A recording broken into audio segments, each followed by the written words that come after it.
Welcome inside North Central High School, everybody, for day 2 of the Paul Logan Memorial Classic.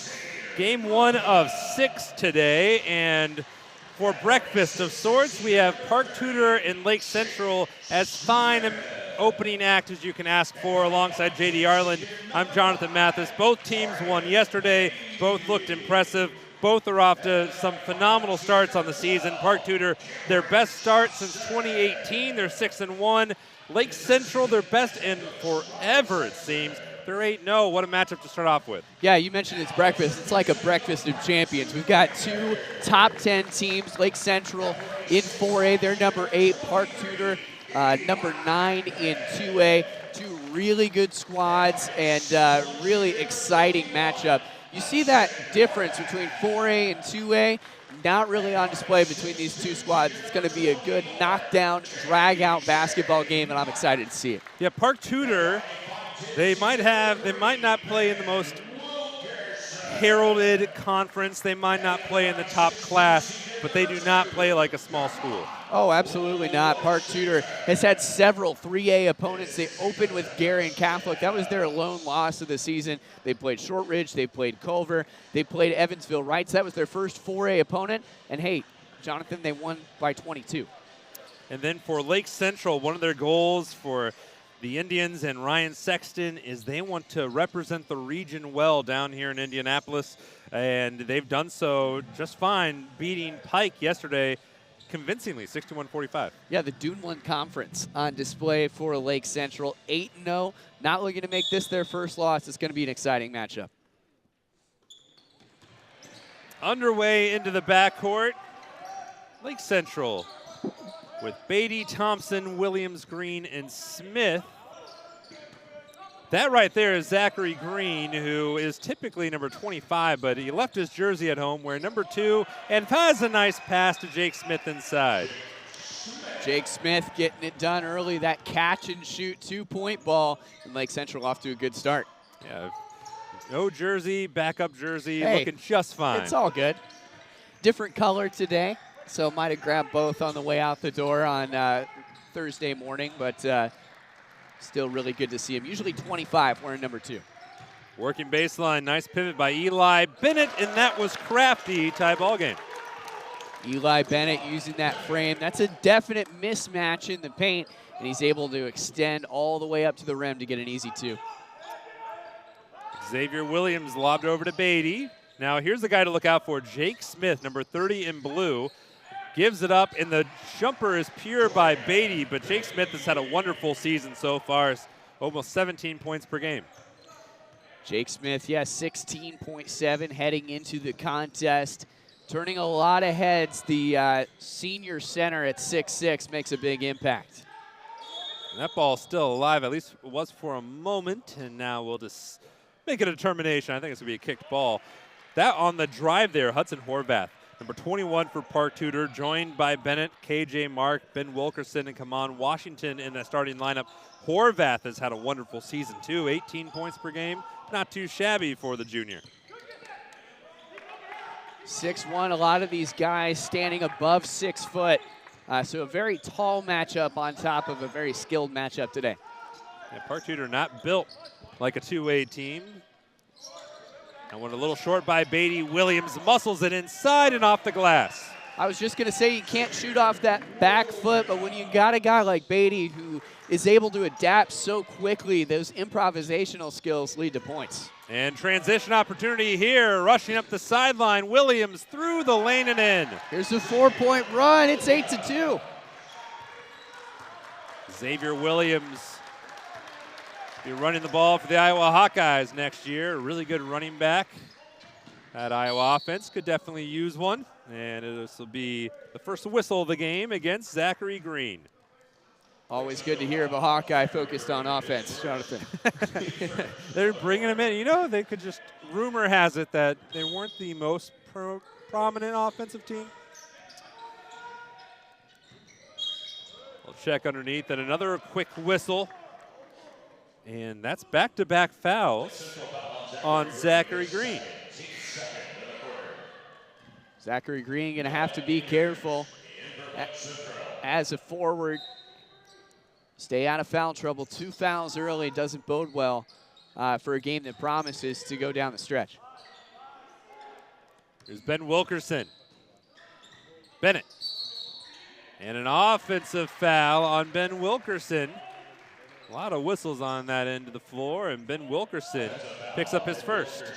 It's early in the morning, and you can definitely feel it. Some of those mental mistakes just happen with the fatigue of a tournament that does stretch across multiple days. And, you know, these guys have been up since 5, 6 in the morning, used to playing at 8 p.m.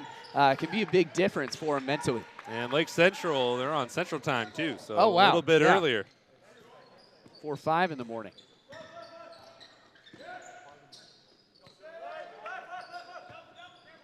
Here's Thompson.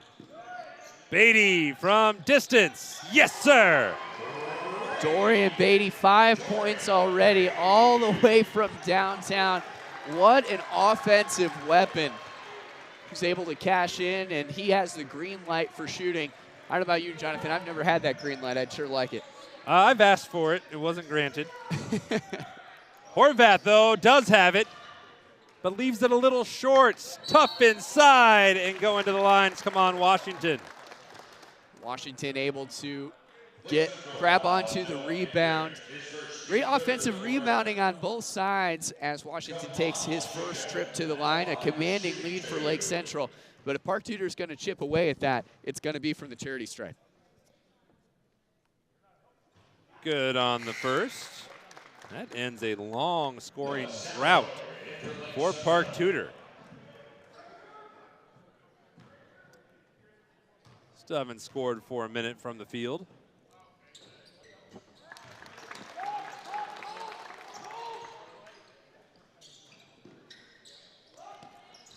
Tough defense, full court defense for Park Tudor. Trying to slow down this blazing hot Indians offense. Thompson leaves it up for Jake Smith, and he knocks it down. Nothing better than a big man that can shoot. The 6'6" senior center cashing in from the top of the arc. You love to see a versatile player in Jake Smith. And a 5-second call against Come On Washington. And Park Tudor struggling here in the early going, and a timeout taken by Tim Adams, and boy, do they need it. They've got to get something going. Park Tudor unable to slow down this Indians offense, and part of that comes from a limited perimeter defense. Check out the 2-3 zone. You can't leave a big man that can shoot open that far out on the top of the key. They're going to have to switch to man or at least a 3-2 to get something going and stop the Indians. Hey, JD, you may know Perry Kitchen from his days as on the MLS pitch, right? Oh, yeah. Good soccer player. Today his pitch is this: finding you the absolute best deal for your mortgage. Contact Perry and Approved Mortgage today at 317-509-0929.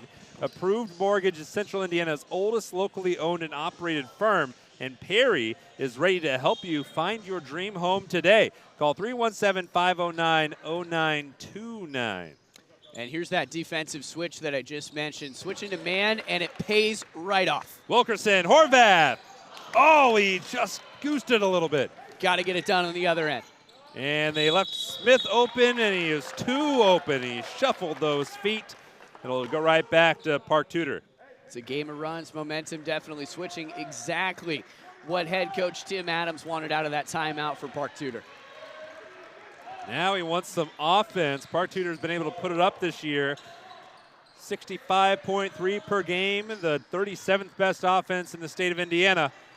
And right now they're looking at a 10-point deficit and a whistle off the ball and a perplexed Eli Bennett.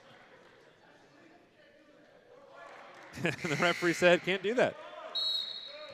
Yeah, not sure really what the call was there, but a substitution being made early, and Park Tudor has got to limit these mistakes. Thankfully, they've stayed out of foul trouble, only with 2 team fouls so far with just 3.5 minutes to go in this first quarter, and great full court defense as they've switched to man and really implemented this press well. Yeah, Washington was hanging on really close to Xavier Williams. not letting him have much room to breathe. And the Panthers are on the prowl defensively, and that lob was just too long for Smith and then bounding off the shoulder of Montel Johnson. Almost worked. It went off the glass and then straight down. Johnson there with the good, albeit maybe unintentional interruption. Lake Central gets the ball right back. Smith can't knock that one down from the right top. And then Horvath's bumped. Interesting to see a 6'6" center who's focused on shooting the three. You know, this isn't something that we really saw him do yesterday, focus more on the inside. But head coach Ryan Sexton saying, hey, let's take some shots on the outside and see how that three works. Yeah, Sexton says that coaches love to have players like Jake Smith. High IQ, works hard, everyone respects him. There's the deflection by Williams, and Park Tudor will check this in from underneath their own basket with just under 3 minutes to go. Opening quarter, opening game of day 2 here at the Paul Logan Memorial Tournament Classic. Bennett off the catch, lays it in. Only one substitution for Lake Central, sticking with their guys. It seems to be working as the Panthers try to come back. This 8-point deficit, you can definitely feel as the final minutes of this first quarter tick away. They want to go to Smith. Still want to go to Smith. Finally, he gets the ball. Sobador. Williams. Look at this perimeter defense. Forcing them way outside. Now would be the time to try to drive to the baseline if you're Lake Central.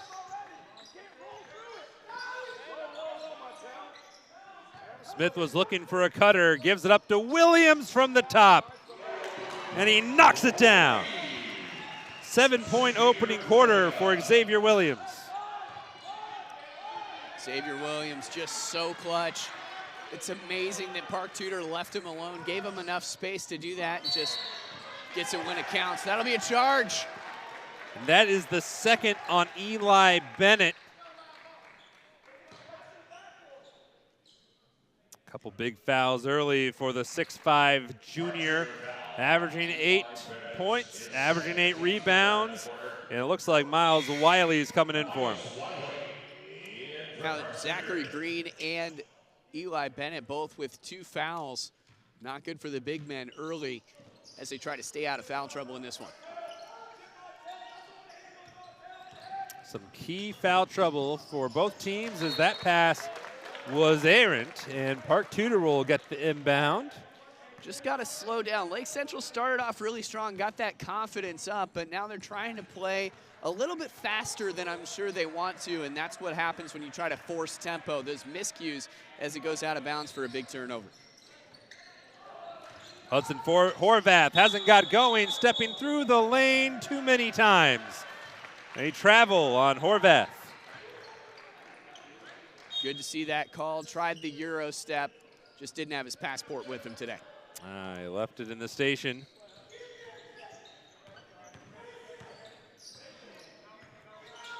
Beatty's got 5 points so far, matching his number. Beatty so fast.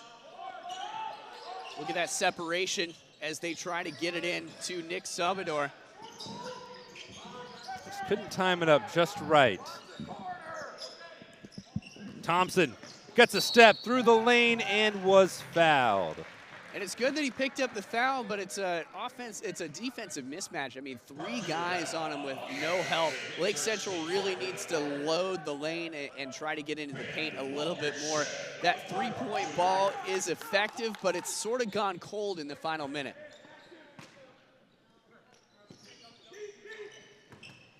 Oh, Beatty in trouble. Gets it to Smith. Skipped. Sobador. Good ball handling from Sobador. Almost got trapped in that coffin corner, but got it back out, kept the offense alive.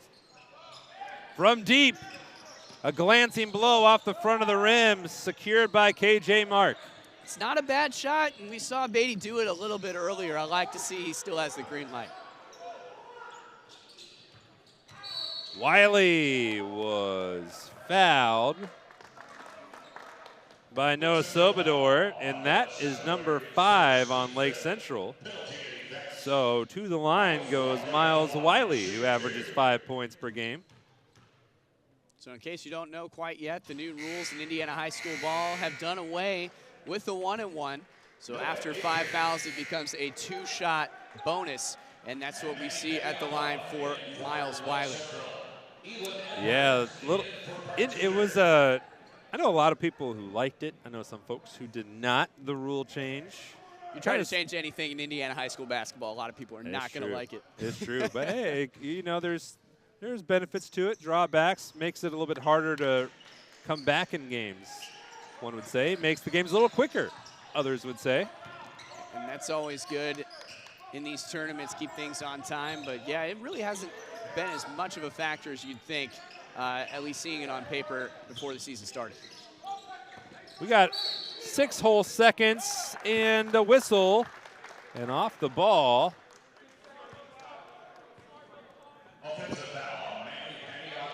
Paniagua, 5'11" senior, picked it up. The 5th Lake Central Indian with a foul. They've been filling up the whole stat sheet. Points, fouls, all of it. 17 points and 6 fouls. Started us off. That one was short by Washington, and it's a commanding lead for the visitors from the region. Lake Central on top of Park Tudor, 17-6 at the end of 1. McCulling in time. Oh, no! It's good. This one is good. There you go. Wow, Dawson makes a great catch. Spin, win, 3, bury it for Leland Walker. Tie the game they do with the dunk by Malik Edmonds. What a play. Oh, my goodness. I feel a little momentum starting to fall Ellen's way. Wrestler! Wrestler! Whoa!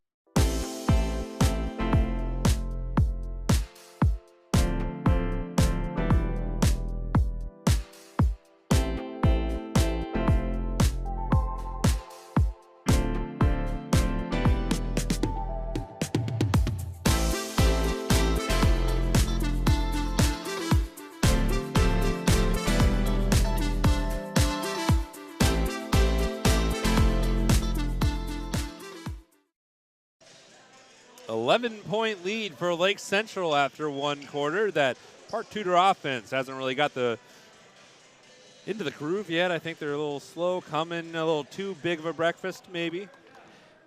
Definitely rubbing the sleep out of their eyes, and it'd be good to see them wake up. I think they have the right idea on offense. They just haven't had the defensive execution to stop a very high-powered Lake Central team. There's a nice drive, but not able to execute the floater. Also, Hudson Horvath has yet to get going too. He had a nice day yesterday, but scoreless through 1 quarter. Something the Panthers aren't accustomed to. Lake Central right on target for what their average usually is, scoring about 17 points in the first quarter. Meanwhile, Park Tudor is much lower with 14 points as there's a great steal. That was pretty slick. Nice pass to Johnson. Backing down Thompson. Nice spin move and maybe the spark they need. And also wide open was Washington. So 2 opportunities to score there. Take a look at that spin, win. Didn't double team him. You got to trap a guy like that in the post. Sobador quickly comes back in for Cameron Thompson, who, like his teammate Zachary Green, has now a couple fouls here, still first half. Johnson knocks it down. If you're going to make them pay, you got to do it from the line. How about this full court defense, Jonathan, as Lake Central has to think hard about where they're going to go with it. Oh, they find Smith, baseline, nice move. Jake Smith just so quick. Wow, able to get that done easily. Washington, the trailing 3 is on the money. Heat check, and he's on fire. Come on, Washington wanted that in the last possession. Got it this time. Cashes in, cuts the lead to 7. Must be those slick, what is that, teal Sherbert shoes? You see Our guy in the there. truck, Vince Morales, would know. I'm not much of a sneakerhead, but those are really cool. Rattled in by Xavier Williams. He has 10. First player in double figures, the 24 jersey. Sneaky because he doesn't hold the ball much, and that's because he's always shooting it. Just like come on Washington, who now has 8 back-to-back threes for Washington. And Ryan Sexton says, that's more than enough, everybody. Take a little breather here. The offense really coming alive for both squads. 10 points already for Xavier Williams. I would definitely expect Park Tudor to spend a little bit more time defending him. Now for more than 30 years, the Indy Card Exchange has been your trusted source for buying and selling trading cards of all kinds. And they are refining the game of professional grading with consultation services to save you time and, JD, money. Go to IndyCardExchange.com for more information and to see how you can make money off your collection. Speaking of collection, those are James Harden's, I was told. The teal James Harden's. Thanks to our guy, Dennis Glover, for getting a close-up of that. Vince Morales for looking it up for us. But, yeah, those are pretty cool. Those James Harden's, man, they're used to traveling a little bit. They've got some miles on those treads. The beard hasn't come in yet for him. No, he's shooting from distance like the aforementioned Harden. There's the trap on Noah Sobador. I like the method. I'm just not sure the execution was there. Got a little bit happy with the feet, and that'll be a foul every single time there as Brennan Dokes checks in for the first time. Well, he might have been happy with the feet, but he looked good getting there, even though that is the first foul on Come On Washington. Dokes had a couple nice highlights yesterday, pounding inside. The sophomore. Lake Central sticking with most of their guys. We see Noah Einart in for the first time for the Indians, so trying to go a little bit to the bench, give some of your starters a rest. Smith pounding with Dokes and off the glass, a nice kiss. How do you defend that? I mean, he just makes it look too easy. They've got 3-4 white jerseys inside, and Jake Smith just finds a way to cut in there and make it 2 points. And there's Noah Einart getting the foul. Visiting with his dad earlier, he's keeping the book. It's Lake Central's athletic director. And oh, cool. Lake Central's got a busy day. Einart Sr., his first name's not Noah, but the dad, he is going from this game doing the book out to Newcastle for the Hall of Fame game or Classic where the Lake Central girls team is playing. So a busy day of travel. And you can catch that game for free on the ISC Sports Network. That game later on today. We've got the whole tournament for free. Wherever you're watching the game right now, you can find it on ISC at that time as well. Man, they pay you well. That's a 9 to 5. Yeah, lob to Smith. Directing traffic. Nice move with the left. Not enough on the shot. Unfortunate because Xavier Williams was all alone in the corner. Would have absolutely knocked down that three. Just didn't turn around in time. Nice drive in by KJ Mark.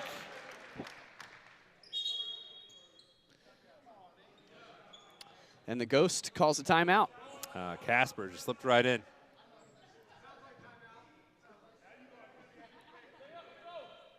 I think he said box out, and the official thought he said timeout. They used the old out time play.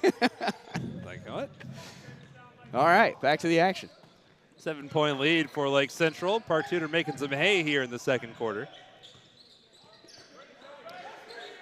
Sobador, not double teamed this time, has a little bit more space.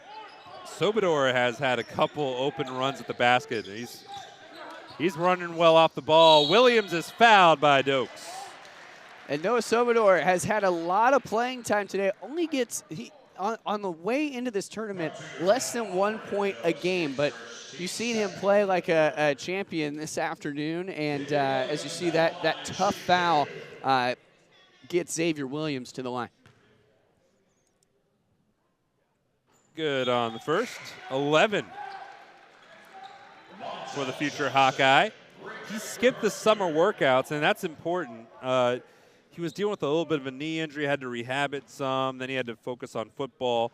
But that was also Ryan Sexton's first year. This is his first year at Lake Central. So they are implementing a new schemes, new systems. Xavier Williams picked up pretty quick. Took him a couple weeks, but he's on the money now and has a dozen. Just a heck of an athlete, and those two-sport guys can be so athletic and quick. It really builds the all-around player, and it's good to see him in the starting lineup for both squads. Doak sure thought about that three before setting the screen. 4 minutes to go, second quarter. Mark floats it.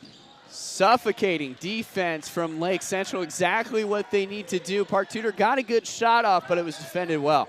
Enyart kicks it. On that point about that suffocating defense, it's Lake Central's calling card this year, 14th best scoring defense in the state. So one of the best scoring defenses going against one of the best scoring offenses. Advantage Lake Central at the moment, 11 for Jake Smith. Jake Smith just so good at the catch and shoot. Seems to have a real big basketball IQ and know exactly where the hoop is when he turns around. Wilkerson can't knock down the three from the corner pocket. Taking it up like a point guard. Jake Smith can really do it all. And they got an 11-point lead reinstated.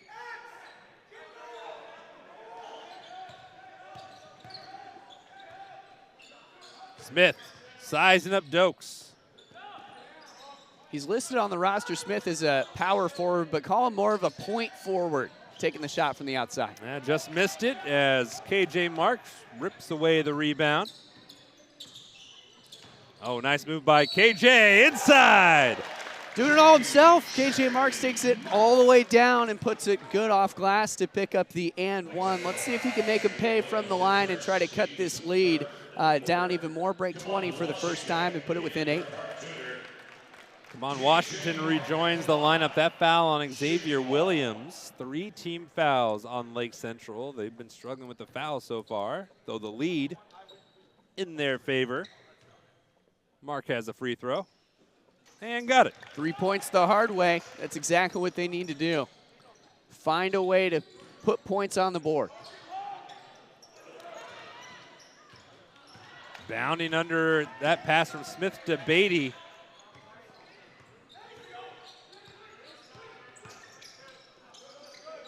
Park Tudor forcing the issue, leaving that baseline open. Uh-oh. And Enyard has the rebound and the putback. Crashing the boards, very important, especially when you've got a team playing perimeter defense like Park Tudor did. Maybe it's time to switch back to that 2-3 zone. Horvath an answer. That's what we call a crowd silencer down on the other end. Now it's within 7. And a much-needed bucket for Horvath, too. See that go down? The lead has been trimmed to 7. Double team pops out. Williams, can he make him pay? Yes! Wow. I mean, the net didn't even move. Williams just automatic today. 15 for Xavier Williams. He averages 10. And a travel from Montel Johnson. Sometimes those big plays we saw from Williams can mean Park Tudor gets a little bit flustered. Can't look at the scoreboard, can't think about what just happened. Got to have the memory of a goldfish, in the words of Ted Lasso. Always a good philosopher to quote. Oh, of course. Yeah, but Park Tudor really got to set something up to try to contain this high-powered offense. Lake Central usually known for their defense, but today an offensive team. They've been shooting the ball well here in Indy. 61 against Pike yesterday. And that one just doinking off the fingers of Horvath as he ended up battling Washington for the rebound. I like the thinking with Beatty, but the clock is your friend. You know, no shot clock in high school basketball. Mix it around. You got a 10-point lead, and there's only a minute till halftime.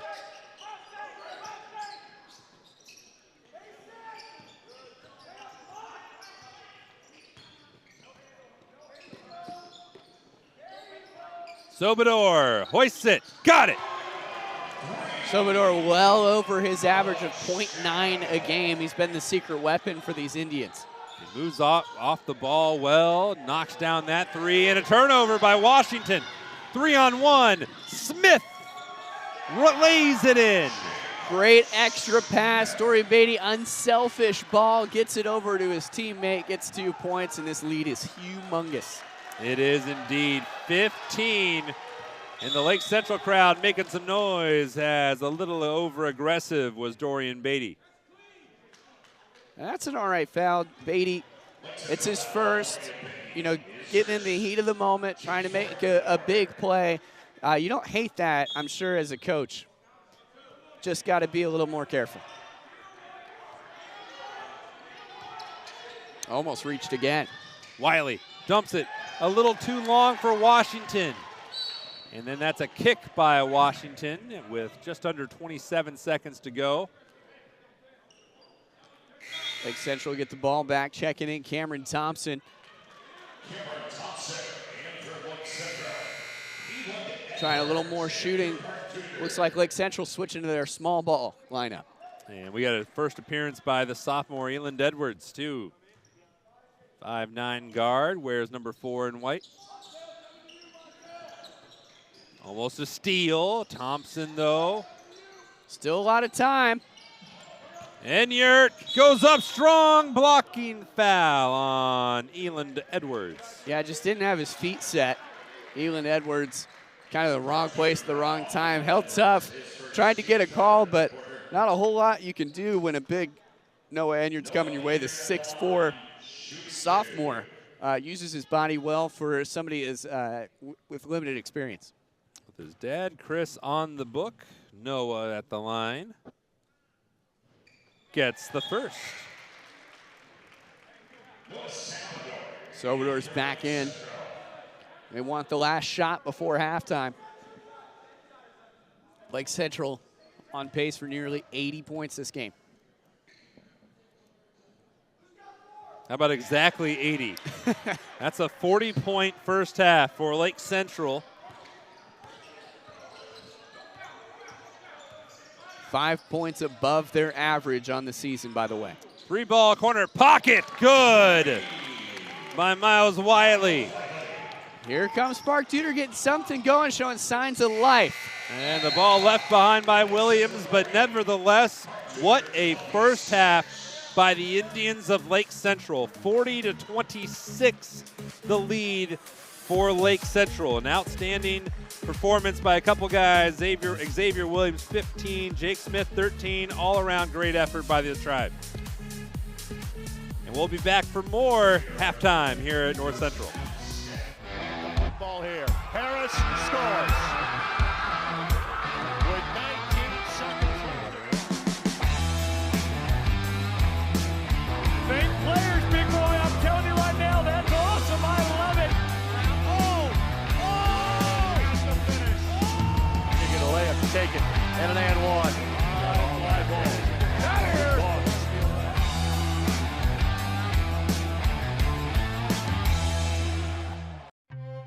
Brewer jams it home.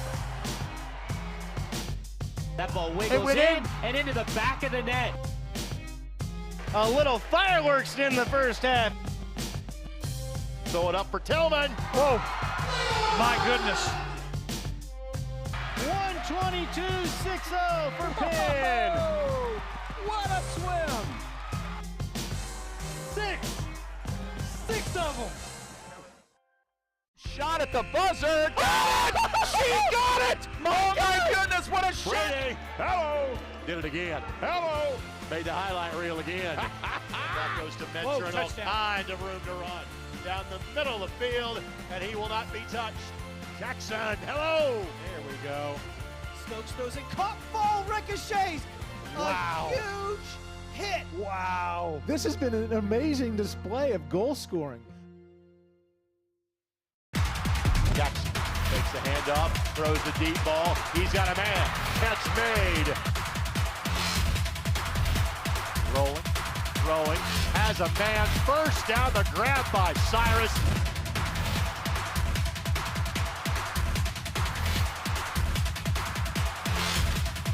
Billingsley keeps. Billingsley spins away from the tackle. Still going. Touchdown, Snyder. Welcome back, everybody, to North Central. Halftime, Lake Central making it home here at North Central. That's a lot of Centrals. Yeah, it is. The Indians taking on the Panthers of Park Tudor in game 1 of day 2.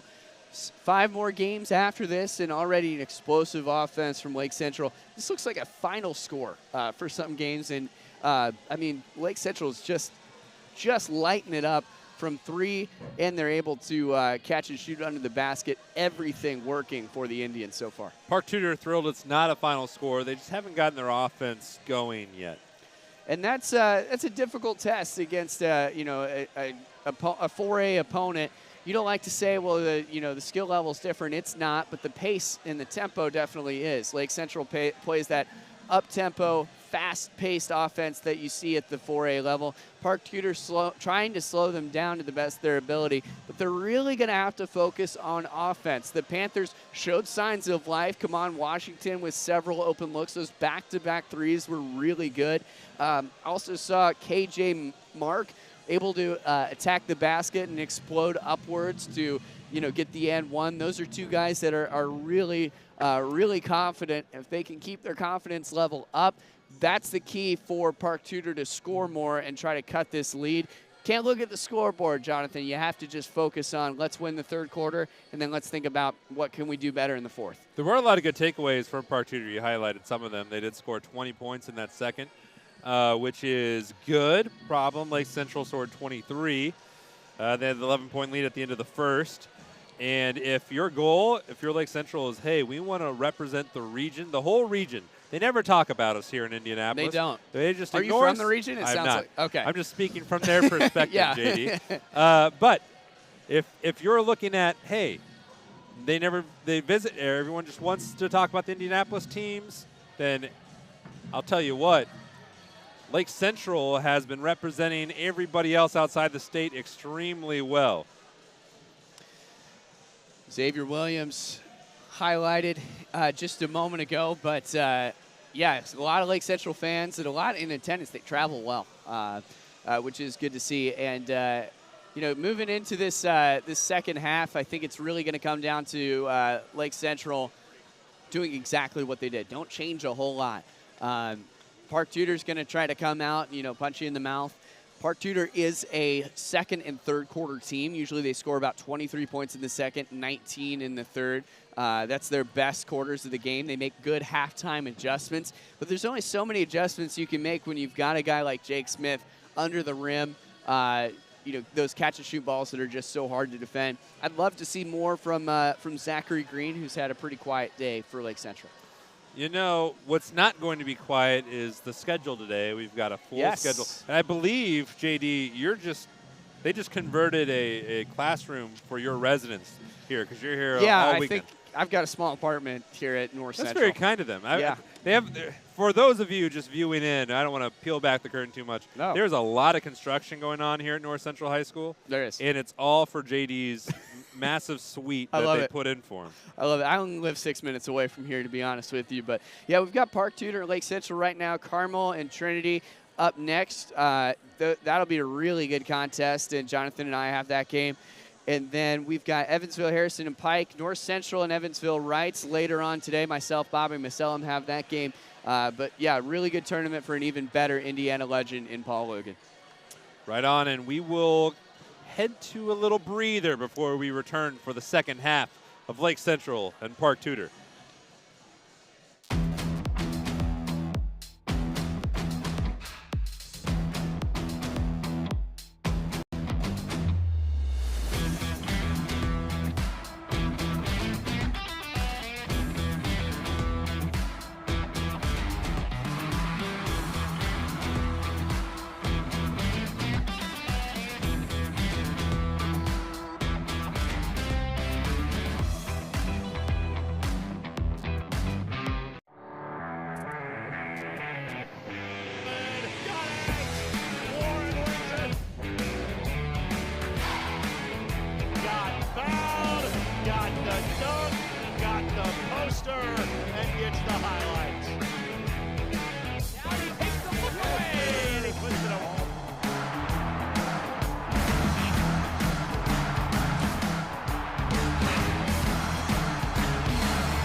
last name.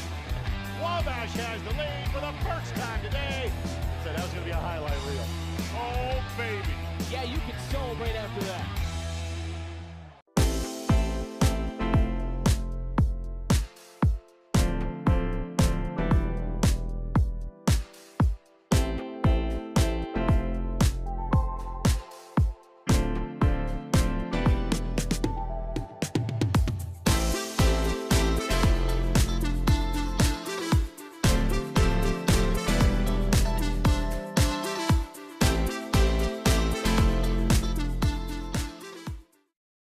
McCulling in time.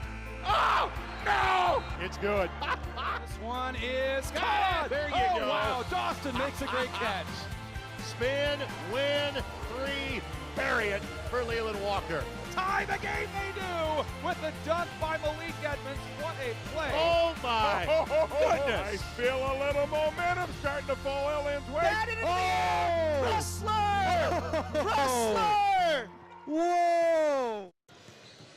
Welcome back on the 5th day of Christmas for what was a fun first half, especially if you're a Lake Central fan, JD. The Indians looked pretty good. Yeah, the second day of the Paul Logan Memorial Invitational, and check this out. The Iowa running back commit, Xavier Williams, who's just so quick. Lake Central is really dangerous. If they can play loose like this in the second half, forget about it. Number 9 in Class 4A, and they looked the part, taking on number 9 in Class 2A, Park Tudor. A couple solid efforts inside by both teams. Jake Smith, man, we just mentioned him, but he looked really good both inside and out. There's a nice shot there by Washington. He had a couple threes. There was that spark of life we talked about as Park Tudor tries to get something going. KJ Mark able to go inside. This one he took all the way by himself. Would love to see him be a little bit more unselfish, try to go out on the wing and activate the Park Tudor three-point shooting, because that's what you got to do with only 16 total minutes left in this game to try to cut that 14-point deficit. A doink in by Smith, and that's about final 3 of the first half by Miles Wiley. And now you're looking at the live pictures here in North Central High School alongside JD. I'm Jonathan. And more importantly, that's Park Tudor getting a steal. Ben Wilkerson trying to get the second half off to a swimming start for the Panthers.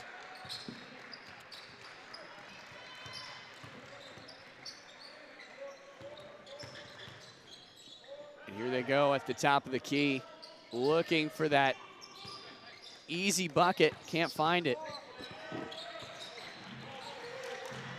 Just good positioning defensively by Lake Central.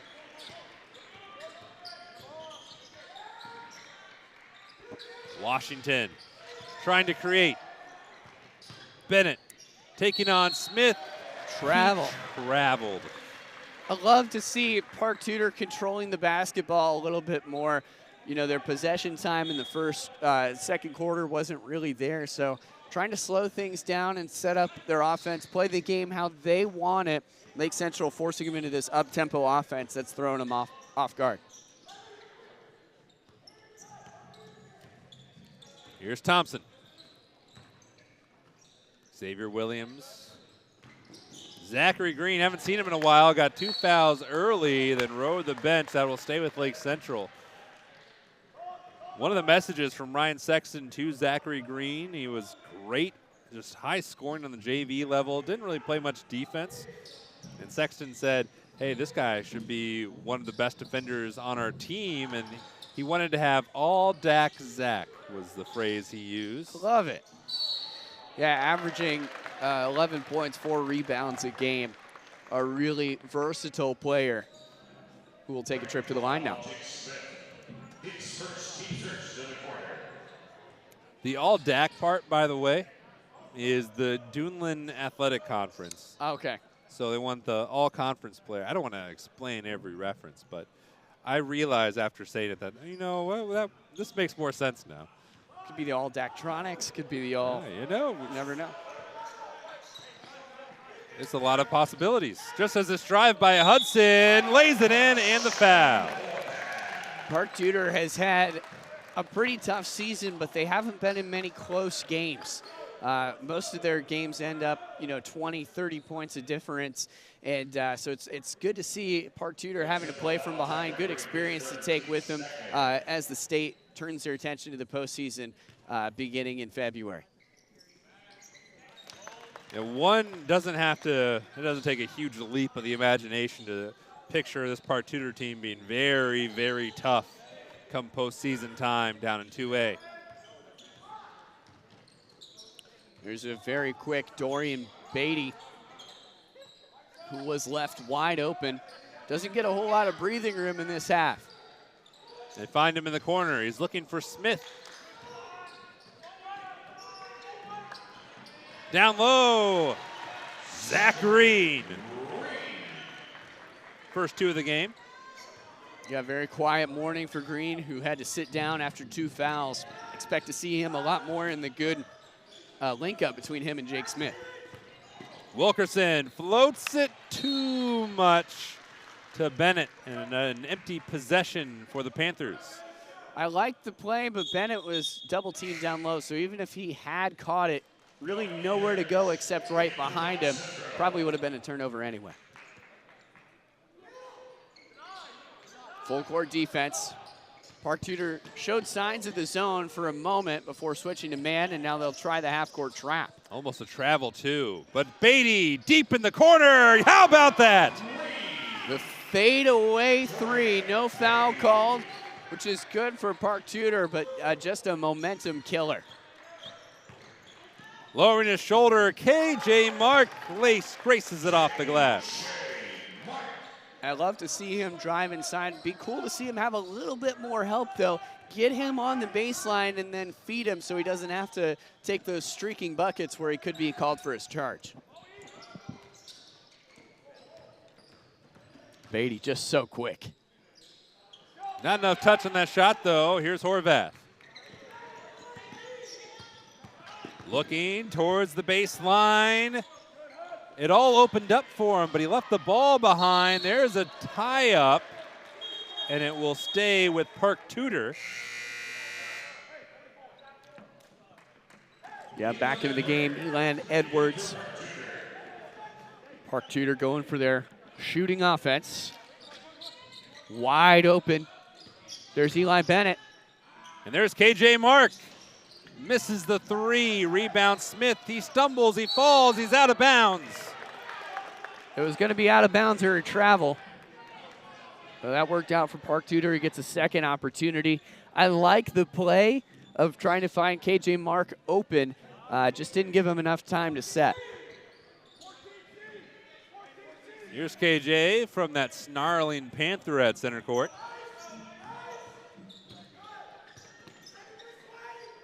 North Central, Park Tudor, both red and black, both Panthers on the prowl. Inside, Bennett got the roll.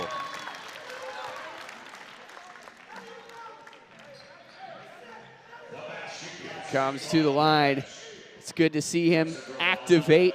Double teamed down low, good off glass, and one of the friendliest rolls we've seen in a long time goes down for him. Really good Park Tudor points, and they're still showing signs of life that this is not out of hand quite yet. Missed free throw into the arms of Enyart, trying to make up undoubtedly for the foul call, his third. 12-point game. Park Tudor a run away from very much being alive in this game. Still 4 minutes to go here in the third. Stripped by Horvath.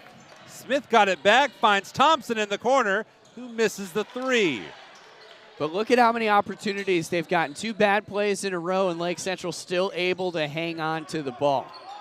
Offensive rebounding a key for this Indians offense, who controls it so well. They'll try it again.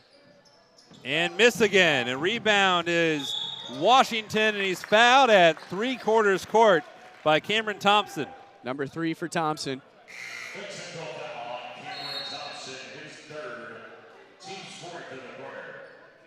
Out goes Eli Bennett. In comes Montel Johnson. Sobador joins. Thompson and Enyart both with 3 fouls. Foul trouble starting to become a factor for Lake Central deep into this game.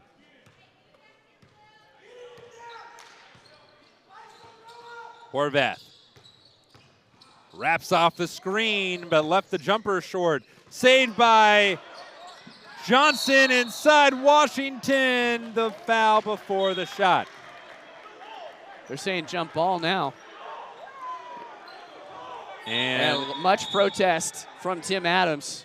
yeah, 6-year head coach Tim Adams disagrees, and our referees might not agree either. It's the back judge's call. The other two can influence it, but ultimately the closest referee has to make that call, and so they'll say jump ball. You know, I'm up here, not down there. So I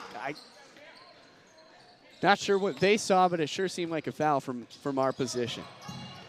I thought it was one. You know who didn't think it was one? Xavier Williams, who finds Inyard, who finds Smith, and there is a foul. And Park Tudor faithful not happy about that one either. Montel Johnson, wrong place at the wrong time as Jake Smith went up and under, arcing his body to try to get the shot up. And we'll see, you know, that contact can be anywhere on the shooting arm. If you reach, you're going to get called, and that's unfortunately what happens to Jake Smith. 68% on the season from the line. Jake Smith knocks down the first, his first point of this third quarter. And timeout taken by Tim Adams. And you know where you can learn a lot about Indiana high school basketball, JD? The Hoosier Basketball Magazine. Oh, wow. Yes, actually, yes. Yeah. Wow, how about that? if you didn't know about Hoosier Basketball Magazine, unlike JD, the new issue of Hoosier Basketball Magazine is being printed. So you can order it now by calling or texting 317-925-8200. Many of the state's outstanding seniors are pictured on the front cover. And if you want to read about some of the great juniors in the state, such as Hudson Horvath, then you can do that as well. It's a great read. It's good to have on site.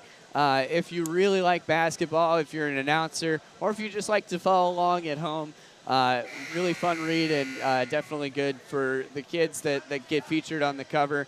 Being printed now, you're definitely going to want to order that. And by the way, Jonathan, the Hall of Fame Classic now live on the ISC Sports Network. So we've got 3 tournaments going on at once. Clinton County tournament features North Putnam and Noblesville Homeschool.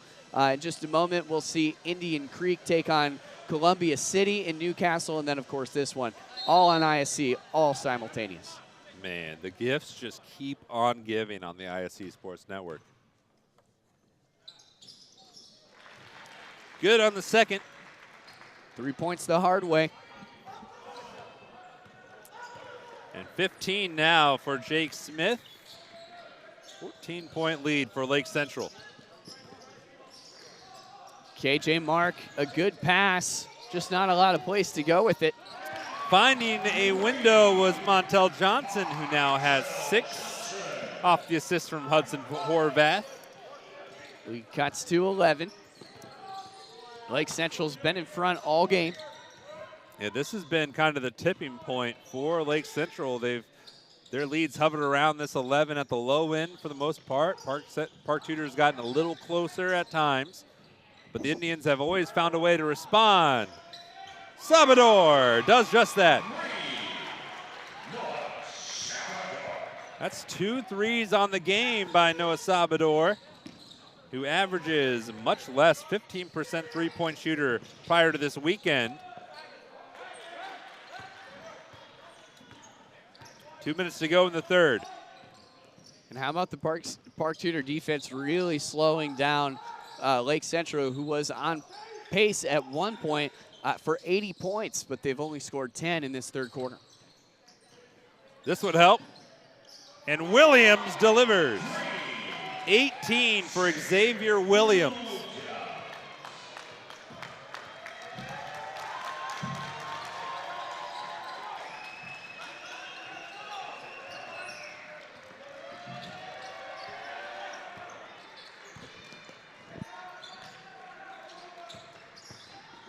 Step back, Trey. Off the mark, rebound Xavier Williams. And Lake Central able to coast this quarter out if they so choose. Commanding lead at the moment. 53-36, and here's the Iowa running back. A big football pass over there. And you're traveled. Thought for a moment they were going to call Hudson Horvath. The contact seemed clean. Instead, Park Tudor gets the ball.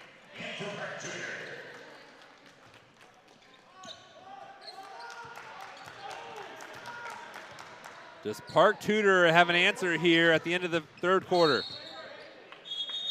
And Salvador commits the foul. That's 5 now on Lake Central. 2 shots. And so the Panthers can make them pay from the line. If I'm Park Tudor, I'm going to try to drive inside with every single basket, force contact. You know, maybe draw a couple of charges or offensive fouls, but anything I can do to get to that charity stripe is the quickest way I can try to cut the lead back without much in the way of defensive plays. Yeah, that free throw was rattled in by Horvath. And the offensive outburst by Lake Central today, this weekend really, their average on the season was 55 points per game, rounding up. And they're at 53 right now. Yesterday winning 61-45 over a tough Pike team coached by former NBA superstar and Pike alumni Jeff Teague. We'll see him later today. Full timeout. We'll take a little breather too. 53 seconds to go here in the third. Ball here. Harris scores.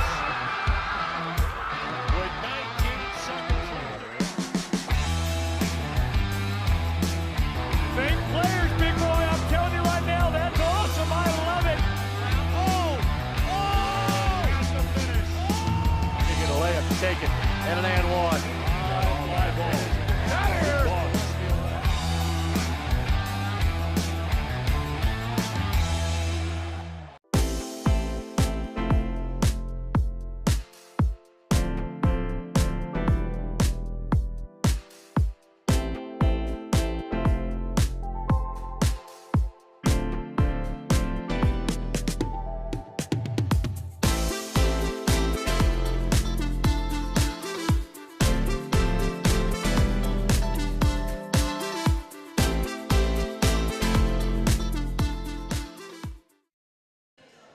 Welcome back. 52 and 8/10 seconds to be precise.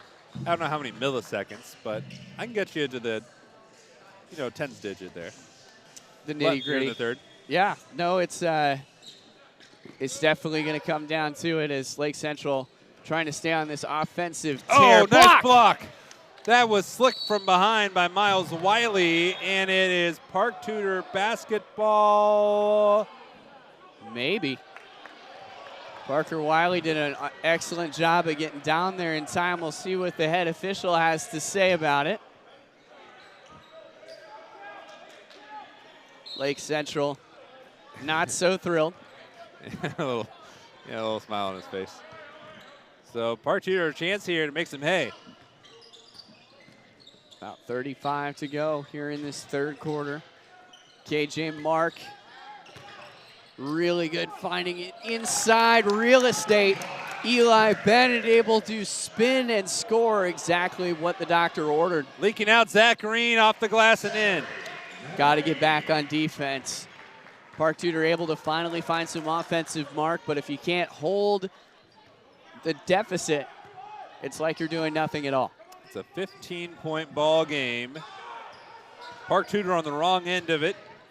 Sliding through the lane. Nicely done. KJ Mark at the buzzer to wrap up the third quarter. It's a baker's dozen for the lead for Lake Central over Park Tudor, 55-42 here in game one of day two at the Paul Loggan Memorial.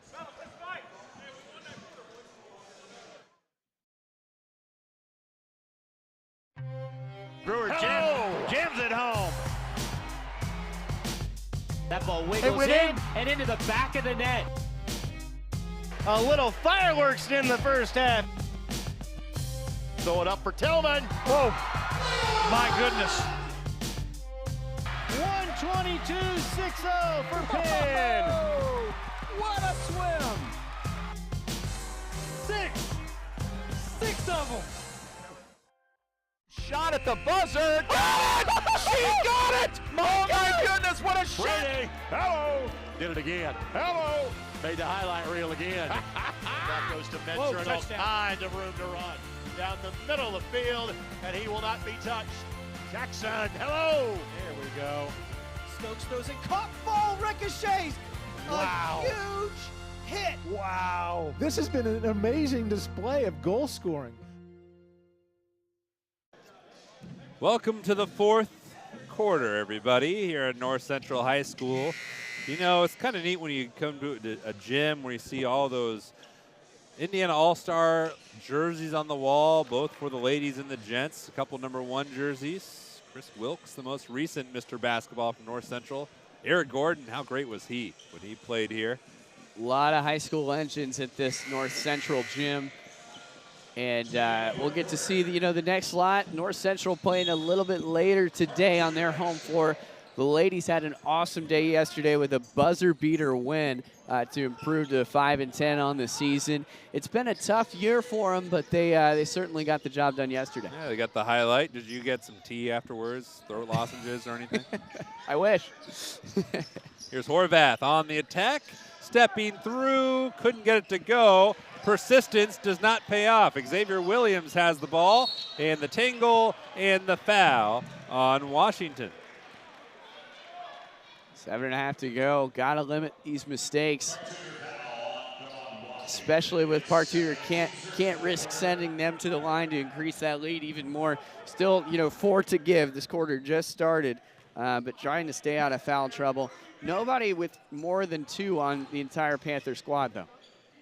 Breaking the press is Beatty and Lake Central. Beatty's got a very loud 8 points. Started off the game really strong, kind of slowed down and been more of an offensive role player instead of a scorer. That 3 hit in the third broke up a run, and on the attack, Wiley. Exactly what you got to do if you're Park Tudor, electrifying. Good defense leading to great offense. You can't steal it every time, but you can make more interruptions like that. Can steal back-to-back, and Horvath capitalizes. Run here for Park Tudor. 4-0 run for the Panthers on back-to-back fast breaks. Really good to see from PT in this fourth if they want to get something going. Horvath, the first Panther in double figures with 10. And the lead for Lake Central down to single figures with 9. They've always seemed to have found an answer, though.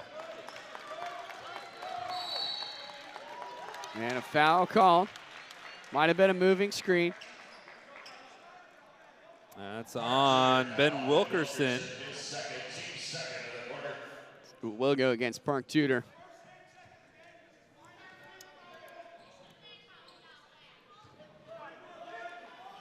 Tim Adams not so thrilled. Most coaches most aren't when it's against them. And there's another dangerous pass. Smith checks it out. Williams does not pull the trigger, and Lake Central slowing it down. The clock is their friend. Really good clock management, especially in a state with no shot clock. So they can just pass and pass. Don't have to force a shot that they don't like. Even though they really do usually like that Xavier Williams shot, you can't give a steaming hot Park Tudor the ball any more than you can. Almost a steal. Beatty moved that pivot foot, but a foul before. Come on, Washington. I'll say it was a gather step, and it was a foul on Washington. Number 3 for Washington. He's the first Panther with 3. And already 3 fouls for the Panthers early in this fourth quarter, looking grim as we approach the final minutes. Thompson.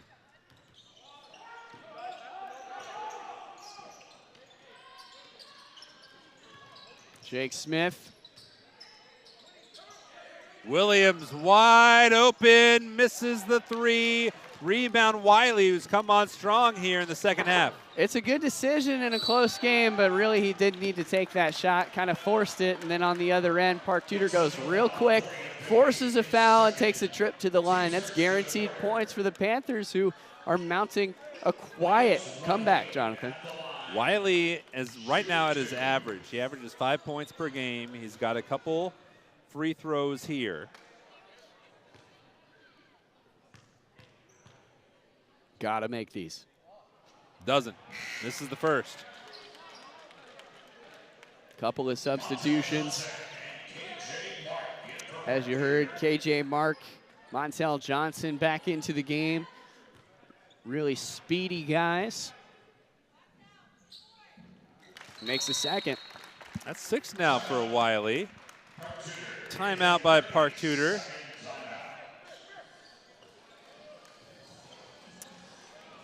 Chris Shields, one of Indiana's top officials, is responsible for the assignment of officials for many major events, including the Paul Loggan Memorial Classic. How about that? We're there right now. Want to become an IHSA official like the officials here at the Paul Loggan Memorial Classic? We need you. Scan the QR code on your screen now to find out how easy and rewarding it can be. Plus, your first-year license is free. So you just pull out that phone, scan that QR code, and bam, you can become an official. Now, we said we need you. We do, but we don't need you today. The crews are fully assigned for today's game. And they're doing a great job, and they do every day. Really good to see officials all around the state pitching in these tough holiday tournaments. Officials needed in baseball and football. Start thinking about the springtime. Yeah, go out there, get a tan. Fall's always good to be outside. You're going to the games anyway, so might as well. If you're not, you're Suit watching up. them on ISC. Love to see that. Really tough defense. And how about the almost triple team on Jake Smith? It's almost as Park Tudor knows that Lake Central is just going to keep passing it around. They've got to make some interruptions. Great defense, but nothing you can do when you've got a guy like Smith who has a really good hands and puts it off glass. And he has 17 for Lake Central. 10-point ball game. Just under 5 to go. Park Tudor's really got to make these possessions. They need to capitalize on all these possessions the way Lake Central is playing their offense right now. Horvath hits a 3. Single-digit lead now. The gap slowly closing as it's faded away from Lake Central, who started off so dominant. And an errant pass, KJ Mark in transition for Park Tudor. Into the corner, Wiley slices baseline and lays it in. Move on the inside. Timeout, Ryan Sexton. That's exactly what you want as a Panther fan. Check this out. Thought about the 3, saw the contest, slices in off glass with his non-dominant hand. Really, really smart play from the Panthers, who now only trail by 5. It seems, when you look at how the game's progressed, the score has never really been in Park Tudor's favor. They tied it once. It was 2-2. Haven't been close since. And now it's all the way down to 5. We've seen Park Tudor get looks all game long. They just haven't fallen.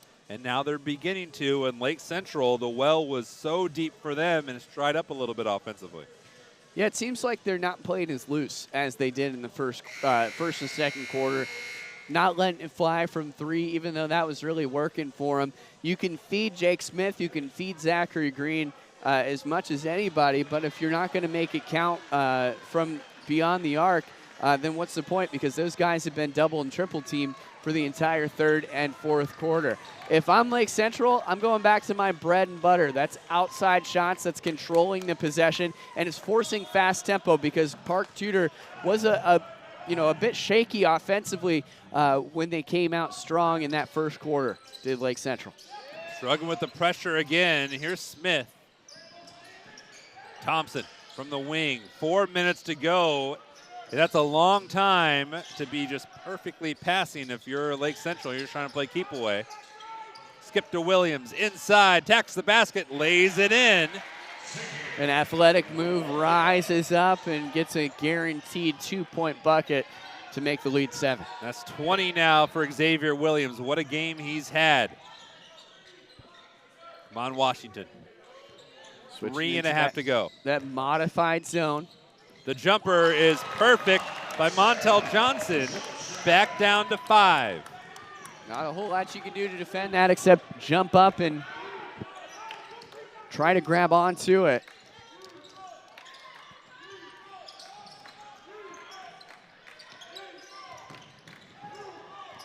Thompson in trouble. Throws it away. Turnover. Turnover within 5. It's a 2-possession game, Jonathan. All that work for Park Tudor. They've been able to trim it back down. As JD pointed out, just 2-possession deficit now, 3 minutes to go. Lake Central doesn't want to pick up their first loss of the season. The Indians 8-0. Park Tudor hasn't lost since their opening contest, by the way. 6 wins in a row for Park Tudor. Their best start since 2018. Haven't lost Down since low, November. Horvath. 1-possession game, 59-56. 2.5 to go.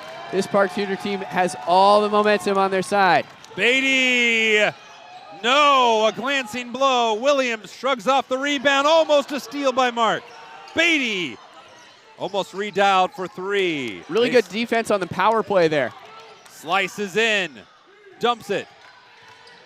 Trying again with the steal. 2 minutes and 10 seconds to play. Underneath, Green, a foul. Can't do that. A good foul, make them, shoot 2 at the line. But you're only within 1 of the bonus now, so not a whole lot to give. I'd say let him take it and then, try to set something up with 2 minutes to go. Can't get flustered here. Even if he makes both, it's still a 2-possession game. First one is pure. Wilkerson checks back in. Lake Central already back on defense, by the way.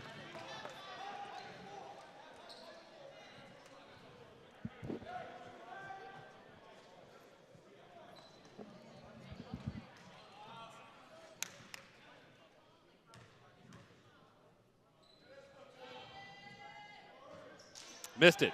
4-point game. Park Tudor has been on the prowl this entire fourth quarter. Calling the play. This looks like a different team. And an offensive foul on Montel Johnson. And that's number 5 against the Panthers. So crucially, every foul the rest of the way on Park Tudor. Not what you want to see as a Panther fan. Johnson kind of wrong place, the wrong time. His 3rd foul. Still a 2-possession game, but now you have to play a lot more carefully, and that's tough to do against a guy like Jake Smith who forces the shot inside. Hold up now. There's a... Wait a second. Timeout. Okay. Or not. So Casper again called another timeout. Ryan Sexton didn't call one. They were trapped in the corner. And Lake Central is in trouble too.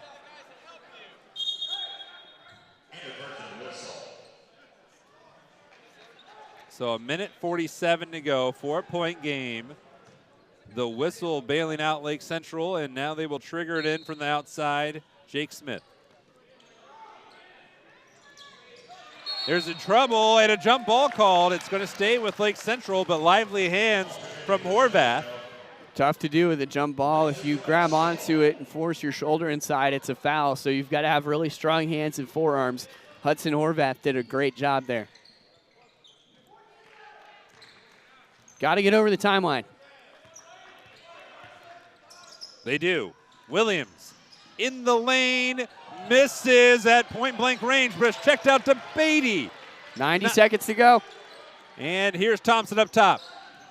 Lake Central almost able to kill this time. Pivot foot slides, but a foul is called first. This one won't be a jump ball. And that's on Wilkerson. That's going to send Cameron Thompson to the line. Does not shoot many free throws. He is 2 for 3 entering this tournament. And knocks down the first. First point of the game. Lake Central just below the national average at 69%. National average is about 70. Something to work on for the Indians, but they get it done for that one. And it's still a 2-possession game, trying to make him shoot 2 threes in the next 90 seconds if he makes this.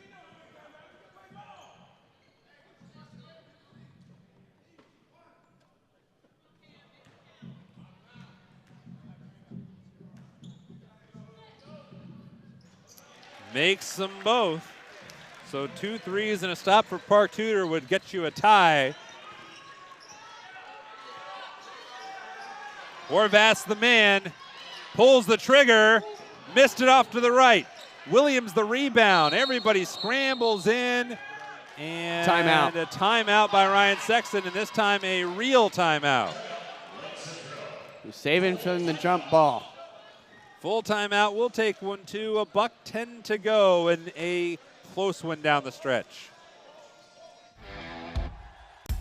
Has it, leaps ahead, still on his feet. Stevens lunges. Are you kidding me? Champions of Marion County. Unbelievable. Touchdown. Living up to that last name. Wabash has the lead for the first time today. So that was going to be a highlight reel. Oh, baby. Yeah, you can celebrate after that. You know, Jonathan, when you go into halftime at a deficit, you've got to come out in the third quarter and take a swing. That's exactly what Park Tudor did. This 10-point huge comeback that we saw in this second half, it's been a tale of two halves as Park Tudor has made really good decisions offensively, woken up, found a way to score, and then tried to stay out of foul trouble. It's just been really difficult as they try to play hard and physical basketball. Getting those steals is easier said than done, and already with 5 fouls, I think that's going to be a real hindrance for the Panthers as they try to come back with just 1:10 and a 2-possession ball game. Park Tudor got it down to 3, but the lead's been built back up to 6. And Lake Central will be inbounding. Park Tudor's got to make some magic happen defensively. They've forced a couple potential turnovers. They forced some turnovers. They need a couple. Thompson. Here's Smith. Tipped. Picked off. Washington attacking. Washington fouled. You have got to make these. Come on, Washington. Oh, it's not a just the second no, on Lake okay, Central so not before the shot. Excuse me, I thought it was a shooting foul, so a full timeout here. Still a 2-possession game. Let's keep it here this time. 54 and 5/10 seconds. Actually, probably better that it's not a shooting foul if you're Park Tudor because you're down 6, so they can maybe dial up a 3 for Horvath. I'm assuming that's where they're going.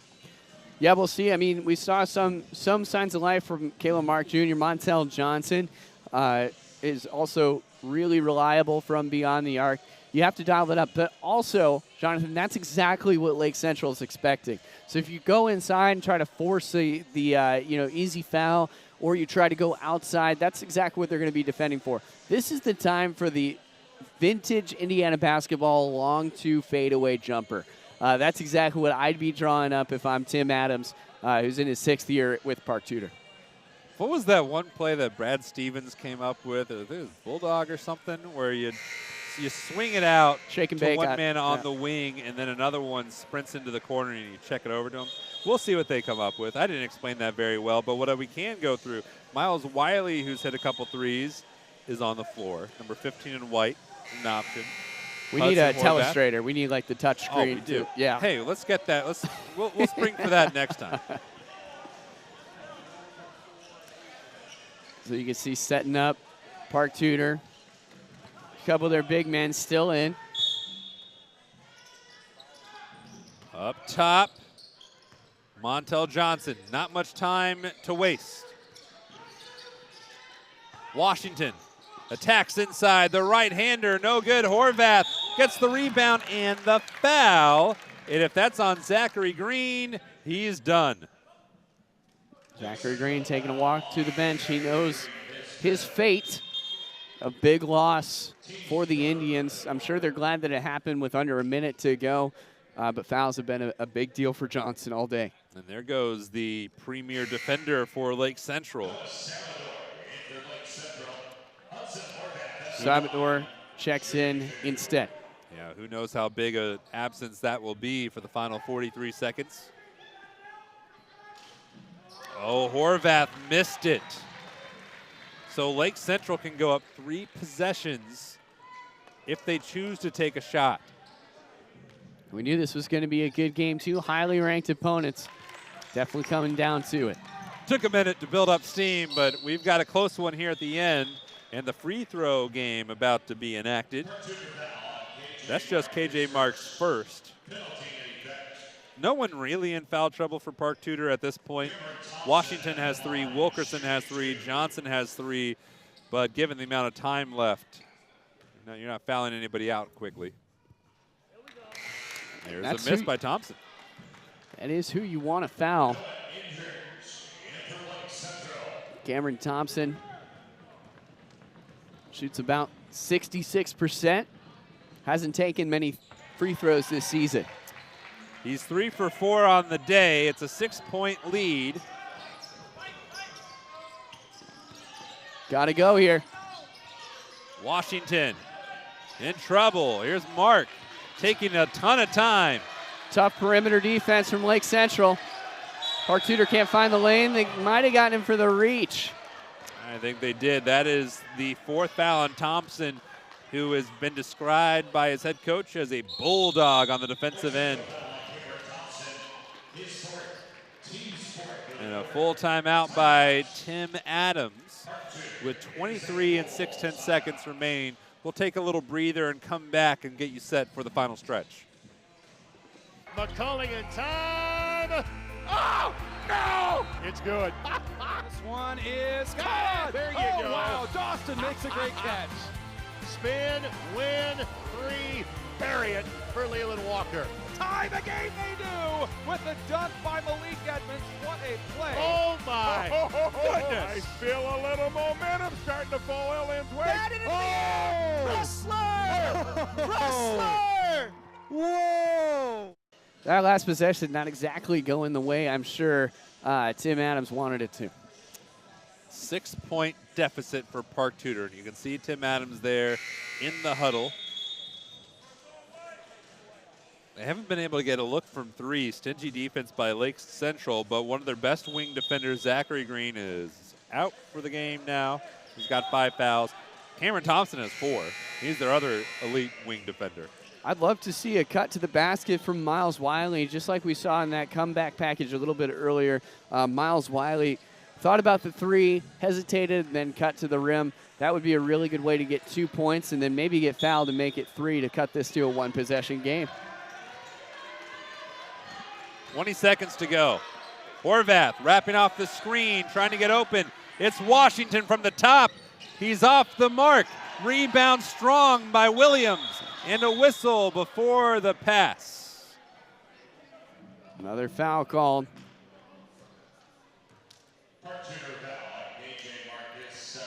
Just 2 for KJ Martin. Stayed pretty clean all day. And unfortunately for PT, this might be the dagger for Lake Central if he hits these. Yeah, it really needs at least 1. Steady. 21 for Xavier Williams. Lake Central fans breathing a sigh of relief before they make the trip over to Newcastle. Yeah, girls team playing later today. That one was missed. Here's up. Washington misses the 3, rebound Smith, and Lake Central wanted to represent the region down in Indianapolis, and they did so to perfection. They won yesterday 61-45 over Pike, and they just dropped Park Tudor 64-57. Well, on paper, this game not as close as it ended up being. I think Park Tudor did a great job with their comeback. A lot to learn for these guys who, again, haven't lost since November. Good experience on how to play in a close game. Park Tudor has had to play with a big lead for much of the season, so it's good to see them get experience with this. On the flip side, blazing fast offense. Lake Central needs to continue that 3, feed Xavier Williams, feed Zachary Green, feed Jake Smith, and if there's any takeaway, it's just stay out of foul trouble. These guys are really smart, and they have a bright future ahead of them in 4A. 9-0. Maybe keep your eye up on that up in Lake County to see how these Indians play the rest of the way. Lake Central got 21 from Xavier Williams, 17 from Jake Smith, and they win 64-57 over Park Tudor, cutting down their 6-game win streak. We'll have Carmel and Trinity for you next here on the ISC Sports Network.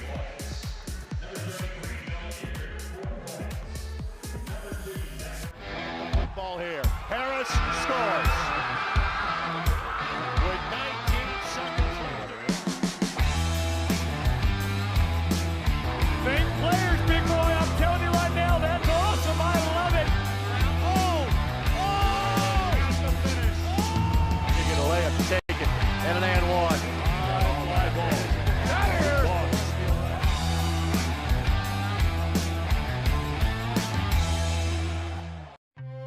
Brewer jams it home. That ball wiggles in and into the back of the net. A little fireworks in the first half. Throw it up for Tillman. Whoa. My goodness. 122-6-0 for Penn. What a swim. 6 of them.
Welcome inside North Central High School, everyone, for Game 2 of the Paul Loggan Memorial Classic.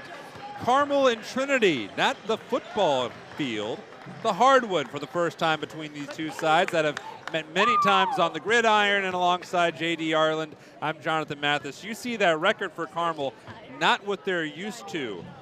Oh, no, absolutely not. And Carmel off to a very slow start this season. The Hounds ended their longest losing streak, get this, since the 1999-2000 season with a win yesterday. And really good to see Carmel back on track. The shooting opened up for the Greyhounds. Expect to see a little bit more of that today, like Ryan Osborne said to you before tip. Yeah, they know they need that shooting to come over for a second day. Can't just stay isolated in that impressive performance against number 12 Harrison, 60-46, the final a day ago. Carmel, worst start on the season since 2001-02. It's been a minute, almost a generation. It's been a long time. Yeah, in Carmel, not used to playing from behind, but they're going to have to do that today. Meanwhile, Trinity, by the way, really cool uniforms for the Shamrocks. Trinity, all eyes are going to be on Jaden Johnson, who had 19 points yesterday. Already some college coaches in the building. We saw some Notre Dame T-shirts walking around. All eyes on Johnson, who is really good for these Shamrocks. Alex Johnson, no relation, joins them. Dre Vassar has been outstanding for Trinity for some time. Lance Chandler, possession-oriented guard. Julius Edmonds, a transfer to Trinity from Western High School in Kentucky. He also has some offers for college. Carmel, starting with Evan Harrell, Alex Kudo, Mitchell Malloy, Julian Vaught, and Ryan Clevenger. Not in that order, but that's just how I read them off the screen. Trinity lost yesterday to North Central by a sliver, and they've got a ton of potential. We'll see if that shows back up here in Game 2. Yeah, Trinity definitely wants to avenge that. Everyone's surprised that they lost. Helpful that North Central playing on their home floor, but we will see how they respond. Now, one guy to highlight for Carmel, Alex Kudo, the quarterback for the Greyhounds, who has spent some time playing Trinity on the gridiron for multiple years. Gets to see him on the basketball court now. Kudo, a junior, has played them all 3 years on the gridiron as well. Trinity is 8-3. They're number 3 in the Commonwealth of Kentucky. Carmel used to having a number before their name, 3-6. And we're going to see a couple different styles clashing against each other. Carmel likes to be deliberate. Trinity, they can get up and down. And Carmel, 3-6 according to their record, 2-7. If you look at the record now because of a forfeit, they played one of their players 6 quarters from JV into varsity, so they had to forfeit that Plainfield win. So technically 2-7, but 3-6 for all intents and purposes. Well, a haphazard tip, and here's Dre Vassar. Vassar be playing D1 next year somewhere. Akron, Bellarmine, Jacksonville State, all have their eyes on him as the first whistle of the game is called on the inside against Malloy. Mitchell Malloy, the younger brother of John Michael Malloy, who plays for Butler. It runs in the DNA. Big men with that last name. Looking down low, deflected up, sticking with it. Julius Edmonds can't get the roll. The second effort, no. The third is yes. Trinity shooting first. Julius Edmonds had 14 points yesterday. Missed all of his foul shots, though. So if he's going to stay near that baseline, he's going to have to get better from the free throw line. Here's Clevenger, the point guard from the wing. One of those Greyhounds that had to step up this year, get more of an offensive load after being able to defer a year ago, including Kudo, who has it. Kudo pulls the trigger and misses. It'll go to Trinity. Carmel made 11 threes in the game yesterday. 8 of those came in the first half, so the Indianapolis airport open for business, just not today, it seems. At least not yet. Still early. So maybe some later arriving flights will depart for the Greyhounds. Nice drive by Vassar. Dre Vassar goes off glass, and it looks like Trinity's going to try to focus on side to break this Carmel defense. Carmel, they've got a little bit of height, but a relatively smaller team. Trinity's got a lot of athletes on the court for them. They don't play many players. They played just 6 yesterday. Carmel has the height advantage, but it seems Trinity has the athleticism and the age advantage. And Kudo misses his second three. Rebound snared by A.J. Johnson, one of the 2 seniors on the squad. Hit the game-tying three in the 5th place game in the Kings of the Bluegrass. Nice effort there with Dre Vassar, which is a really cool tournament down in Kentucky. A lot of teams involved. One came up from Little Rock, one down from Chicago. And Trinity comported themselves well. Down low, Harrell guts the roll. And Carmel answering back with a down low shot of their own. So 3-ball didn't work. Why not use what you know works? Those high percentage shots going to play a factor for the Greyhounds. Edmonds taking on Malloy, gives him a little shimmy. Can't get it to go, sticks with it. And it will go to the Greyhounds. Checking in for Carmel, Jamichael Fountain. Kudo checks out. No, excuse me, the 21 jersey there, Julian Vogt checks out. How could you confuse those 2 I know. white jerseys? So Vaught takes the seat. Here's the Greyhounds looking for a boost. Jamichael Fountain, 2.2 points per game. There was an unlikely hero yesterday, Ben Bremer. Shot the ball great off the bench. Yeah, he only had 2 minutes on varsity all year. Yesterday had 12 points, 3 threes, and went 3 for 4 from the line.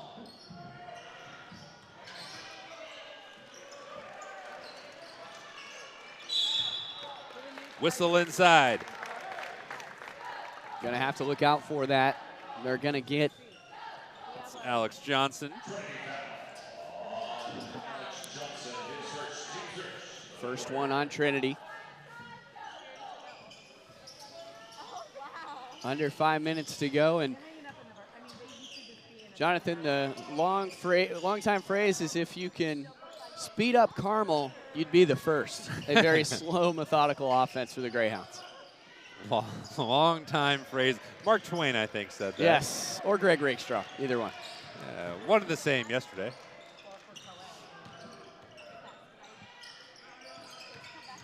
Carmel going with what works. Clevenger. Malloy. Nice pass. Kudo. Yes, sir.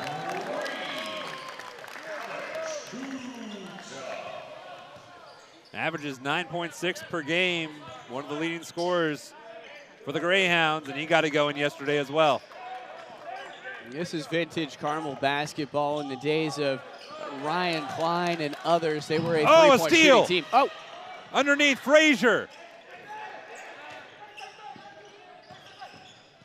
On the attack, the floater is pure by Jaden Johnson. what an interruption made by Trinity, and that's the kind of thing you've got to limit. Seems easy to inbound the basketball until it's not. Here's Fountain.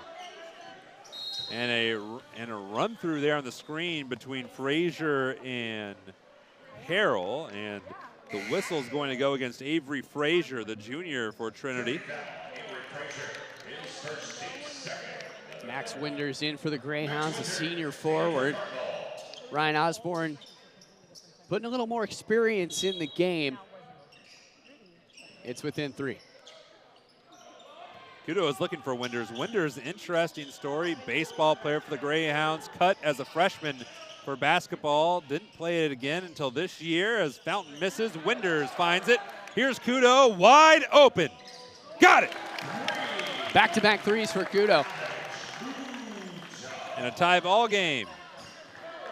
Here, 3 minutes to go, first quarter. Dre Vassar. Carmel with this classic 2-3 zone. As Vassar misses the baseline, Jay Carmel looking for their first lead of the game. Good defensive pressure. And it's Fountain wide open. He misses the three. The chasing rebound could not be snared by Harrell, but it was off Trinity. And we see Josiah Lawson slide into the lineup. Rocco Pfeiffer. Already the Shamrocks playing more players than they did yesterday.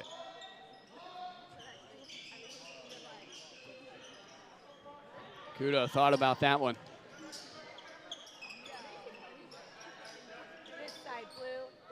Clevenger had to range over to secure that pass from Fountain.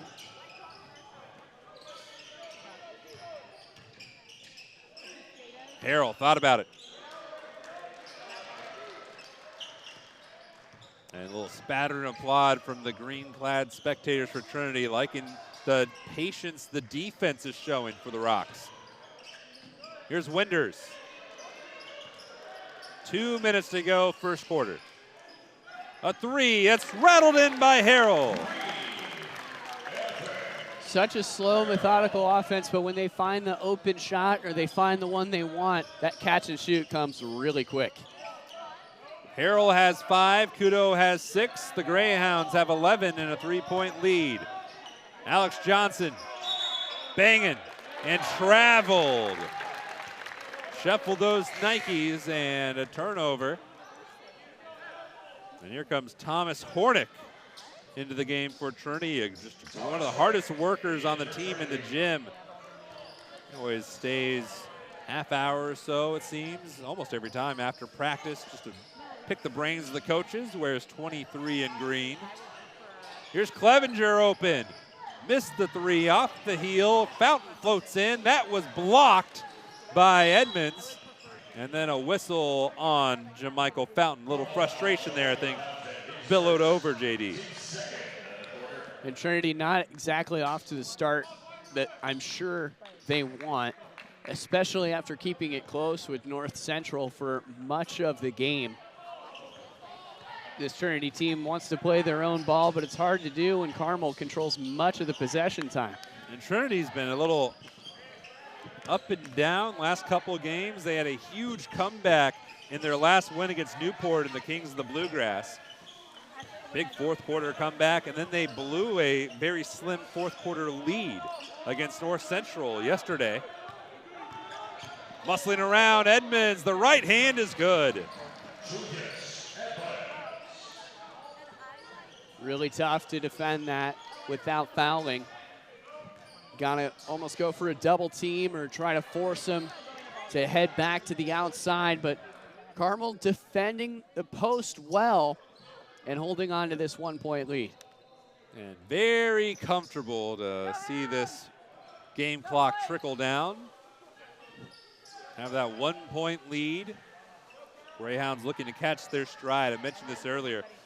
Carmel off to their worst start since 2001-02. The coach of that team, Pete Smith, a colleague of ours here at the ISC, bounced back all right. He's in the Hall of Fame.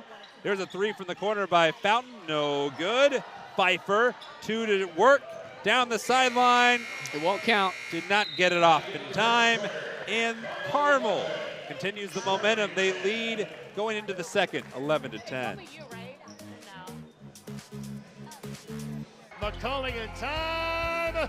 Oh, no! It's good. This one is Ah, good. there you oh, go. wow, Dawson makes a great catch.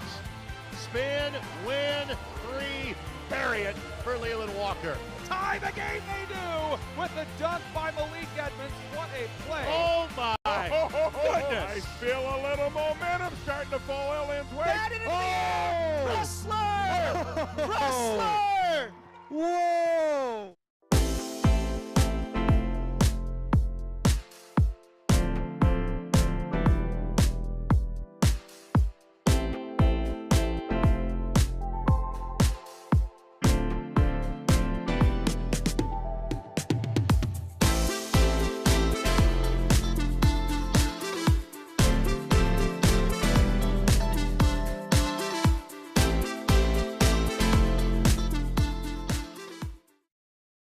Welcome to the second quarter. You know, JD, I've been looking for a good barbershop, and I think I might have found one.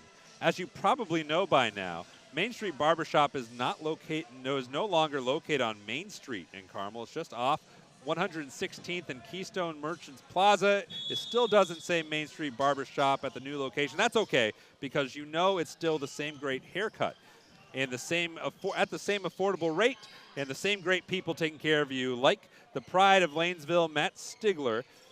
Stop by Main Street Barbershop. Just don't look for it on Main Street. Keystone Avenue. And going down Main Street was Evan Harrell. He has 7, and it is a 3-point Carmel lead. Pulling up 3 in transition, missing the 3 was Jaden Johnson. Trinity's got to hang on to the ball for longer. There's Ben Bremer into the game. What a revelation he was yesterday. Fountain, the lefty, misses the 3 attempt. Ripped down by Josiah Lawson, who, like his teammate Julius Edmonds, both transferred to Trinity this year from Western High School. Big additions for the Shamrocks. Dre Vassar did the same thing, not from Western, but he transferred a year ago, so second year in the system with Mike Zabo's team. And here's Vassar. A 3 from the top. No tie yet. Rebound Kudo.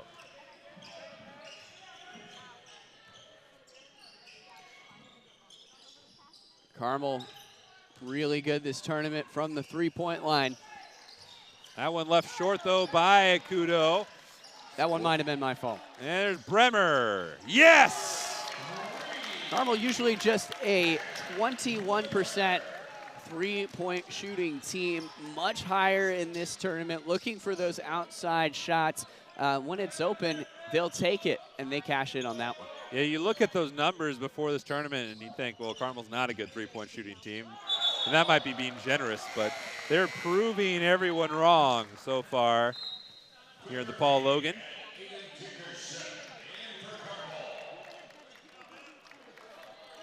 Dickerson steps out for the first time. Carmel bringing some more size. Dickerson, a 6'3" freshman. Just the continuous possessions, not something Trinity is used to seeing against Carmel. They've been subbing a lot, trying to keep their legs fresh as they face their biggest deficit of the game. Almost a steal by Vassar. And it'll wear you down having to play defense for that long and respond to what Carmel's doing rather than set up an offense of your own. Mentally tiring and physically stimulating. Bremer checks it down low. Dickerson. Oh, that's a loose ball, and that's Frazier all over it. Up the floor, Jalen Johnson finds Alex Johnson, and Johnson has 2 more points. Really, really good extra pass. Unselfish ball, and that gets 2 points every single time, cuts the lead to 4. Quinn Murphy working it towards the top of the key.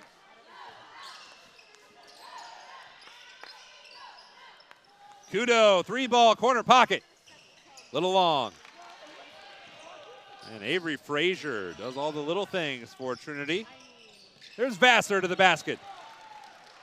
Tucks it in with that back hook. Really hard to do when you're going that quickly, and Ryan Osborne wants some time to talk about it. JD, you know Perry Kitchen. You know, he's from Indianapolis. You might think of him, if you're like, hey, that name rings a bell. Wasn't he the MLS player? Well, he was. He had some great days on the MLS pitch, and today his pitch is a little different. It's finding you the absolute best deal for your mortgage. Contact Perry and Approved Mortgage today at 317-509-0929. Approved Mortgage is Central Indiana's oldest locally owned and operated firm, and Perry is ready to help you find your dream home today. Give him a call at 317-509-0929. Really good to see Carmel making some substitutions early. Quinn Murphy into the game. We've got Evan Harrell out there, as well as Mitchell Malloy. So you can see Osborne favoring the bigger guys that are going to get it done under the rim. Kudo checks out, and so maybe a different strategy for Carmel with just under 5 to go here in this first half. Trinity's got a big lineup out there. Almost all their players are 6'3" or above. Carmel with the shorter backcourt, trying to counter. Here's Bremer. 4.5 to go here in the second. 2-point lead for the Greyhounds.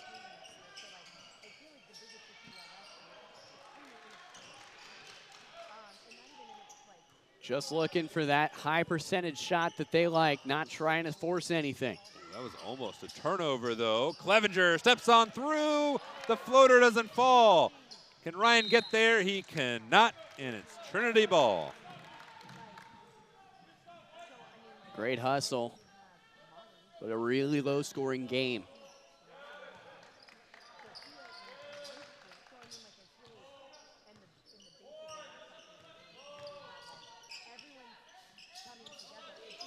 Frazier from the left wing.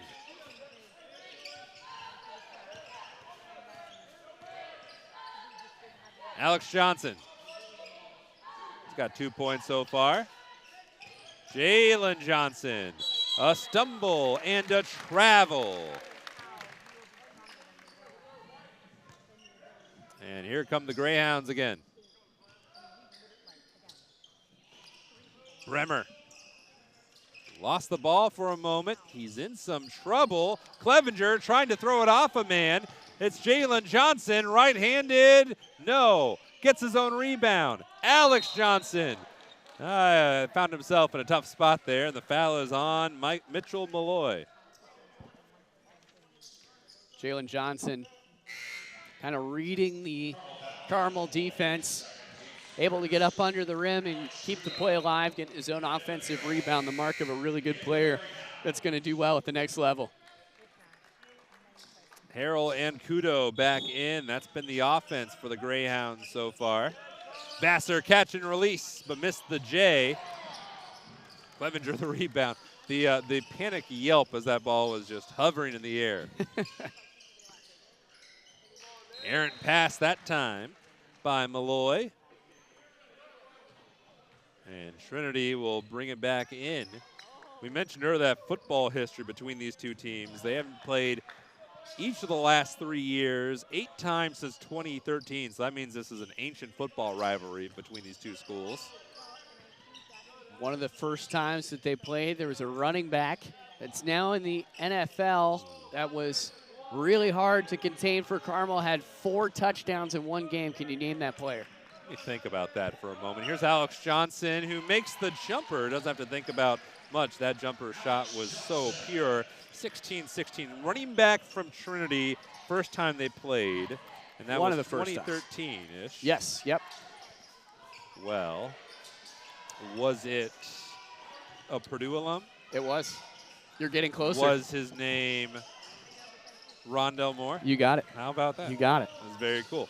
Rondell Moore and Jeff Brom for the first time together. Yeah, missed by Jalen Johnson. The whole Brom family are Trinity alums, and 2 of them, the dad and Brian Brom, both got inducted into the Trinity Athletic Hall of Fame recently. A lot of contact with no whistle.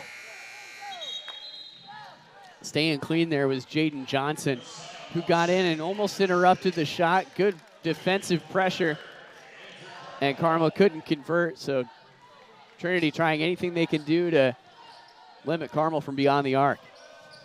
And by the by, December 14th, Oscar Brom, Brian Brom, both inducted to the Trinity Athletic Hall of Fame. The Brom squad. Let's play basketball today. Here's Frazier.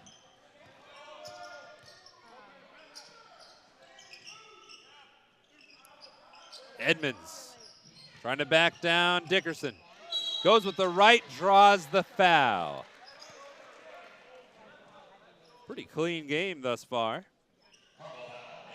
Just a minute and a half to go, and it seems like these two teams still trying to figure each other out. It's really hard to set up an offense when Carmel controls much of the possession time, and the only time Trinity is really getting the opportunity to shoot are these fast break and transition points, and that'll get them to the line. That'll get them a couple of easy baskets, but it's definitely not something you can build a game plan around. The new issue of Hoosier Basketball Magazine is being printed, so you can order now by calling or texting 317-925-8200.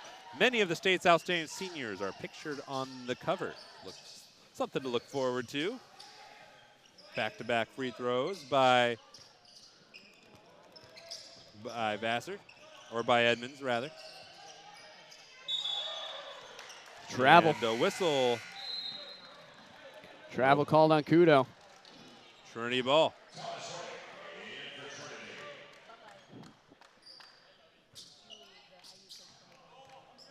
$1:22 to go here, second quarter. Shamrocks looking to add to their lead. Great screen at the top of the key, allowing them to do something. Oh, Down nice low. find. A little too much by Alex Johnson. Right idea, wrong execution. Johnson matched up tough on that 2-3 Carmel zone that they do so well. Inside a minute. Man, this is like Carmel's bread and butter.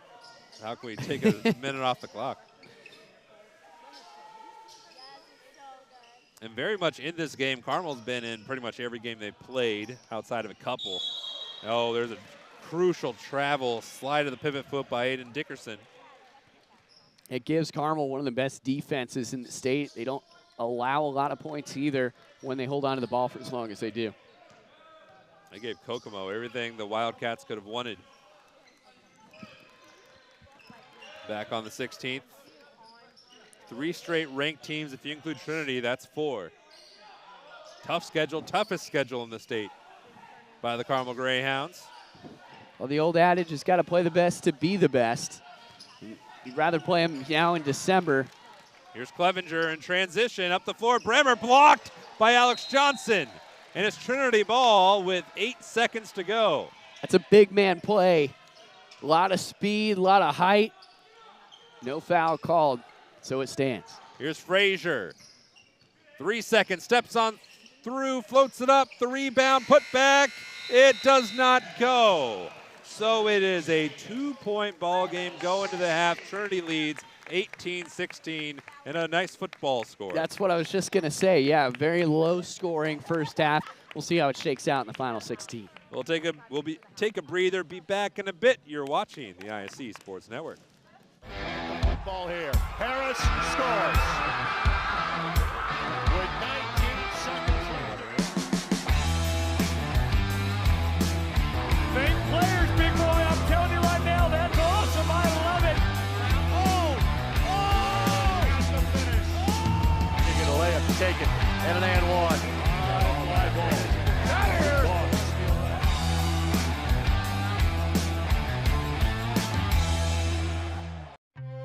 Brewer jams it home. That ball wiggles in and into the back of the net. A little fireworks in the first half. Throw it up for Tillman. Oh, my goodness. 122-6-0 for Penn. What a swim! 6 of them. Shot at the buzzer. Got it! She got it! Oh my goodness, what a shot! Hello! Did it again. Hello! Made the highlight reel again. That goes to Mentor and all kinds of room to run. Down the middle of the field, and he will not be touched. Jackson, hello! There we go. Stokes throws it, caught, ball ricochets. Wow. A huge hit. Wow. This has been an amazing display of goal scoring. Jackson takes the handoff, throws the deep ball. He's got a man. Catch made. Rolling. Has a man first down, the grab by Cyrus.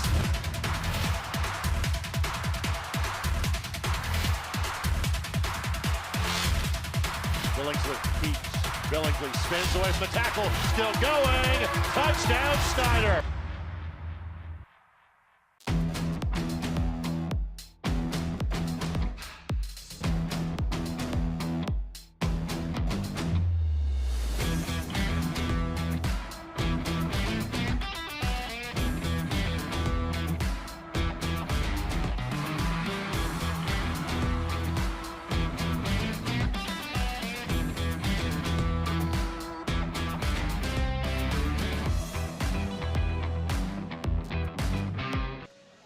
It's been a barn burner here in North Central, 18-16. Not like a raging barn burner, just No. like a simmering. Not a track meet. The barn has not fully been engulfed. It's just it's in the process.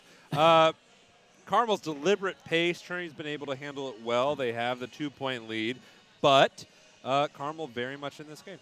Yeah, and I think that's it's tough to judge how it's going to go in the first half.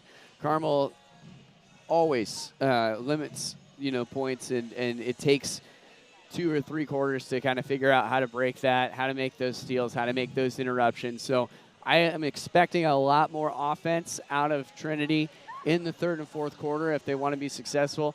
Listen, it's just going to come down to possession time. You've got to speed Carmel up. You've got to find a way to hold on to the ball. And going along with that, Trinity had some really good plays, but I think they need to set up better shots. They need to take higher percentage shots, less contests, get in towards the rim, do what they do best, and try to get at least a little bit of a lead established. It's hard for Carmel to dig themselves out of a hole once they're in it because they don't score that much. They're not very productive on offense. So if you can go up big on Carmel and hold the line, usually that's the way that many teams succeed. Now, I think what the Greyhounds need to do is speed up a little bit. They've got to try to shoot that 3 ball a little bit more. Use your guys like Malloy under the hoop. Use your guys like Harrell under the hoop and stay out of foul trouble, which both teams have been doing a great job of. By my count, only a few fouls on both sides. Your count is correct. We have 6 total fouls between the two teams in the first half. Trinity is like one of the best shooting teams in the country, field goal percentage-wise. Their worst, you would have guessed what their worst shooter's shooting percentage is what? It's probably still above the national average, which is like 31%, so probably 32. You're right on. 31% by the reserve, Jalen Hansberry. So everyone else is above that. So they have the shooting. Now the question, can Carmel keep that shooting at bay can they keep this possession, make enough shots where Trinity they're not able to utilize their advantage there? We've got a lone player on the halftime court here that I was watching. Yeah, but I think it's going to be really important for Trinity to just take more shots. They didn't take that many shots, and when they did, they were contested down low and didn't really try to force anything.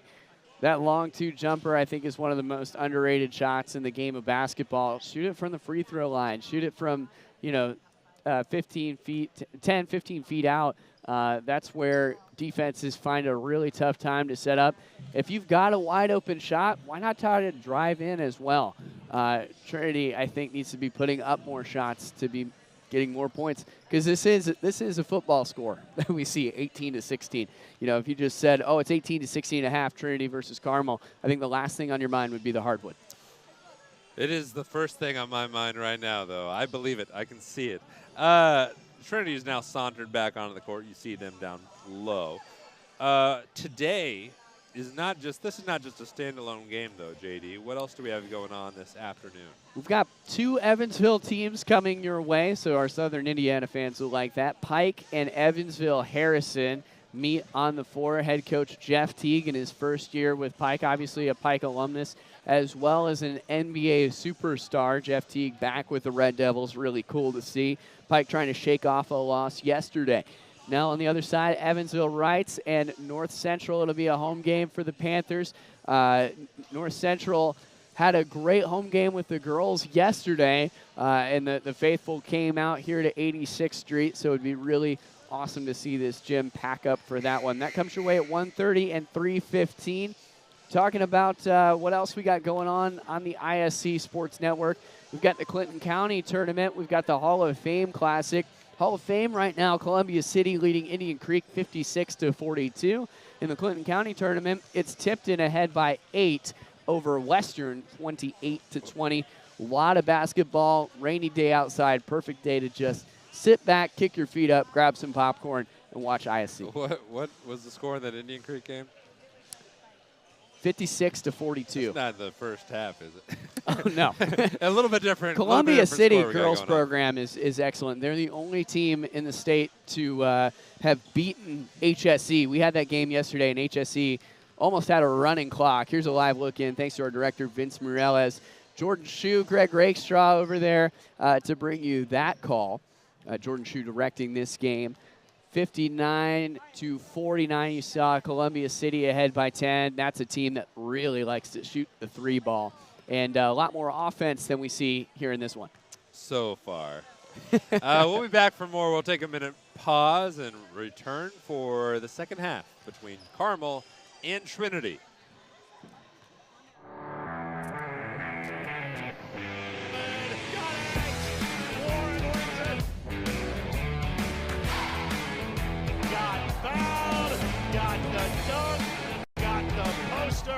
And gets the highlights. Now he takes the look away, and he puts it away.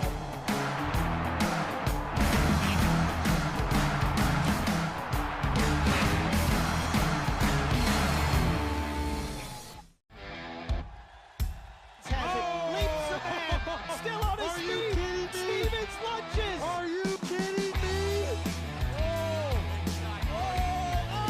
Champions of Marion County. Unbelievable. Touchdown. Living up to that last name. Wabash has the lead for the first time today. Said that was going to be a highlight reel. Oh, baby. Yeah, you can celebrate after that. If you missed the first half, we had to trim it down to just 20 seconds of highlights. It was an arduous task, and JD, there were a lot of drives to the basket. Dre Vassar looked pretty good that first half, 6 points. Yeah, good to see. You know, he's nearing those double digits. Kudo has been the one to watch for Carmel, wearing that 3 jersey, has experience on the gridiron. Now doing a good job against Trinity on the hardwood. Give it to Alex Kudo. You know he's going to shoot, so I think it's important for Trinity to try to double team him. Carmel, got to go down low, got to get more offense, got to speed up the pace. It's only 18-16, and, 16 minutes have already gone by. I would expect the second half to be very, very different. Well, we'll see. What would you wager on this being very, very different? Would you wager a high five or just a handshake? That's a tough one, man. That's If you're betting on high school games, you should worry about more than what your high five or handshake. Pretty bad. Well, anyway, 8 minutes on the clock. Third quarter about to commence. Trinity with the lead, and Dre Vassar with the basketball. Kudo almost lost his footing. And whistle as Lawson went baseline, and the whistle is against Alex Kudo. His first, team's first. Had that switch way out wide, just played it a little too aggressive and came in steaming hot.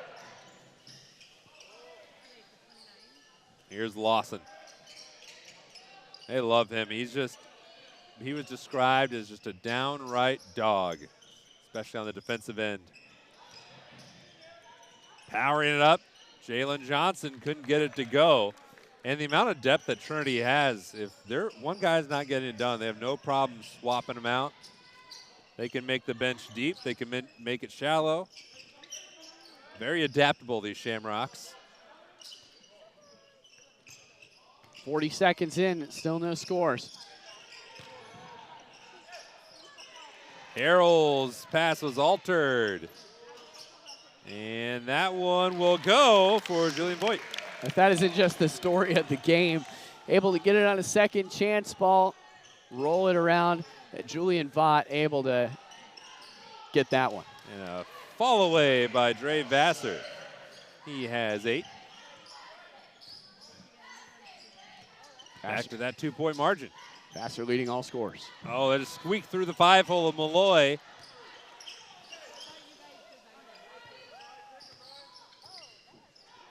Kudo. Defensive mismatch. Kudo outgunned in the post. A very tall Jaden Johnson there to make the stop. Malloy couldn't hang on. Now here's Jaden Johnson.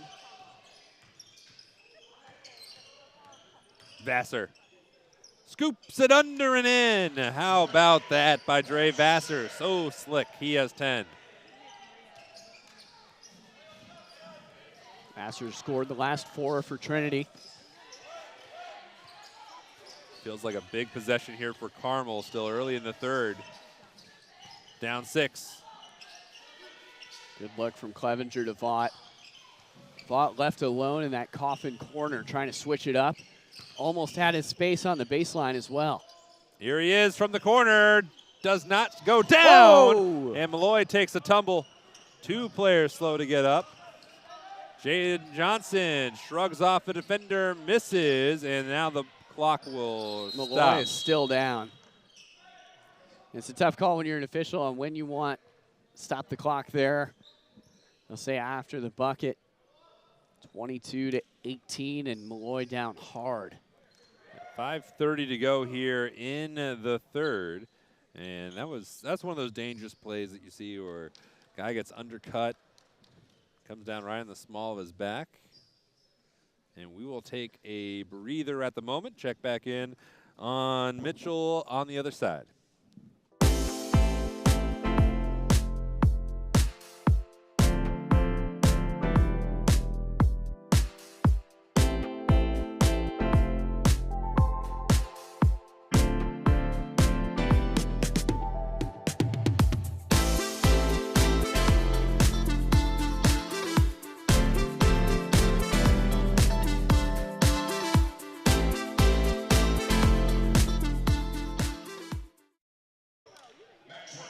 We're back. Mitchell Malloy is just fine. Back over to the bench. He's going to take a brief walk to the locker room just to get checked out, make sure he's okay. But yeah, tough guy, up under his own power and then jogged off himself. Here's Clevenger.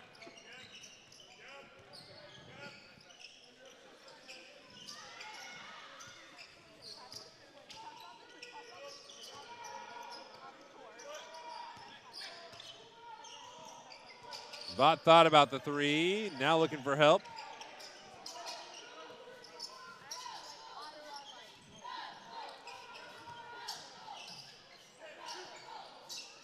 Kudo pulls the trigger. Does not knock it down from the corner. Rebound is errant, and Dre Vassar, a one-man fast break, slides through the lane with the left. Can you believe he was able to go across his body and still put that one in? Wow, Vassar really heating up in this third quarter. Yeah, that's what a lot of these, especially mid-majors, are liking in them so far. We'll see how all the recruiting shakes out as the year goes on. 6-point lead for Trinity.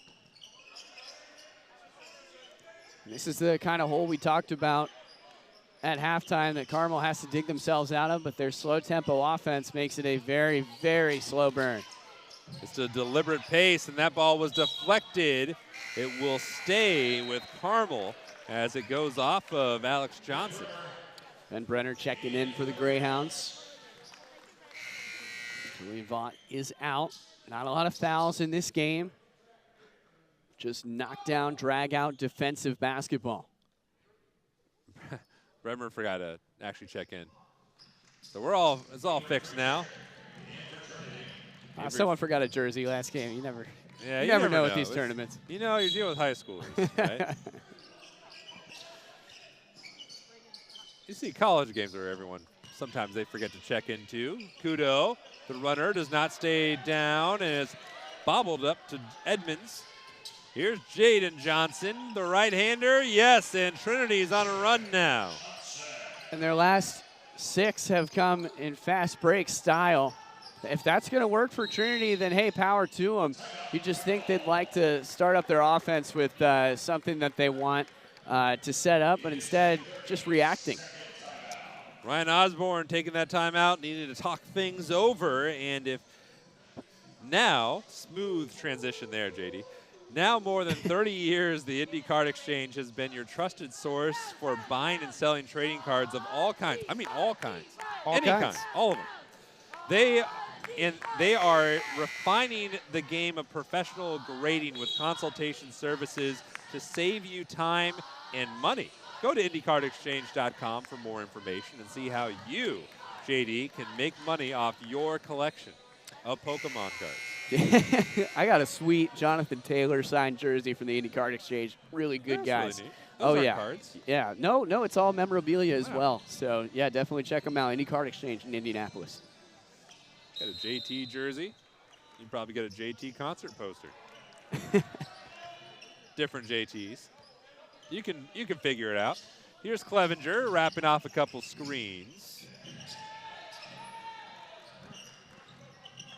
Kudo's been quiet since the first quarter. Hit a couple threes, has had a couple rim out since then. Harrell on the attack, blocked at the rim by Alex Johnson. Second big block for Johnson, who's able to use that big frame to get up there and make interruptions. Johnson, a defensive threat for Trinity. 6'4", the senior averaging 9.7 points per game. Thought about the three, under, hands it to Edmonds in the corner. That's a glancing blow.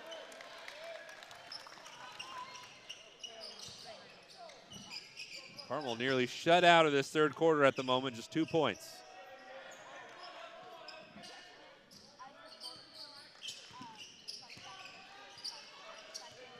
Two points, and like we said, that deliberate pace, slowing them down. So maybe some more three balls or something that we saw in the first quarter. Carmel started things off well. Remember, yesterday, 11 threes for the Greyhounds, 8 of them coming in the first half. This is a Carmel team that when they get on a run, they can get really hot. They just haven't done it yet. They've a little struggled at that all year, it seems, as Aiden Dickerson will come back into the game.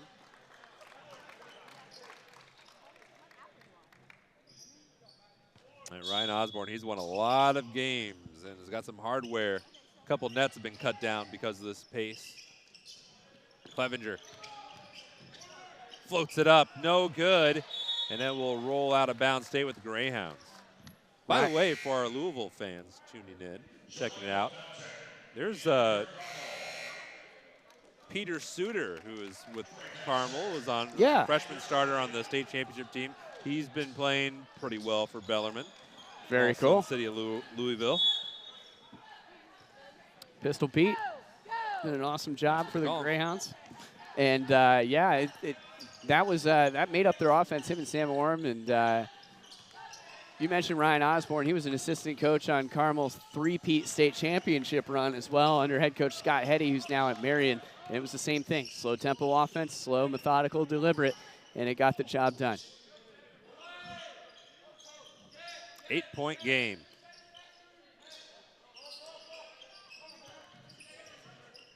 Rimmer. Can't finish it off. Edmonds floats it dangerously. Harrell, man, what it's like to have 17-year-old ankles. Into the corner, Bremer. Would have been a lot more snaps and pops in just a few years after that, but it's almost like you got to let that one roll out. Carmel gets it right back, and, you know, we talked about limiting their possessions. That's not a good way to do it.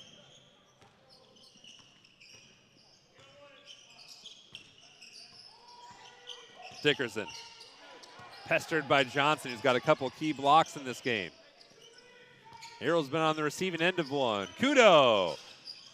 No, still won't fall, but an off-the-ball foul by Avery Frazier. Frazier just came down a little too hard trying to get that rebound. Good effort. Nothing to worry about. Just one team foul on both sides here in this third quarter, so only four total fouls apiece in the game. I'll tell you what, old Avery's almost got a monopoly on Trinity's fouls, though. He's got 2 of the 3 on the Shamrocks in the game.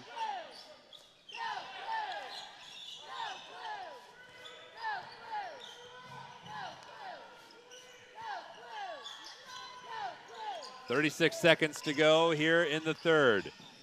Fountain. Bremer on the attack, underhanded to Harrell, but a foul is called. Oh, there he is again. Oh, Avery Frazier. Nearly a travel. If he hadn't been fouled, it would have been a travel and a turnover for the Greyhounds, so coming at the most opportune time.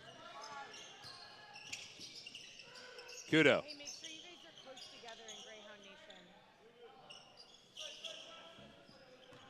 15 seconds for Carmel.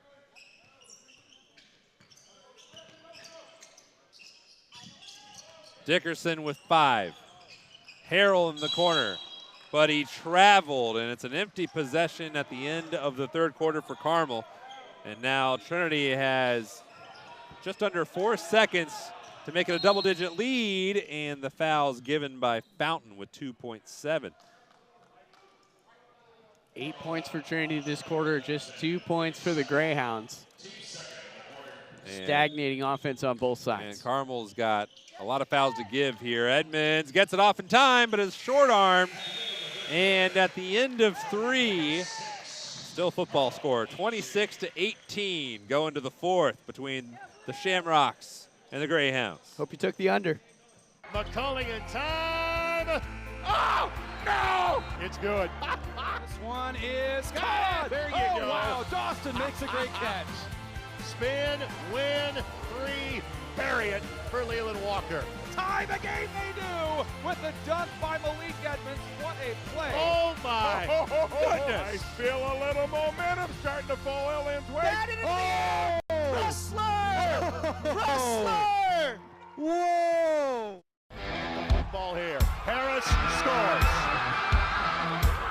With 19 seconds left. Fake players, big boy. I'm telling you right now, that's awesome. I love it. Has to finish. You get a layup taken and an and one. Out of here.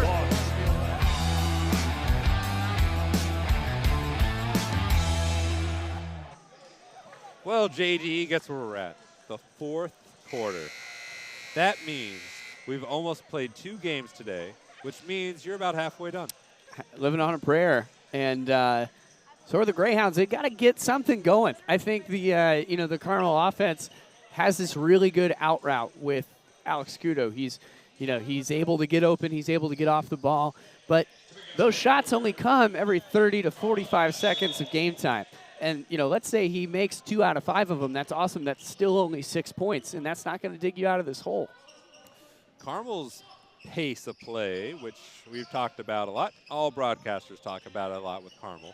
It does, one thing it does that's great is that it can keep you in games because the opponents aren't able to just run up and down the floor, build huge leads in theory.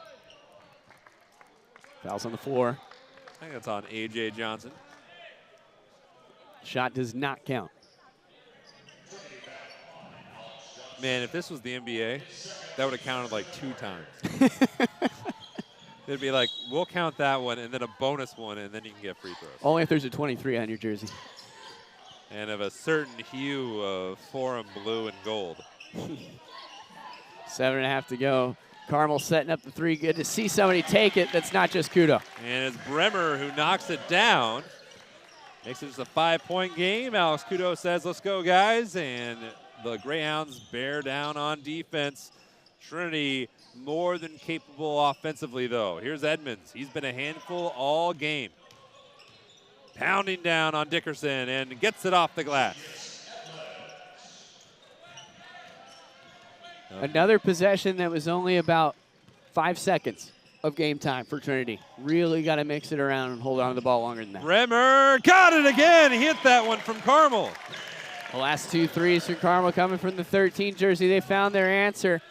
Good morning, Greyhounds. They've woken up. It's 4-point lead. And I think he's spot up from the roundabout on 106th. Which one? So many to pick from.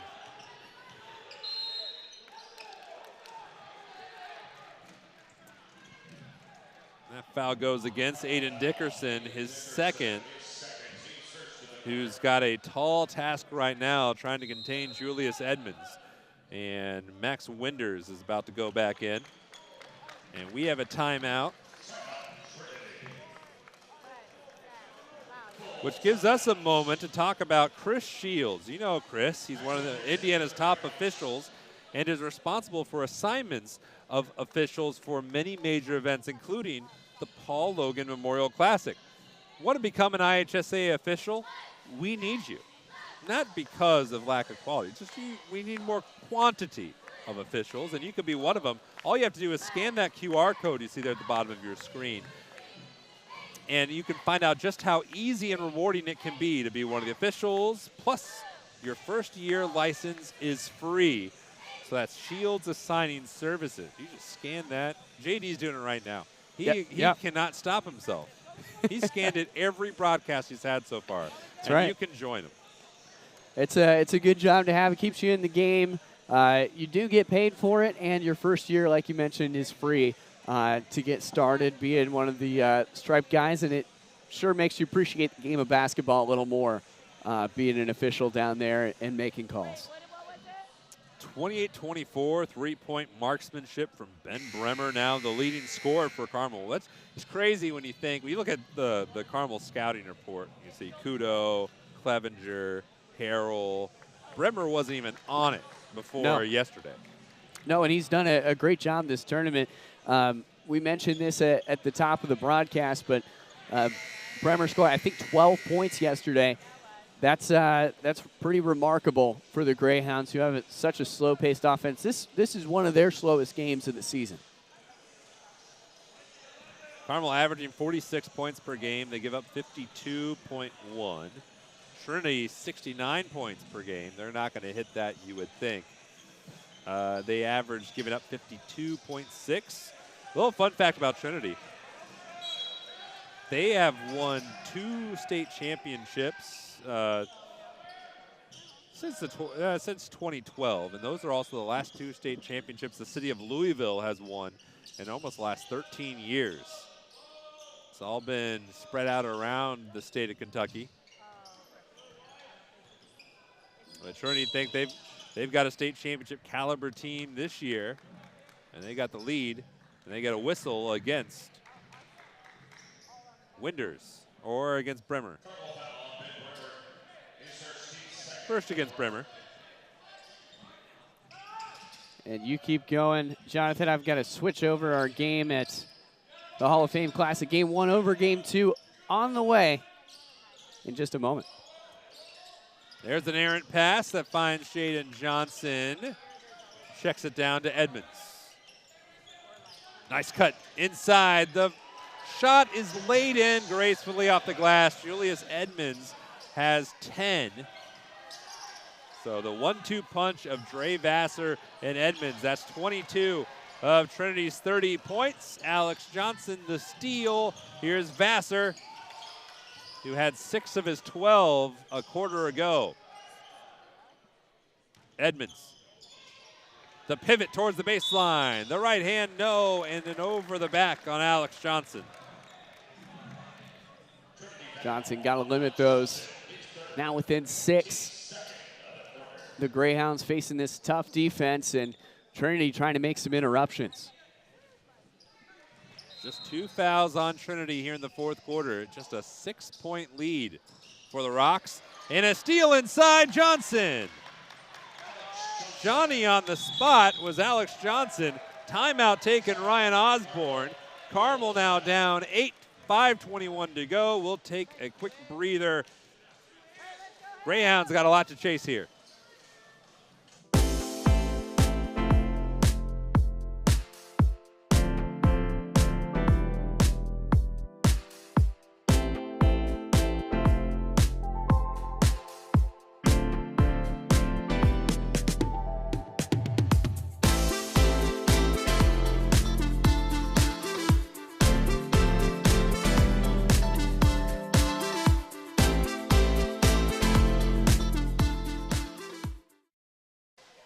By the by, you see the Carmel cheerleaders leaving the floor right now. If you were wondering, like, man, it sounds like there's a bunch of girls talking in the background of this broadcast, that's because our crowd mic, which has been expertly placed for great audio of the floor, is right by where the Carmel cheerleaders have been set up.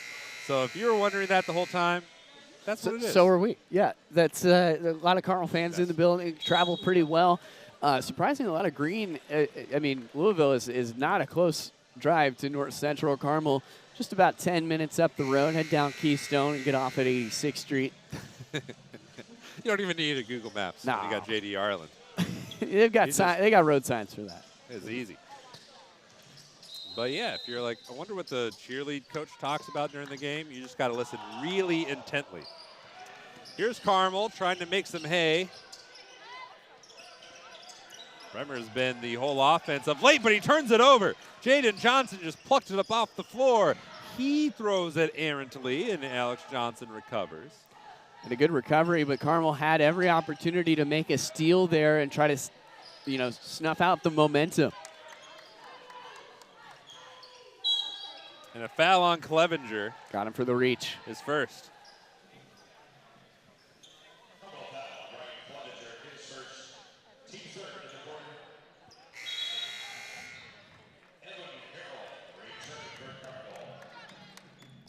And you think this game has been played at Carmel's tempo. They just haven't got the shots to fall like they did yesterday. Edmonds inside. A one-man wrecking crew. Exactly what you got to do. Make that extra pass. Find the wide open guy and stay out of trouble. And Harrell lobbed it to Clevenger, who was boxed up by Vassar. And the Greyhounds coming apart here a little bit. Yeah, last touch by the Greyhounds. Good interruption made by Clevenger. Now Trinity's going to have it to try to set up their offense. Tough man-to-man. Carmel switching from the 2-3 zone that we saw in much of this game. Johnson from deep. Got it! Hit that one from the bench. Jaden Johnson, really, really good. Only a sophomore, by the way. Veteran leadership. Had 3 threes yesterday, 19 points, and was perfect from the line. Also one of the returning starters on this team from a year ago. Started as a freshman. He's going to have a lot more games in his near future as that whistle goes against Julius Edmonds. I'll send Evan Harrell to the line. He's been shooting 81% on the season. The lead is 13. This is where you make them pay. Good on the first. After this, the Greyhounds done for 2023. Not many days left in this year. Starting off next year, they'll be at Marion and then at Westfield. They're not back at the Eric Clark Activity Center at Carmel until they play Brownstown Central on the 13th. That's a 2A opponent. Yeah, but not just a 2A opponent. The number 2 team in 2A, a heck of a team in Brownstown Central. The schedule for Carmel is impressive. And right now it's been a lot to handle for the Greyhounds. We've got number 1 Lawrence North later on as well. On the ground, Vassar traveled. So no foul call. Just laid down on the ball, and it's going back to the Greyhounds.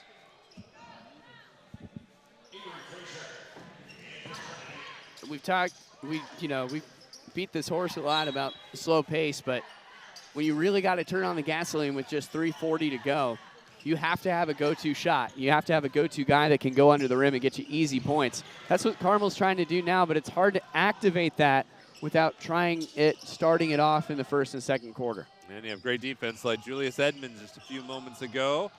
Here's Josiah Lawson finding Edmonds, who has been tough to tame down low. Frazier leaves up to Lawson, and Trinity playing the clock. A foul on Jermichael Fountain. A really tough game to establish much of a rhythm. A lot of interruptions from whistles and turnovers and what have you. Lawson down the lane, stumbling, left the ball behind him. Winders fired upfield, looking for his cutoff man. It ends up going back to Trinity. Lawson steps inside, draws the foul on Winders. And that's his first and the 5th on Carmel. And guess what? Free throws the rest of the way for Trinity. 5 fouls means 2 shots. Lawson on the year, 65% from the line. Got the first. That's his first point of the contest. Here's one for you, Jonathan. During the 2021 season, Louisville Trinity versus Carmel had a higher score in the 4th quarter during that football game than this basketball game. That game finished off 49-38. How about that? 49-38, eh? I wonder if we can get there. Not a lot of time to do it. Oh, and there's another steal. Lawson underneath Frazier. Look at that ball movement. Good communication. Great defense by Trinity, just plucking those passes. Johnson misses the three. Here's Harrell, and Carmel's got to go. They need a shot in a bad way with only 2:40 to go. Hopefully one that goes in, if you're a Greyhound fan. So Michael Fountain would like to see him pop a few more shots. He's got a good handle. He's got good ball control, and he's open. Let's see how he does. Way off by Fountain. Down low, Clevenger attacks the basket strong. Missed it. Here's Frazier. That's Lawson. Got Wow. the three. Swish. Breaking 40 points is Trinity, and this thing starting to feel out of hand. 2:04 to go. Trinity up big. We'll take a breather. All Shamrocks here in the fourth. Brewer jams it home. That ball wiggles in and into the back of the net. A little fireworks in the first half. Throw it up for Tillman. Whoa. My goodness. 122-60 for Penn. What a swim. Six of them. Hello there, friends. Welcome back. Fourth quarter.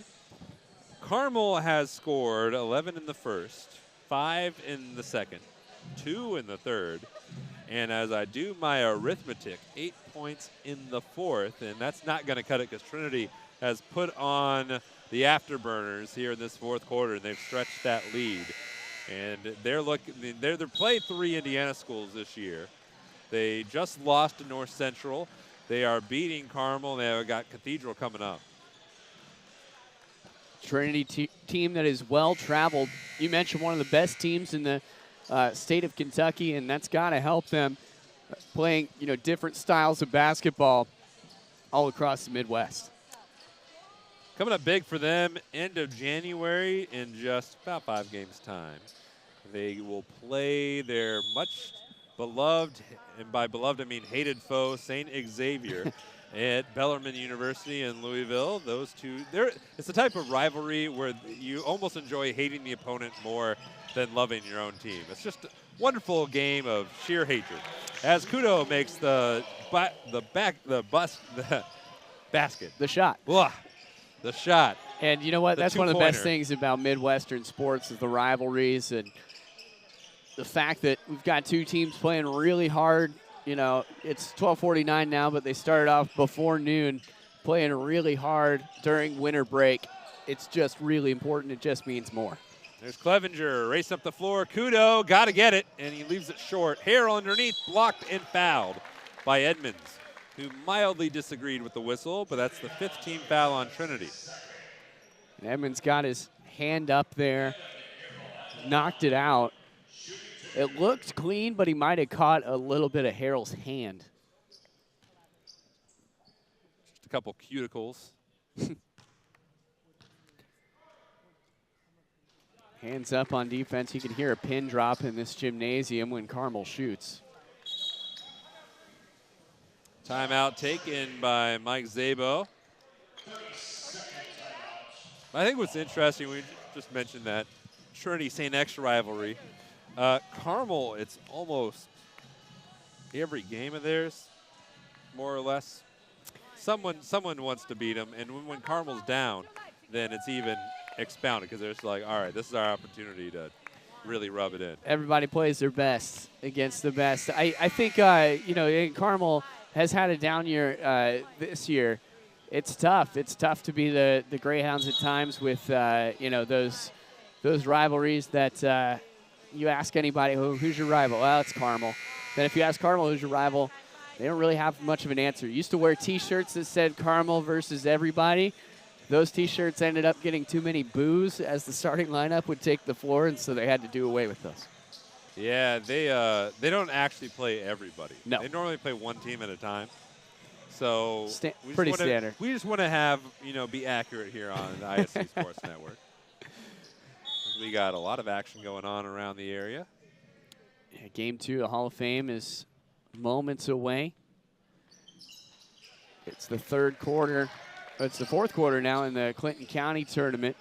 Tipton versus Western, kind of a modified schedule on that one.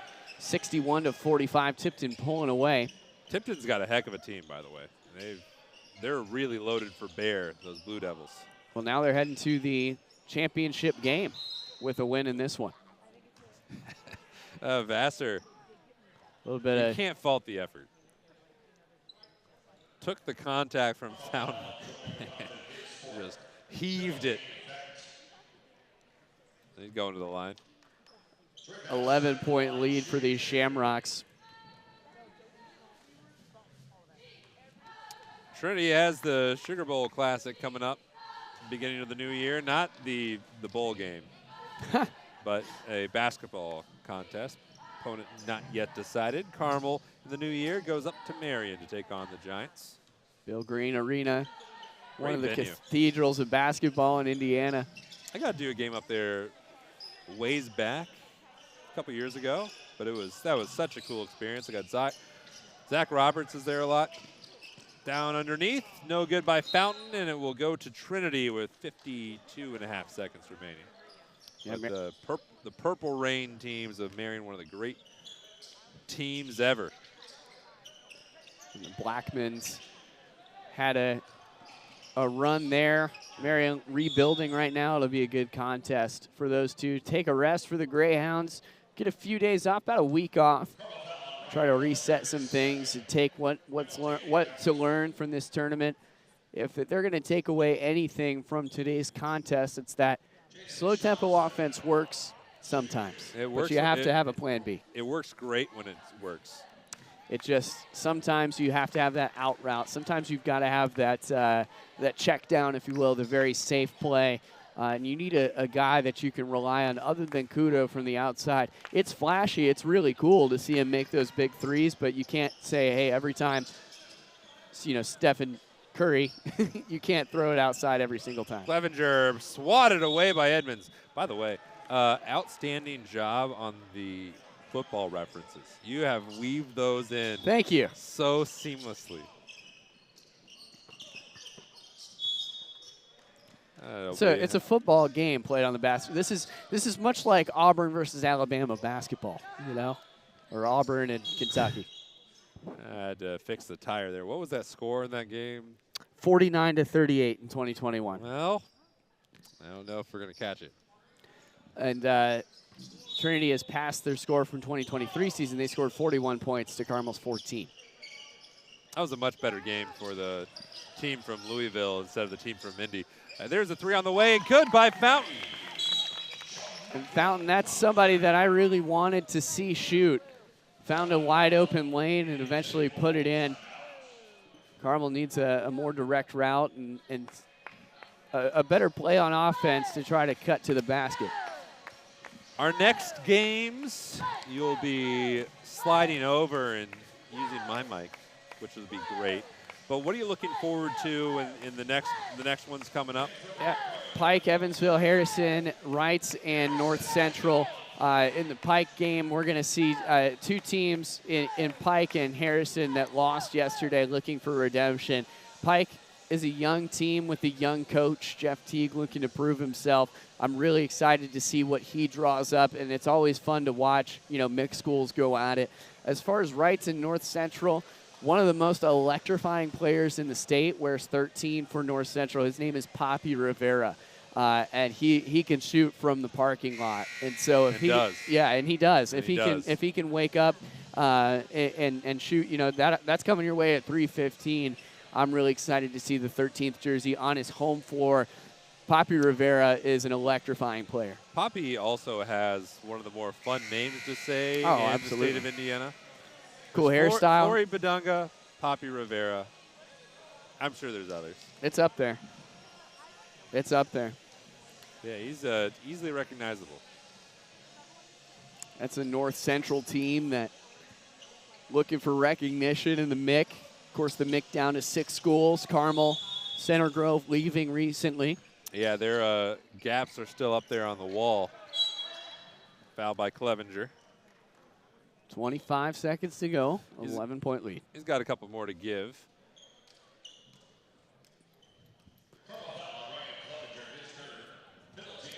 That's Josiah Lawson at the line. He's 1 for 2 today, 65% on the season, entering this weekend. And Boinks in the first. 1:30 the start time for Pike and Harrison. 3:15 for Wrights in North Central. And we've been told that despite being a little bit early here, we're still going to have to wait that full time. So 1:30 is when you want to check back in. Kudo misses. And the rebound is Fountain. Right back up, was fouled from behind.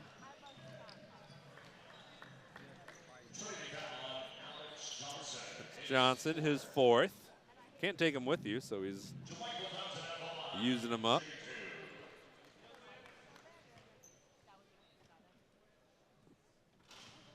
Missed the first. I think for Trinity, I didn't really like that loss. I asked Mike Szabo the mood on the team. He said, oh, they're always fine. And they were.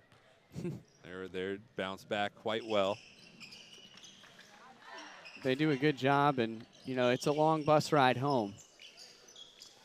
Made shorter after a win, and that's off of Dickerson. He just scared the bejesus out of one of the cheerleaders, though. Saw that.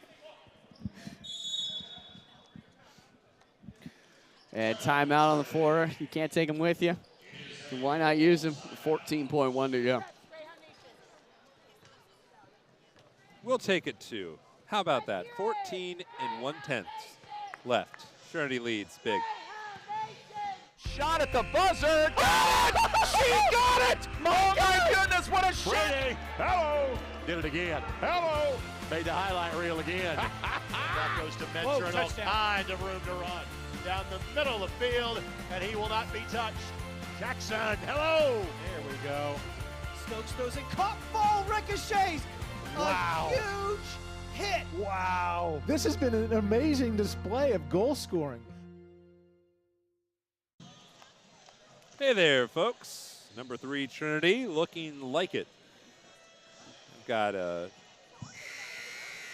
good shot at another state title. They've won 2. Their last one was in 2019, 5 years ago, for the Shamrocks. I like how Kentucky has their state. They have a Sweet 16 and then pull everybody together. And Trinity survived that twice. That's really cool. But they've carried the banner for the city of Louisville in the Kentucky State Tournament. Last couple of years, Louisville has had a long drought for state championships in basketball, which is a little surprising, you would think. There's a lot of talent in Louisville, but it's been spread around the Commonwealth. Is that at the KFC Yum Center? I think sometimes they play it at Rupp a lot in Lexington. A lot of good basketball venues in the Commonwealth. Always fun to make a trip down there. It's always a good time, I think. Lake Central Jennings County underway, and the final score finally reached for Tipton and Western. Tipton on to the championship. They win at 69-57. They will meet Northside. Vassar has 14. Make that 15. Another strong performance by Dre Vassar, the senior who has had a wonderful season so far. Here's Kudo, pulls up from the volleyball line, missed that one. Rebound Alex Johnson, and that, my friend, is all she wrote. Trinity makes the trip up from Louisville and takes down the Carmel Greyhounds 48-34, and JD is pretty definitive. Yeah, I think Trinity definitely had Carmel's number, and they had a wide range of options on their offense to try to put up points. Really impressed with what I saw from Julius Edmonds, from Dre Vassar, from Alex Johnson and Jaden Johnson. This is a team that has a bright future, and they're definitely going to find success in Kentucky. On the other side, Carmel needs a new plan. They need something, a faster-paced offense, somebody that they know that they can rely on as a scorer. They're a good team. They just have a lot to learn, and they're going to have about 6 days to think about this one until their next matchup. Yeah, Trinity played the game at Carmel's pace and did it with aplomb. 14-point winners here in Game 2 of the Paul Logan Classic, and we thank you for joining us alongside J.D. Arlen, Jonathan Mathis. Farewell, everybody. Coming up next is at 1:30. Pike and Harrison from Evansville will be on these same airwaves, and we'll see you in a bit here on the ISE Sports Network. Has it, leaps ahead, still on his feet. Stevens lunges. Are you kidding me? Champions of Marion County. Unbelievable! Touchdown. Living up to that last name. Wabash has the lead for the first time today. Said that was going to be a highlight reel. Oh, baby. Yeah, you can celebrate after that. McCulling in time. Oh, no! It's good. This one is caught. There you oh, go. wow. Dawson makes a great catch. Spin, win, 3, bury it for Leland Walker. Tie the game they do with the dunk by Malik Edmonds. What a play. Oh, my I goodness. feel a little momentum starting to fall Ellen's way. Wrestler! Wrestler! Whoa!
It's the midpoint in action here at North Central High School, Game 3 of the Paul Logan Memorial Invitational.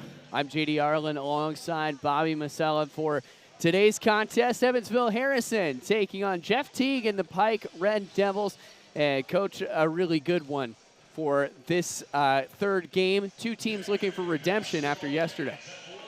Yes, very much so. We've had a couple of good ball games yesterday as well as some today. And we meet the starting lineup. We begin first with Harrison, and that is Evansville Harrison, not the Harrison Raiders of Lafayette. Evansville Harrison is 6-2. They start off with Caden Bard, Shane Sims, Eli Spear, Jay Summit, and Malachi McNair. And Coach Malachi McNair, that 44 jersey, really good. Definitely one to keep your eye on. Yes, he had a big ball game yesterday. He is one to look out for. Evansville Harrison led by Shane Sims at 16 points a game. Malachi McNair has a team-leading 75% field goal percentage. He's one to keep your eye on as well. This is a team that likes to shoot the basketball. Yeah, McNair is averaging a double-double. In fact, he's 15th in the state in rebounds.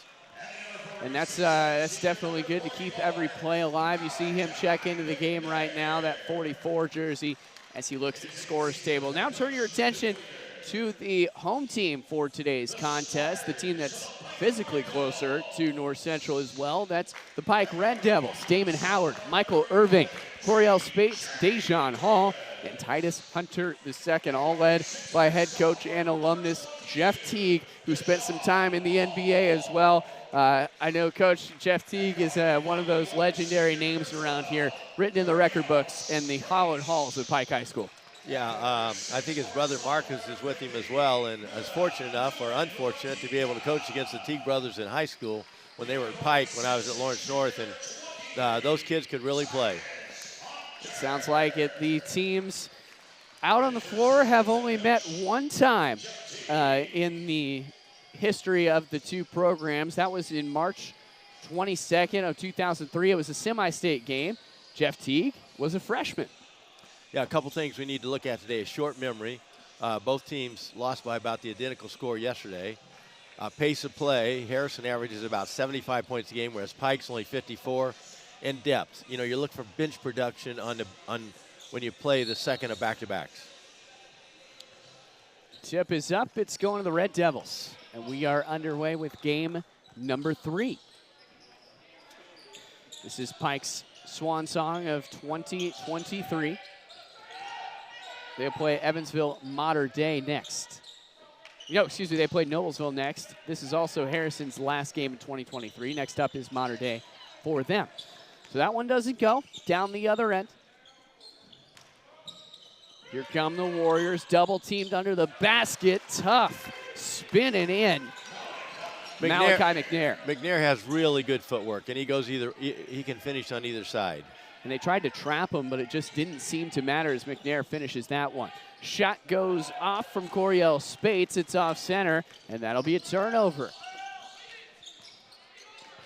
Pike trying to keep it inbounds. It'll stay down with the Red Devils. You saw where Summit got the rebound. A lot of times he will get the defensive board and be able to go coast to coast and set up the offense for Harrison. Warriors get it. Catch and shoot. This one takes a nice roll there for Jalen Ashley, his first points of the contest. Jay Summit, 4-0. Yeah, he has a good mid-range game. Summit with that easy pull-up jumper. The floater down the other end. That one worked for Titus Hunter. And that's Pike's first points of the game. 4-2, already a fast-paced offense. Out here around the top of the key. Jay Summit charging inside off the rim. It's lost as it's poked away. Good offensive rebound. But Harrison can't turn that into points. They get a second offensive rebound. Caden Bard just tripped up, and so that'll be a turnover. Mental mistakes early. I don't think he was aware of how open he was. Do I pass, do I shoot, or do I dribble? So let me dribble twice. Twice as nice, leads to a turnover, and so Evansville Harrison will play the full court pressure If Pike's able to break that, they could try to cherry pick an easy ball. Whistle blows as it goes out of bounds. Pike currently 3-5 to Harrison 6-2. Those long looping passes are not going to work against Harrison. Harrison is too long and athletic. That one went out of bounds, and so Pike's going to try to find another way around. Up and in. Titus Hunter now has all 4 of Pike's points.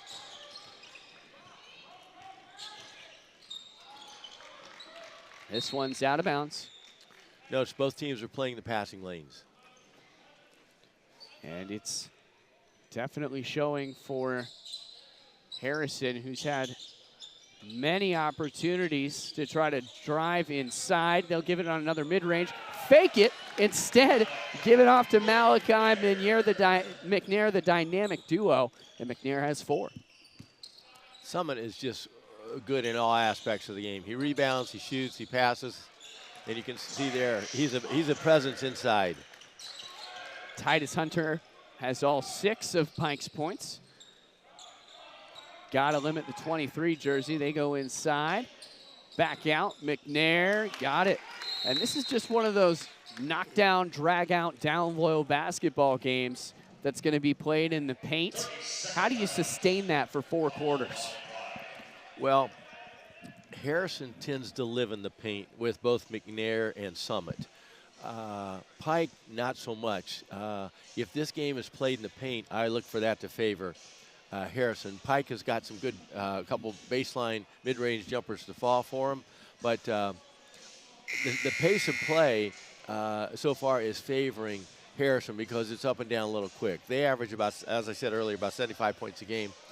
We'll see how much this 2-2-1 press alters Pike's play, but it has sped him up a little bit. A very quick start, already 14 points on the board. As there you see head coach Jeff Teague and the assistant coaching staff at Pike High School, the former NBA superstar who was with the Hawks and then the Pacers for a bit.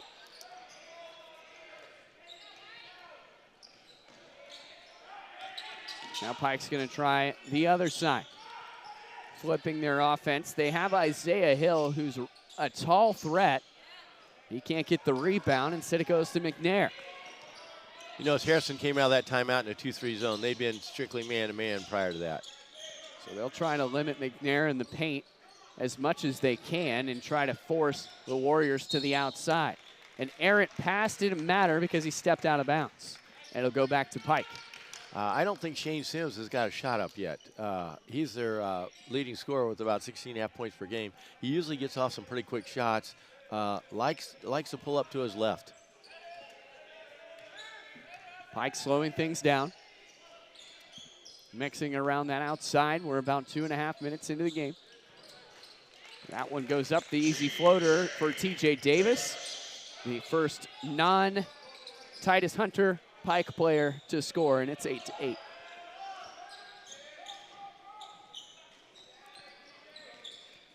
McNair back on the outside. Trying to look for some opportunity, but a good matchup with Isaiah Hill. Those two guys really tall in the post. And there will be a foul. Isaiah Hill, just a freshman, by the way. His first and team first for the 30 jersey. Young talent, really tall, has a couple inches on McNair. Stands well above 6'5", as there's an easy pull-up for Jay Summit. I really like Summit's game. He can play, he's very versatile. And how would you use him in more than just the catch-and-shoot mid-range jumper? Well, time before last, he had a nice assist to McNair for a layup. McNair gets that rebound. He's playing a supporting and leading role on this offense is McNair on both sides of the floor. Shane Sims with two different colored shoes on. That's kind of cool. Down on the left side and just too much on it. Damon Howard was over there. That went to Eli Spear, who threw it away. Yeah, not a good pass. Just a little too much on there. I'm sure Coach Fleener was not pleased with that. Basic entry pass to the wing goes out of bounds. Just over 3 minutes to go in this opening frame of play. Evansville Harrison, the guest. They lead by 2. In the lane, shot goes up. Titus Hunter already has 8. It's all knotted back up, and 80% of the points coming from number 23 for Pike. It's kicked right into the photographer. Well, what's interesting about that is Titus only averages about 6.5 points per game. Typically, he's a defender. He has about 4.5 blocks per game, but he has a post presence, but he's scored at the mid-range level as well as around the basket.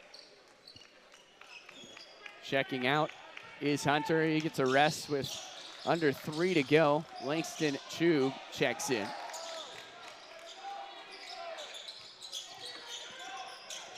That's a better pass there for Eli Spear. Got it in there for a moment to Brooks Thomas. And that one goes to Shane Sims.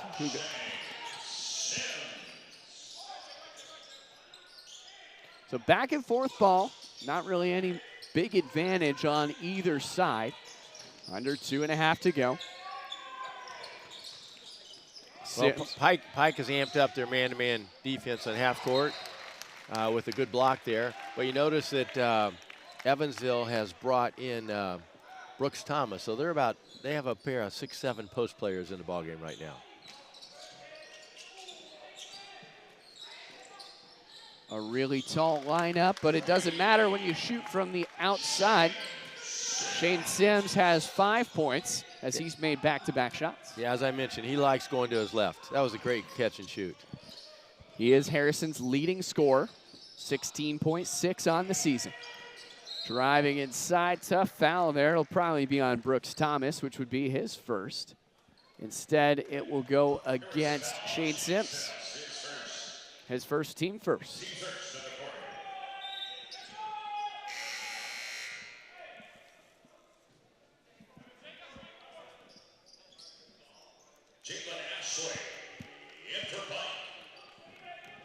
Ashley checks in for the Red Devils. He'll throw in. Got to get the ball in bounds. Nearly a violation. It's tipped up, so it won't be across the timeline. Coriel Spates.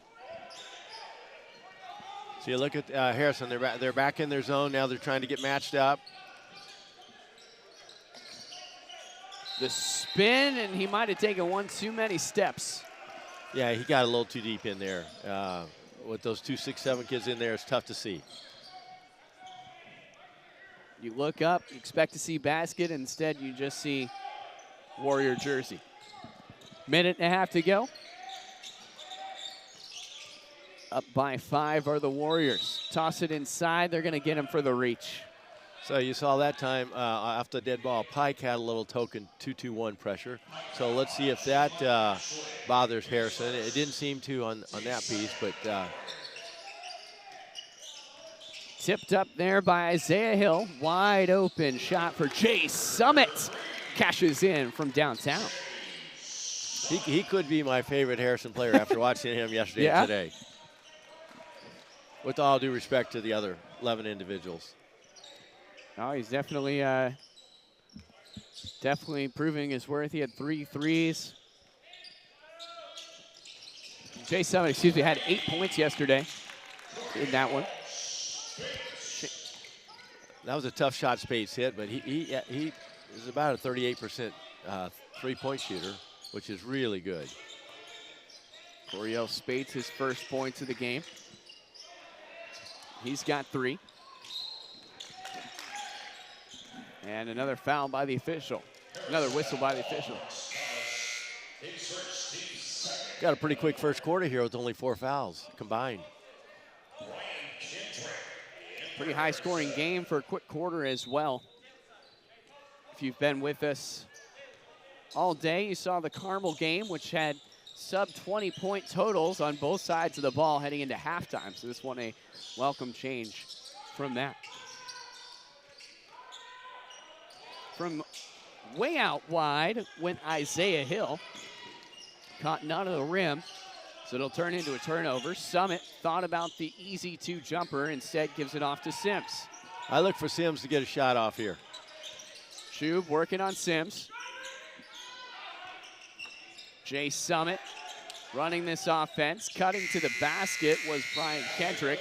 But instead, that will end the first quarter. 18-13 after 1 frame. The latter 8 minutes of this half. On the other side of this break, you're watching the ISC Sports Network and our coverage of Game 3 from North Central High School. We'll be back. McCulling in time.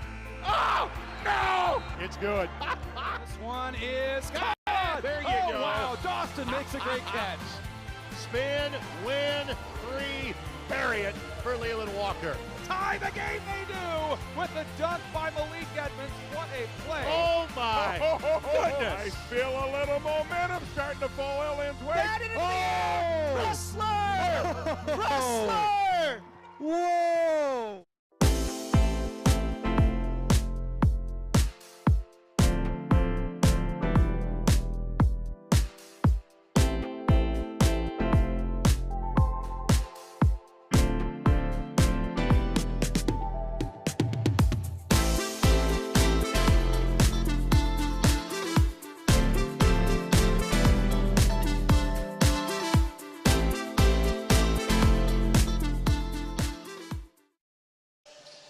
We're back here at North Central. J.D. Arland, Bobby Meslam here in Game 3 of the Paul Logan Memorial Invitational, Day 2, that is. So everybody's played once.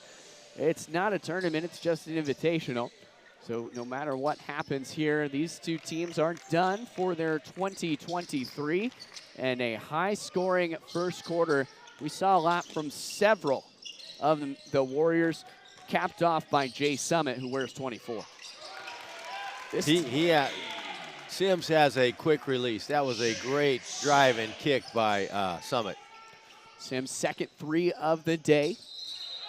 Point number 8 for him. As the whistle blows, it goes the other way. Interesting enough, both teams are on their way to their offensive averages after the first quarter. It was 18-13, and Harrison puts up 75 a game, and Pike puts up 54. So we're on par right now, bud.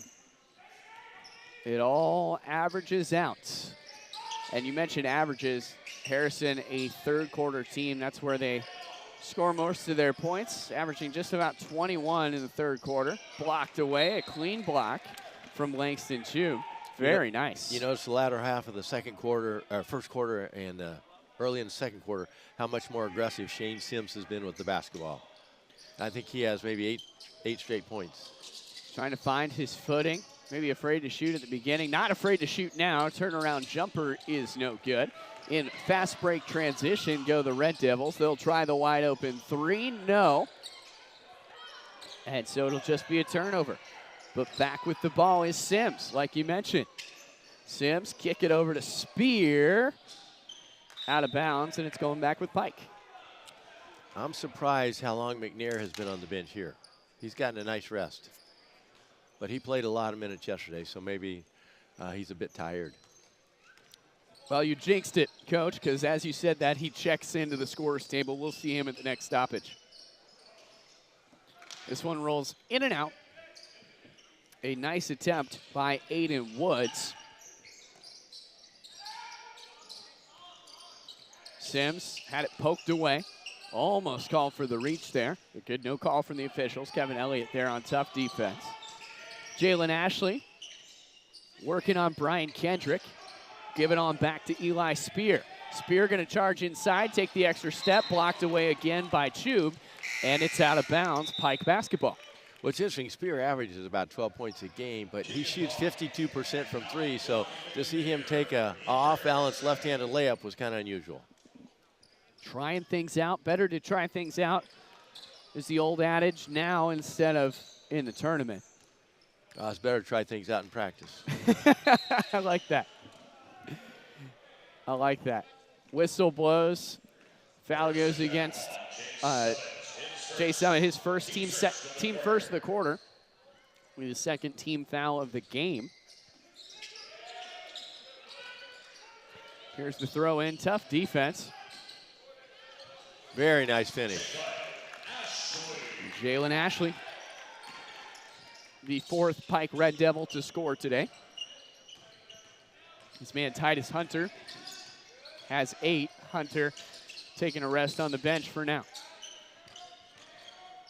Summit tossing it in. McNair and Summit, the dynamic duo, give it off to Brooks Thomas, and he's got 2, the 4th Warrior to score.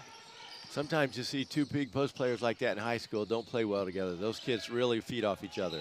Good communication, you can definitely tell, as there's a travel call. We're going back to Harrison. Well, Pike definitely has a little more production from their bench.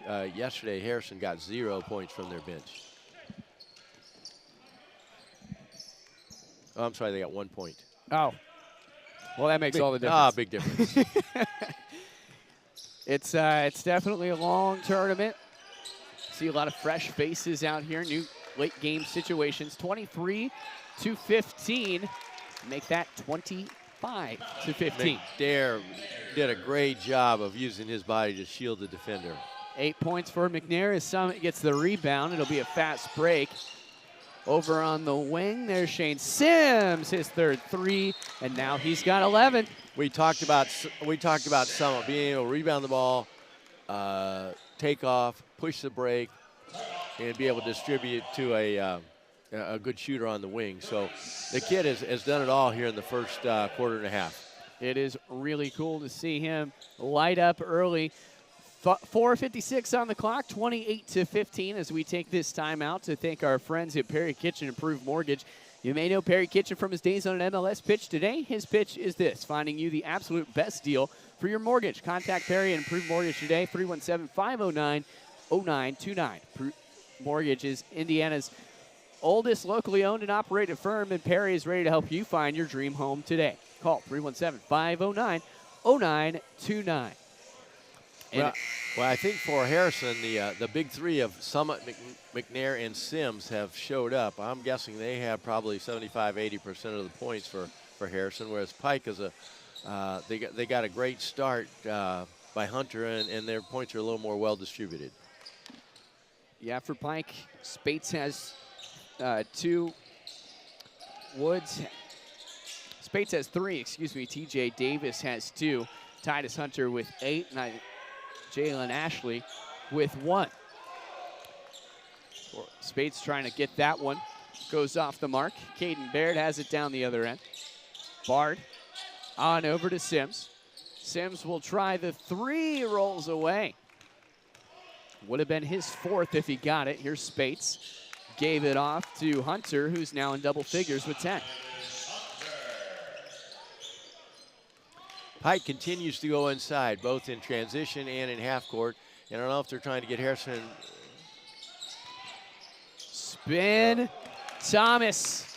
A lot of contact, able to hang on to it. Really tough hands.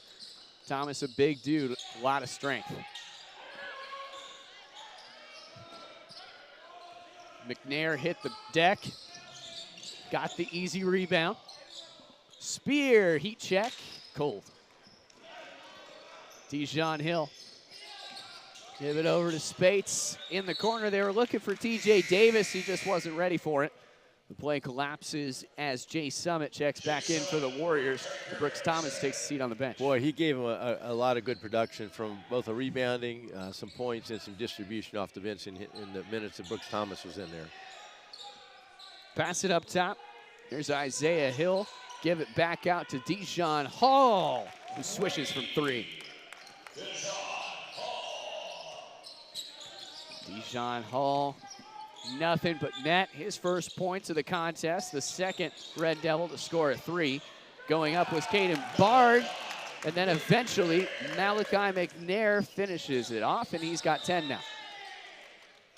You notice after the last 2 makes how quickly Pike has got the ball up the right side of the court for transition. First time they had easy layup, this time it got blocked. Blinking, you'd miss it. This Pike team at 3-5 is much better than their record suggests. Trying to go up. Able to cash in Isaiah Hill. His first 2. Made his impact felt on the other end of the floor as a great defender, but finally turning that into some offensive points. Trying to go up and in, made the basket move, but not in the way he wanted to. Down on the other side is Dijon Hill. Hall, excuse me. Really quick tempo for both squads. Jay Summit gave it over to Bard. McNair gonna try from the outside and go off the neck of the basket. Probably not the best shot for him. Hall, pass forward to Hill. Back on the outside, Davis. Look at this ball movement. Hunter slowing it down. Hunter toss inside, fouled on his way to the rim was Hill, so he'll have the opportunity to shoot two. And that foul goes against Eli Spear, his first, team second. Well, you notice how Pike has picked up the pace, the intensity on both the defensive end as well as attacking the basket on the offensive end, but they only have one senior in their top 7, so they're very young. Conversely, Harrison is very experienced, so you're seeing some confidence grow here in Pike here in the middle of the second quarter.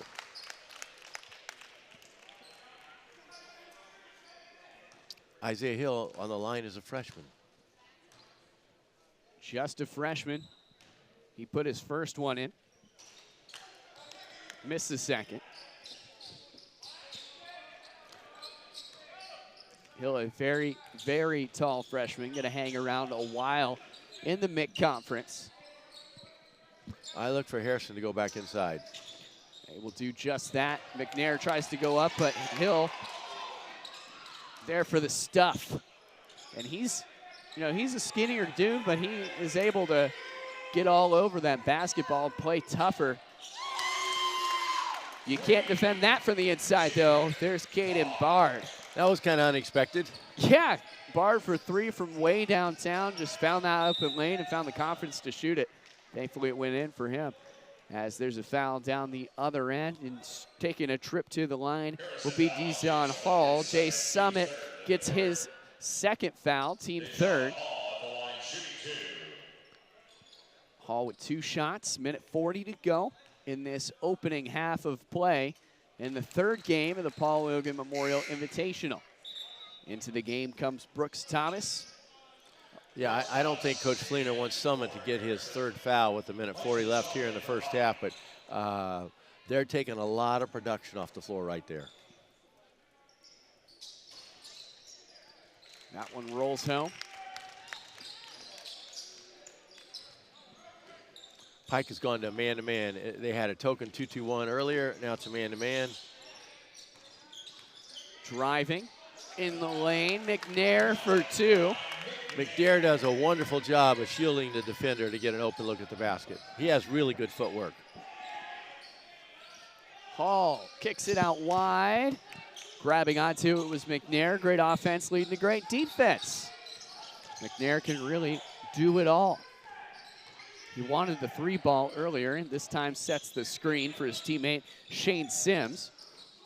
Sims, what a great 2-man play. Sims was guarded tough by that guy. That's Titus Hunter. That one goes off the top of the backboard in high school ball. That means a turnover. So we'll be curious as how long the officials let the hand check go on Sims. That's something you know. I didn't even notice that. Yeah, we'll watch. Here we go. Got a hand check. Had a hand check last time. Physical, tough defense there from Coriel Spates. A lot of contact and a timeout called for 30 seconds. So we'll keep it right here, and I like to see them give the ball over to Sims as much as possible. Well, what's interesting about that is he almost had a 5-second count, so the coach jumped in. Fortunately, he was close by. I could hear the timeout. But you notice that hand check. It's an arm check. It's okay in the NBA, sometimes in college, typically in high school. They don't let it go that long. So we'll see how the refs and the players both adjust to that. Bobby Meslam spent 22 years as a coach at Lawrence North. You definitely know what you're talking about with that one. We'll thank our friends real quick at Hoosier Basketball Magazine. You can order the new issue of Hoosier Basketball Mag. It's being printed, so you can order now by calling or texting 317-925-8200. Many of the state's outstanding seniors pictured on the front cover of Hoosier Basketball Magazine. A great way to play at home if you're watching the ISC Sports Network. 30 seconds to go, second period of play. Both teams looking for a little momentum in halftime as the Warriors have that 12-point lead. Foul goes against Pike's number 22, Dijon Hall, his first, team first of the quarter. As tightly now as Pike is picking up in the half court, I would look for Harrison to try some backdoor cuts. Thomas over there, McNair. Back around the outside. McNair for two. His 7th made field goal. So say 14 points. No threes in the mix there. Well, you've noticed that Harrison's gone back to their 2-3 zone. They're going to live with that outside three. They're trying to cut off the penetration from the Pike guards. It's halftime after the heat from Dijon Hall, 41-30. Our score at the break. Stick around for our halftime show live here at North Central High School. Game 3 of the Paul Logan Memorial Invitational, 41-30. Harrison up by 11. Ball here. Harris scores. With 19 seconds left. Fake players, big boy. I'm telling you right now, that's awesome. I love it. That's the finish. You get a layup to take it. And an and one. Out of here.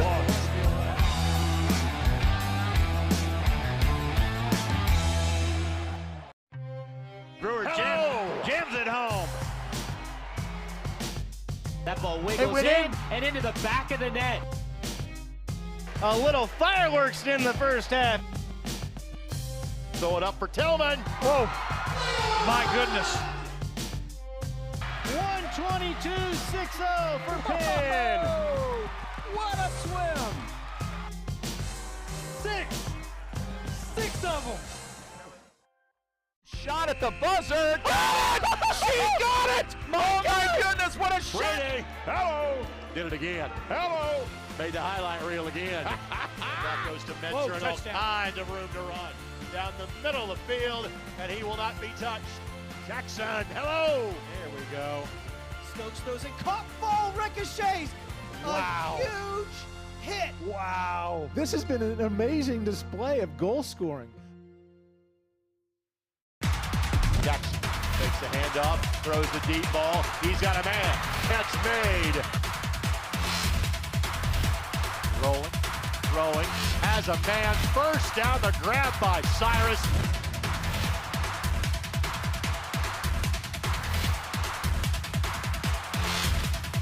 Billingsley keeps. Billingsley spins away from the tackle. Still going. Touchdown, Snyder. It's halftime in game number 3 here at North Central High School. The Harrison Warriors taking on the Pike Red Devils. Pike's home, Harrison's away. My name is J.D. Arlen alongside Bob Meslam. And Bob, already a very quick offense for these Warriors who were able to get the job done on their end, especially in the second quarter. Yeah, this pace so far definitely favors Harrison as well as they've played all year. You know, they're on pace to score 82 points. They average 75. Pike's a little ahead as well. They average 54, so they're on pace to score 60. Both teams looks like they have bounced back yet from yesterday. Short memory, as I mentioned in the opening, they lost by an identical score yesterday. I think both are playing better today. And as we look at the depth, Thomas has given some really good minutes off the bench for Harrison, and Pike has got contributions from several kids, which is good because you're looking for some bench production on the second day of back-to-back. So we've seen a very good first half. We've seen some adjustments. We've seen Pike push the ball a little bit more. We've seen Harrison go to a zone to try to stop the penetration of the Pike guards. We've seen some token 2-2-1. We've seen some man. So you can see that both coaches are willing to make adjustments, which sometimes during a game doesn't happen. It is good to see. Yeah, a quick tempo offense is a welcome sight after game 2, which was just 18-16 at halftime. So it is pretty cool to see these two squads combine for 71 points. Check in on individual scores for Evansville Harrison. Caden Baird has 3. Shane Sims has 13. Jay Summit's got 7. Brooks Thomas has 4, and Malachi McNair with 14. That's from 7 made field goals. On the other side, Jeff Teague and the Pike Red Devils. TJ Davis got 2. Coriel Spates with 3. Dejon Hall is in double figures with 10. Titus Hunter also has 10. Jaden Ashley with 2, and Isaiah Hill with 3. 6 Red Devils have scored. 5 Warriors have scored in this one. And during this halftime break, this halftime show brought to us by the Indy Card Exchange. Now, for more than 30 years, the Indy Card Exchange has been your trusted source for buying and selling trading cards of all kinds. And they're refining the game of professional grading with consultation services to save you time and money. Go to IndyCardExchange.com for more information to see how you can make money off of your collection. 41-30, 5 minutes of halftime left, and then 8 minutes in this third quarter to make adjustments. Coach, what do you think those adjustments will be for Pike, who trails by 11?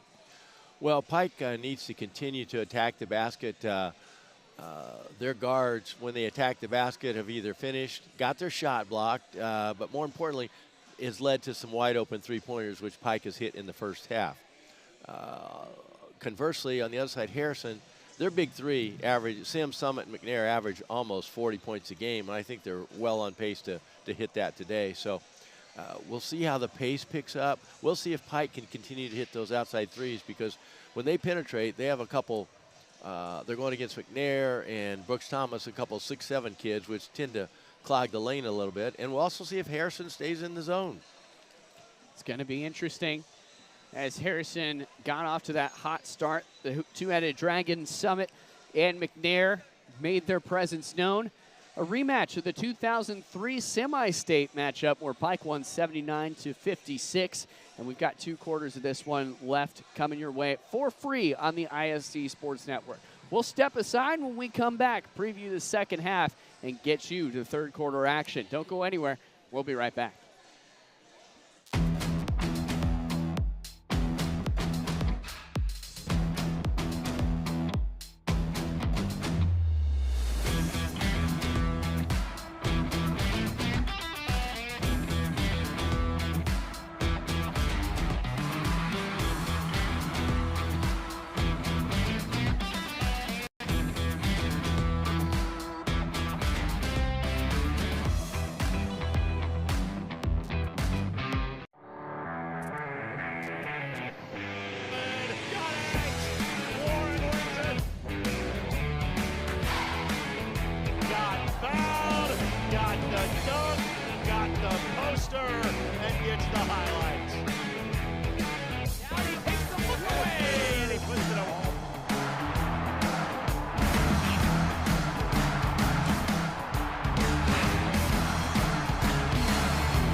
Here's the tail of the tape. Coach, what did you like? Well, McNair has wonderful footwork inside, and their Summit, once again, with the mid-range game. So, and Pike hit some shots. They hit some floaters. They hit some threes. They made some tough shots. In the second half, I think Pike's got to keep attacking the rim, and I think Evansville Harrison has to keep going inside. McNair is just too good and too solid in there for Pike to stop. And you see McNair inside, outside, and there's, I think, the shot, the buzzer. This is a team that likes to shoot the basketball, definitely no stranger to that. Able to collect offensive rebounds as well. And you saw there Sims got a little bit untracked in the middle of the second quarter. I think he had 8 straight points. So we'll look for him to see if he keeps attacking. And we'll see how the refs adjust in the second half. The second quarter was a bit more physical than the first quarter, and the refs both ways kind of let it go. So we'll have to see. Will foul trouble play into this, because Evansville Harrison does not have, although they're more experienced, they don't have the depth on the bench and the multiple contributors that Pike is able to go to. As we take a live look in real quick to our Hall of Fame Classic Game 2, this is a semifinal contest. Remember, only 4 games total in that entire tournament. And so it looks like, most likely with the running clock, Jennings County will win, and they will meet Columbia City in the championship game. That one's for free on ISC at 8 o'clock. What a good matchup that'll be. Jennings County, Columbia City, two very high-powered offenses, really good girls basketball programs. And, Coach, before we went on air, you were saying Columbia City, one of the best you've seen in the state this year. The best I've seen. I had them on the telecast at the Sneakers for Santa out at Brownsburg out about a month ago, and the way they move the ball, they have 2 or 3 kids, young ladies that can really play. The coach, I believe, from Evans has done a wonderful job. But for the girls' basketball games I've seen this year, they're the best all-round ball club I've seen. That will come your way for free on the ISC Sports Network, 8 o'clock, wherever you find us best, on X/Twitter, on YouTube, on Twitch, ISC TV, as well as our website, iscsportsnetwork.com and ihsaatv.org. Special thanks to our crew today, Vincent Morales in the truck, who's running the replay and directing for us, and Dennis Glover, who's here, our lone camera operator, got his hands on the air. Dennis was also on that Columbia City game, so was I, directing, and so was Coach. So a little reunion for the ISC crew today. Well, we'll have to see what happens first 3 or 4 minutes of the second half here. Can Pike hang around, which would make them dangerous for the last quarter and a half, and can Harrison pull ahead? That was a huge 3 at the end of the first half for Pike. Red Devils back at it. A little change to their lineup. Muna Newman coming in wearing 50 for the Red Devils, seeing his first minutes of the day. Long 3, tracks TJ Davis. Haven't called his number a whole lot. He just had 1 field goal before this, and he opens up the half. Down the other end, Bard back over to Sims. Sims, you can identify him easily with those 2 different colored shoes. Bard with another opportunity, wanted to shoot, wisely waited. Kick it back outside to Spear. Good ball movement, near shot from Summit. Bard thinking about it. Travel. Mental mistake, but a otherwise well-executed offense that moved the ball well. Yeah, Pike did a great job of staying in front of the guy with the ball in that half, but looks like Harrison's willing to give up these wide-open threes to keep the Pike guards from penetrating. That took about 40 seconds, by the way, so much slower tempo than the opening 2 quarters of play for the Warriors. Summit off the miss. Waits for his guys to get down there. Bard this time will try to take this immediate shot. Summit on the offensive rebound. Sims can't connect. Out of bounds, Pike basketball. Well, if I am Coach Fleener, I'm saying, kids, look inside. We have Mr. McNair in there, who has had a wonderful first half, a wonderful season, and he's yet to touch the ball in the first 80 seconds of the third quarter. McNair, primarily defensive player for these Warriors late in this one. Fouled on the shot was Dijon Hall, who'll make another trip to the line. He was 2 for 2 earlier. That'll go against Summit, his third, and not good for the 24 jersey. He'd already have 3 fouls here in this third quarter. No, it looks like Brooks Thomas is coming in to replace him already, and Summit's not excited about that. But you know what? As a coach, you just tell your kids to go straight up, and his last 2 fouls have been on 2-point jump shooters, which is one of the worst fouls in basketball. Only thing worse is fouling a 3-pointer. Made them both. Made them pay at the line.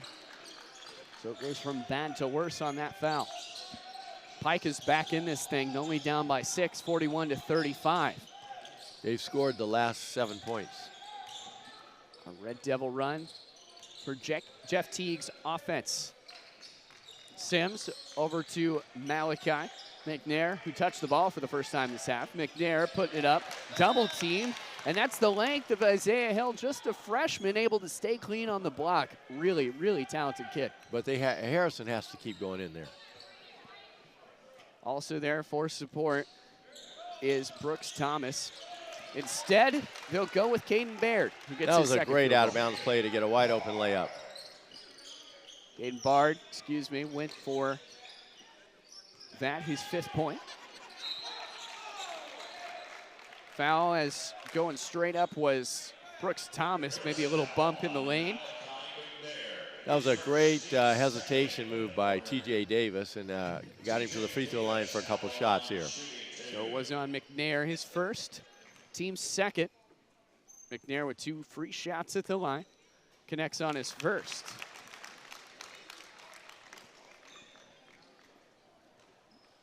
So with 5 seconds to go in the second half, or first half, Harrison had a 14-point lead. How about a 9-2 run for the Red Devils?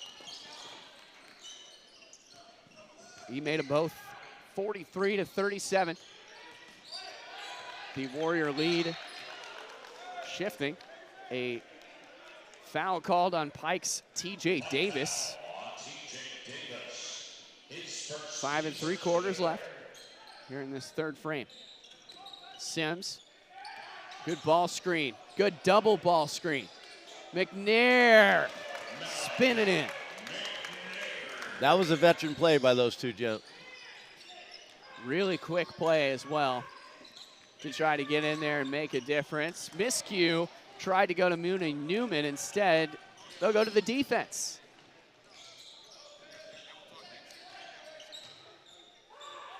Brooks puts it up, no good. Brooks Thomas, second chance, no. Newman.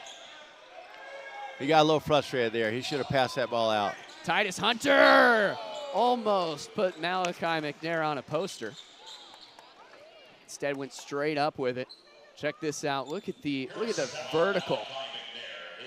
And that'll be on McNair, his second a blocking foul. And to the line was Titus Hunter, who started us off with 4 straight made field goals. Court's a little wet. Isaiah Hill did not start the game, but he's made his presence known at both ends. He had a couple of blocks on that last possession for against Harrison, then he goes down and tries dunk. And only a freshman steps there Conley at the free throw line and makes the first one, and we'll see what happens. Good veteran play, able to stay clean on his blocks as well.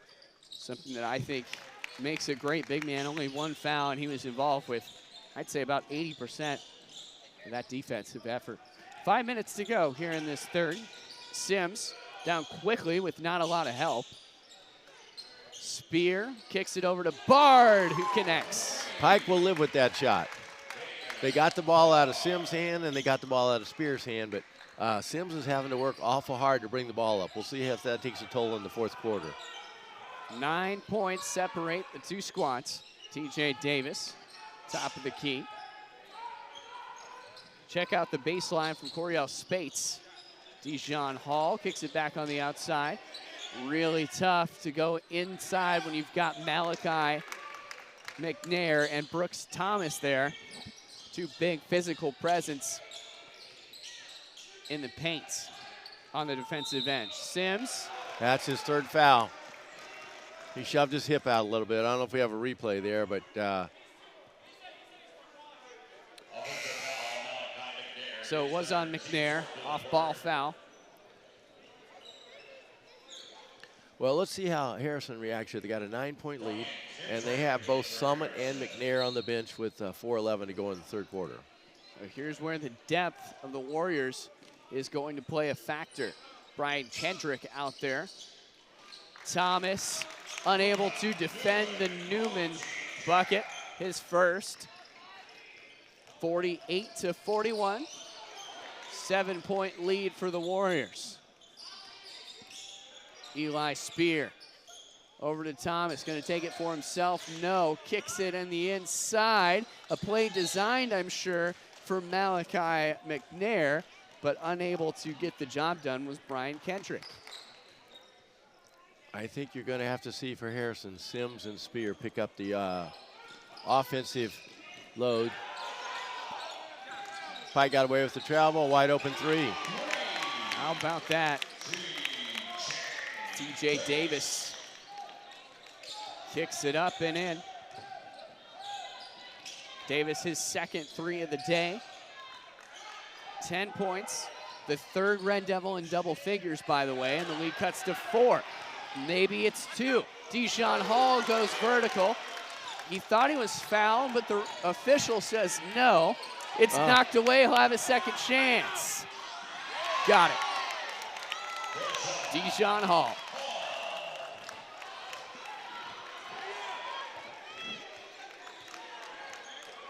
And now the lead within 2.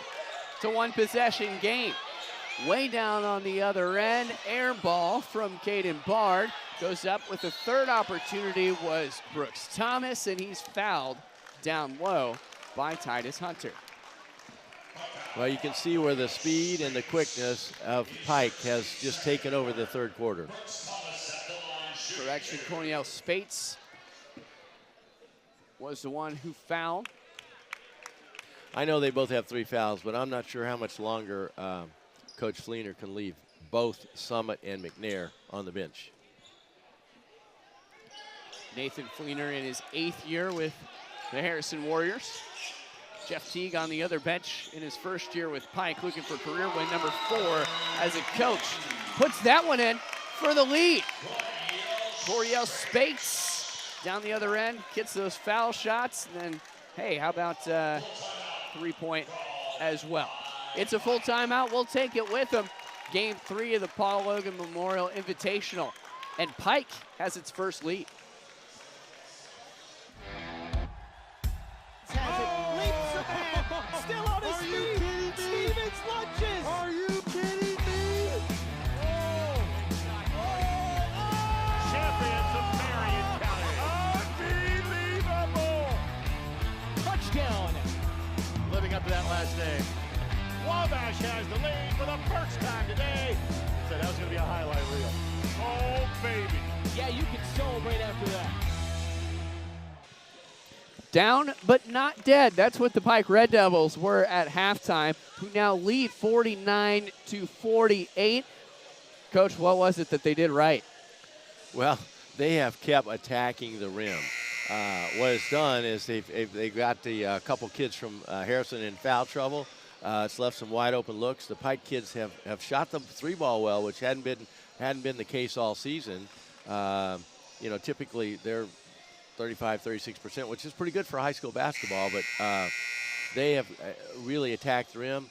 On the other side, Harrison's not gone inside. They looked at Malachi, the first half, and he's barely touched the ball here in the second half.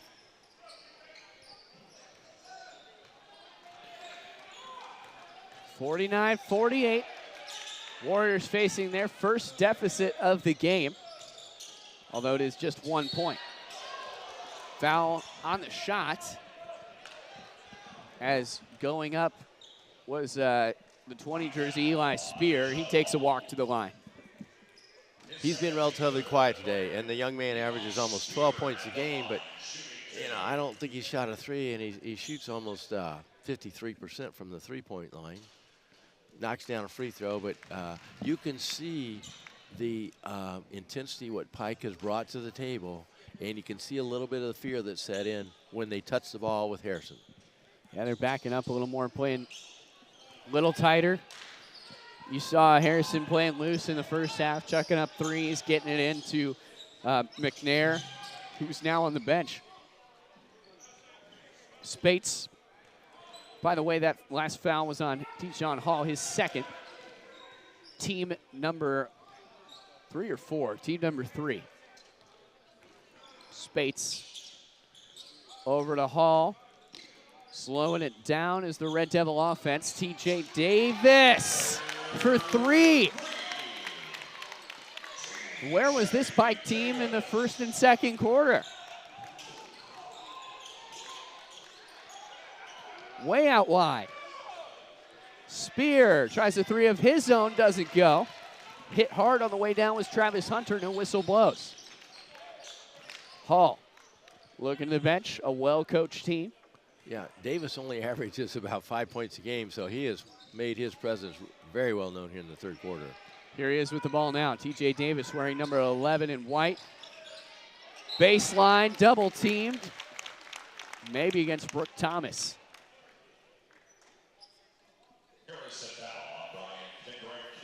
Instead, it'll be on Kendrick, the 13 jersey.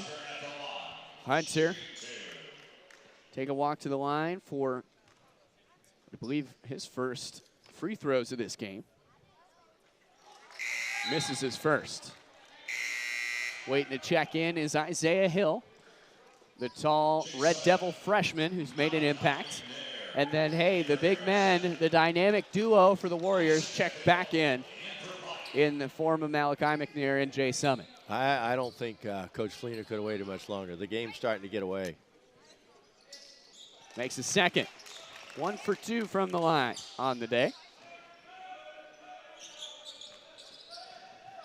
Minute to go here in this third frame. Time flying by. Caden Bard on over to Malachi McNair. McNair sets the screen for Summit. Both of those guys again with 3 fouls. Most likely against Hill for the reach. It'd be his second. You notice how the last couple times down the court after a basket by Pike, Sims has given up the ball handling duties so that he can try to get a couple open shots here. Under a minute and rolling. McNair under the rim. Blocked by Isaiah Hill, and that's number 3 on him. Not sure I agree with the call there.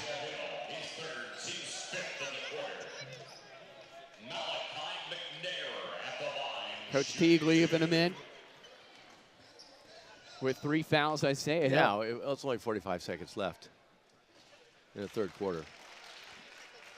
Sometimes coaches get a little leery when kids get 2, 3, 4 fouls, but you can't take the fouls in the locker room. So when your team's playing well, go ahead. We lost a regional like that one year.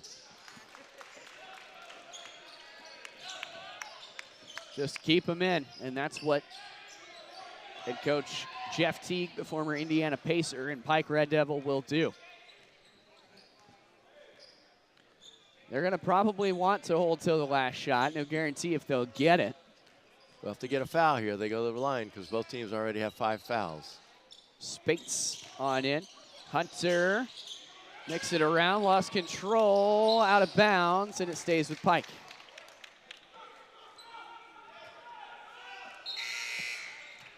He's going to kind of take McNair out here, so not to avoid to try to avoid the 4th foul here with the 18.5 seconds to go.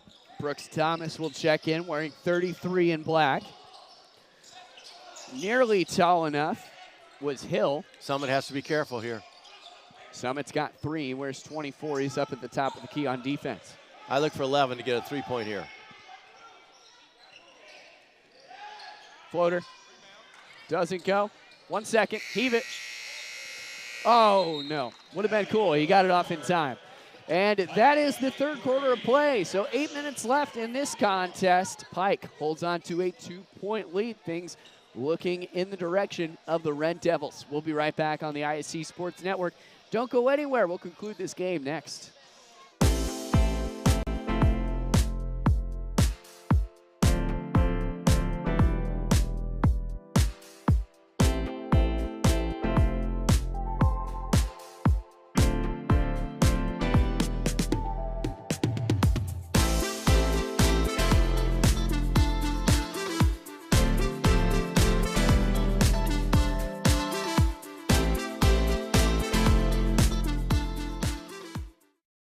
McCulling in time. Oh, no! It's good. This one is caught. There you go. Wow, Dawson makes a great catch.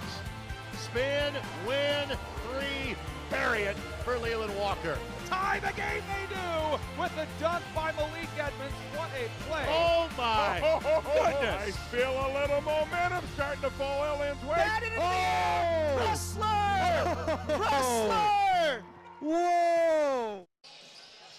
We're back here at North Central. Chris Shields, one of Indiana's top officials, is responsible for the assignment of officials for major events, including this one, the Paul Logan Memorial Invitational. If you want to become an official, scan that QR code. We need you. You can find out how easy and rewarding it can be, plus your first-year license is free. 53-51, Pike in front of Evansville Harrison. The last game of 2023 for both of these squads, the third game of this Invitational on day 2. Down on the baseline, really tough man-to-man defense That's a tough shot. That was a tough shot by Summit. Jay Summit had been stifled in that third quarter after getting off to a hot start, but then logging 3 fouls. That's his 9th point. Go ahead. Interesting with the intensity of Pike's man-to-man. They came out in a little 2-3 zone here in the start of the fourth quarter. Summit knots things up at 53. Pike trying to change that. Blocked away. Kept it clean. Caden Bard. He's not a tall guy, Caden Bard, but he's able to get up there and make plays at the rim and make plays like that one. Well, I think they're driving a couple of reasons to score, but also to maybe pick up McNair's 4th foul here. McNair still in the game. Spates gets the easy 2. Spates has made 2 threes in this game as well. McNair, double team, stripped away. Warriors get it back. Second chance, third chance, yes.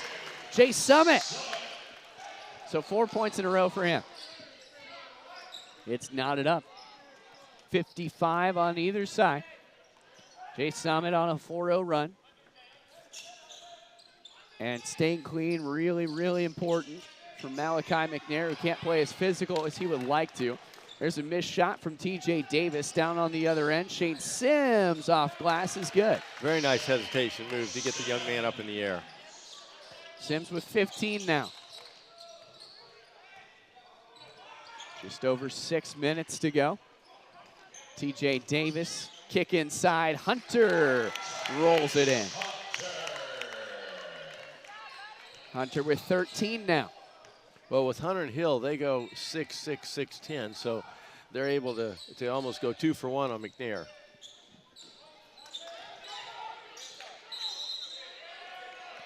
Might have stepped out, did McNair. Beats getting called for a foul, but still not fun and a turnover. Bringing in a little bit more height in Brooks Thomas is Nathan Fleener, as Pike is trying to challenge the rim a little bit more in this fourth quarter. And they'll just let it roll.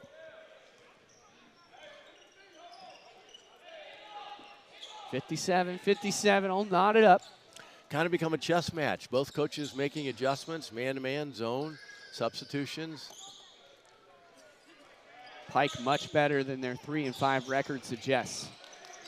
Nearly a jump ball, instead stolen back away by Spates. Pike has played a little tougher schedule to get to that 3-5 record. Here's Dijon Hall. Davis back up top, daring Jay Summit to come closer and maybe pick up his 4th.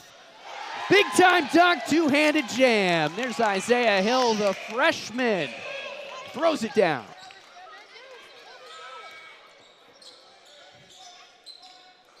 He's just been the X factor in this one. Isaiah Hill. So we look at a little body language. Look at Eli Spear. He's not much has gone right for him today, so he is kind of a little timid. Little timid. That's a great word. Look, legs crossed. Waiting on the outside for an opportunity instead of driving in and trying to get it for an easy 2. Just trying to play his role, not really any of that improvisational basketball that Harrison's known for. Well, that body language just took him right out of the game, Coach. Yeah. Body language screams, and that was not good. So we'll see what happens here with Harrison. 59-57. Pike and the home whites on top. Slowing it down. It is a chess match. That was a good word for it. Doesn't get any easier for the Red Devils, who have to play at Noblesville and then at Fishers on January 2nd and 5th. That foul's on the floor. I think Isaiah Hill got away with a little bit of a tug there. Brooks Thomas, number 2 for him.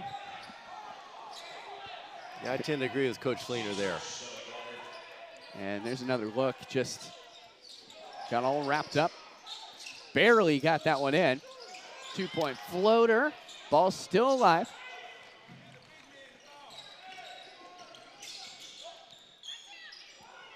Kick it out wide to Bard. Bard feeding the big man down low. And if that's the case, it'll be Isaiah Hill's fourth. That was a very nice shot fake, baseline drive, and a nice dish to Thomas. He struggled at the free throw line earlier. We'll see what he can do here. 4 for Isaiah Hill, the freshman, who had that big two-handed slam a little bit earlier. Only has 5 points, but a very loud 5 points. Making a miss.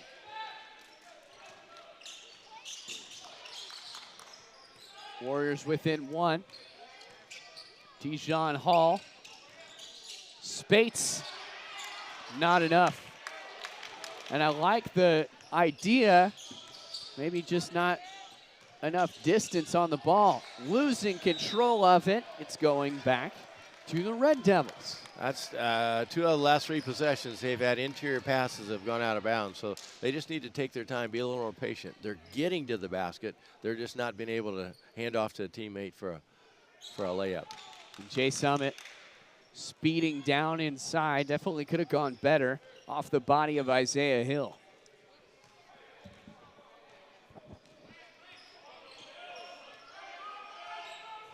Up top, Dijon Hall. Slow and steady.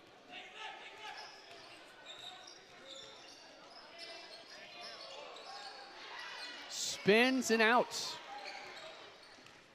Malachi McNair picking up what I believe to be his 10th rebound. And turns it into points. Good things happen when that young man touches the basketball.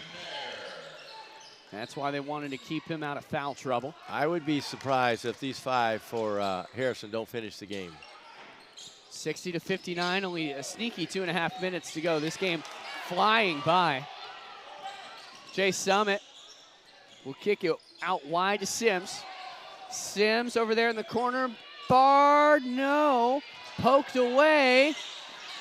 Floor's a little slick. And it's going back to Harrison. That was definitely a break for Harrison. Pike would have had a 3-on-1 there.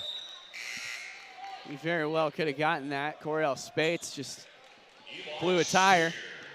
I don't think Coach Fleener was impressed with Bard's 3-point attempt there. No. Have a little situational substitution here.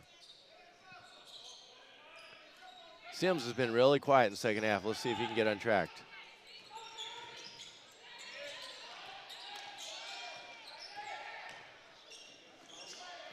What a great wraparound bounce pass. Wow.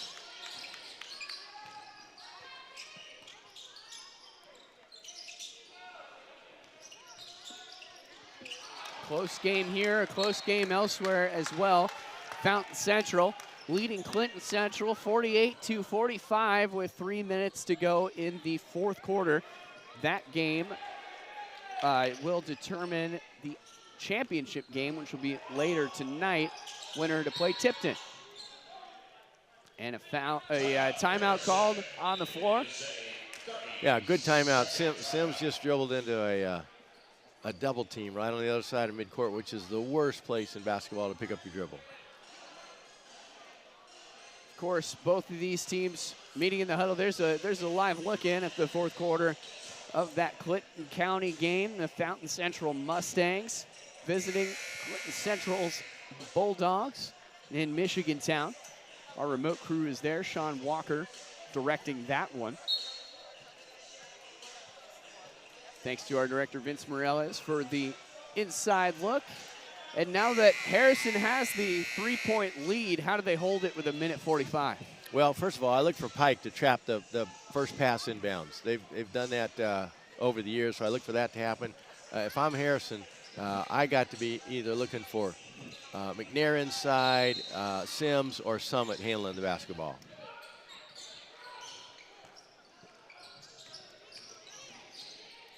Sims gives it on over to McNair. McNair unsure. Thought about the backdoor cut to Sims, just wasn't there in time. Instead, wide open 3 on the right. Let it fly. Eli Spear. Now look at him play defense. He hit a shot. It's the kind of confidence you need off the top of the backboard. High school ball means that's a turnover. Body language got better. Went in, spot up, hit his shot. Now he's playing defense. Sometimes good for that young man. You got to shoot out of a slump, right? Yeah. Ty Spear also on this team. Haven't seen him today. Minute 15 to go. Wide open rim. Trying and failing was Malachi McNair to go behind the back. Brooks Thomas in, McNair wide open. That was a wonderful possession. A defensive breakdown for Pike, and Evansville pulls away as there's just an 8-point gap now. Well, they ran him off the three-point line, which left a couple of the bigs open inside, but that was a wonderful possession for Harrison against Pike's pressure, and Pike got a little scattered there and left McNair open for a layup. But you can see the experience start to take over here in the last, minute and a half. Yeah, very experienced Evansville team.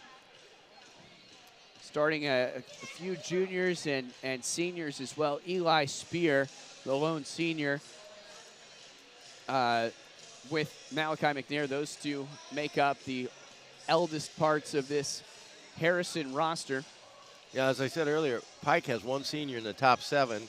Harrison starts 3 seniors. So when you get in a close ball game like this, the kids of Harrison have been there before.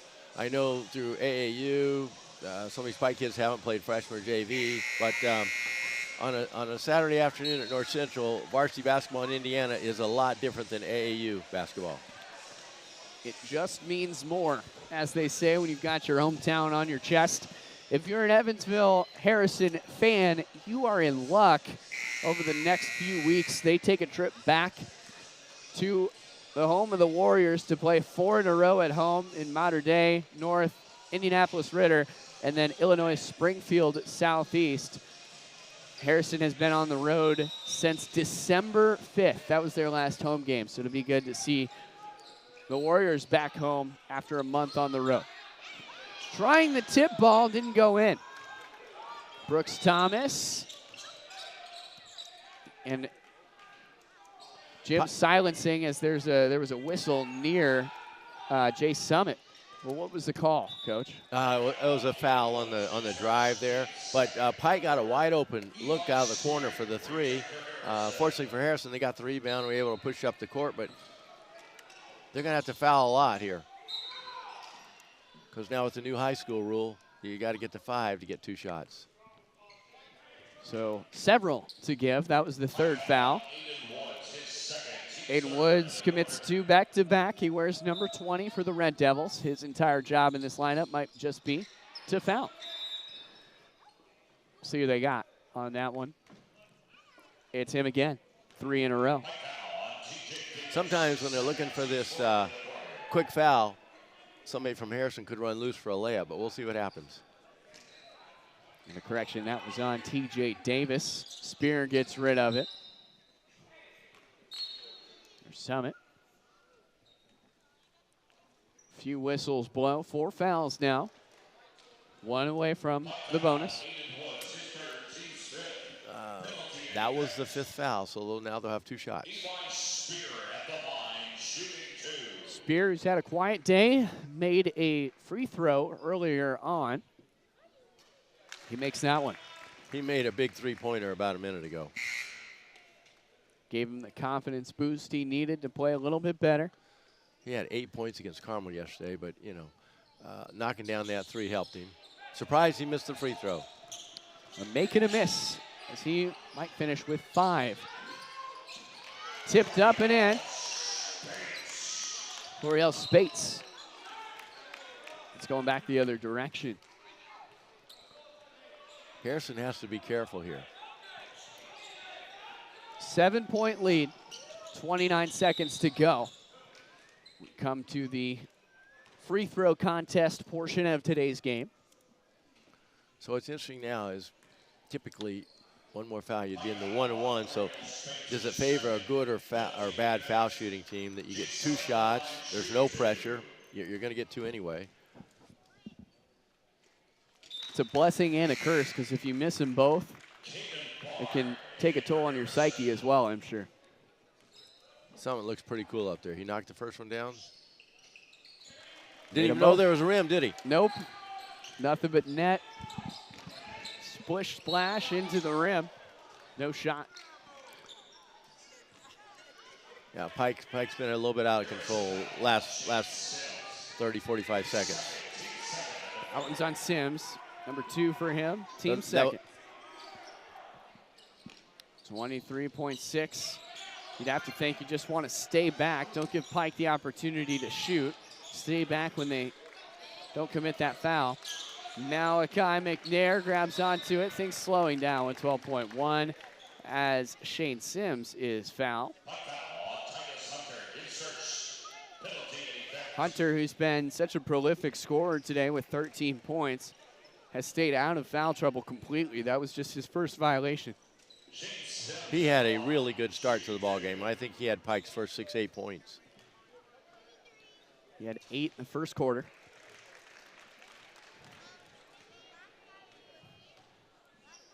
Coming up next is Evansville Wrightson Homeschool North Central. We have the call of that one too. That's coming up about 20 minutes after the conclusion of this one as Dijon Hall puts it in. Running clock here, 72-63, and it will be a held ball, so that's it. 72-63, the Warriors of Harrison take the win, and they improve to 7-2. Pike falling to 3-6. This is a much better Pike team than that schedule suggests at 3-6. Coach, what did you like from this one? Well, we saw a really, really good basketball game. You know, Harrison jumped out, Pike came back, and then Pike came ahead. But down the stretch, I think you saw the big three of Summit, Sims, and McNair come through for Harrison. Pike's kids played really good down the stretch. I think their youth and inexperience when they started chasing there in the middle of the fourth quarter really hurt them. And then, good for Spear, came in off the bench and hit a knockdown three, which kind of put a little separation in the game. So a very, very good high school basketball game. And I could see these two young teams making some noise in March. 72-63 is the final on behalf of Meslam. I'm JD Arlen. Thanks so much for tuning in. On behalf of Vince Morales in the truck and Dennis Glover on camera, we say thank you and take a look at some highlights of this one. Coming up in about a half an hour, we've got the next one for you on ISC. Ball here. Harris scores. With 19 seconds. Fake players, big boy. I'm telling you right now, that's awesome. I love it. That's the finish. You get a layup taken and an and one.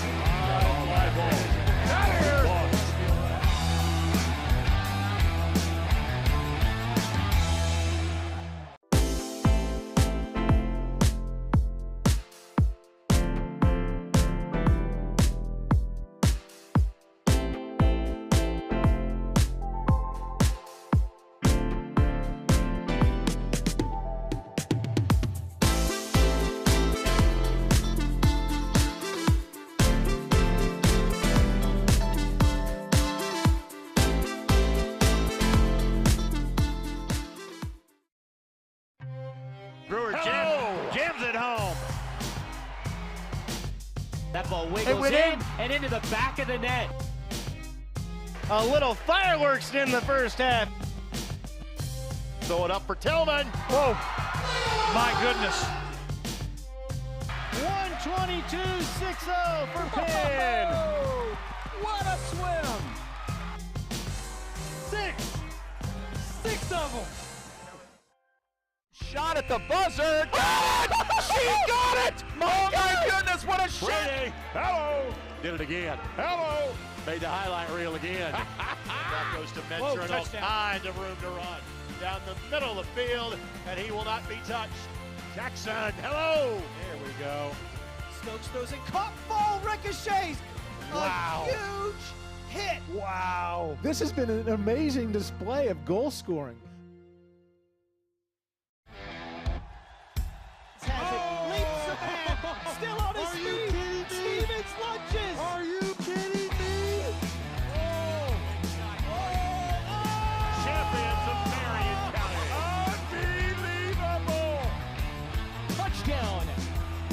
after that last name.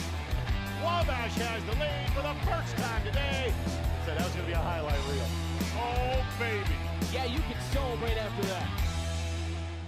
McCulling in time.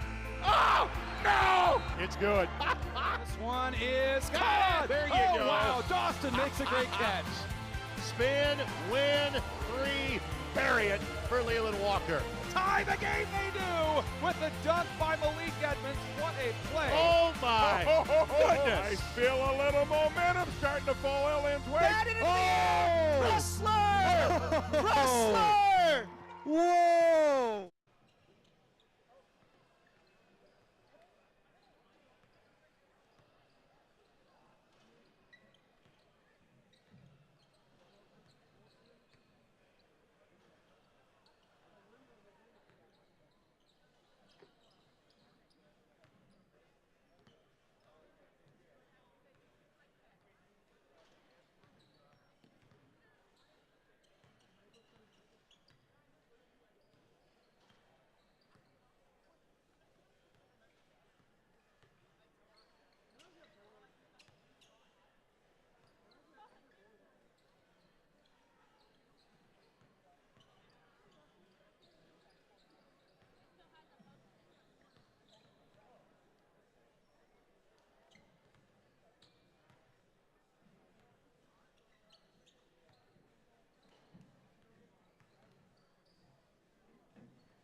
she take so long to respond? Why she take so long to respond? She was like, she'll. Oh, right there, right there. What's this? 1, 2. Is that a mic? Is this a microphone? Are you sure? Here, are you? Is it on? Mic check, mic check. Hey, this mic'd up. Hey, we mic'd up. Yeah, we mic'd up. A lot of bowlers, team out by 30.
Game number 4 at North Central High School. Evansville Wrights taking on the host school of the North Central Panthers. Wrights at 3-4 and North Central at 5-2. It's the 4th game of day 2 of the Paul Logan Memorial Invitational Tournament. You are locked in live to ISC's coverage of the entire event, brought to you free of charge. Hello and welcome to the broadcast. JD Arlen joining you alongside Coach Bobby Meslam. And Coach, two really good teams going at it, and North Central with a whole lot on the line hosting this tournament, ready to show their fans something special at home. Yeah, it's a very good matchup here with both North Central and Evansville Wrights, and you know both teams had a different outcome yesterday, so we'll see what happens. We start off with the visiting Evansville Wright Panthers. 3-4 is their record. Jay Swanson, a junior guard. Evan Hayes, a junior guard as well. Key Pace, a senior forward. Jalen Mitchell, a freshman forward. And Jaden Overton, a sophomore forward, wearing number 33. Jalen Mitchell, one to keep your eyes on.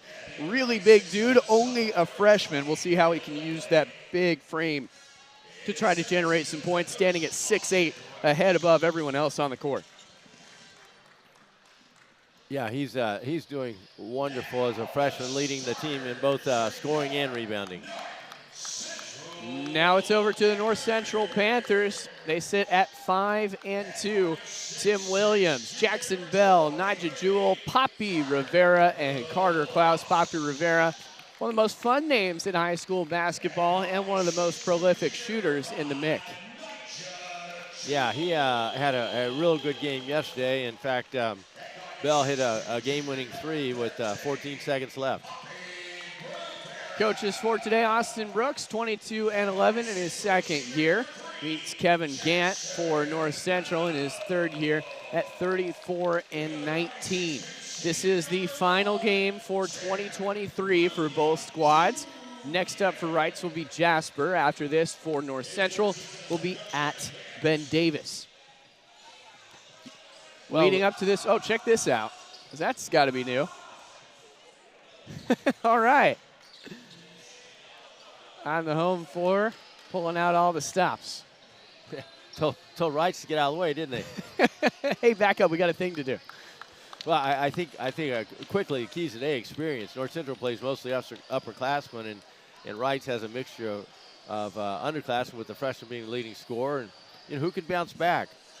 Wrights was really never in their game yesterday after the first quarter against Carmel, and North Central won on a buzzer beater, and then ball protection. North Central is very fast, physical, and Wrights is a little more finesse. And the tip won by Wrights, who has the size advantage, clearly.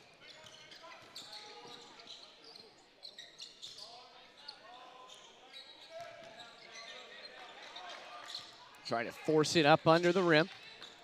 Interesting to see some of the bigger guys up top and then toss it inside to Evan Hayes. Foul call down on the floor. You know, Evan Hayes is a pretty good driver.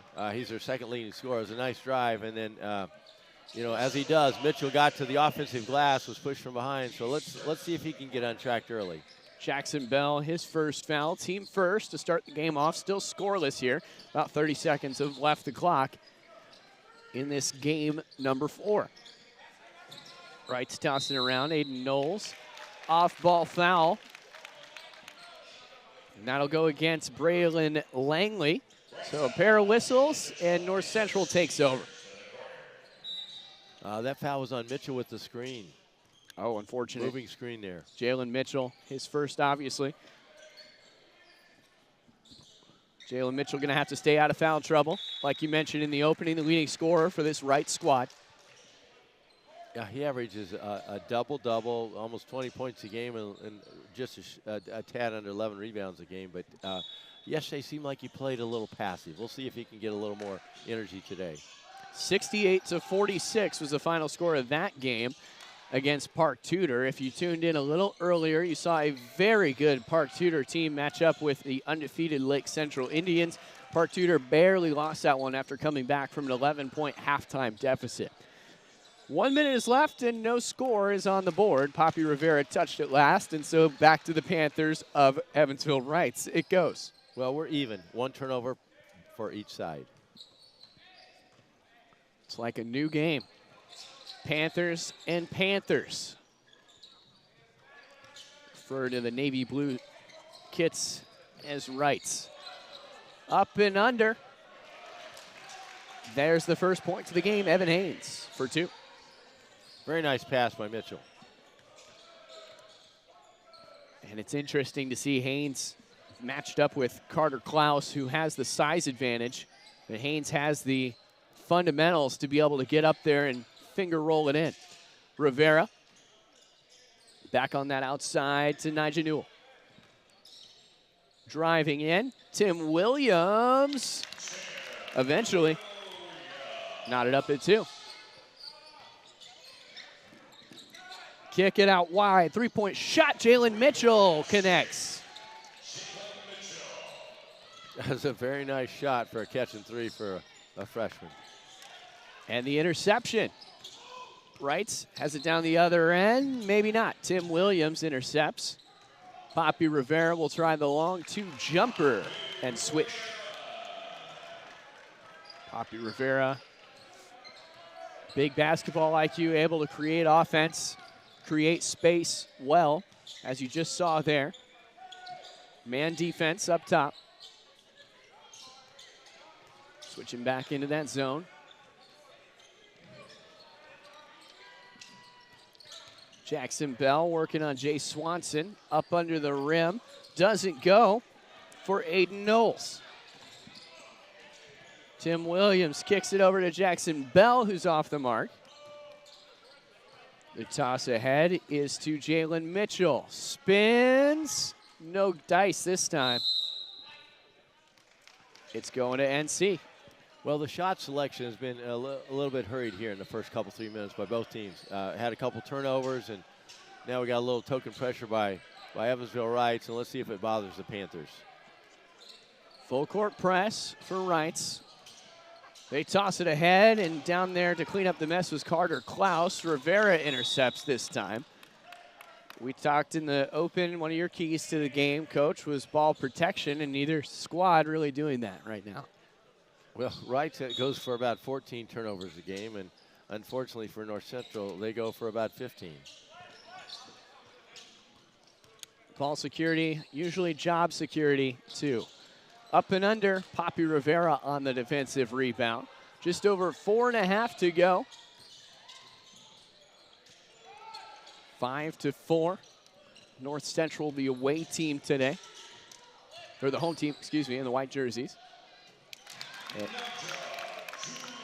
North Central is getting into the paint at will. They've hit a nice couple pull-ups in the last 3 possessions, and we'll see what happens here.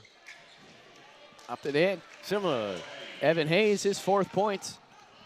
The 11 jersey, Crafty at the baseline. Nigel Jewell put that one up. His 4th point as well, and a quick 4 for Jewell, who got a slow start early. This game looks like it's the Y. There's not much defense. Back and forth we go. There's the trap. There's the steal on cue. Toss ahead to Williams. Good off glass. Evansville Wrights doesn't like it. They're going to take a 30-second timeout. I wouldn't like it either. No, you got to hang on to the ball a little bit better than that. And I understand why you would toss it ahead, but maybe not like that. Yeah, toss ahead is when your guy is open, and Evansville has made a few too many passes to the team in white, and on the other side, North Central's turned over a couple times, but both teams are getting into the lane at will if they can take care of the basketball. Both teams kind of feeling each other out.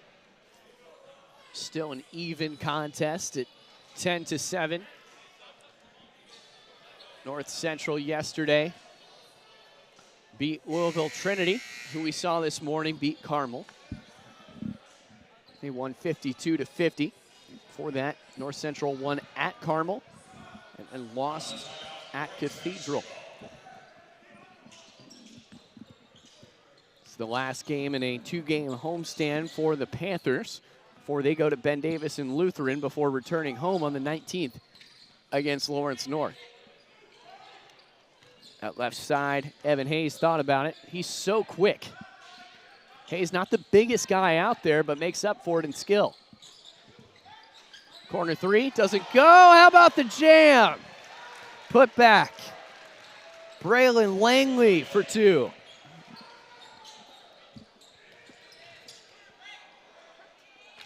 And Tim Williams answers. I believe that's the third pull-up jumper in the lane for North Central, and now they have a little token 1-3-1 press here. 12-9. Flashy offense from Wrights.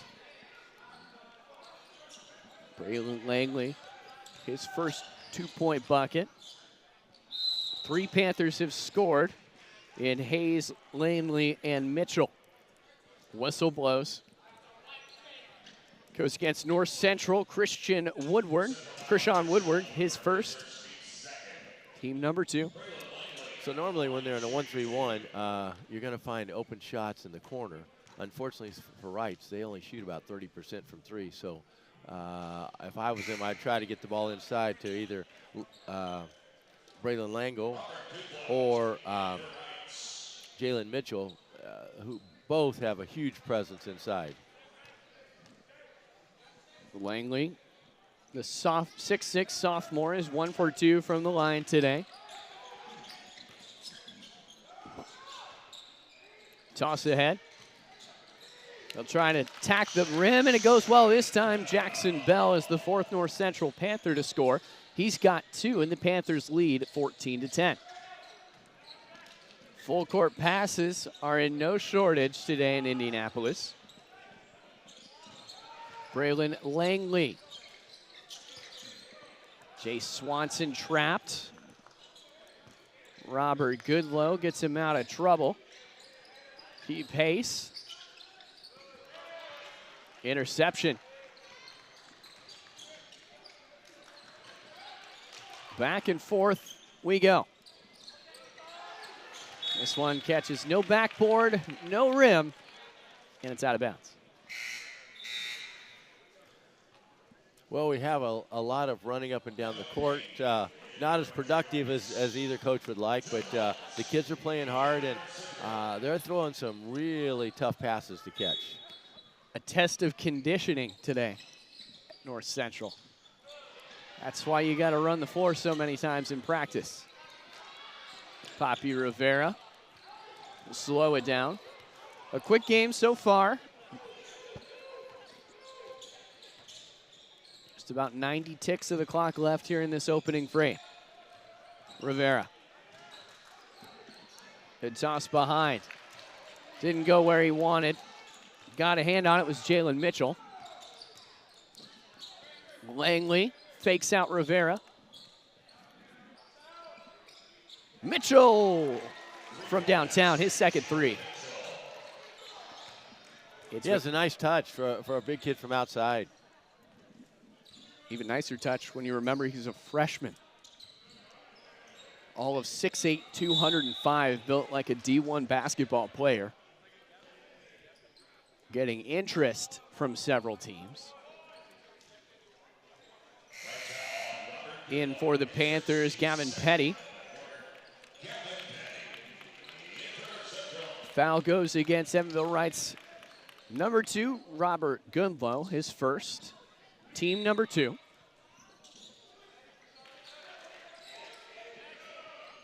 Well, you notice that Wright switched all of those picks on the out of bounds, and North Central had to throw it into half court. Denham Holt. Poppy Rivera, no. We'll see if Evansville can hold for a shot. I doubt it.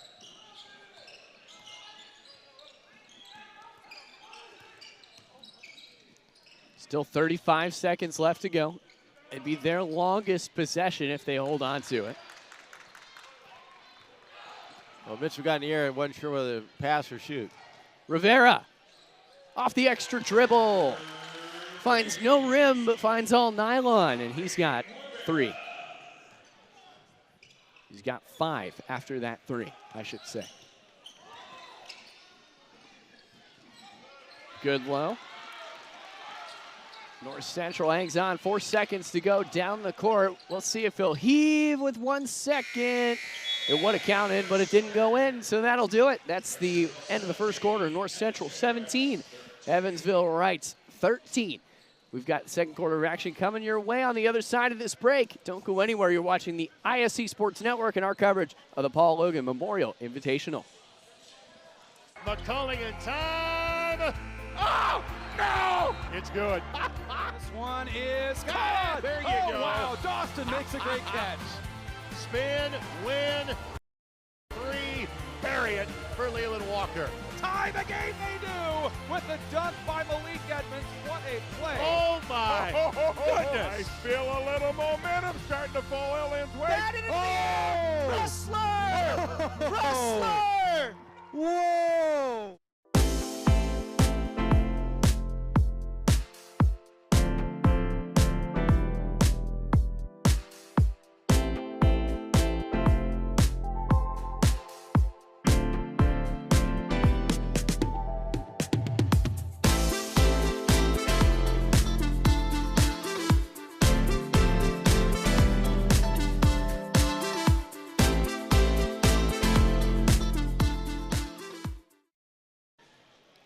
A fresh 8 minutes on the clock here in the second frame of play. North Central leading Evansville Wrights. Panthers versus Panthers on the ISC Sports Network. It's Game 4 of the Paul Logan Memorial Invitational. I'm J.D. Arlen alongside Coach Bob Meslam. And we were talking about it in the break, but you kind of predicted the future here when it comes to North Central and what happened to them on transition balls. Well, North Central, a couple of their strengths are quickness and transition baskets. Unfortunately for Evansville, a couple of their weaknesses, they're turnover prone and they give up transition points, and both points came to fruition here in the first quarter. So we'll see if Evansville can take care of the ball better in the second quarter. Those puzzle pieces definitely fit together. You're a well-researched man, Coach. Comes from years of scouting. Yes. Here's Tim Williams. Double team, works out of it. Williams contest. It'll be a foul. We'll see who they got. I believe they have Langle over the back. Langley, his first.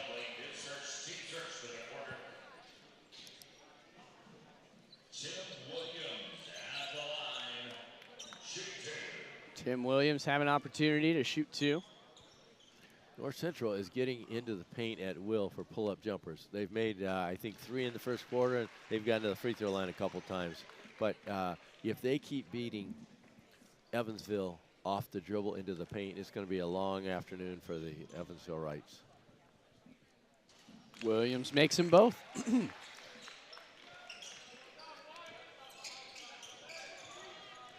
So North Central a perfect 2 for 2 on the day. Full court pass. Somehow that worked. Not exactly like anybody drew it up, I'm sure. Evansville's going to have to get somebody into the middle to break the pass for North Central. Jay Swanson. There's college teams that struggle to break the press as well. I mean, it's just every level. You see that transition weakness.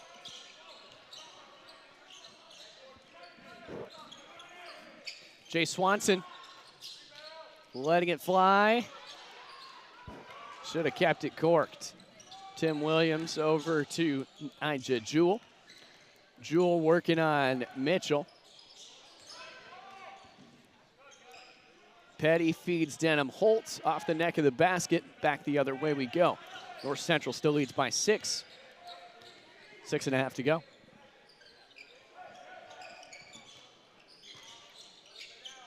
How about the spin, but the shot off the mark and then no whistle blow? I think it's been a couple minutes since Evansville's got a good shot.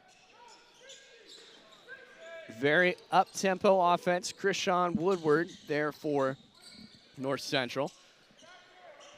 Williams thought about the shot. Woodward getting into position. Tim Williams. Now he's got 8. 21-13, and North Central starting to run away with it. Dribble penetration for North Central is really hurting Evansville. 8-point lead as the 3 flies for Evan Hayes. Hayes gets his own rebound. It's the best thing you can get on those 3-ball shots, except for 3 points, is your own rebound. Nigel Jewell, too much. Ball didn't slow down enough. Up under the rim would have been a highlight reel if Braylon Langley could catch it. Well, they've had a couple situations here where they weren't sure if they were going to shoot, do an alley-oop, and they've thrown the ball out of bounds on 2 consecutive plays like that. So those alley-oops sometimes are difficult, so the young man needs to make a decision sooner rather than later. But the pull-up jumpers are working for North Central at the other end of the floor. I'll tell you what, Coach, they look pretty cool when you can do them right. Yeah, yeah, which is why I'm sure a lot of young guys enjoy doing them. And they look just as bad as a TO in the scorebook. That's true. That's true.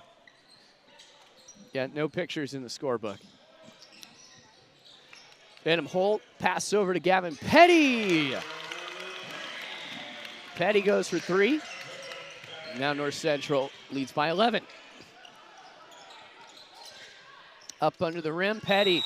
Great offense, leads to good defense, but then I think on the second opportunity is where he'll be called for the foul. It'll be his first and the team first to the frame. Well, it's interesting what happened at the other end. Evansville came out in a 2-3 zone to stop the dribble penetration and left a wide open 3-point shooter, and nothing but net for that young man. The new issue of the Hoosier Basketball Magazine is being printed, so you can order now by calling or texting 317-925-8200. Many of the state's outstanding seniors are pictured on the front cover. Both of those free throws bounce out. 21 jersey and Key Pace couldn't connect. Tim Williams calling the play, hesitated. Just too much, a football pass, and Gavin Petty can't get his fingers around it. North Central calling a timeout to talk things over. We'll keep it right here and thank our friends at Indy Card Exchange. Now for more than 30 years, the Indy Card Exchange has been your trusted source for buying and selling trading cards of all kinds. And they're refining the game of professional grading with consultation services to save you time and money. Go to IndyCardExchange.com for more information and to see how you can make money off of your collection. North Central leading on their home floor by 11. And what do you say if you're Evansville as far as trying to limit some of those mistakes and get back to what it is you do best? Because this was a very close game in the first frame. The Panthers of North Central have really run away with it now. Well, on the defensive side, North Central's picked up the intensity. They've switched back and forth between a man and a 1-3-1, but they've had heavy ball pressure on the basketball in the front court. And then conversely, on Evansville side, is they have gotten up in the air on passes. Sometimes it's debating whether to pass or shoot, but when you leave your feet, good things usually don't happen unless you're shooting the basketball. And so Rice has to take a closer look at how they're passing, how they're getting open. But North Central's defense has a lot to do with the struggles in the last 3 or 4 minutes for Evansville Rights. And now Rights has Mitchell on the bench. So their best player, leading scorer, leading rebounder is getting a little bit of rest, and let's see what they can do. He only has 1 foul, by the way, so it is more for rest than as a utility.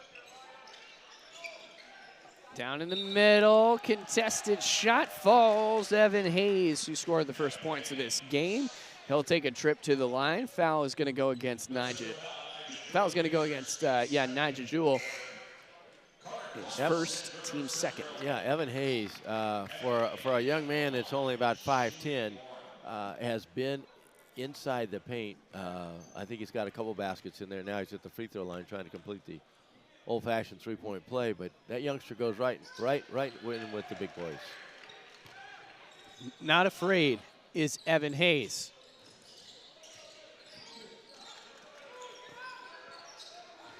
Gavin Petty mixing around the top of the key. And there is Jeremiah Bellamy. We haven't called much of his name today. Williams double teamed, stolen away. Hayes got it to his guys. That was one of the best defensive possessions of the first half for Evansville. 24-16. Here comes Hayes trying to do it all himself. Trapped, nowhere to go. Kick ball. It's off of his own knee and back to North Central. North Central did a wonderful job on a baseline drive of help side defense coming to trap right there outside the lane, and that's where you teach it right there. That's the best place to trap a kid. Jewell throws in. Robert Goodlow on the contest.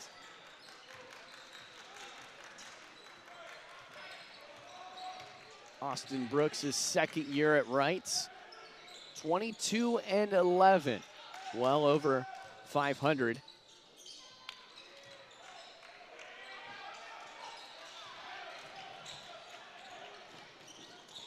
Toss ahead. North Central did a wonderful job of getting back there because that could have been a 3-on-1 fast break. And you can hear him say, hold, hold, as they'll try to use the clock as a tool.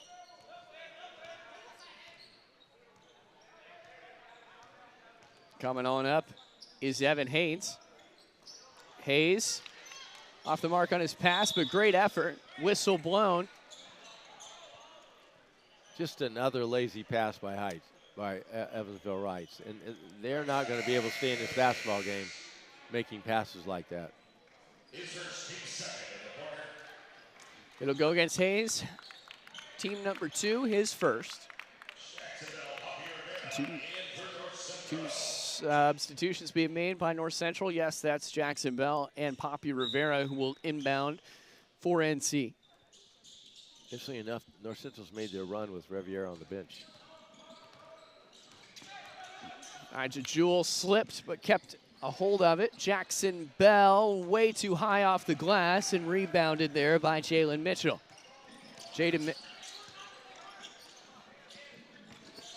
Evan Hayes. Second chance ball. Keep pace. Keep pace is very athletic. He's the second leading rebounder on this team with about 5 boards a game, but that was a good offensive rebound, and they need to see the ball go through the basket. That had to happen for them for a few minutes, and it's contagious. Something we talked about, Coach, in the last one, as that first one's made, is body language. What do you see from the body language of these Wrights Panthers? Well, so far they're hustling. Nobody has their hands on their hips, and you know the kids on the bench are paying attention, but they need to see a couple of balls go through the basket to get some confidence back. Fortunately, just 1 for 4 is keep pace, as he made 1 of 2 there. 1 for 4 on the day. Some subs checking in at the scorer's table for North Central. We'll see them at the next stoppage. Ball's on the ground. Transition defense is not too strong for the Panthers, who elect to get back and defend. Jalen Mitchell cutting to the rim. Tough defense from Nigel Jewell. Big guy's calling for it. Give it to him.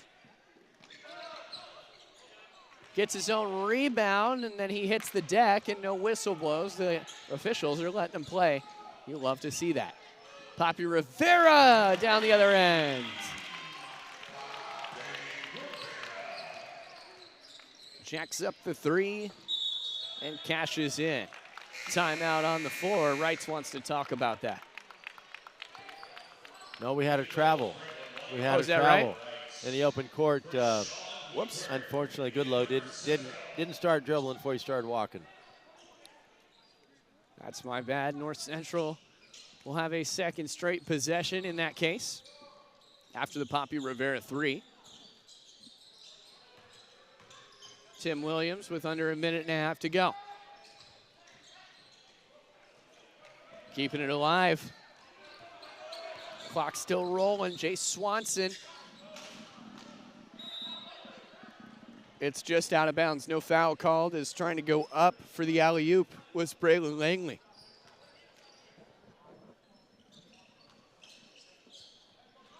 Ten points separate these teams. Rivera calls the play.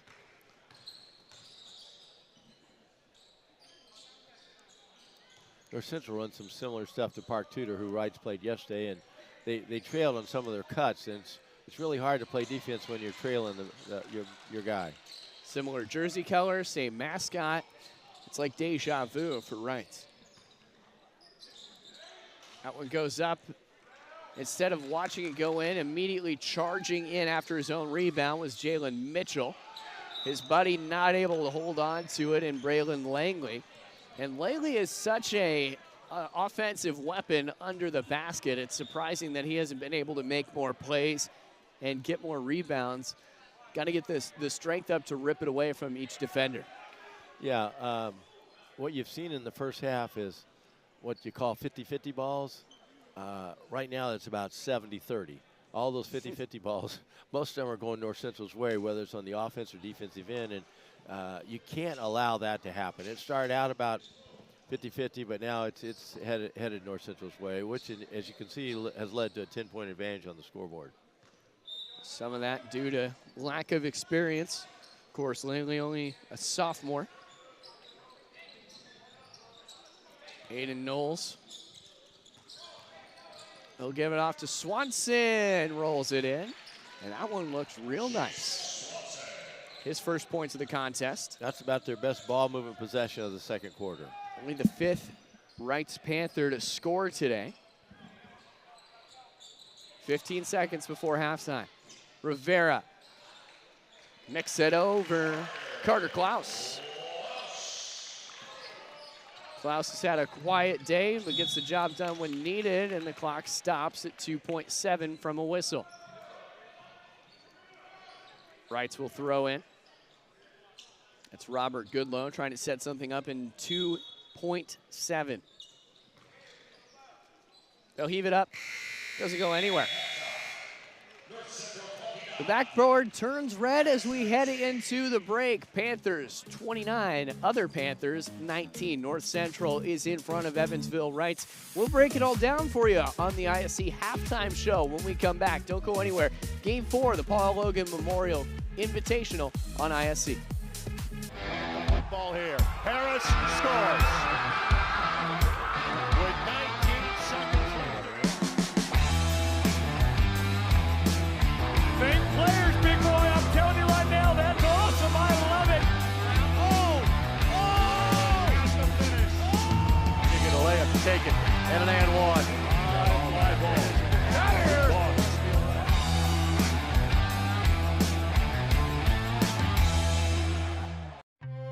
Brewer jams it home. That ball wiggles in and into the back of the net. A little fireworks in the first half.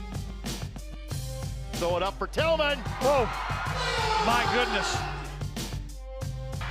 122-6-0 for Penn. What a swim. Six of them.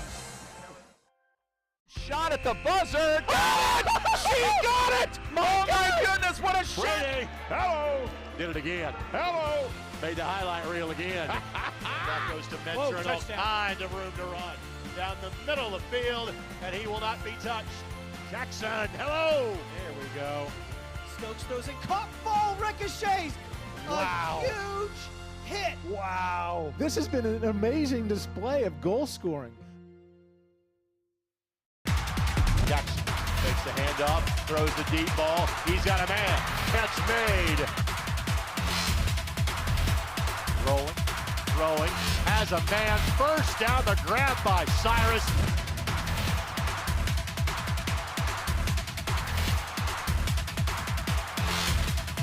Billingsley keeps. Billingsley spins away from the tackle, still going. Touchdown, Steiner.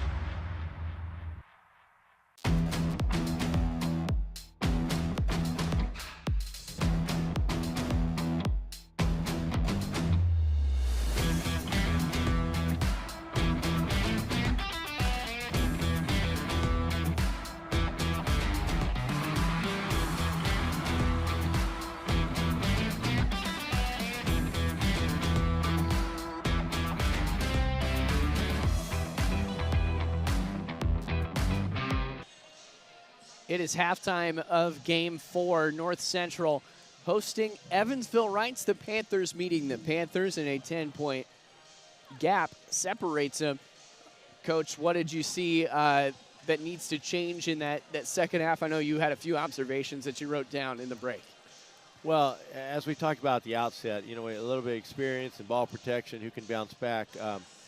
North Central, their intensity starting toward the end of the first quarter throughout the second quarter, they turned it up a couple notches. Unfortunately, Evansville was not able to match that, but you have a youthful team versus an experienced team. The shot selection, I thought, really favored North Central. They got into the paint at will. They hit some mid-range jumpers, and Evansville, in fact, for a few possessions, struggled to get shots. And the turnovers, which we talked about early on, has really compounded the issue for Evansville Wright. And so I guess if I'm in the locker room, I'm North Central coach Kevin Gann, I'm saying, folks, keep up the intensity. We get to go where we want on both ends of the court. Let's keep doing that. Conversely, if I'm Coach Brooks, I'm saying, kids, we have to take care of the basketball. And we have to look to 24. We have to get him involved down on the block, maybe at the high post. But this pressure from North Central is really bothering these youngsters from Evansville Reitz. Oh, yeah, and it's you said it best. You know, at the beginning of the game, it almost turned into YMCA ball as people were trying to, you know, figure each team out. North Central eventually pulled away from that, but this could very well be a lot closer than it is right now. Looking at the scoring recap for the first half, starting with Evansville Reitz, Jay Swanson has 2. Evan Haynes has 6. Braylon Langley has 3. And Key Pace has 1. He is just 1 for 4 from the line. Jalen Mitchell, the only other Reitz player to have points, he's got 6. 1, 2, 3, 4, 5 Panthers have scored for Evansville. Now we go to North Central. Tim Williams tied for the lead with 8 points. Jackson Bell with 2. Gavin Petty with 3. Nigel Jewell with 4. And Poppy Rivera has 8. Carter Klaus also added a 2-point jumper at the end of the second quarter. North Central will have the ball to begin the second half. When we come back, we'll show you some highlights from the first half, break down what we think is going to happen in the final 16 minutes of play.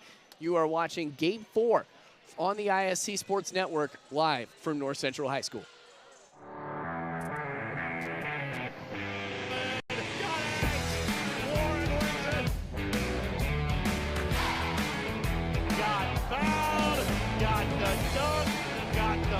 And gets the highlights. Now he takes the look away and he puts it away.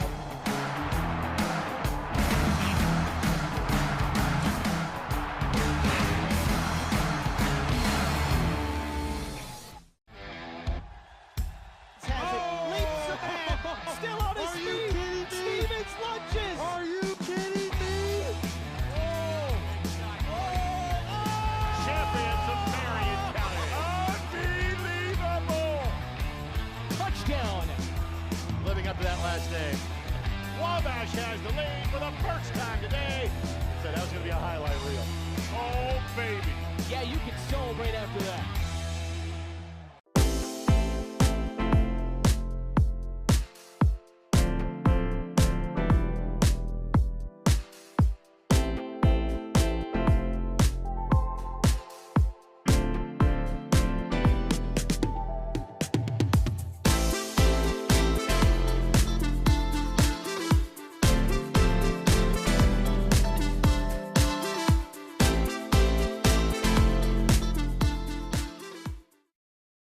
calling in time. Oh, no! It's good. This one is caught. There you oh, go. Wow, Dawson makes a great catch. Spin, win, 3, bury it for Leland Walker. Tie the game they do with the dunk by Malik Edmonds. What a play. Oh, my goodness. I feel a little momentum starting to fall Ellen's way. That is Wrestler! Wrestler! Whoa! Here's the tail of the tape from the first half. North Central meeting Evansville Rights. We'll let these highlights roll for a moment.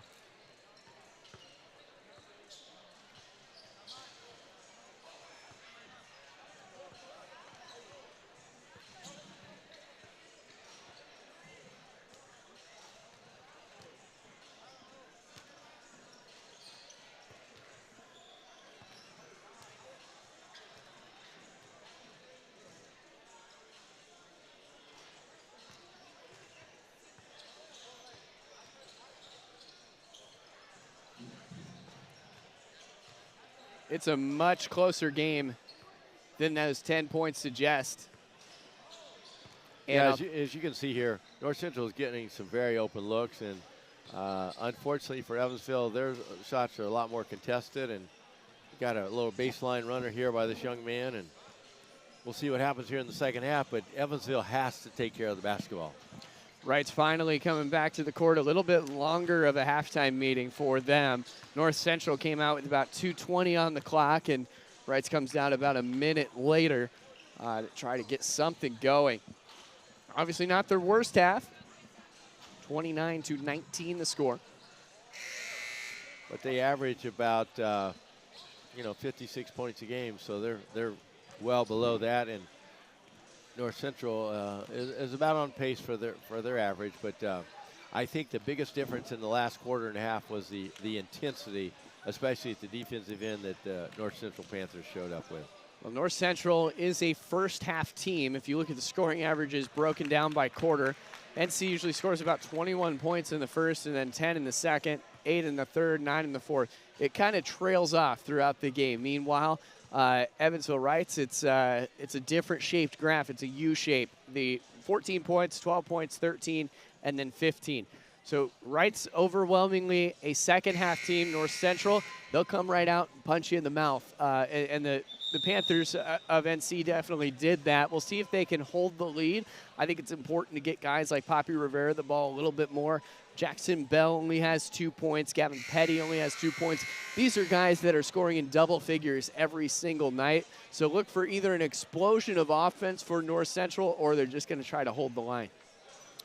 Well, I would see them to continue with the defensive intensity, especially the success they've had in the last 8, 10, 12 minutes. And for Evansville, they have to get out to a much better start here at the beginning of the second half. I know in the first half we traded turnovers at least for the first, I guess maybe 90 seconds, but these first 2 or 3, 4 minutes are very key for Evansville to even stay in the ball game. North Central has the capacity to go on a run. And we'll see what shakes out. J.D. Arlen, Coach Bob Messlem here at North Central. Vince Mirella is in the truck. And Dennis Glover, our lone camera operator who's been with us all day long. Thanks for tuning in. 16 minutes to go in this one. 8 in the third, 8 in the fourth, and there's our first whistle. Just like the opening of this game, coming about 18 seconds in. That was a good drive. They kind of cleared it out for Langley to get to the basket. I know he struggled at the free throw line in the first half. Let's see if he can knock down a couple. The second on Klaus. He's the only Panther with 2 fouls. Misses the first one. Langley at the line. He's 1 for 2 on the day.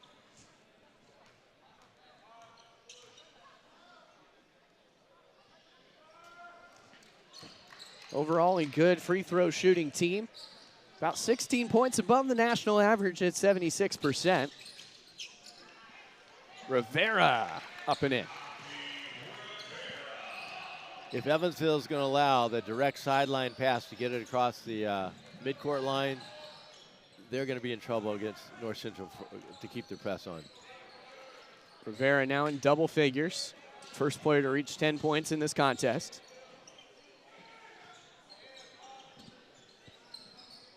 Langley in motion. A very tall Aiden Knowles, who we didn't call much of his number in the first, the 6'4" senior power forward. He wears number 30. They'll try the outside ball. Jay Swanson off the mark.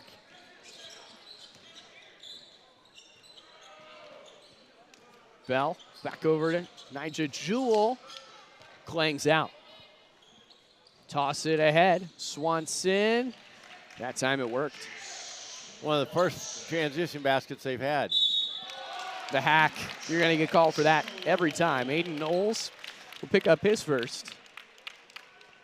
Yeah, sometimes you just have to let him score because if you're going to foul him, make sure he doesn't get the and one. But the youngster, Joel, ran the court very well, got a good pass, laid it off the glass. Now he's at the line, and not a very good foul. Joel trying to make him pay. We'll see 3 points. No, it'll just be 2 points. I was going to say 3 points the hard way. It stays at a 2. So lucking out was the Wrights defense. They'll maintain possession. Drive to the basket. Foul is on the floor, not on the shot.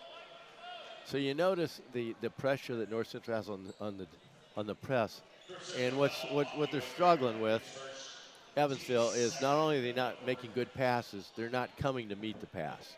And a pass completion is twofold. It's the thrower and the catcher, and neither one for Evansville right now is doing a good job. It's Papi Rivera's first. It said it was before the shot.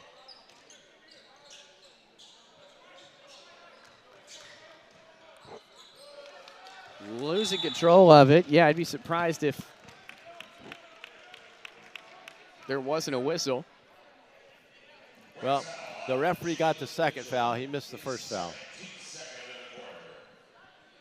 That one goes against Jalen Mitchell, number 2 for the big man. Got to stay out of foul trouble if you're 24 on the Panthers.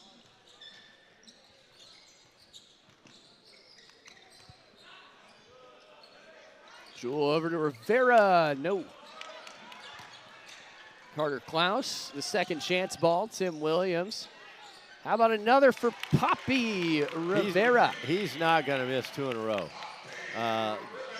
Young man averages about 13 points a game and 35% from 3, so he had 2 wide open looks. And when you're that good a shooter, you're not going to miss 2. Papi Rivera, an electrifying piece of this North Central offense. 5.5 to go in this third frame.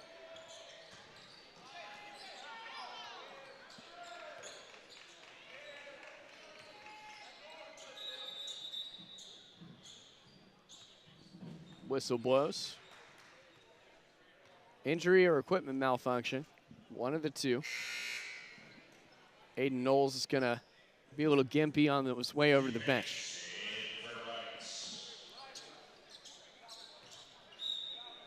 Might just be a cramp. You notice North Central is not allowing Evansville to get their offense started very well. They're keeping it up high. Nigel Jewell's pass is picked off. Hayes, the toss ahead.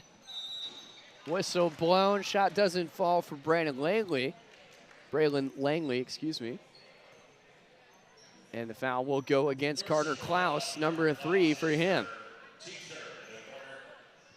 Yeah, kind of a little turnover possession both ways there. And that one worked out.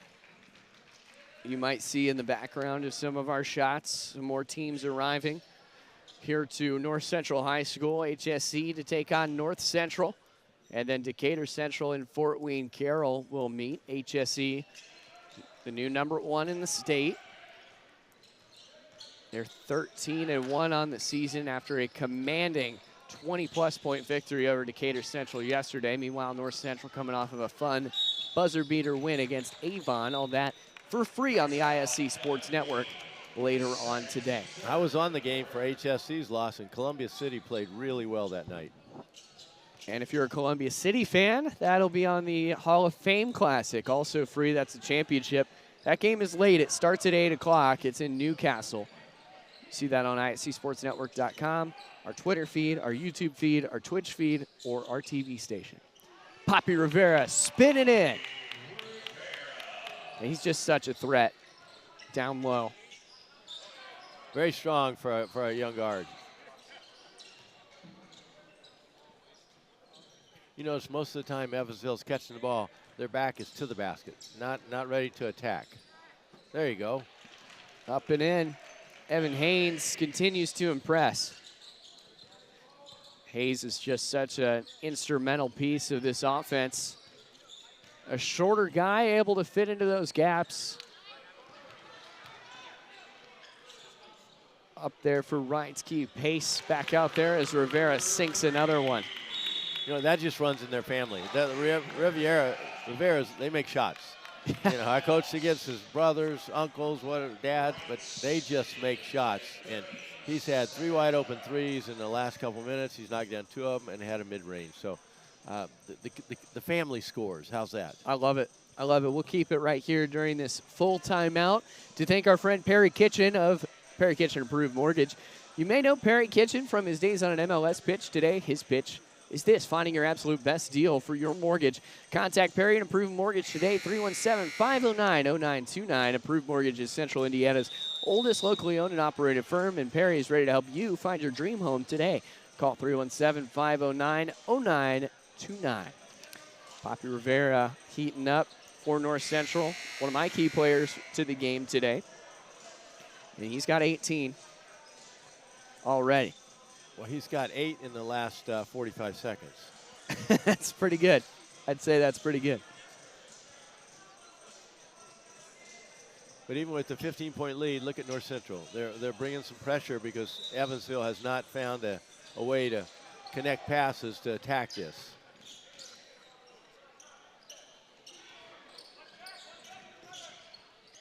Lob it over.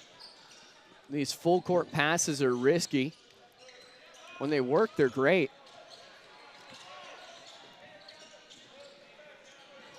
Evan Hayes, top of the bucket. It'll be a turnover. Top of the backboard, excuse me. So what North Central has done is forced Jalen Mitchell, 6'8", to catch the ball outside the three-point line as opposed to being down the block.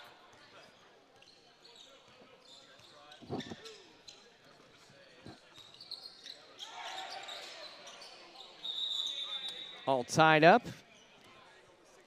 On that left wing, it'll be our first jump ball of the game and stay on this end of the court. Checking in for Wrights is Robert Goodlow.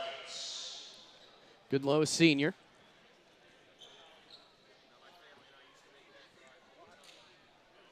Just over 3 minutes to go. Check in on the Clinton County tournament. We are now in the 5th place game. Carroll taking on Clinton Prairie. Carroll up 43-28. I look for this sideline out of bounds play to somehow end up in Riviera's hands for a shot.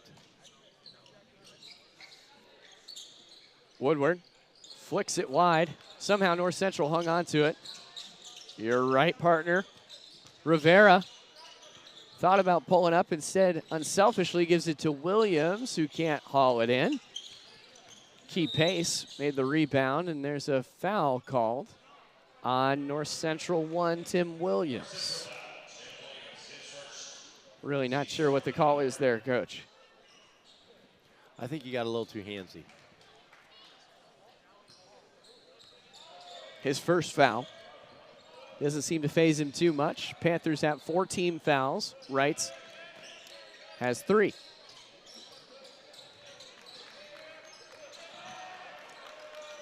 Braylon Langley. This on-ball pressure is really bothering Evansville. Look where Jalen gets the ball. Not much he can do with it all the way out there. So pass over to Robert Good, and then another foul off ball call. Oh, it was a travel, excuse me. Another whistle, regardless of turnover, and it gives North Central the chance to take it for themselves and slow down. Now the clock becoming their friends.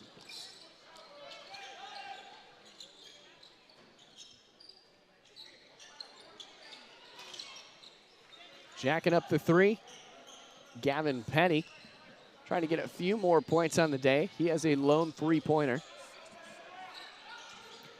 Driving in was Jalen Mitchell. And down on the floor hurt is Krishan Woodward. Well, we hope he's okay. That's the best look Mitchell's had for a while. It came from a collision of North Central defenders. And he's going to take a walk to the bench, replaced by Jeremiah Bellamy. We obviously hope for the best for him. Good to see him walking under his own power. That's great news. That's a tough guy right there. He's probably going to head to the locker room to get checked out. No, he'll just sit on the bench, get checked out from there, and that's a tough dude, Krishan Woodward. Rivera met with full court pressure. Tim Williams nearly loses it behind his back.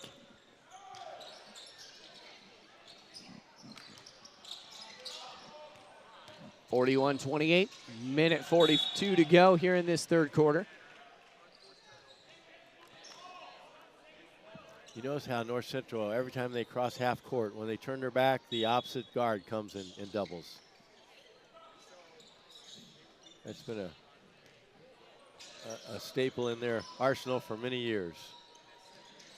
Really, really hard to defend against, to try to, I guess it's really hard to break and to try to find some offense. Rivera loses it, a rare miscue for the 13 jersey. Thinking about the three was Jalen Mitchell. He'll try the long two instead, and he's off the mark, rebounded immediately by Key Pace. And back we go the other way. Rivera, extra pass. Tim Williams, good off glass. That was a nice 3-on-2 fast break. He had two interior passes that worked out well. I liked the long two jumper from Jalen Mitchell, although it didn't go in. Good thinking. Key Pace, able to get that one. Less than a minute now here in this third frame. Out of bounds. Too much on it. Well, Bellamy thought his teammate was going to shoot it, so he got in position to rebound, and then all of a sudden you had a hard pass come in, which unfortunately for North Central went out of bounds. Over the timeline. Throw it away. The trap really affected North Central, playing like they're down 10 when in fact they're up 11, make it 9. The last few possessions for Evansville have been very much under control, and they've gotten good looks. In fact, a couple layups. The Wrights Panthers have a pulse. This Evansville team 3-4 this year. One loss in overtime to Evansville Mater Dei. One to Arsenal Tech and one to Park Tudor yesterday. That one was nearly overtime as well. Heave it. Nearly off of the back of the backboard. It wouldn't have counted anyway. But that'll do it for 3 frames. So just 8 minutes left to go in this game. 43-34. 9 points separate the two Panther teams. When we come back, the final 8 minutes of regulation. You're watching the ISC Sports Network. Ball here. Harris scores. With 19 seconds. Fake players, big boy. I'm telling you right now, that's awesome. I love it. You get a layup to take it. And an and one. Fly ball. Out of here.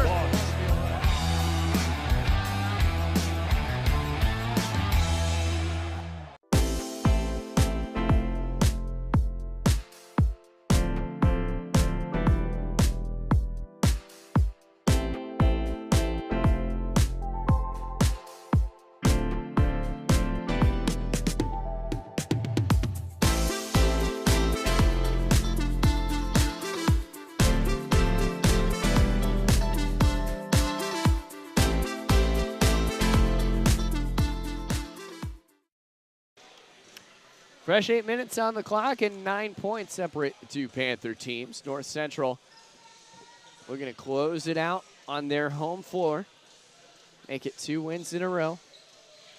Evansville got a little stronger in the last couple minutes. I think they had a double-digit lead. They cut it to 9, so we'll see how they start off the fourth quarter. They have the ball here, but we'll see how they attack the North Central half-court defense. You get the free timeout in between the third and fourth quarter. North Central some time to readjust.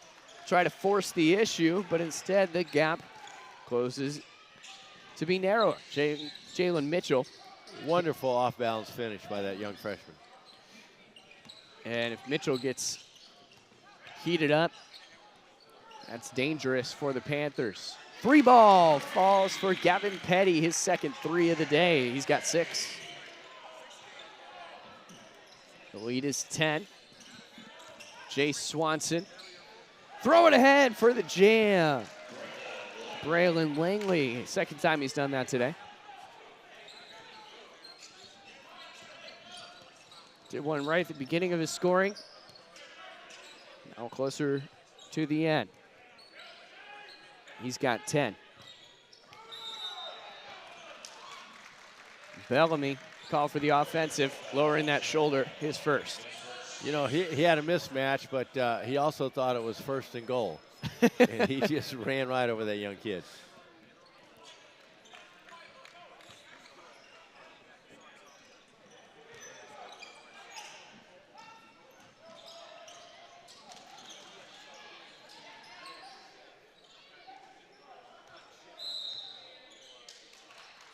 So whenever you're a guard and you see a post player and you can see both of his numbers where he's got post position in there, you need to somehow get it in there. Mitchell had wonderful position down there, but unfortunately they didn't get it into him.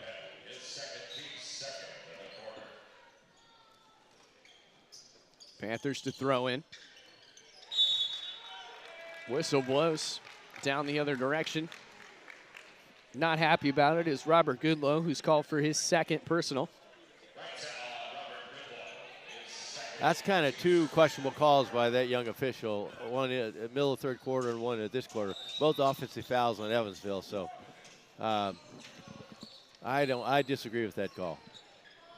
That's why I'm up here.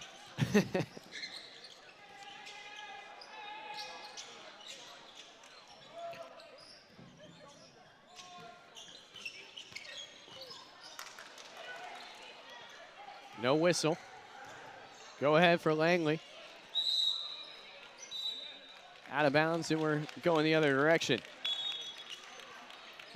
He had some help. He just didn't see it.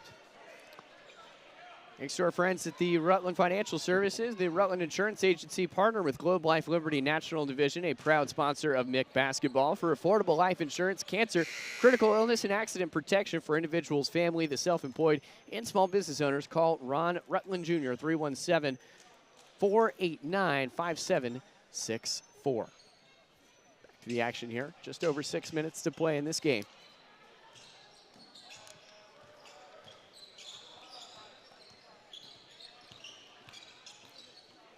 Lost it. Nigel Newell wants that one back, I'm sure. Tried to go backwards with it, didn't work. Instead, it's a turnover that Evansville turned into some points. And now the lead is cut to 6. I'm not sure what the official's calling here. A lot of confusion. I believe that was a technical foul on somebody. So they scored a basket. They're going to get 2 free throws, and they're going to get the ball back. Okay. That one falls eventually. Jay Swanson, 1 for 1 today.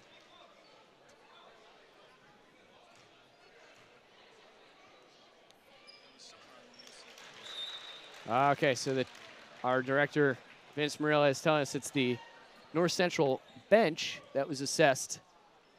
Well, we could be looking at a 6-point play here. Yeah. A layup, 2 free throws, and now the ball back. And now only a 4-point lead for North Central.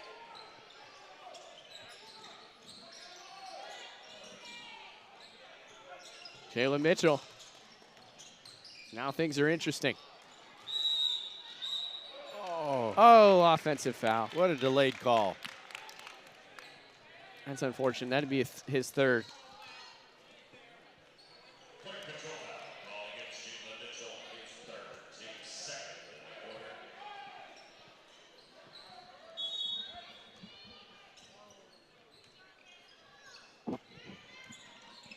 Nigel Newell slowing things down, trying to interrupt this run that Wrights has been on. Screen set. Jeremiah Bellamy charging to the basket. Denham Holt. And Tim Williams slowing it down. By the way, Krishan Woodward returning to the bench. So good to see he's okay. Whistles blow. It's gotten a little more physical here in the early stages of the fourth quarter.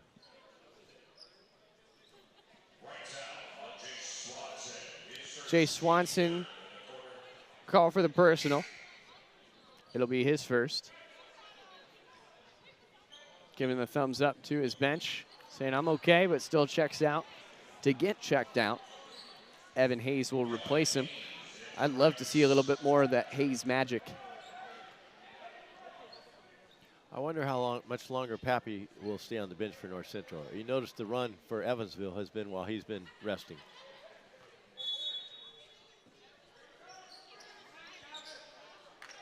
Papi Rivera only has one foul, by the way. Down the other end, one-handed jam. And that is Braylon Langley.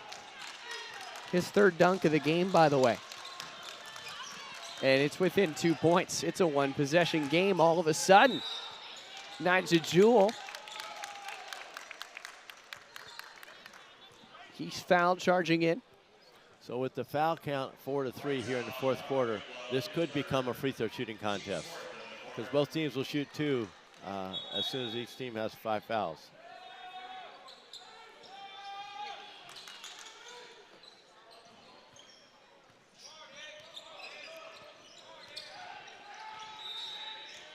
Tim Williams.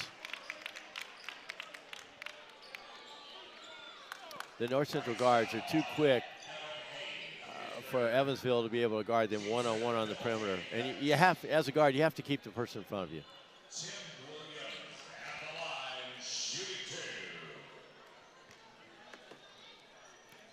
Tim Williams trying to make this a 2-possession game instead of a 1-possession game.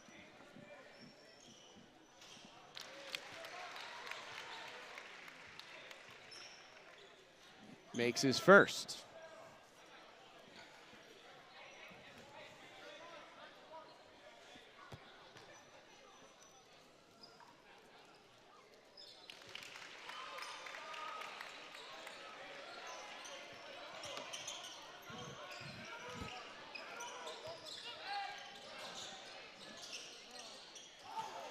Trying for that fourth dunk. Still ends with 2 points for Key Pace. Let's see if Evansville can guard the drive without fouling here. We've got a ball game on our hands.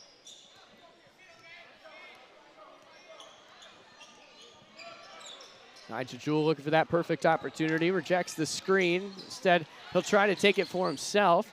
Rebounded well by the Panthers. Up is Williams. Down is the ball. And possession is Wrights. I would look for Evansville to go inside here. Acted like he was going to shoot. Ended up giving it up to Goodlow. That was a tough pass by that young man. Tried to throw out a bounce pass between two defenders. That's kind of hard to get there. Here come 3 for North Central in the form of a much-needed Jackson Bell, Papi Rivera, and Krishan Woodward combination. Good to see Woodward's okay after taking some hard contact and needed to be helped up earlier. Off that back foot, doesn't go. Toss it ahead. Williams, easy points. Doesn't need to be flashy, just needs to get 2 points. That was a very tough shot by Evansville at the other end. A chance to tie the ball game.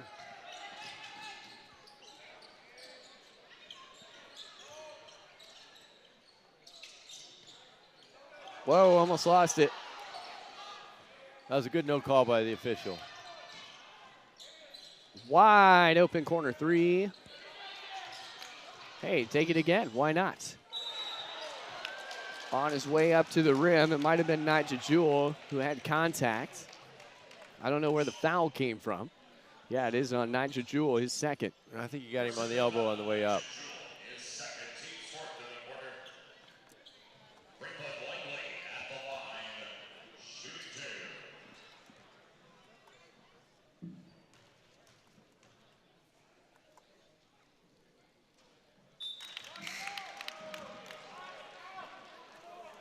Well, if it comes down to a free throw shooting contest, North Central shoots 81% for the year.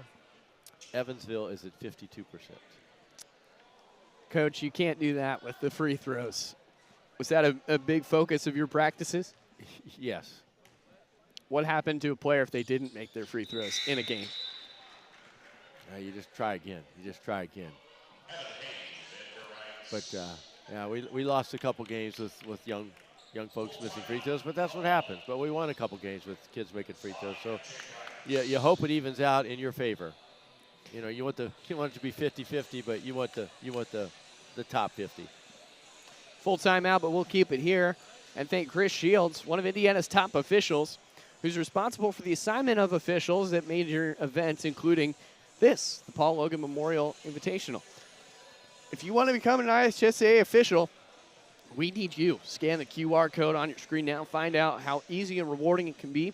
Plus, your first year is free. Log on now.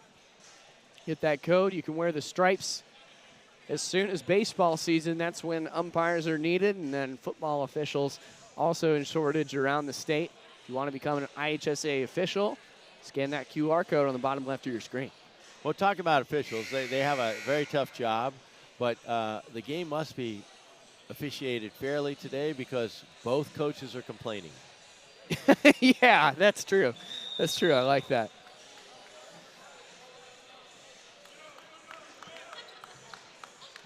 I always heard you tell a story fair and well as a reporter if both sides hate you.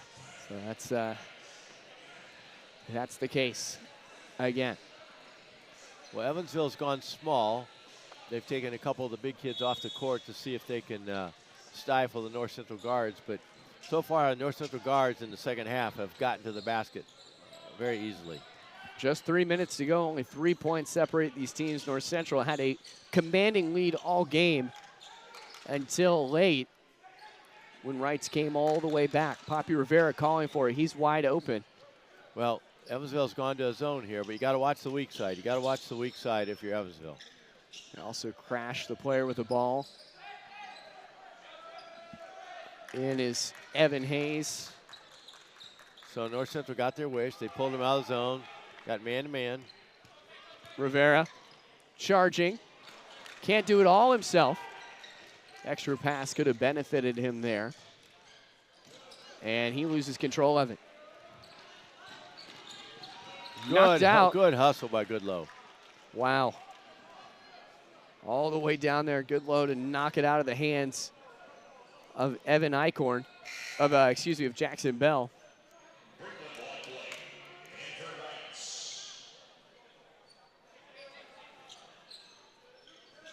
We'll see if they switch underneath or if they can get a layup.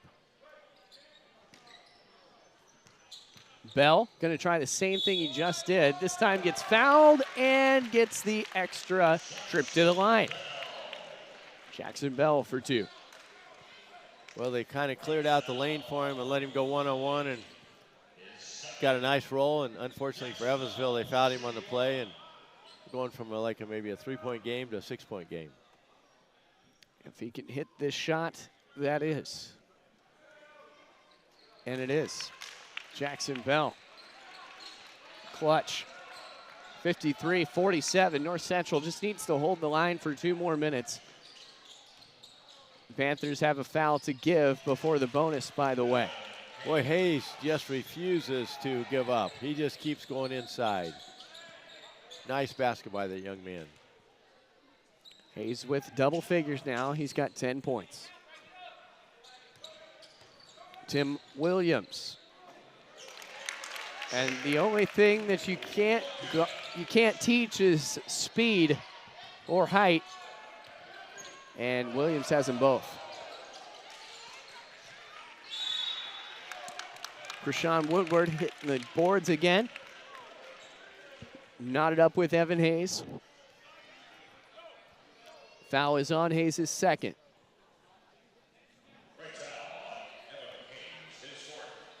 Oh, it's his fourth, excuse me. Wrote that down wrong. So got to be careful now, and the electricity that he brings to this lineup in jeopardy, as you might have to bench him with a minute 32 to go. Oh, I think you got to leave him out there. Mitchell, unfortunately, had to go out with a little hand injury for the last 45 seconds. North Central got a three-point play, steal, and now probably convert a couple free throws.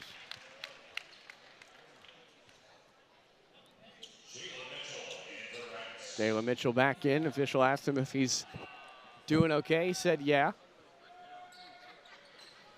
Benched was Evan Hayes. 90 seconds to go. Lead more comfortable for North Central. Bob, for a moment, it seemed like Wrights was going to come back and win this thing. Now it seems the wind's gotten sucked out of their sails. Well, they've had a few empty possessions here, and North Central's been to the free throw line and converted.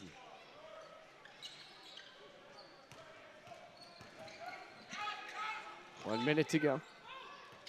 Rivera just kind of killing time as he's fouled by Jalen Mitchell. It'll be his fourth. Yeah, Evansville can't stay in front of North Central one-on-one with the ball, and it's hard to play defense when you're behind in the fourth quarter. And Coach Brooks has elected not to come trap. He's let his kids go one-on-one. Rivera delivers. 9-point advantage. And now things look grim for Rice. Well, North Central's 81% from the free throw line. They've knocked down, what, 4, 5, 6 here in the last minute? Rivera, 2 for 2.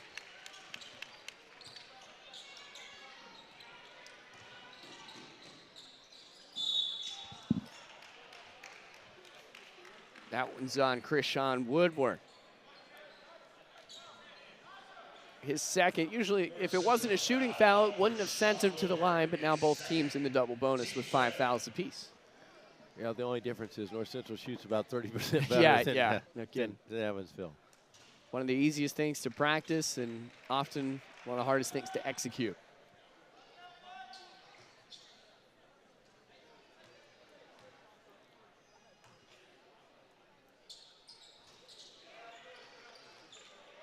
Got to make your free throws. 59-50, Rivera, almost a highlight reel play. Up and under, great athleticism from Braylon Langley, who's played most of this game above the rim. He's had 3 dunks on the day, choosing for the easy 2 on that. Very, very late call there.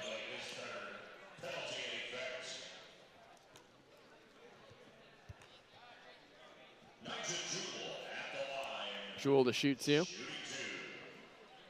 Everybody back on defense with 36.9 ticks to go.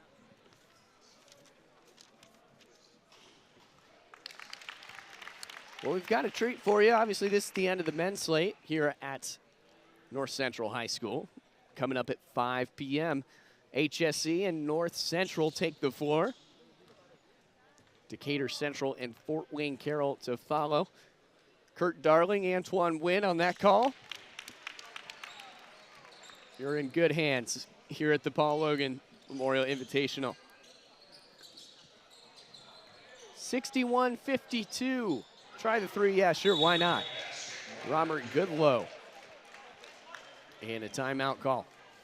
Well, we're still a 2-possession game. If Evansville can create a little havoc in the backcourt here, maybe get a steal, but as I said earlier, I don't think North Central's missed a free throw here in the fourth quarter, which makes it hard if you're hitting free throws to come from behind if your opposing team's hitting free throws. Take our final break here with 26 seconds on the clock. We'll be right back on ISC. Brewer jams it home. That ball wiggles in and into the back of the net. A little fireworks in the first half. Throw it up for Tillman. Whoa, my goodness. 122.60 for Penn. What a swim! Six of them. Back here on the IC Sports Network, it is a two-possession game, 61-55, North Central in front of Evansville Rights. Thanks to our crew, Vince Morella is in the truck. The Lone Wolf, a director today. And we've got Dennis Glover, our lone cameraman, up here as well. J.D. Arlen alongside Coach Bob Meslam. 26 seconds to go.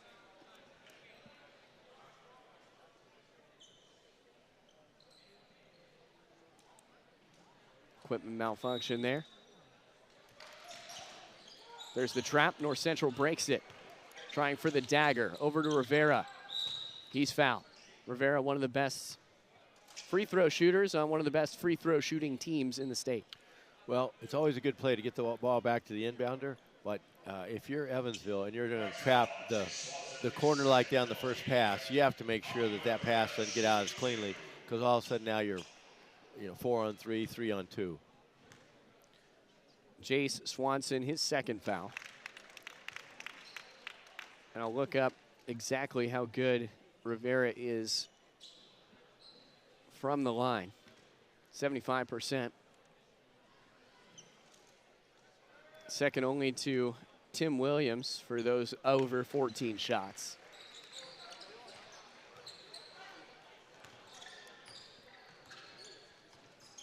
"15 seconds to go. The freshman. No.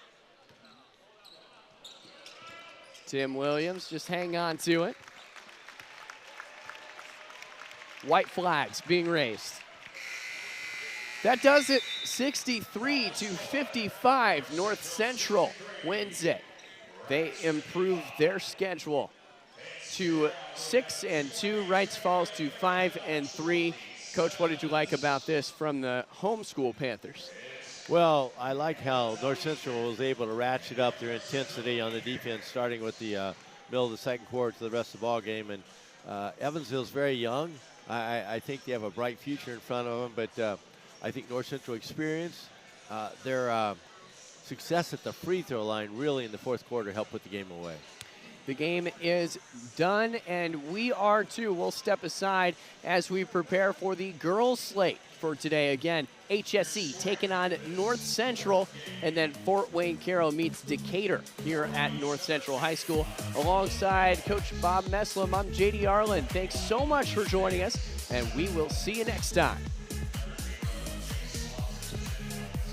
Shot at the buzzer. Got it!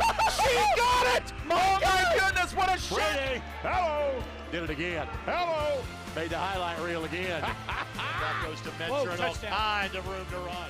Down the middle of the field, and he will not be touched. Jackson, hello! There we go.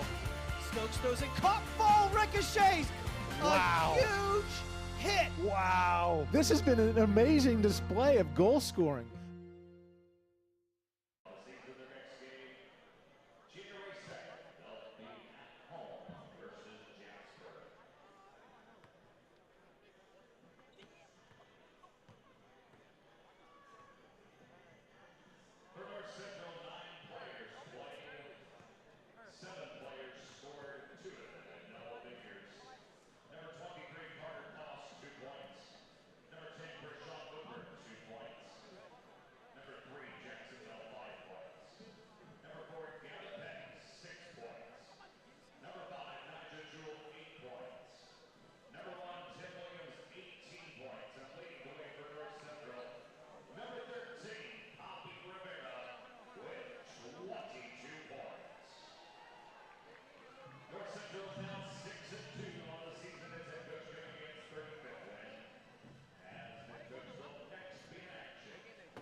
mom was sitting here, and then we were talking, we were gossiping, and then we goes, what is this? And then we go, oh, you remember last year? Yeah. We were like, and we all gossip stuff, we were cussing, and we were like, oh. Oh, what's that? Ooh. I have no idea. Agent. Huh?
You're looking live at North Central High School, the site of the Paul Loggan Memorial Classic here on the ISC Sports Network. The final slate of girls games on the docket here this evening as we get set for North Central taking on the number 2 Royals of Hamilton Southeastern. Alongside Antoine Wynn, I'm Kurt Darling. Coach, good to be with you here on the final 2 games here on the ISC Sports Network on the girls slate for this well put on classic here at North Central High School.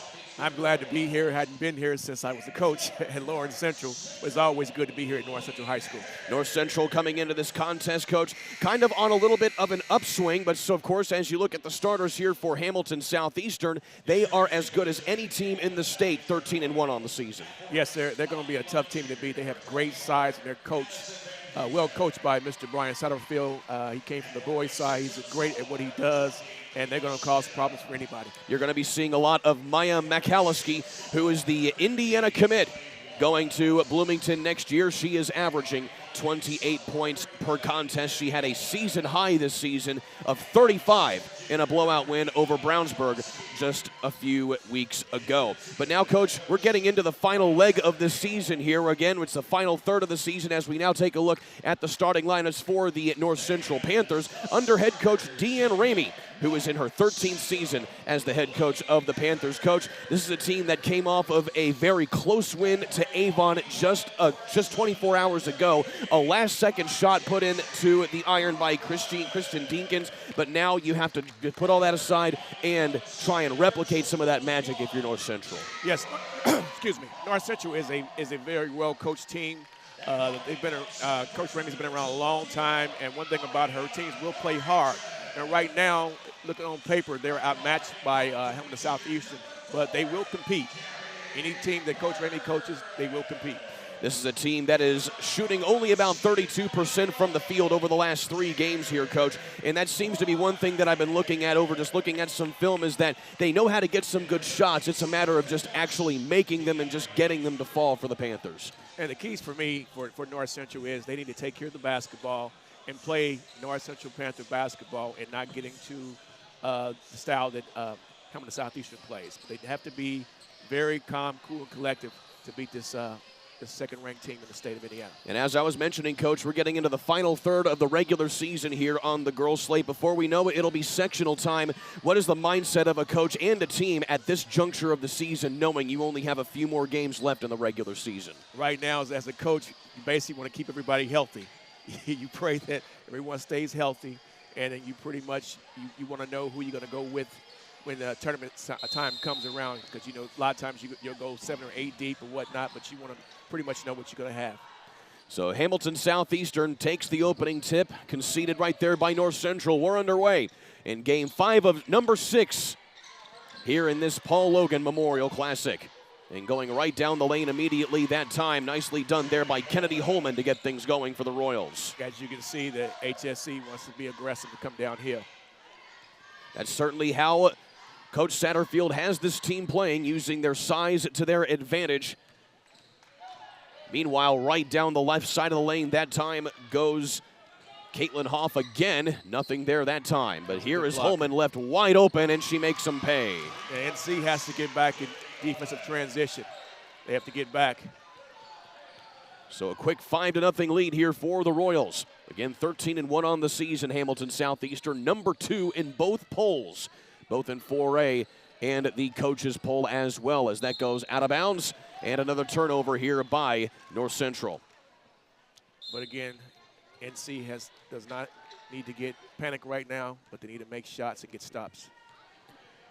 North Central started the season on a 7-game losing streak before getting their first win against Decatur Central, a team we'll be seeing later on here this evening against Carroll of Fort Wayne. Holman can't get that one to fall. Offensive rebound, though, taken by Addison Van Hoosen, and she's going to go to the line. Yeah, she got 2 offensive rebounds there, but North Central has to block out. If you block out, that won't happen. That's going to be the first foul here on Gabrielle Burris. Also North Central's first foul of the ball game. So Addison Van Hoosen, a 5'10" junior.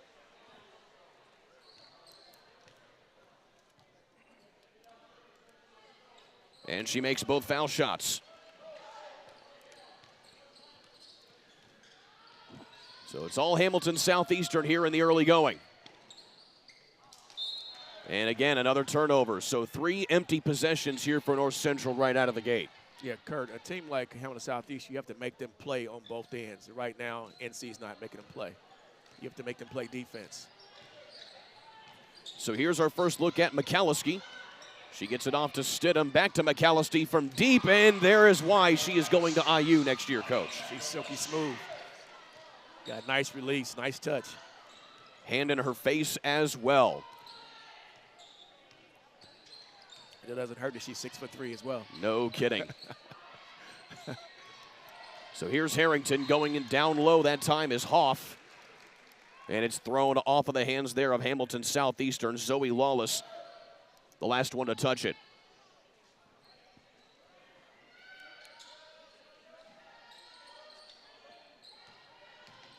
Here's Kreinhagen.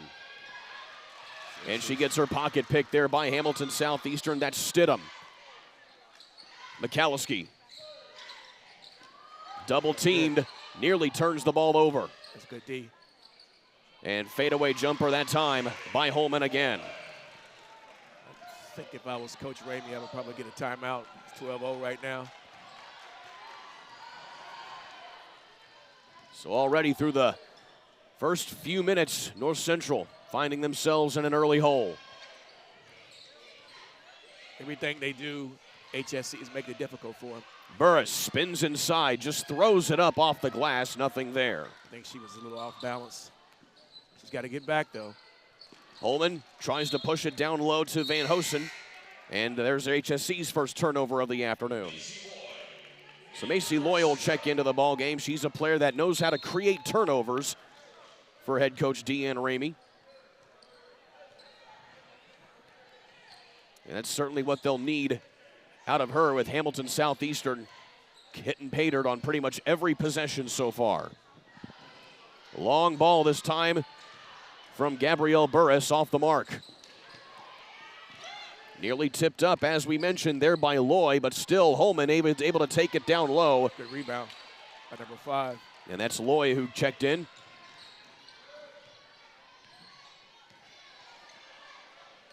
Kreinhagen. Outside again, Burris along the baseline. Finally gets a bucket to go for North Central. That was very nice by number 4, Burris. So that snaps a 12-0 run to start this ball game here for HSC. But in order to have a chance to beat HSC, you have to attack them. You can't just shoot perimeter shots. You need to attack the bigs to get them in foul trouble. Stidham off of the elbow, kicks it back out to McCallowski. And she's going to be taking one too many steps that time. Another turnover here for the Royals. That was a good defense right there. So North Central, as we mentioned, coming off of a pretty big win against Avon just a day ago. North Central erased a 10-point second-half deficit to come back and get that win. Here's Loy off the bottom of the backboard, and she's fouled. And speaking of that game was that last second shot was on ESPN. It certainly made it. Our own J.D. Arland on the call of that one had an excellent one there with Jan Bozier. So here's Macy Loy at the line. And she makes her first foul shot. A team like HSC, you have to give them different looks on defense. Even HSC just so versatile, though, with all their size and all their athleticism. Yeah. Holman left alone up top. Opts to kick it back out to Stidham. They're so patient. Holman, wow. Underneath, uncontested. There is Zoe Lawless. So already 4 different players for HSC have put the ball in the iron. Yes. Kreinhagen unloads from deep that time, just off the mark. It goes out of bounds, and it's off of North Central. As I was stating, you have to attack Hamilton Southeastern. You can't just rely on perimeter shots. You have to go to the hole.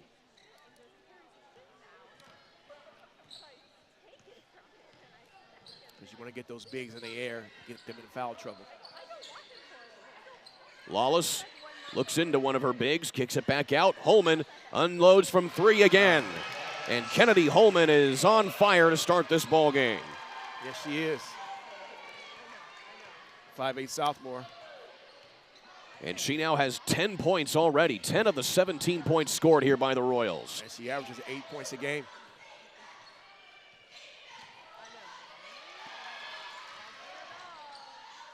Kreinhagen can't quite get the roll. She wanted a foul that time. And now Burris short on the 3. Another offensive rebound by North Central. Attack. This time, Harrington hits from 3. And now a timeout going to be taken here by Brian Satterfield of HSC. It'll be a 30-second timeout.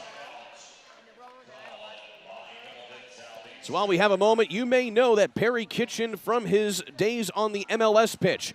Well, today, his pitch is this: finding you the absolute best deal for your mortgage. Contact Perry and Approved Mortgage today at 317-509-0929. Approved Mortgage is Central Indiana's oldest locally owned and operated firm, and Perry is ready to help you find your dream home today. Again, call 317-509-0929 today. Alongside Antoine Wynn, I'm Kurt Darling. Coach, it's been all HSC here in this ball game, but it's certainly not a lack of trying for North Central. Yeah, a game like this, if you're HSC, on this timeout, if I'm coach of HSC, I'm telling them to go ahead and let's get this game over with and put it out of reach.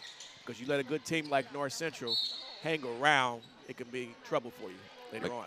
McCallowski on the dribble drive, and she's fouled before she gets the shot off. One thing about North Central, they have been battle tested. Playing in the mid-conference, going up against many competitive teams so far this year. Yes, the mid-conference is top 5 in the country. Kreinhagen leaves it underneath now for Harrington, who gets it swatted away by McCallowski. And that's what she's supposed to do. She's an attacker. Don't fade away, attacker. Holman underneath on the cut to Van Hoosen.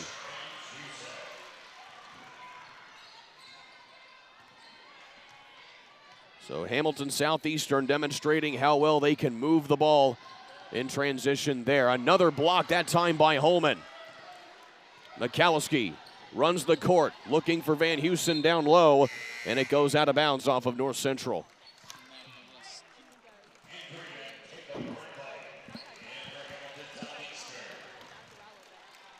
One thing about Coach Ramey, she is not easily intimidated. She will keep coming at you. Holman inside to McCallowski. Back outside. 3 on the way from Van Hoosen again. That's off the mark. McCallowski again, and she fights inside. She's relentless on the glass.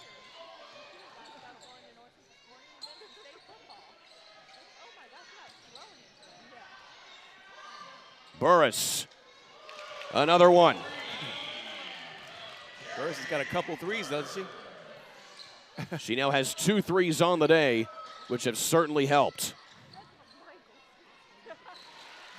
There's that future All-American there. There it is, McCallowski again. She is certainly showing how good she is.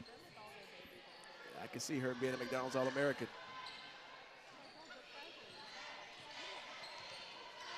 Kreinhagen with 30 seconds left here in quarter number 1. Wild hook shot thrown up that time by Caitlin Hoff. It goes out of bounds, and it'll stay here with the Panthers. Kenley Johnson will check into the ball game here for Hamilton Southeastern as Addison Van Hoosen will take a seat. She's turned in some excellent minutes here in the first 8 minutes.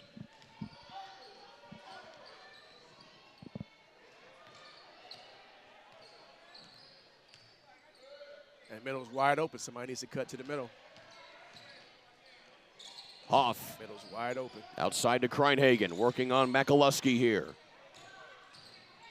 Kreinhagen looks down low to Loy. She loses the handle. She's got to shoot that.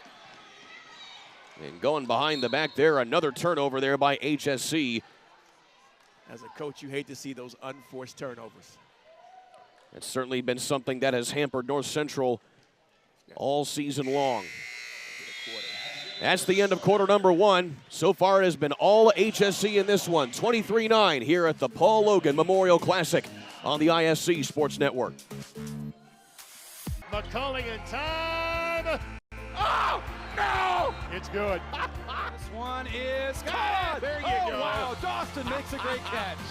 Spin, win, 3, bury it for Leland Walker. Tie the game they do with the dunk by Malik Edmonds. What a play. Oh, my goodness. I feel a little momentum starting to fall Ellen's way. That is Wrestler! Wrestler! Whoa!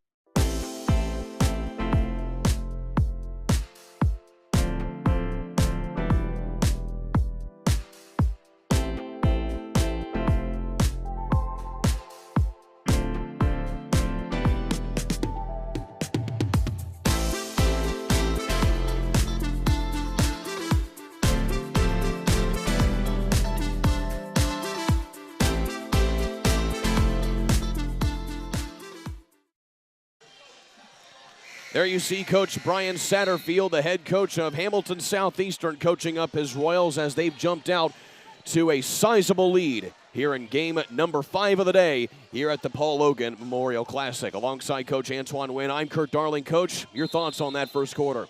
First quarter went the way we expected it to go. HSC is a more dominant team. However, I don't think they're totally dominant where they should be, where they just stretching away from getting away from North Central. North Central still kind of hanging around. Off of plays like that from Caitlin Hoff, gets her first bucket of the afternoon.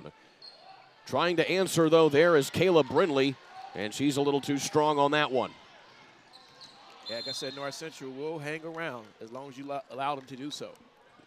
And now Kayla Stidham will pick up her first foul of the ball game. Hamilton Southeastern 13-1 on the year, 5-0 in the Hoosier Crossroads Conference. Their only loss to Columbia City back on November 25th. Columbia City, an excellent ball club in Class 4A this year. Yeah, Class 4A is really, really good this year. We have a lot of teams that are capable of winning the state championship this year.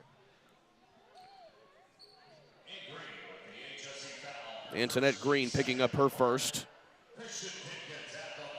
And so here is Christian Dinkins at the line. Again, she was the hero of the game for North Central just yesterday against Avon in their 60-59 victory over the Orioles. She hit that shot, just threw it up at the buzzer, and was able to knock that one in for what is now their second victory in the last 4 games. Again, that's after they lost their first 7 of the season.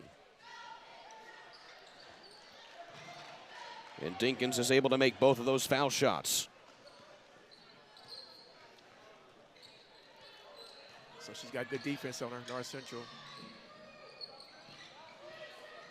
Antoinette Green So like over to Stidham. Feel like they're doing a box and one. So North Central keeping up the pressure, and they force another turnover. Dinkins spins into the lane, leaves it down low, and Kreinhagen is able to convert.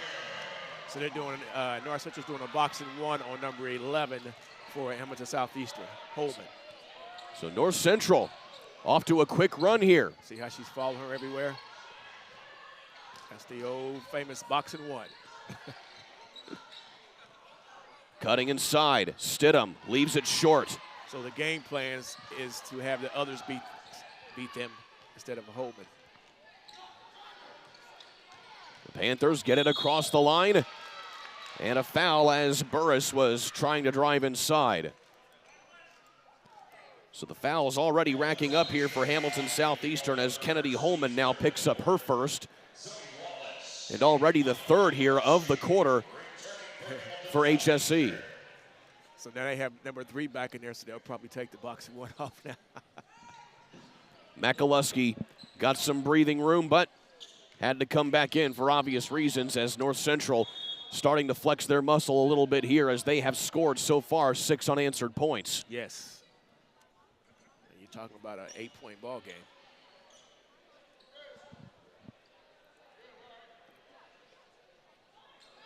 And nobody home on the inbound there, that time from Dinkins, and that allows Holman to go right to the rim. Holman's got, what, 12 points now? Indeed she does. Averaging 8 points a game. So back to a 10-point deficit here for North Central. That's what they had to overcome against Avon yesterday. A big three right there by Caden Kreinhagen. The senior guard.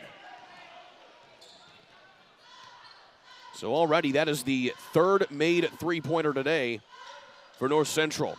So three-point shooting is kind of a saving grace for the Panthers at the moment. As I mentioned, North Central would not beat themselves. Well-coached team. Foul here on North Central. That's going to be Hoff picking up number 2. Of course, we haven't mentioned yet, of course, it's something that has been a broken record all season long, but it's still something that people are getting used to, Coach, and the fact that now there is a penalty instead of a bonus this year with 5 fouls at the 5-foul mark here every quarter. Yes, actually, I really like that because, you automatically get 2 free throws instead of doing it 1-and-1. I actually like that. It starts all over. And already Hamilton Southeastern has 3 in this quarter alone, still with 5:30 left to go.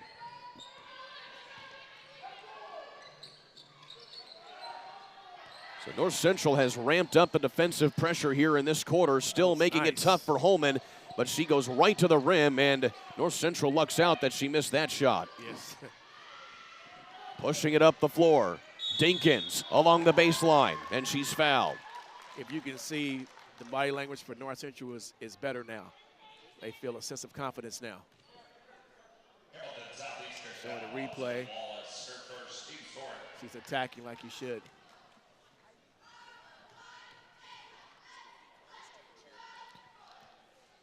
Well, now for more than 30 years, the Indy Card Exchange has been your trusted source for buying and selling trading cards of all kinds. And they are refining the game of professional grading with consultation services to save you time and money. Go to IndyCardExchange.com for more information and see how you can make money off of your collection. Well, a timeout called on the floor here by Hamilton Southeastern. So, Coach, already HSC using up some of their timeouts here in the early going. Yeah, the game's not going like they planned.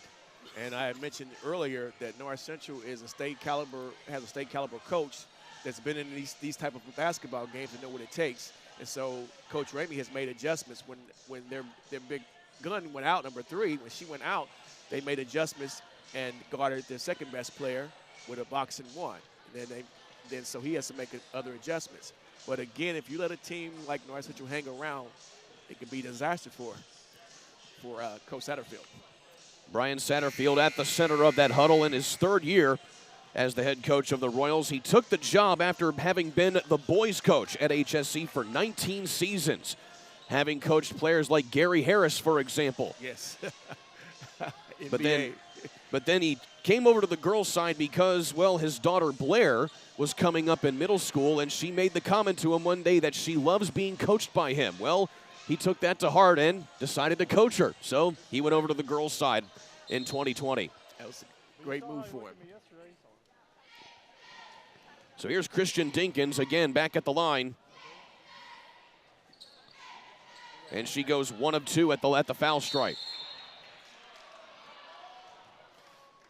Now, as a coach, you hate those kind of fouls. 84 feet from the basket. Oh, man. And so that's now another one on Hamilton Southeastern. That's going to be on Zoe Lawless, her 2nd. And already, Coach, that's 4 fouls here in the quarter. Yeah, so they'll be shooting free throws here soon. Next foul. Lawless in the corner here for HSC. Makaluski from the elbow. Nothing there. And Makaluski's only been held to 5 points here so far. She's scoreless in this quarter thus far. And what they're doing, I'm watching them, they're playing great defense on her. They're kind of banging her around a little bit, being physical with her. And so now, as you hear the announcer, the penalty is in effect, as now that's a number 5 foul on Hamilton Southeastern this quarter. So it's free throws till the end of the quarter here for North Central. Yes, that's why they should attack the rest of the way in. But now if you're North Central, it's imperative you make foul shots. And Loy goes 1 of 2. She is 2 of 4 at the line today.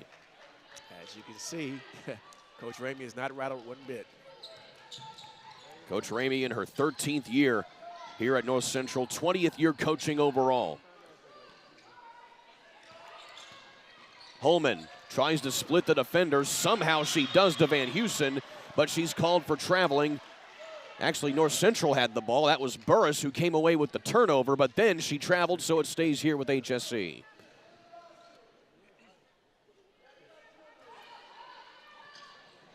So the Royals given a second chance here, and Makaluski nearly turns the ball over there.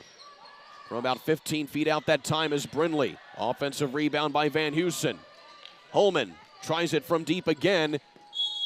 It goes out of bounds, and they're going to say that's off of Hamilton Southeastern. Right now, what I'm seeing right now, North Central is really outworking Hamilton Southeastern at this moment. Like I said, mentioned earlier, let a good team hang around. That's what happens to you. North Central has been finding their rhythm of late as Kreinhagen hits it from deep that time. We have a 2-point ball game. What a comeback here for North Central, depending on that first quarter deficit that they faced. It is now a 2-point ball game, as Coach Wynn just alluded to. Yes, so right now I see a little panic in Hamilton Southeastern right now. They're not used to being in this situation. Got a legal screen. Offensive foul. Ball out of bounds. And HSC is just out of sorts right here off of that pressure that has just been relentless from North Central here in this second quarter. Yes, I like how Coach Ramey has made the adjustment throughout the basketball game. And, Coach, that's already 3 on Zoe Lawless. Yes. So she's going to have to sit some significant minutes here in the middle of this one. North Central can take the lead with a tray here.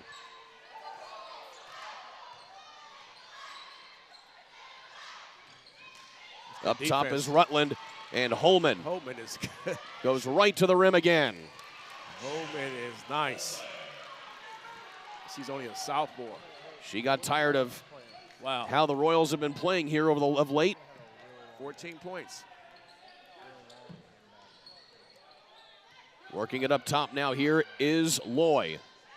Kreinhagen wanted another one right there, but Makaluski was there on the defensive pressure, and we got a foul away from the ball that time. It's going to be Kayla Stidham.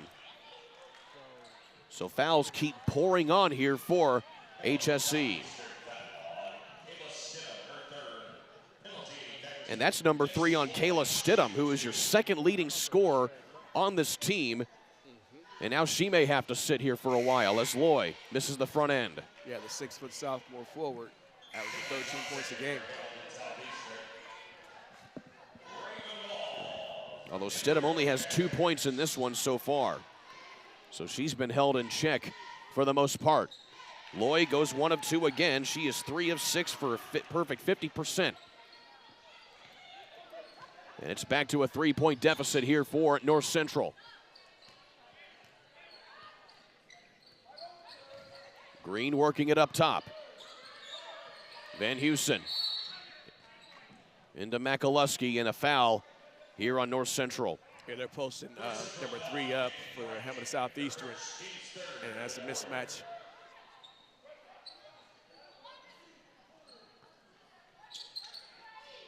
Holman again to take it out here for the Royals. Into the corner, Johnson off the front of the iron. And North Central wants Johnson to shoot that every time.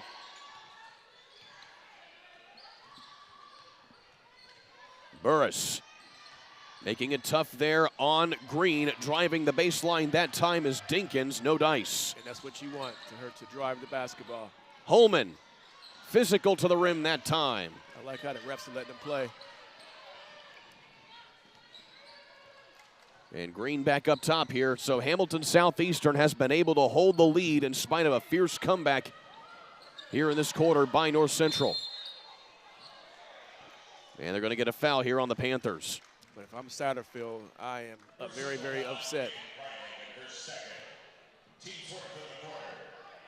Number 2 on Kreinhagen there as she gets some clarification from the official on what the call was. Meanwhile, Coach Ramey will have her come out of the ball game. So Ariana Harrington, the freshman, comes back in. She had a big 3 in that first quarter for the Panthers, and now Harrington will pick up a foul. Free throws. Free throws both ways now. So it's back to even keel as North Central still holding to a 3-point deficit as McAlusky at the foul stripe here for the first time today, an 85% foul shooter on the season. And she misses the front end. And North Central is making her work for every shot that she gets. Certainly so, Coach. She's been held scoreless here in this second quarter until that made foul shot right there. Yes. So she only has 6 points. I'm really surprised at how many Southeast is not pressing them. As the pass goes a little too high out of the reach there, but instead of going out of bounds, they're going to get a foul here on the Royals. Looks like Kenley Johnson is the guilty party.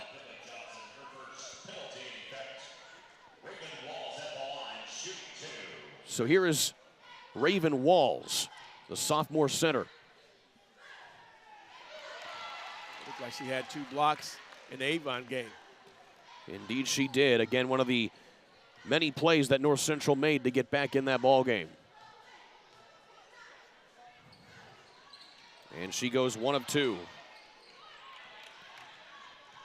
Final 2 minutes here of the first half.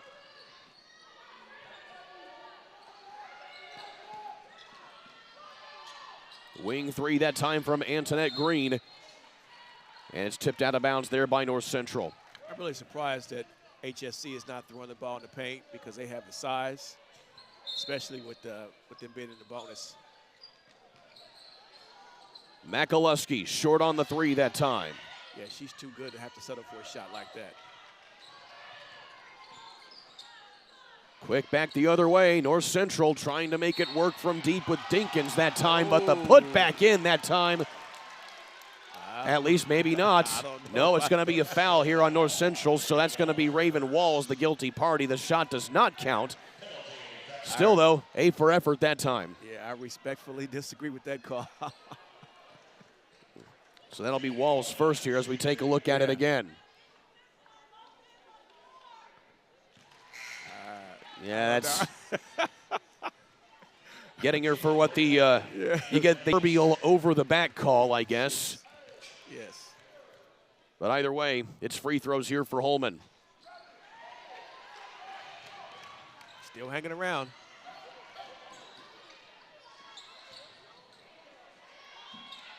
Working in the lane. Loy back outside this time to Harrington. Here's Dinkins. Dribble drive off the baseline and nothing there but a big rebound by Walls. Still can't get it to fall. Loose ball. Heard a whistle. And it's going to be a foul on North Central. North Central. Wow. So things getting a little it's getting chippy. A little chippy here right now. Yes, it is. As that'll be another one here on North Central. And that is Macy Loy, the guilty party. She picks up her second as McAlusky goes back to the line.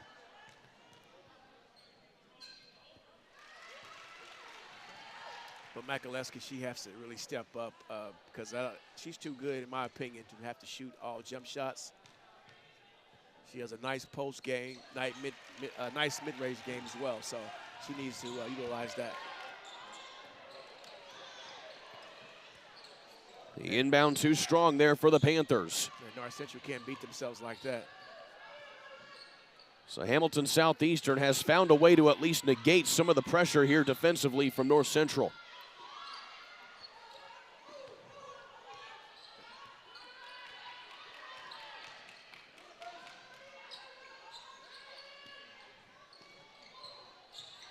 Holman nearly loses the handle, does lose the handle, still jump ball. Going to be the jump ball is the call, and it will be going the other way here to North Central. North Central is really turning it up, so right now it looks like we're going 55 full court man. And now Coach Ramey's going to put some of her big guns back on the court here with Caitlin Hoff and Kaden Kreinhagen.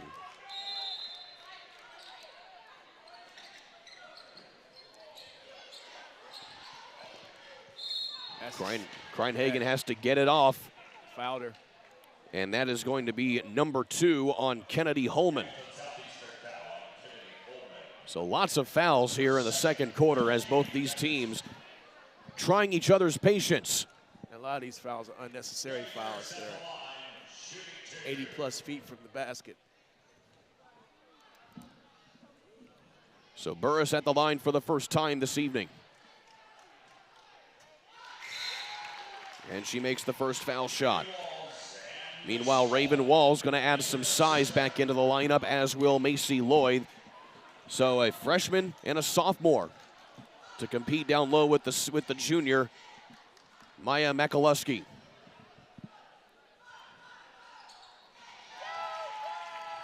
Our Central is not scared. They're hanging around. 4-point ball game. North Central holding their own.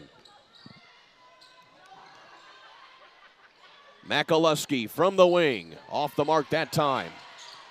Gets it back this time from Green.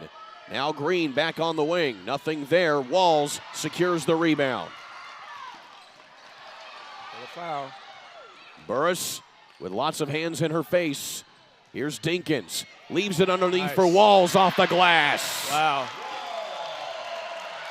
Wow. Beautiful play that time from the Panthers to cut it to 2. Green tries one from 3 at the buzzer. It does not go. And North Central erases a double-digit deficit from the first quarter to the second quarter. It's only a 2-point ball game as we go to halftime here at the Paul Logan Memorial Classic here on the ISC Sports Network. Ball here. Harris scores.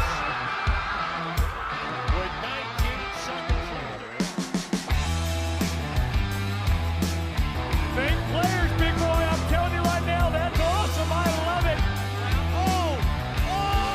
That's the finish. You get a layup, take it, and an and one.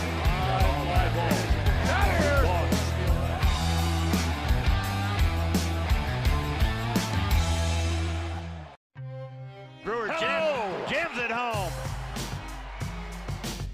That ball wiggles in and into the back of the net. A little fireworks in the first half. Throw it up for Tillman. Whoa, my goodness. 122-6-0 for Penn. What a swim. Six of them. Shot at the buzzer. Got it! She got it! Oh my goodness, what a shot! Brady, hello! Did it again. Hello! Made the highlight reel again. That goes to Mentor and all kinds of room to run. Down the middle of the field, and he will not be touched. Jackson, hello! There we go. Stokes throws it, caught, ball ricochets. Wow. A huge hit. Wow. This has been an amazing display of goal scoring. Jackson takes the handoff, throws the deep ball. He's got a man. Catch made. Rolling, throwing, has a man. First down, the grab by Cyrus.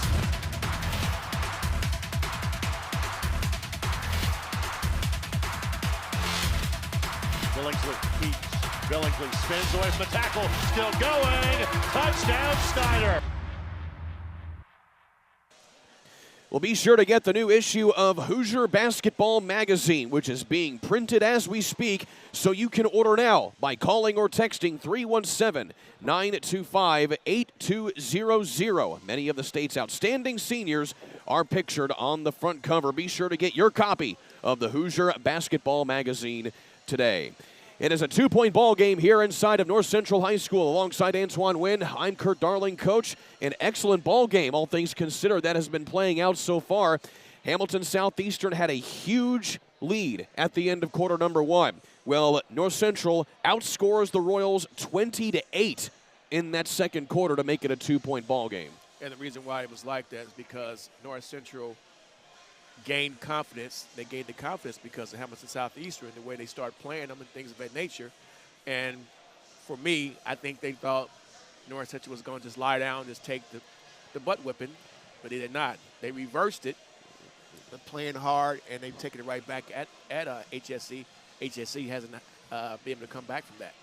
And so now if you're HSC, if you're head coach Brian Satterfield, what are you telling your team here at halftime, knowing that North Central, they're not just going to simply lay down, as you said? So if I'm HSC, well, first thing I'm telling my gals is come out, let's play Hamilton Southeastern basketball.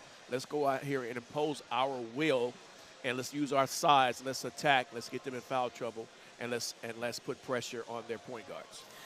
Meanwhile, for North Central, Coach Deanne Ramey certainly showing how good of a coach that she is, not being phased at all. Not just her coaching, but also just the team. Most teams, as you mentioned, would probably not be feeling very good about having that big of a deficit, but they looked really composed going after it and attacking in that second quarter. And that goes to the credit. Credit goes to Coach Ramey because she's been in battles. I think she's got 2 state championships, so she's been there. And the mid-conference, is the top 5 in the country, so she's used to playing teams like that. She's used to adversity and how to come back, and so she's got her team.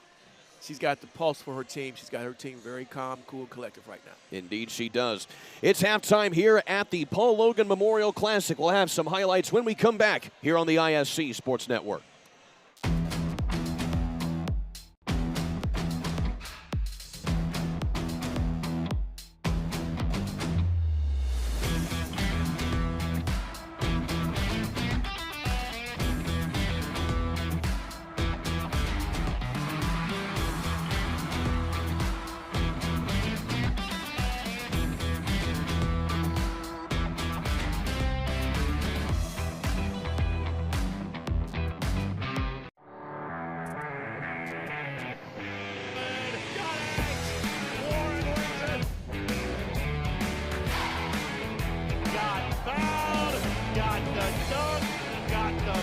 And gets the highlights.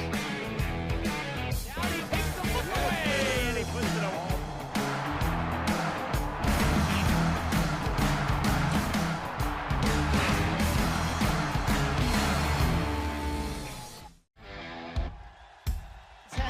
Leaps a man, still on his feet. Stevens lunges. Are you kidding me? Champions of Marion County. Unbelievable. Touchdown. Living up to that last name. Wabash has the lead for the first time today. Said that was going to be a highlight reel. Oh, baby. Yeah, you can celebrate after that.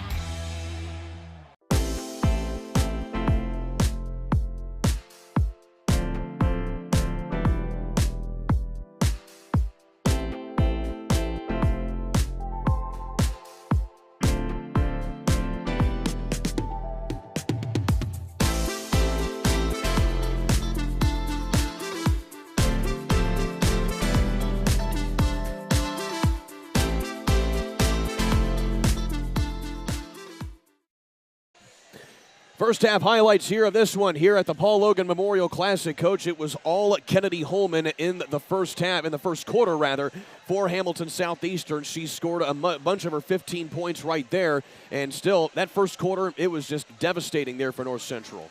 Yeah, she is silky smooth, and she has great confidence to be a sophomore. So she's going to be real, real good. But still, North Central would not go away as they would have a lot of points to show for it in that second quarter, as you see Makaluski getting some points right there. But still, some hot shooting from behind the arc as North Central so far shooting very decently from behind the arc. They've hit 3 3-pointers. Yeah, most of the shots that North Central is making, which are threes, they're not being contested.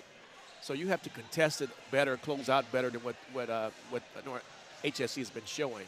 So they have to close out a lot better. And so now, if you're North Central, you should pretty much just try to keep up this momentum here as we go into the final 2 minutes here of the halftime period here. But now, Hamilton Southeastern already out on the floor here, Coach. So pretty much Coach Brian Satterfield said what he needed to say in that halftime period. Oh, I can imagine what he said. I've been there, so I know what he said was straight to the point and deliberate because, again, you're talking about a superior team in Hamilton Southeastern. They're not showing that they're superior, more superior than North Central, but I guarantee they'll show it second half.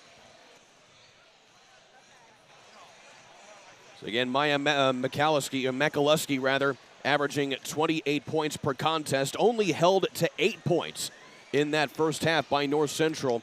North Central led in scoring by Caden Kreidhagen, who had all of her scoring in that second quarter. She has 8 points. And that's another thing I'm seeing here on the stat sheet, Coach. You had 7 different players here for North Central get in the scorers column as opposed to only 4 for Hamilton Southeastern. Yes, again, North Central, they're sharing the basketball, and everybody's getting involved, and they're not intimidated. You know, you got the big bad wolf over here at HSC, number 2 in the state. And you got North Central, which they're having a down year, but they're not intimidated by them. Of course, Hamilton Southeastern, number 2 in the state, but they have proven to be malleable, to say the least, after getting that loss to Columbia City back on November 25th. But since then, Coach, they have won 6 straight games, but still, as you mentioned earlier, for North Central, they've been battle-tested. Well, so has Hamilton Southeastern, rather. They had an overtime win against Fishers, which is the Mudsock Classic, to say the least, and that is always a huge game for Hamilton Southeastern and Fishers going at it in that inter-district rivalry. Yes, those two going against each other is like IU and Purdue going against each other, so you just never know who's going to come out. But again, Hamilton Southeast, I'm not I'm concerned, but I'm not. I think second half they'll have a different look. I think Coach Satterfield's probably made the right adjustments for the second half. Again, what I would do if I was HSC second half, I'm putting more pressure on North Central. I'm making them take tough shots, and I'm guarding them 84 feet. Certainly being the case there, as North Central being coached up here for the final time here before the second half. Same thing here for Hamilton Southeastern. Continued coverage here of the Paul Loggan Memorial Classic here on the ISC Sports Network. It has been a fun-filled weekend of basketball here at North Central High School.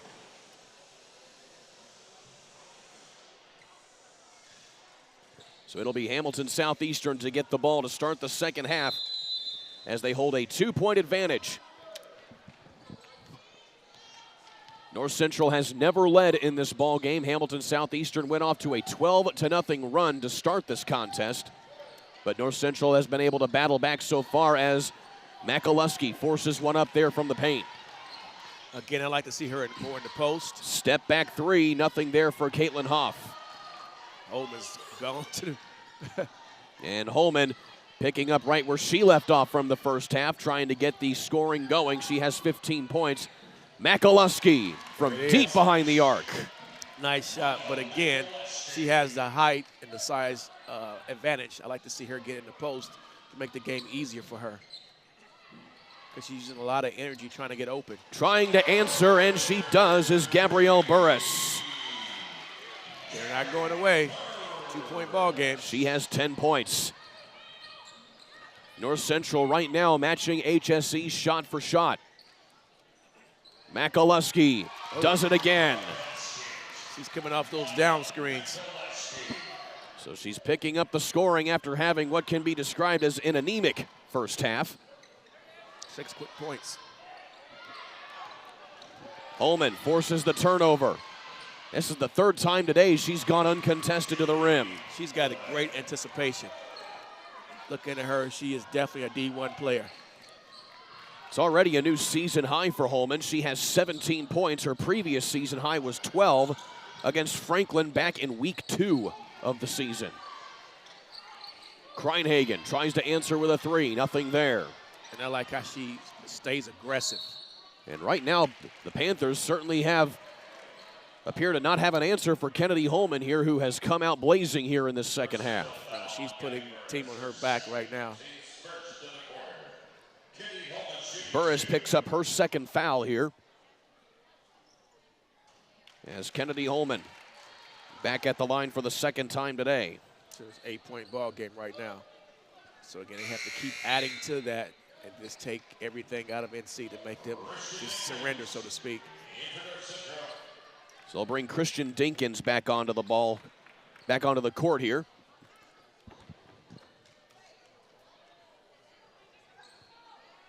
And Holman shooting 50% at the line today. She's 2 for 4.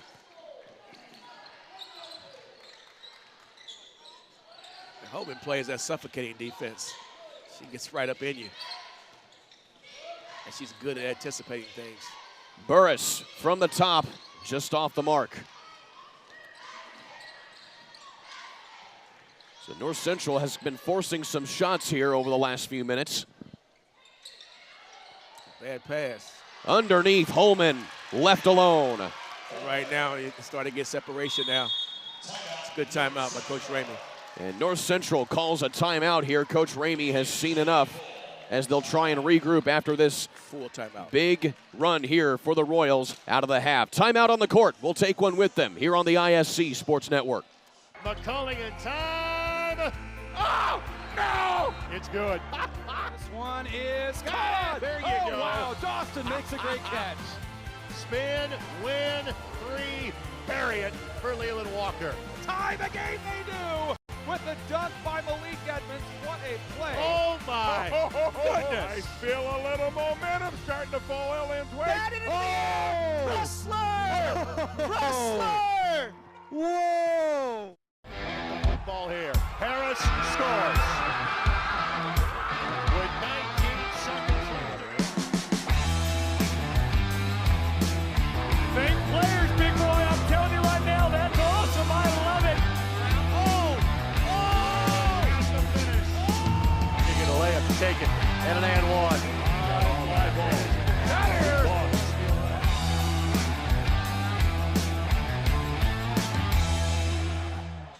Today's game is brought to you by Shields Assigning Services. Chris Shields is one of Indiana's top officials and is responsible for the assignment of officials for many major events, including the Paul Loggan Memorial Classic. If you want to be an IHSAA official, we need you. Scan the QR code on your screen today.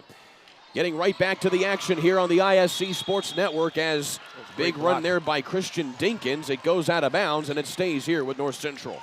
That was a great block by number 15. Zoe Lawless. Lawless got in some foul trouble in that first half. She's playing with 3 fouls. Off of the inbound, what a play there by Caitlin Hoff. As a coach, you hate that for somebody to score underneath the basket. That's why you should always be in a 2-3 zone. So Zoe Lawless back into this ball game here, providing some defensive pressure as well as shooting from behind the arc. Big shot there by Lawless, her first of the day. 11-point ball game. So it has been a teeter-totter of sorts in this ball game of runs as double block. Zoe Lawless forces a block and a steal. Holman back the other way, outside. Stidham somehow finds Holman underneath, and Lawless back-to-back buckets for her. As I mentioned earlier, I guarantee you, like I said, the conversation was very brief by Satterfield. As you can see, they're coming out playing now. Scoop and score that time by Nice. Caden Kreinhagen. Oh, turnover. And an unforced turnover at that for Hamilton Southeastern off the inbound. That's certainly a rarity for Hamilton Southeastern, but still, Coach, this is a Royal squad that averages 14 turnovers a ball game. That's too many. So hopefully they can take that down once the tournament starts. Hoff somehow comes down with the rebound, gets it to Walls, and a foul on the floor before the shot is going to be called on HSC. And that is now Lawless's number 4 foul. Wow. Ideally, as a team, you want to have. I always used to put on the board 8 turnovers or less. We win the basketball game. Screaming to the rim that time is Dinkins. Can't get the go. Brindley brings it up court in relief here for Lawless.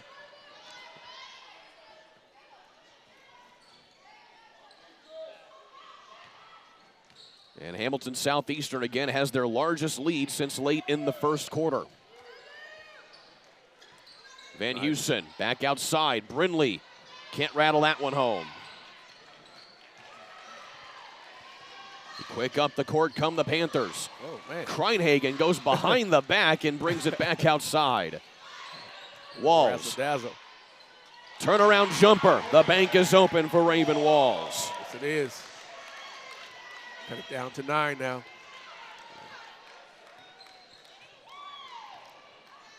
So North Central still not letting this one get too out of hand.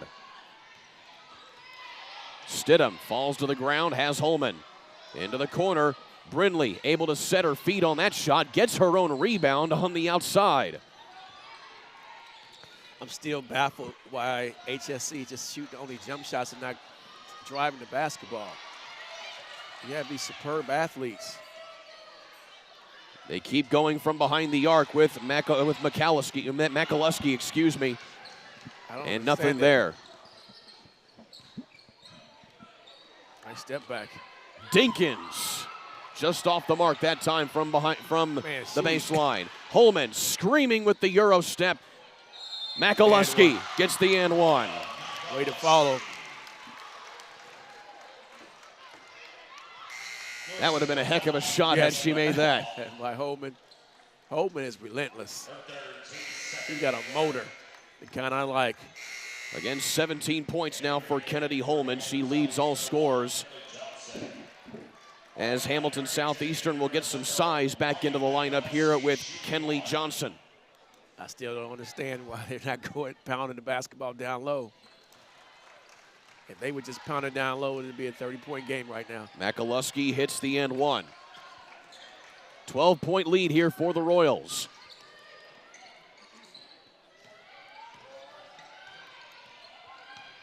Harrington working on Green here. No weave.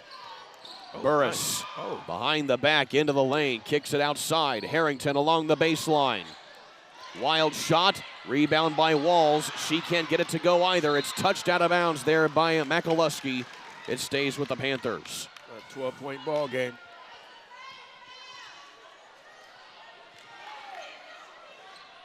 Taking a look over at Coach Satterfield, he's always as calm and cool.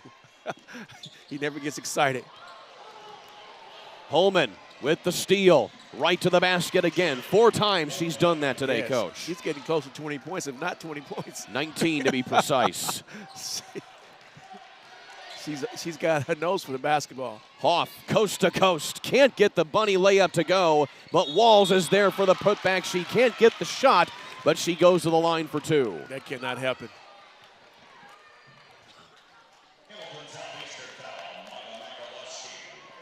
Maya Makaluski gets her first. So Raven Walls was stellar in the game against Avon just a day ago, having 2 blocks. Macy Loy comes back into the ball game. She created a few turnovers for Hamilton Southeastern in that second quarter. Walls goes 1 of 2 at the line.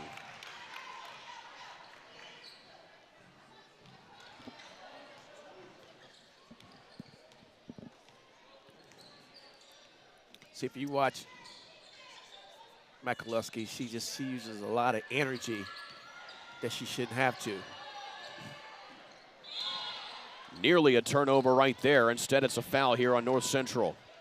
You want your best player to stay fresh, but she has to run through a lot of screens. At 6'3", she shouldn't have to do that. Correction, not a foul. It's a kicking violation, so it stays here on the floor.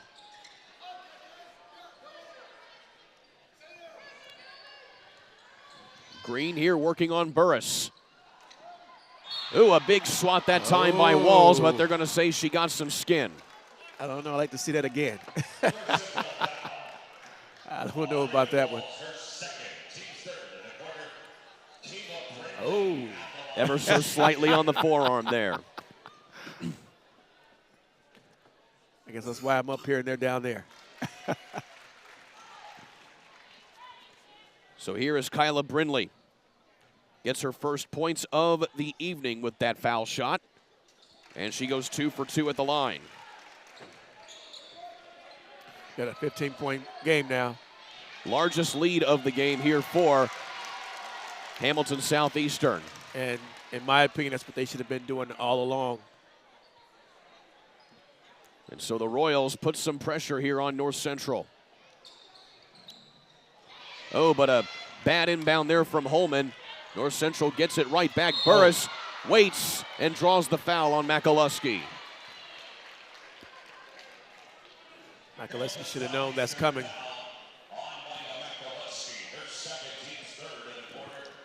And so this puts Burris back at the line here for North Central. Her second trip to the line today. But I'm really impressed with Coach Ramey's team. They came to play. Win, lose, or draw, they came to play. They've certainly shown some resiliency in spite of the fact that Hamilton Southeastern has just made some plays here in this third quarter. Yes, they have. And I think they'll make another run. I just how Coach Ramey's teams are. That's the other thing to remember. There's still 9 minutes of basketball left to be played here in this one. Kayla Brindley has Holman. Kicks it back out. Makaluski leaves that one short. And able to keep it in bounds that time is Green, but North Central comes away with the ball.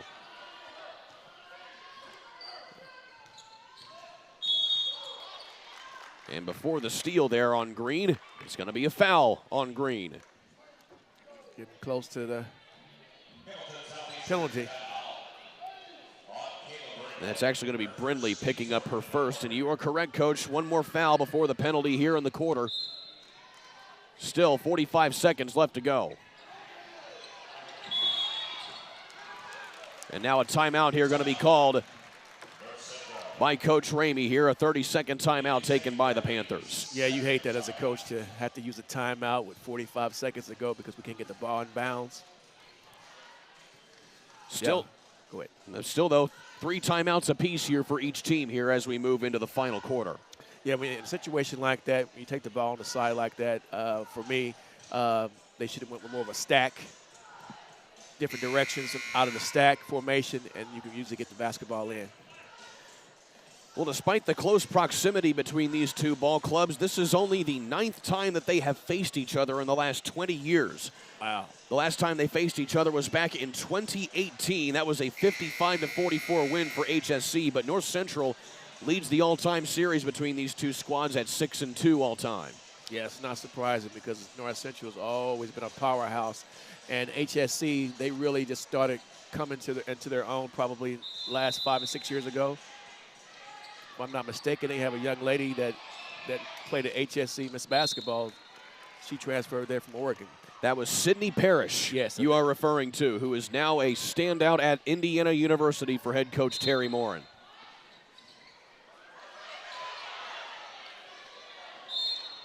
Inbound in the foul here on Hamilton Southeastern. Free throws. So this will put Walls at the line. And that's Johnson picking up her second. Satterfield just so calm and cool.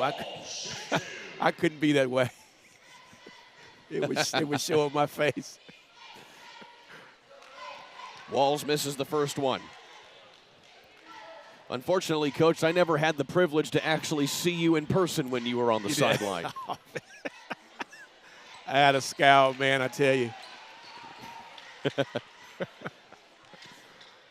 course, your Lawrence Central squad, the #1 team in the state here. Yes, they are. They're doing a great job.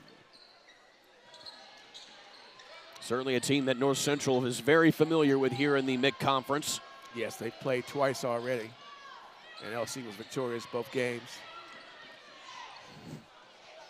And Hamilton Southeastern going to milk some clock here as they're up 12. Going for one shot.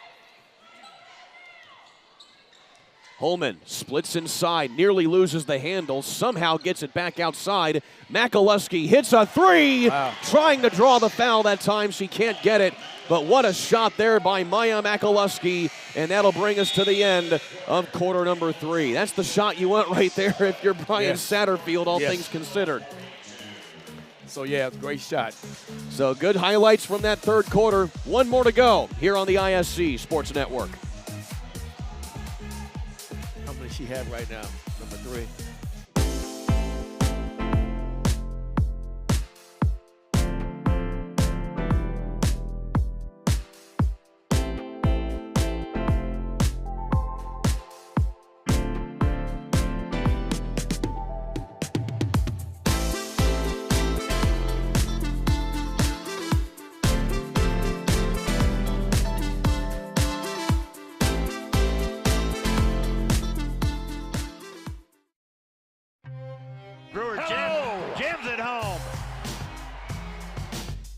ball wiggles in and into the back of the net.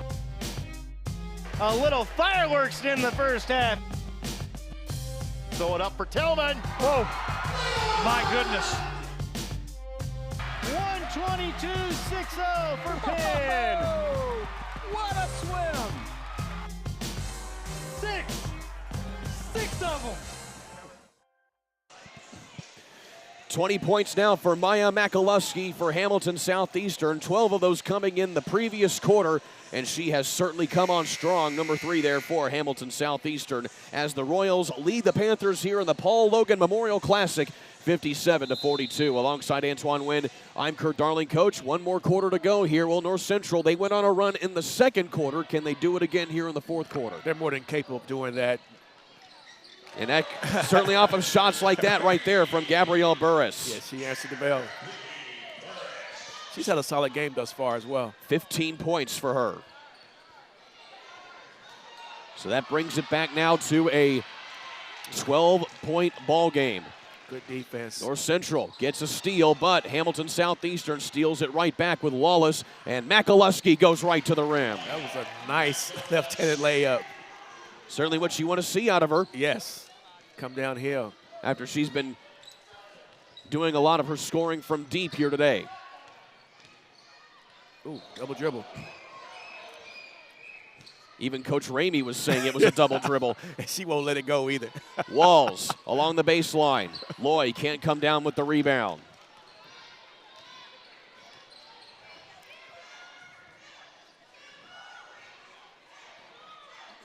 So here's Zoe Lawless playing with 4 fouls. She's certainly been scrappy, though, forcing a few turnovers. But North Central gets one of their own. Here's Hoff going on Makaluski. Keeps it away from her, can't get the shot to go, but Walls with the follow-up. That's a nice rebound, nice putback by Walls. Still, what about that move, though, by Caitlin Hoff going in there on Makaluski? Just couldn't quite get it to fall. Yes, it was a great move. Stidham looking underneath to Lawless. Back outside. Holman into the lane. Leaves it off for Lawless. He gets blocked, though, by Walls. Walls is solid. Craven Walls. So Hoff thought about it. Shakes her head against it. So North Central still with a lot of fight in their tank, despite being down 12. Burris tries to turn the corner. Instead, she draws the foul on Johnson. Yes. As you can see, North Central is very aggressive.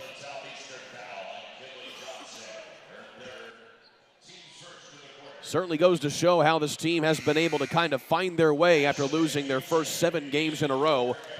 They went on a 3-game win streak, beating the likes of Decatur Central, Beech Grove, and Brebeuf Jesuit before falling to LC on December 9th. Here's Kreinhagen, too strong on that shot. Tipped up, and Hoff was on the baseline when she touched it. Turnover back to HSC.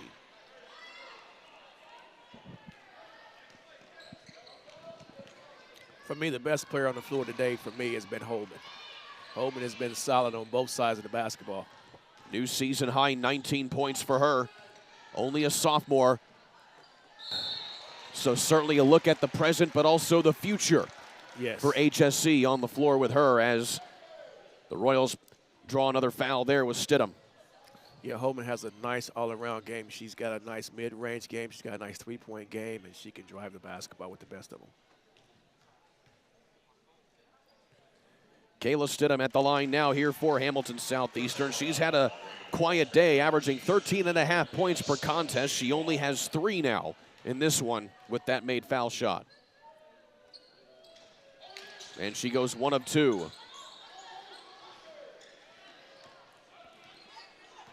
For me, the HSC is still letting them hang around. Kreinhagen trapped down low, has to get it back outside to Hoff.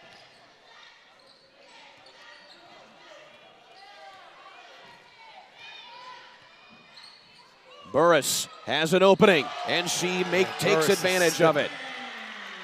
Burris is sneaky good, I tell you. 18 points for Gabrielle Burris today. And she's only a junior. McAlusky cutting to the rim, and she's fouled before the shot gets off. And that'll be on Caden Kreinhagen, her third.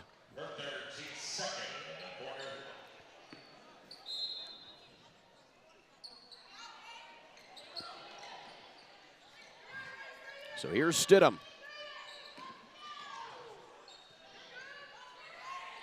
McAlusky working on Kreinhagen from the elbow, forces it up, nothing there. And a foul going for the rebound. It looks like it might be Stidham, the guilty party, and she is. That's number 4 on her. McAlusky, I think she's maybe a little winded. I think he needs to probably give her probably maybe a 1 minute, 2 minute rest, because she's played pretty much the whole ball game. Well, you mentioned it. She has certainly expended a lot of energy. Yes. That she probably didn't really have to, playing on the outside. Yes. Still, though, she's been stellar in that regard. 22 points. 3 made threes for her in this one, as a timeout going to be called here by North Central, as Burris got the trap there. Yeah, you've got to get your best player rest.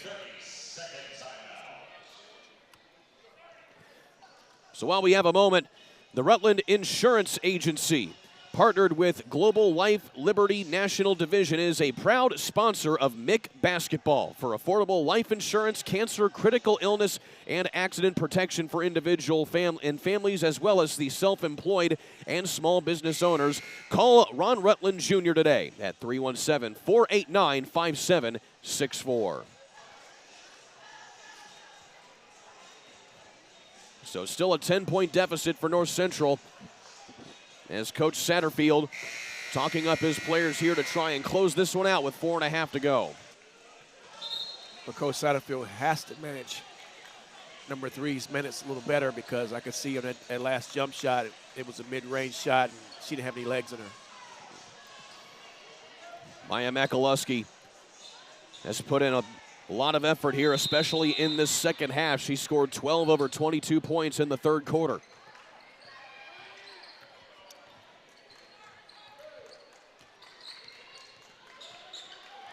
Burris has right now the hot hand from deep for North Central.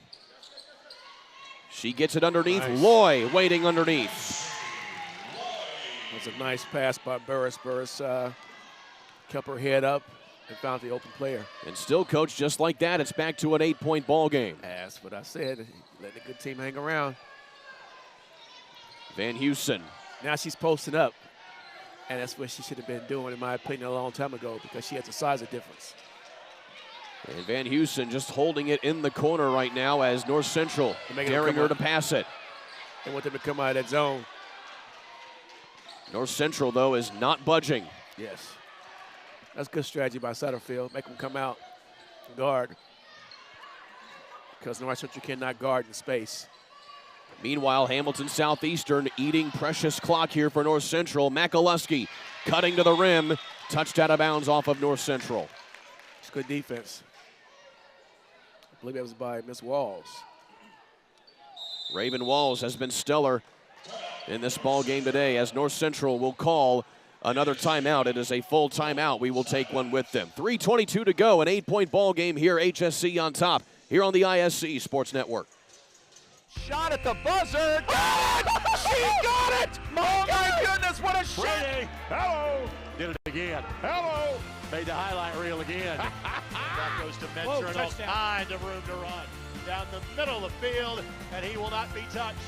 Jackson, hello! There we go. Stokes throws it, caught, fall, ricochets. Wow. A huge hit. Wow. This has been an amazing display of goal scoring. Has it, leaps ahead, still on his feet. Stevens lunges. Are you kidding me? Champions of Marion County. Unbelievable! Touchdown. Living up to that last name. Wabash has the lead for the first time today. Said that was going to be a highlight reel. Oh, baby. Yeah, you can celebrate after that. Well, on the main screen is the Paul Loggan Memorial Classic, but there's a live look in at Newcastle Gym. Newcastle Fieldhouse, more specifically, for the Hall of Fame Classic as Lake Central leads Indian Creek at the beginning of that one. You can catch that right here on the ISC Sports Network as another timeout called in this one right out of the gate as Hamilton Southeastern forced to call a timeout here. 30-second timeout. It's a 30-second timeout here by Hamilton Southeastern with 3:22 left to go here. So North Central forcing them to call it to avoid that 5-second call on the inbound, coach, and still the Panthers are not going to let up on their pressure to try and get up on this one. Absolutely, because they have nothing to lose. They're not supposed to win the basketball game per what people say. They're not supposed to win the basketball game. However, Coach Ramey doesn't see it that way. Coach Ramey sees it that it's a game that we could steal. And the way they're going right now, they have a good chance. You have 3:22 left. So both teams still have 2 timeouts here in the final 3 minutes. Meanwhile, a foul away from the ball on the inbound, and it's going to go against North Central. That's a Hamilton Southeastern foul. It looked like the players are a little confused there, so it's going to be against Addison Van Heusen.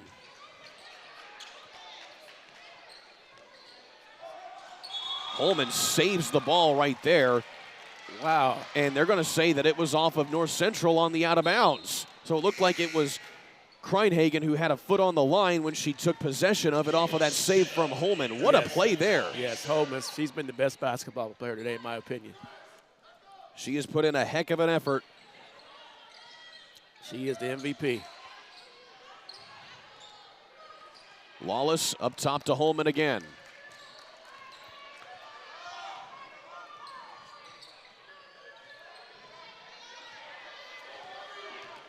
Off the screen here, Holman letting the clock tick as much as they can here. I don't like this for HSC. Just hold the basketball. I think they should be attacking. Sometimes this style can hurt you. Gabby Burris picks up her 3rd foul there as both teams with 3.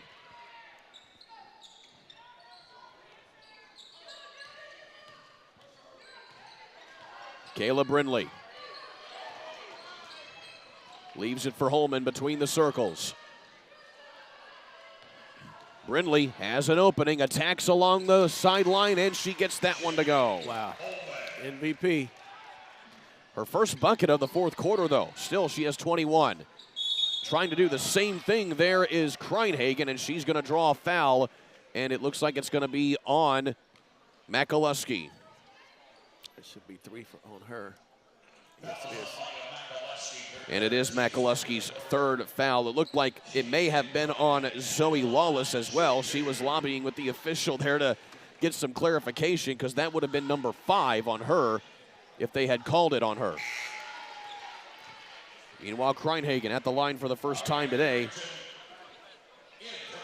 And still North Central keeping it within striking distance. Yes, they are. They're not going anywhere. 9-point game. 8-point now. So North Central's got the full court pressure going on now. A quiet 10 points for Caden Kreinhagen here today. Hamilton Southeastern, or rather North Central fans wanted to travel there on Hamilton Southeastern, but nothing there. Holman tries to work inside. Euro step off the glass. Kennedy Holman. What I just called her, my MVP. 23 points for the sophomore. Yes, she has saved the day. Long shot doesn't go that time from Hoff. Just what I've noticed about her, she doesn't get rattled. She's strong with the basketball. And Holman gonna try and find an opening again. She has the hot hand. She tries to drive that time and is fouled by Ariana Harrington. Yes. One more foul either way would be, both teams will be shooting. That's also number 4, or rather number 3 on Harrington. Makaluski off the inbound. I thought she was going to drive it. She pulled it back out. Nice on the pick slip. and roll off of Makaluski that time. Short range shot doesn't go for her though. Yeah, you got to finish that. You call that play a slip play. Yeah. Still time running out here for North Central. Burris from long. Makaluski with a big rebound. Every time Burris shoots the basketball, you think it's going to. Brindley waiting in stride. And that's a dagger right there Yeah, if you're North Central. I think it's about done now, but they gave a valiant effort, speaking of North Central. So Hamilton Southeastern, as they give up a late foul right there on North Central. That'll be, it's going to be Stidham picking up her 5th foul, so she's done for the day. And this will put Burris at the line. So Gabby Burris, she's had a heck of a game today. 18 points, 3 made 3-pointers. As she adds to her total. Yes, she's been solid. She's a solid point guard for them. Still, if you're North Central, in spite of what their record shows, they know how to play in big and competitive basketball games, to say the least. For me as a coach, if I'm a top-ranked team, I wouldn't want to play North Central, and especially in a tournament game, because they're battle-tested. As you can see, they've played against the best. They played against Lawrence Central, they played against Hamilton Southeastern, and they played against Columbia City. So they've seen the best, and so they're not intimidated. And as a coach, you want your team to be greater later, and it's starting to get greater as the season progresses. Meanwhile, Hamilton Southeastern, off the shoulders of Maya Makaluski, now with 23 points on the day. So she's 5 below her average. Working on what will likely be their 7th win in a row. Of course, that ties their season-high win streak. They started the season 7-0 before losing to Columbia City. Nice. There is Kaden Kreinhagen.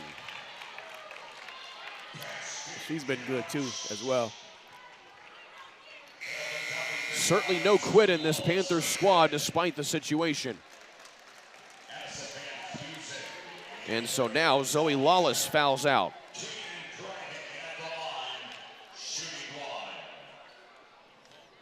So Kreinhagen with the and one opportunity. Kreinhagen has done a good job of guarding McCloskey. She's done a great job guarding her, denying her the basketball, making her take tough shots. Must have been a violation. Looks like a lane violation on the Panthers, so that negates the made foul shot. Yep. Let's pull it back out. So Hamilton Southeastern now going to try and play some keep away here in the final 30 seconds. They're going to foul here soon.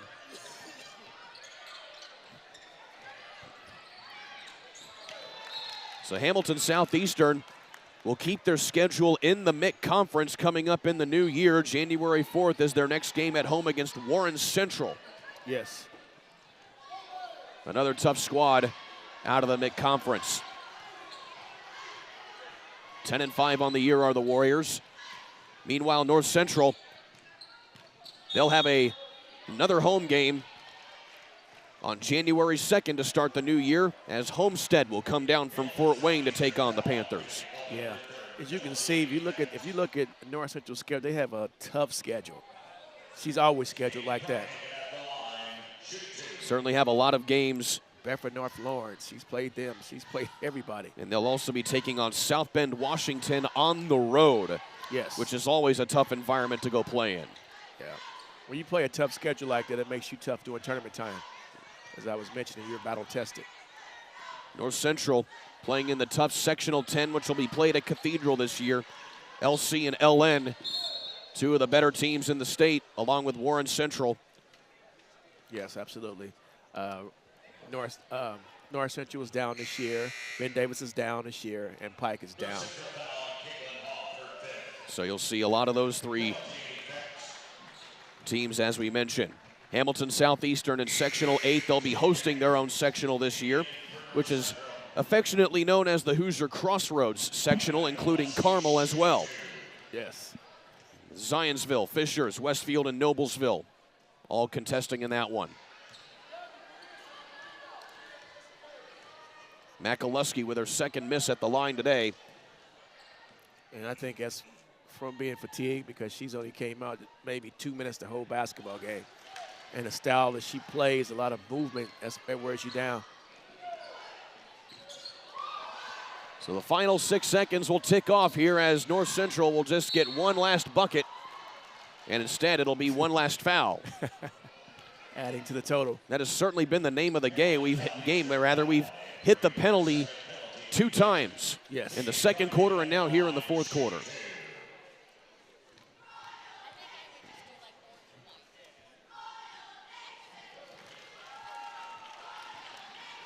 So Kreinhagen has had a big game today. She had 8 points to lead the Panthers in the first half. Has since come away now with 13. So the final second will tick off here, and that'll do it. Final score in this one as Hamilton Southeastern moves to 14-1 on the year, 69-61. Your final here in game number 5 of the Paul Logan Memorial Classic here for day number 2. Coach, let's take a break. We got one more coming up after this. Yes, this is a great basketball game. Again, North Central should keep their head up. They played well. Again, if I was playing against North Central in the sectional 10, I would not want to see them because they will upset you if you don't come with your A game. Special thanks to our ISC Sports Network crew, Vince Morellas and Dennis Glover. Final score once again, 69-61. Hamilton Southeastern knocks off North Central. For Antoine Wynn, I'm Kurt Darling. You've been watching the ISC Sports Network. McCulling in time. Oh, no! It's good. This one is caught. There you go. Wow, Dawson makes a great catch. Spin, win, 3, bury it for Leland Walker. Tie the game they do with the dunk by Malik Edmonds. What a play. Oh, my goodness. I feel a little momentum starting to fall Ellen's way. Got it in the air. Wrestler!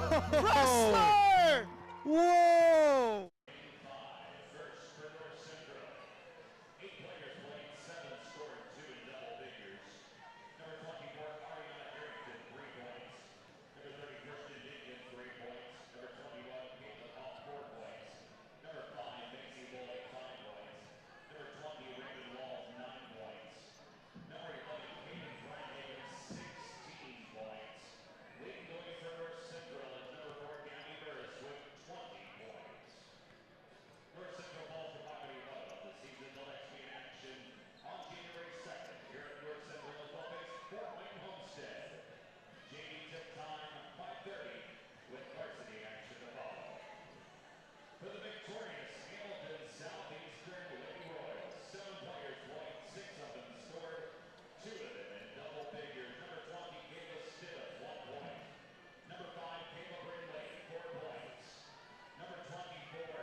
pretty good, especially going against HSC. I mean, like. Actually really good. How's your new football? Good.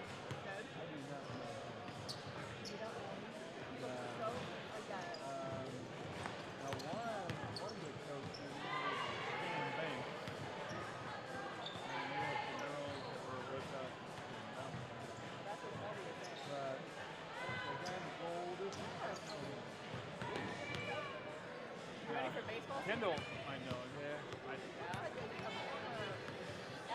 I'm ready. Kind of bored without like in season right now. If anything.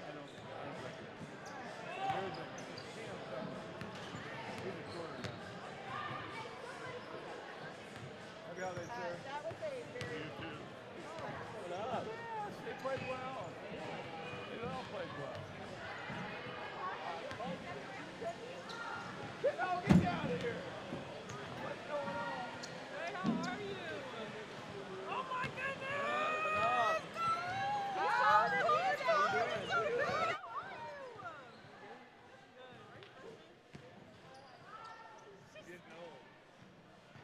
Like, hi, we're old. What are you doing now? Hi, you are. Yeah. Studying.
Time for the nightcap of the Paul Loggan Memorial Classic here inside North Central High School on the ISC Sports Network. Thanks for joining us as we get set for the Carroll Chargers taking on the Decatur Central Hawks in girls basketball action. Alongside Antoine Wynn, I'm Kurt Darling. Coach, good to be with you here again for the final game here of this Paul Loggan Memorial Classic. Two teams looking to kind of get themselves into a good position for the rest of the postseason here with only a few games left in the regular season.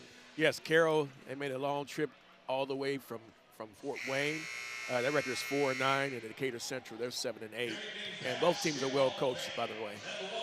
Indeed they are. One in particular, Decatur Central, 7-8 on the year. They are under the tutelage of Nick Crothers, who is in his second season as the head coach of the Hawks. He has a 21-17 record in that regard. He recently got back into coaching girls basketball after, of course, spending some time coaching a pro league here in Indy, but still, he has morphed this team into a pretty good competitor out of the Mid-State Conference. But first, the Carroll Chargers under head coach Mark Redding in his 12th season as the head coach. They will be introduced as well, but actually they're doing the Decatur Central Hawks here first, excuse me. They're going to be the visiting team here on the scoreboard. But still, as we were talking about here, Coach, we saw this team before here with Decatur Central. You'll be seeing a lot of different players, including Soraya Gerard, averaging 17 points a game this season. Yes, we saw, you and I had them back during Thanksgiving at Brownsburg, and they're a very scrappy team, and they'll bring the ball to you. They're going to come at you constantly, coming downhill. Indeed they will. And so now here are the Carroll Chargers. Again, they only they only have a few players who have actually notched some stats this year. Jaden Fuller, one of them here at guard here for Carroll, averaging 6 points a contest, but still with how they kind of appear to have a small rotation. How do you kind of navigate that if you're head coach Mark Redding? Well, you have to, so if you have a short rotation, you have to kind of pace yourself, and you cannot exert a lot of extra energy. Again, Carroll 4-9 on the year. They have won 2 of their last 3 games, but they went through a stretch in the first half of the season where they lost 5 games in a row. That included an overtime loss to Penn on the road. That was a 72-68 loss for the Chargers. They play out of the Summit Conference there in Fort Wayne, making the long trip down here to Indy to play in this classic. That can certainly be a little bit of a game to play as well if you're a team having to make a long road trip down here on a Friday night. You're right. That is a long, long road trip coming from Fort Wayne, Indiana. And they're going to make the best of it. And like I said, he only has 3 players on the bench. So, yeah, he has to make sure his players are not getting in foul trouble. So I wouldn't be surprised, without seeing it right now, I wouldn't be surprised if they played a zone to really, to hone his players in and make sure they don't get in foul trouble. So I'm looking to see them go into a 2-3 zone. So here we are for game number 6 on the day. Here, the final one of the Paul Loggan Memorial Classic, excuse me, we're underway. And already Carroll going to try and push it inside, but they go back outside with Lily George, who is a good 3-point shooter from behind the arc. She's off the mark that time. Going inside, that is Soraya Gerard, the junior. Nice steal. And coming back the other way, here are the Chargers. Here is Jersey Paul. She tries to look inside to George, stolen away here by the Hawks. I'm surprised they're slowing it down. So here is Kennedy Pasley Banks, who is one of the better young point guards here in the Mid-State Conference. She's been averaging 16 points a contest. As you can see, I called it. They go to a zone, but they go to Cassandra McMasters for Decatur Central, and she knocks down a 3.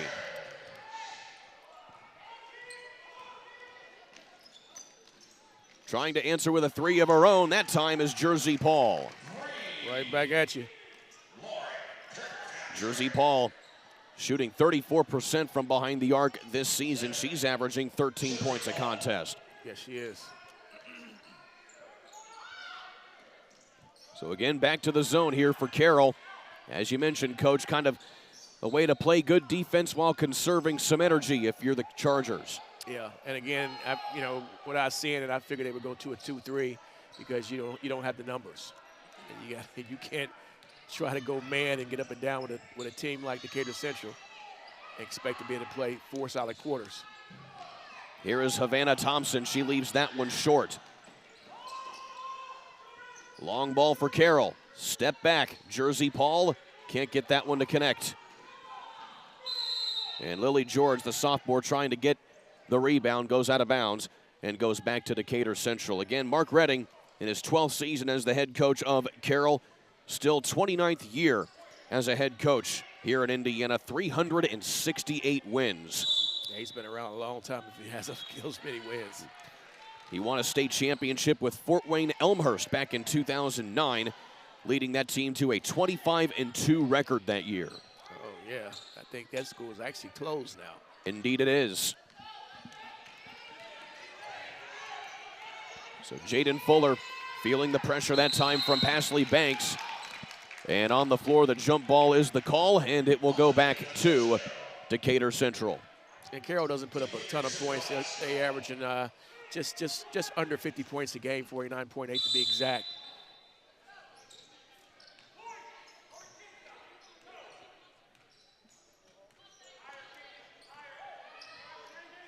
Pasley Banks works it around here to Gerard. In the corner, trying again there is Heaven Thompson, and unable to connect that time. The Thompson sisters, Heaven and Havana, both transferring into Decatur Central during the offseason from Roncalli. And a traveling violation as Jersey Paul tried the Euro step inside, nothing doing there. So they came from, the sisters came from the Roncalli Rebels, huh?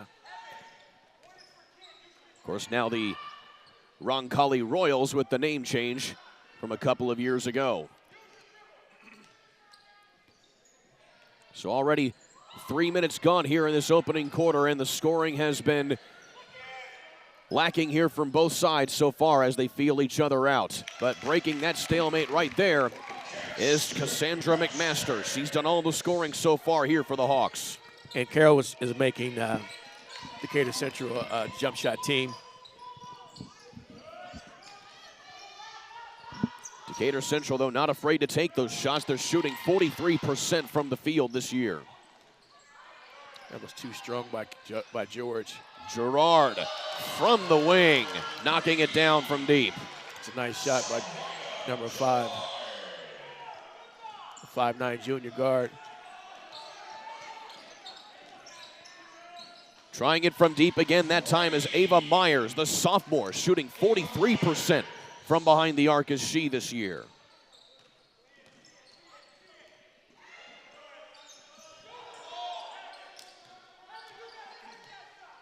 Gerard again. Only a junior here for Decatur Central. McMaster's in the corner again. She is on fire here to start this game off. She now has 8 of the 11 points for Decatur.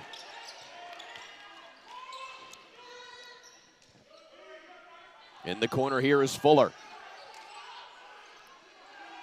And now Lauren Kirkpatrick into the ball game for the first time here for Carroll. Step back 3 there for Myers. Nothing there. Gerard into the corner. Heaven Thompson knocks down a tray of her own, and a timeout going to be taken here by Coach Redding. Certainly a wise timeout right there as they will talk things over here with this full timeout. They're knocking them down. So while we have a moment, you may know Perry Kitchen from his days on the MLS pitch. Well, today, his pitch is this: finding you the absolute best deal for your mortgage. Contact Perry and Approved Mortgage today at 317-509-0929. Approved Mortgage is Central Indiana's oldest locally owned and operated firm, and Perry is ready to help you find your dream home today. Again, call 317-509-0929 today. Let's take a look at some three-point shooting here from Decatur Central. It has been all from the same spot from McMasters and Gerard. Yeah, short corner. And throw in Thompson in there as well. So there you see Nick Carruthers in his second year as the head coach of the Hawks. previously was a 6th grade travel ball coach, where he coached the Lady Indy. He also coached the Indy Bandits as well, which was a local women's pro league, to which he also coached his assistant coach, Chantel Poston, who you may recognize from her days at Purdue University. Right out of the gate, Jaden Fuller can't connect on the layup. McMasters splits the defenders. Rebound taken by Decatur Central, knocked home that time by Heaven Thompson. And we were talking about Coach Carruthers. He coached at Tinley, and he also coached at Lebanon High School as well. He did. So he's got a nice resume. This is his 8th year overall as a head coach in high school, with a record of 84 and 89.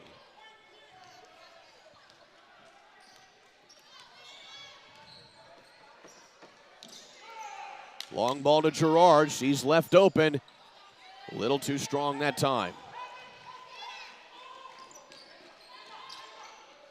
Nice cross-court pass. Inside to Lily George, using that size to her advantage. Lily George is a 6'1" sophomore.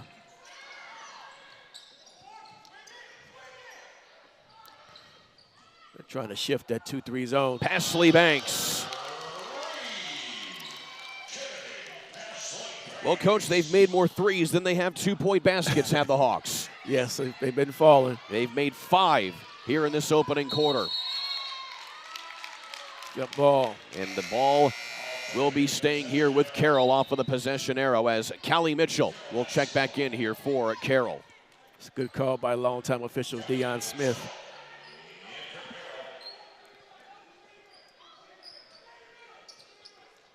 So in the final 2 minutes here of the opening quarter, as Jersey Paul hits another one from deep. And she had a chance to bounce the ball and line it up and shoot.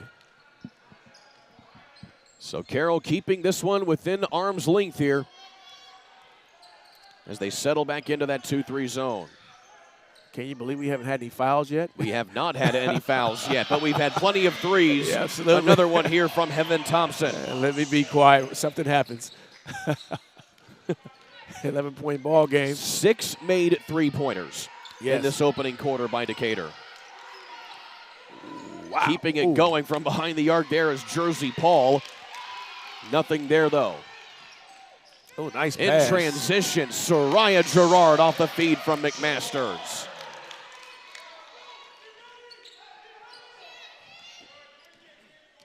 So it's been a quick first quarter, yes, despite the timeout.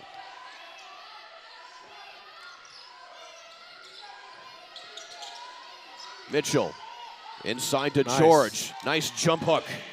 George has great footwork and a soft touch. Again, only a sophomore. Only a sophomore is she, so she is adding some raw skill down low. Still, though, wow. Pasley Banks adds another three-pointer. They had to extend that They zone out. have not missed a three-pointer on their last 5 shots from behind the arc, Coach. First foul. And now we finally have a foul with 20 seconds left here in the opening quarter. And so that's going to be against Pasley Banks, her first, as we'll have a substitution. Mia Barnes will check in here for Decatur, as will Aaliyah McElrath. Mia Barnes has had some limited minutes here for Decatur this season, but a 5'8" sophomore earning her chance. 15 seconds left here in the quarter.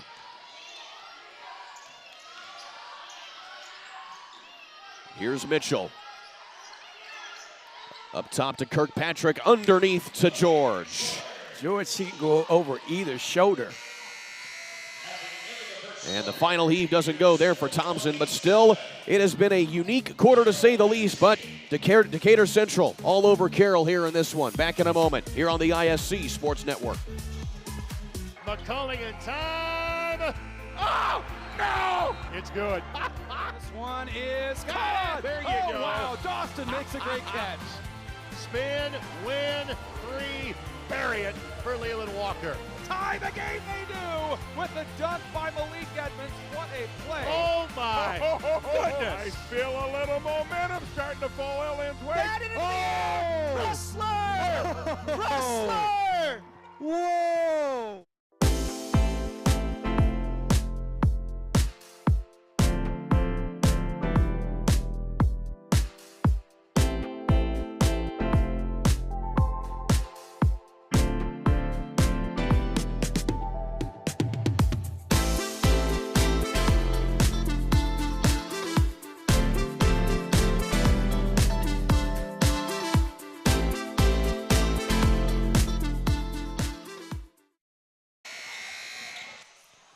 Well, that score is correct.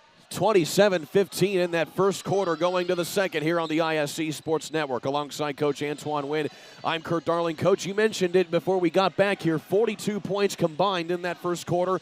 30 of them came from behind the arc. Yeah, both teams are hot. So between both teams, they've hit 10 three-pointers.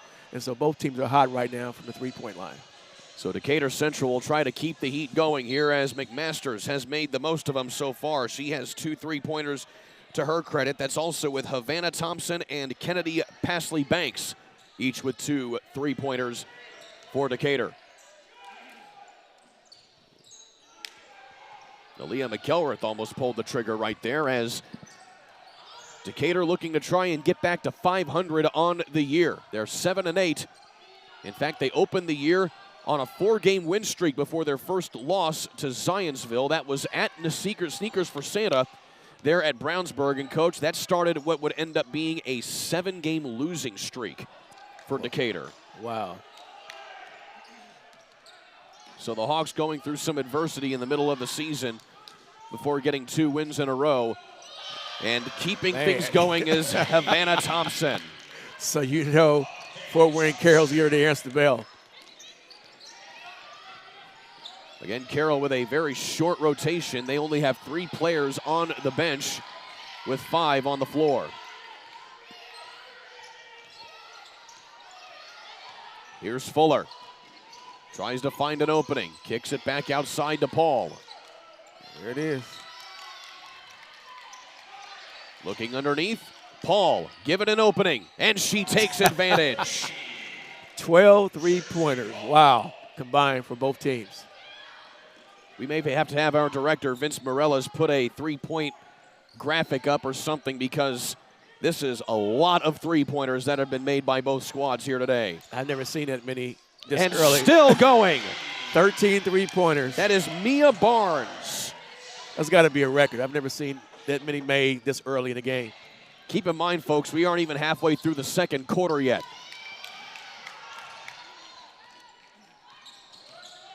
Gerard into the corner here to Thompson. Long ball around the horn to McMasters. On nice the baseline, cutting to the basket that time is Gerard, and she'll draw the foul.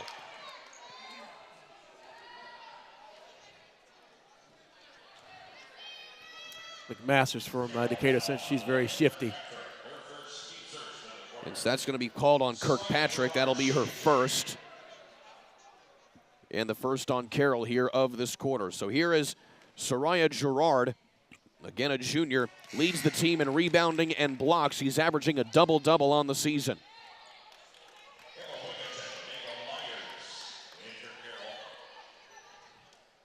Meanwhile, Ava Myers here for Carroll will check back in for the Chargers.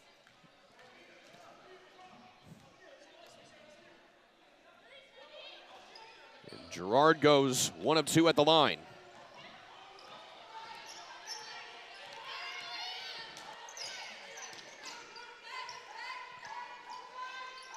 Looking in and going out.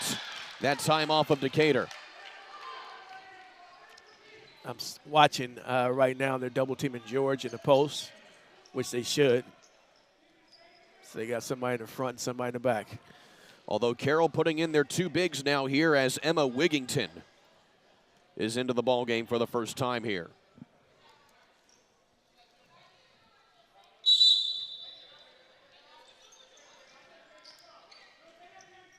Paul off the inbound. Wow. And I think that's the first missed 3-pointer that we've had in a while.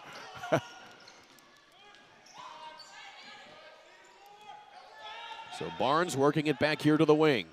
Carroll has stuck in here with this zone defense in the corner. Gerard, and they get their first miss in a while. So both teams finally cooling off from behind the arc as Decatur forces a turnover. Here's McElrath. And back up top to Barnes. Gerard at the foul line. Leaves it outside. Barnes has an opening, and she leaves that one short. That's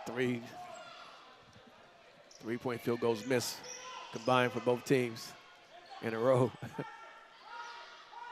Wigington working inside, gets it back out to Myers. Here's George. One put on the glass. Man, George is a beast in that paint. And she has 8 points, all of them coming there down low. She has such a nice touch. Still a 14-point deficit here for the Chargers to overcome.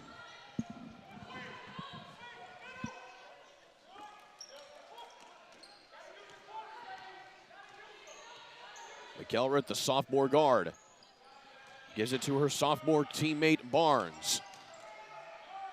Outside, Gerard off the mark. It looked like Wigington may have gotten a finger on that one, but still, Decatur has a second opportunity.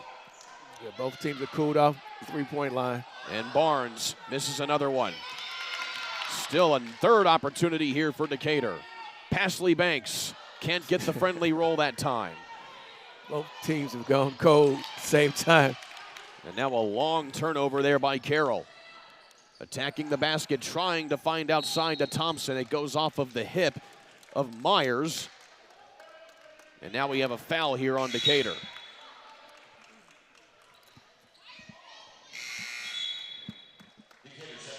And so the foul is on Aaliyah McElrath. That'll be her first. And so not a lot of fouls have been called here in this game so far, Coach. Only 3 through the first, so far, through the first quarter and a half. Yes. Well, they're playing pretty clean, and most of the shots are on the perimeter. So that's why it's like that. Jersey Paul inside to George. Loses the handle. Fuller, though, leaves that one too long. I'm surprised George threw the ball out. So both teams now have really cooled off from deep after it was hot shooting. 13 made three-pointers in the game's first quarter and a half here. McMasters fights her way inside, loses the handle. Kept in the forecourt there by Pasley Banks, and a 30-second timeout going to be called here by Nick Carruthers. And while we have a moment here, take a look at some of these highlights from this first half so far, as it has been all three-point shooting.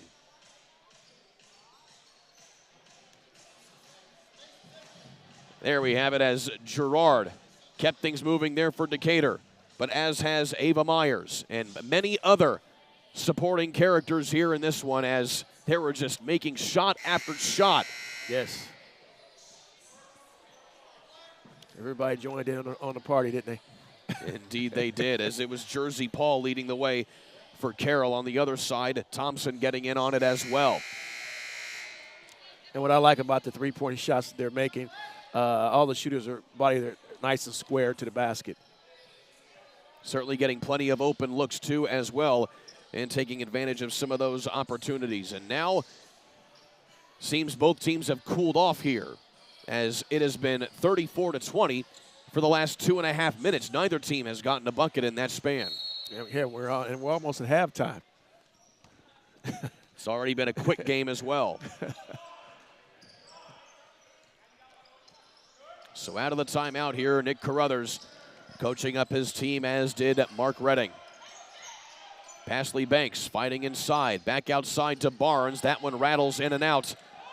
And George using that size to fight for the rebound, but another long turnover. That's the second time that's happened in as many minutes. She's strong. But she gets a steal, and finally she's able to get the long pass to Paul. And now Myers left open. Nothing there. Yeah, George has a nice outlet pass, like Kevin Love's of the Miami Heat.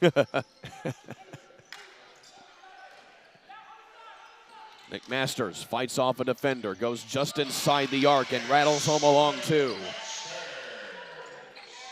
Yeah, Coach Corellis is going to miss her next year. She's a 5'9" senior. She also transferred into the district during the offseason as there's a long three from Myers.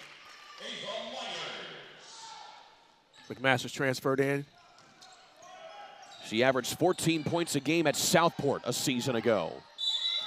As McMasters will now go to the line.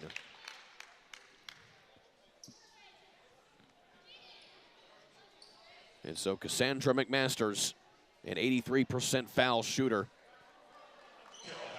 Also keep in mind here, Coach, some of the stats that we have may be slightly off, but if my stats are correct, Cassandra McMasters had been 0 of 10 from behind the arc before today. Wow. She has now made 2 3-pointers here in that first half. That'll certainly get your percentage back up. Indeed it will.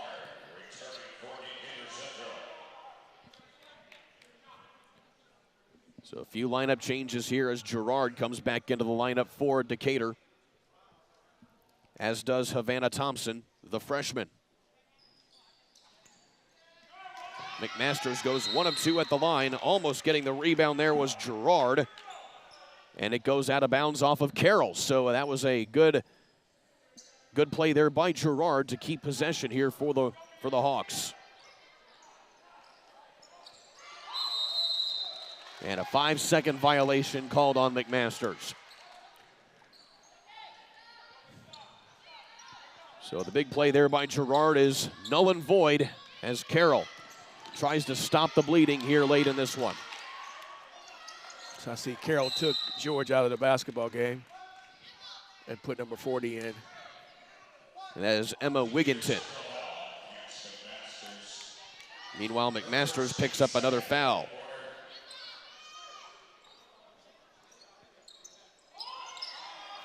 Off the inbound. Inside goes Mitchell, and she draws the foul. Gerard didn't find the ball. Ball, you man. That's basketball 101. She never saw it coming. So here's Callie Mitchell at the line. She's a 63% foul shooter this season. Only has a season high of 5 points, which she's done twice. More of a facilitator and creator on the floor for this Chargers squad.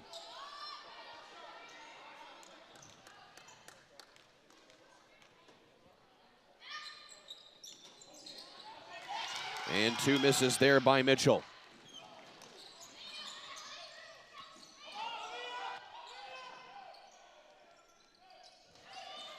McMasters, nifty pass underneath to Barnes. Can't quite convert as Wigginton comes down with the rebound. And they're going to get a foul on Carroll here, it looks like. No, it's going to be on McMasters as they were going for the ball. So that's going to be now 2 on Cassandra McMasters. And so that'll have to bring Heaven Thompson back on here for Decatur as McMasters will take a seat. Meanwhile, George is back in here for Carroll after getting a quick respite. Going into the final minute. Working it up. Somehow getting the ball back is Fuller, and the pass goes too long from Paul to try and find George. Yes.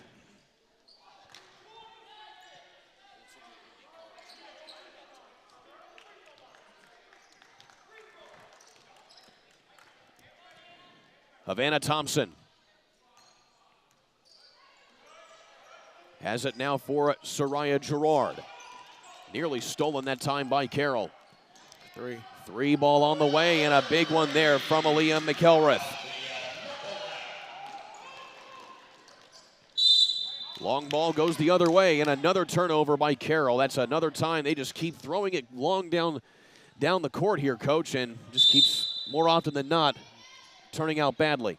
Yeah, making poor decisions. But she threw the ball to her teammate. Her teammate wasn't even looking. 17-point lead here for Decatur, their largest lead of the ball game. I think Decatur's going to probably hold for 1 shot, which would be smart. Gerard has McElrath. McElrath goes along the right side of the key and runs right into the hip of George, who will pick up a foul. It's out of bounds. It's been a pretty clean half, in my opinion. First foul on George, as Decatur has 2 seconds to work with. Quick inbound, Gerard puts it up, can't get the roll, but still Decatur Central with a whopping lead here going to halftime off of some hot three-point shooting from both of these squads. That half brought to you by the Indy Card Exchange. Now for more than 30 years, the Indy Card Exchange has been your trusted source for buying and selling trading cards of all kinds. And they're refining the game of professional grading with consultation services to save you time and money. Go to IndyCardExchange.com for more information and to see how you can make money off of your collection. Back in a moment here on the ISC Sports Network.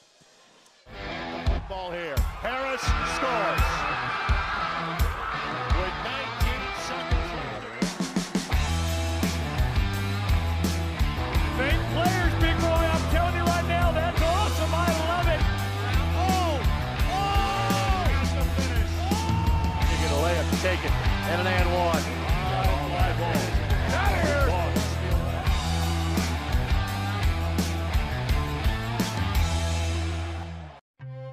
Brewer jams it home. That ball wiggles in and into the back of the net. A little fireworks in the first half. Throw it up for Tillman. Whoa. My goodness. 122-6-0 for Penn. What a swim. Six of them. Halftime here on the ISC Sports Network. Continued coverage of the Paul Logan Memorial Classic here inside of North Central High School. Alongside Coach Antoine Wynn, I'm Kurt Darling. It's halftime here, Coach. 3-point shooting. We saw the package in the first half, but man, it's certainly uncanny how many shots they were able to hit from behind the arc, both sides. I've been around basketball a long time. That's the most I've ever seen in a short stint like that. I think it was like 13 at about the 6-minute mark in the second quarter. And I think they end up, between both teams, I think they end up hitting 15, I believe. And they kind of cooled off. Both teams kind of cooled off. But right now, Decatur Central has a comfortable lead over Fort Wayne Carroll. I think in order for Carroll to get back in the basketball game, they have to really involve Miss George, because she is their bread and butter, and she can go over both shoulders, left and right side. So they have to be conscious of getting the basketball to her. You talk about Lily George, 8 points in that first half, 6 of them coming in that opening quarter. She had some respites there as well. Only 1 foul for her, so you can certainly afford to really kind of add some pressure going inside when you really want to try and get some good looks inside. Yeah, so for me, as the Carroll coach, I'm going to George. I want her to touch the basketball every time down, or try to get it to her, because she makes good things happen when she gets the basketball in the paint. Meanwhile, good things have been happening for Cassandra McMasters for Decatur Central. Again, she has hit 2 3-pointers. She leads all scorers with 11 points, but also some big shots as well from Kennedy Pasley-Banks and also Havana Thompson. She has 9 points, all of them from behind the arc, as we've been talking about. Now I watch Decatur Central. They seem like they're having a lot of fun out there. Everybody shares the basketball, and everybody gets in on the action. So you don't have like just one dominant player. You know, everybody does it by committing. And that's what I like about Decatur Central basketball. Certainly something unique as well about them. They didn't go to their locker room. They're sitting right here on the bench out here to discuss their halftime strategy. So certainly a unique decision right there by head coach Nick Carruthers. It is 40-23 with Decatur Central on top of Carroll of Fort Wayne. We'll take another quick timeout. Back in a moment here on the ISC Sports Network. Shot at the buzzer. She got it! Oh my goodness, what a shot! Hello! Did it again. Hello! Made the highlight reel again. That goes to Mentor, and all kinds of room to run. Down the middle of the field, and he will not be touched. Jackson, hello! There we go. Stokes throws it, caught, ball ricochets. Wow. A huge hit. Wow. This has been an amazing display of goal scoring. Jackson takes the handoff, throws the deep ball. He's got a man. Catch made.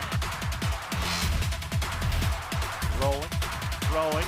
Has a man first down, the grab by Cyrus.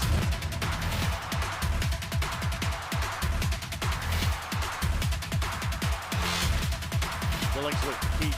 Billingsley spins away from the tackle. Still going. Touchdown, Snyder. First half highlights, Coach. As we talked about, all three-point shooting, but still some big shots from inside as well from Cassandra McMasters and company here for Decatur Central. Yeah, Decatur Central, I'm just they're just shooting the lights out of the basketball.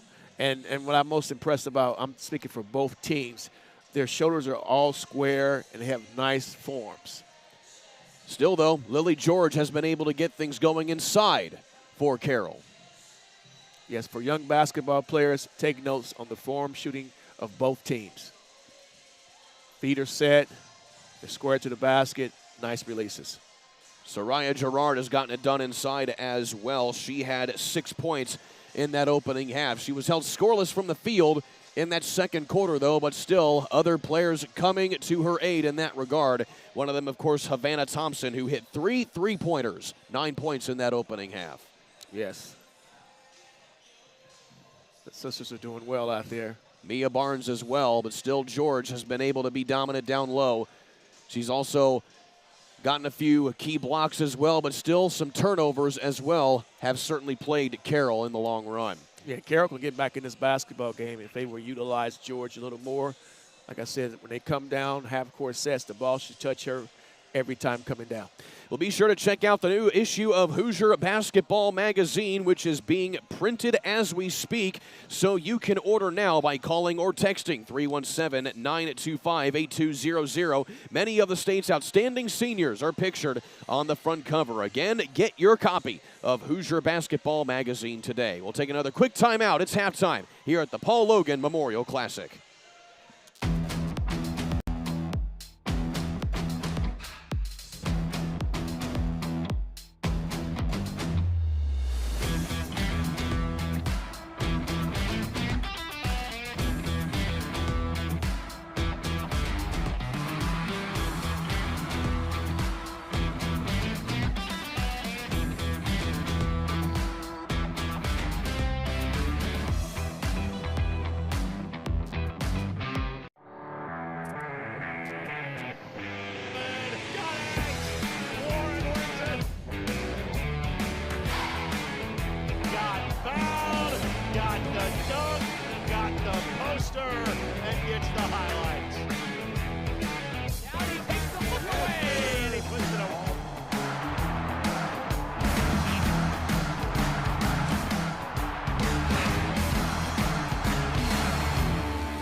Wabash has the lead for the first time today. So that was going to be a highlight reel.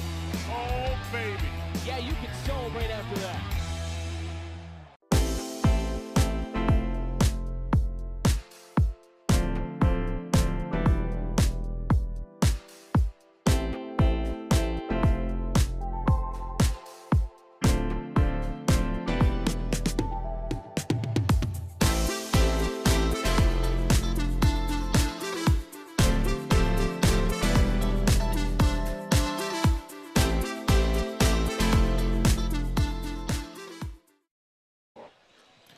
Getting set for the second half here of the Paul Logan Memorial Classic, the final game of this tournament here on the ISC Sports Network. It's been an entertaining 2 days of action here inside of North Central High School. Alongside Antoine Wynn, I'm Kurt Darling. Coach, going to the second half here, we talked about it a little bit off air here. For Carroll in particular, you would certainly like to see more of Lily George down low as Carroll tries to cut into the 17-point deficit. Yes, I would like to see more of Lily George because she is unstoppable.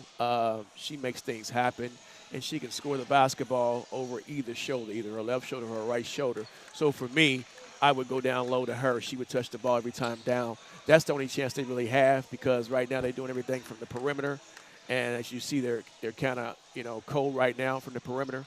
But if they want to be successful, let Miss George touch the basketball, and they can have a chance to win this ball game. Jersey Paul has the leading scorer title here for the moment for Carroll. She has 9 points, all of them from behind the arc on 3 made three-pointers. For Decatur Central, though, pretty much stay the course here, I would imagine, if you're head coach Nick Carruthers. Oh, yeah, they're looking good right now. Everybody's playing basketball, playing the right way, sharing the basketball, so they're in the driver's seat right now. So Carroll will start this second half with the basketball. And Paul tries to keep things going deep that time from down low, but here's George with the offensive rebound. That's a surprising miss by her. Couldn't quite follow that up. Passley Banks back outside. Thompson loads it up and can't get that one to ring around and down. Soraya Gerard instead will try to do it. Nothing there either.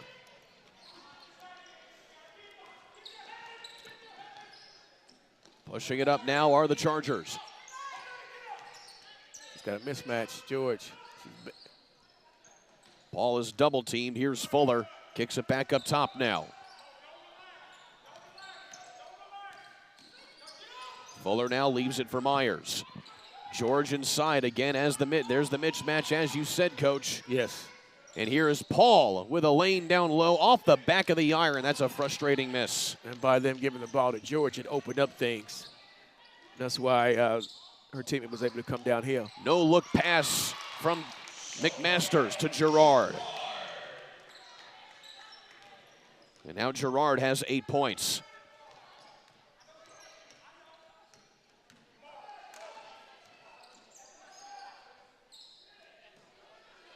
Here's Kirkpatrick and leaves it for Paul. Paul directing some traffic as she tries to throw it up off the glass. That was nice. That's her first shot from inside the arc that she's made today. Yes, everything doesn't have to switch. You have to switch the game up a little bit.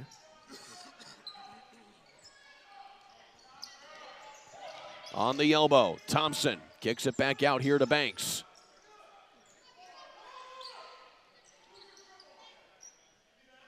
Passley Banks in the corner, and she knocks down another one. Her third made three-pointer today. She has 9.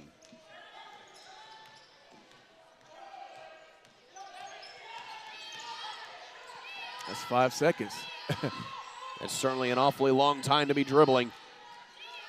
As Myers unloads it from deep, and Gerard comes down with it. And see how they're going inside of George right there. That gives her teammates open shots because they're doubling her. You throw it into her, and she can find the open person, give you an open shot instead of a contested shot. Decatur Central coming out of the Mid-State Conference with the likes of Mooresville and Plainfield, who are at the top of that conference with 4-0 records. That's always been a solid conference. Rattling that one home, Banks again. Banks has been pretty hot here.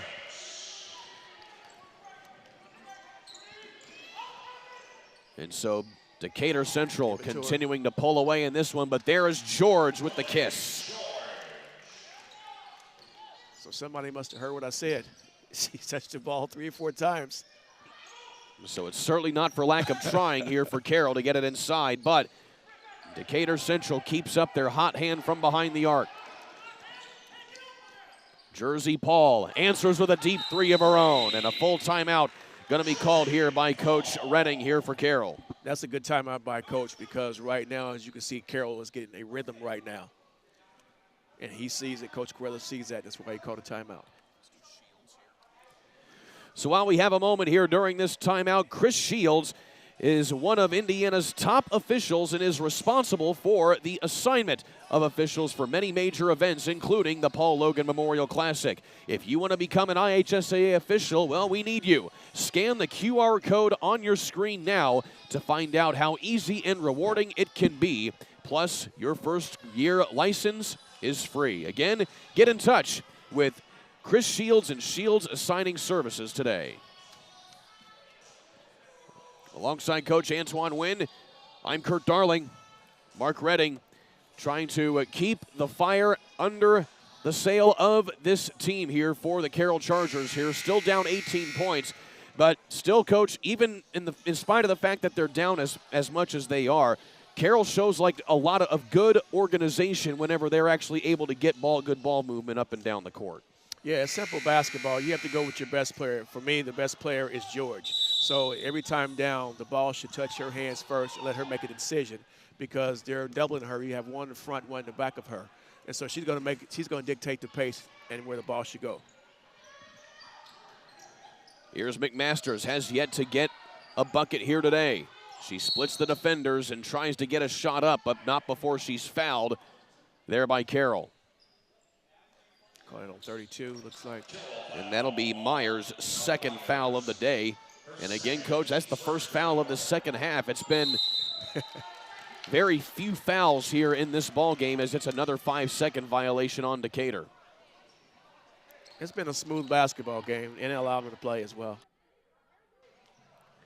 Certainly much different as far as fouls are concerned from the game that we had before this, in which North Central and HSC went at it. Hamilton Southeastern defeating the Panthers 69-61 in that matchup. George goes right to the foul line. Again, they went to George, good things happen. Because they have, trust me, they have no answer for George. George is a solid 6'1" junior. Again, averaging a double-double this season. She had a season-high 27 points in their game against Fort Wayne back on December 15th.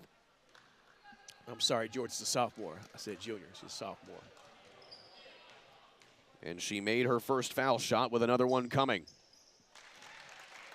Got a nice touch for a 5. 61% at the line this season is George. Nice steal. Now Paul with the steal, one-on-one with Gerard, and she pumps the brakes trying to get it down low to Fuller. Fuller puts it up, nothing there, and over the back goes George, and they're going to get her for the foul. And that'll be number 2 on Lily George. Yeah, Paul made an executive decision, didn't she? She pulled the basketball back out. Certainly a tough matchup right there with Soraya Gerard, sticking right there to her shoulder. Yes.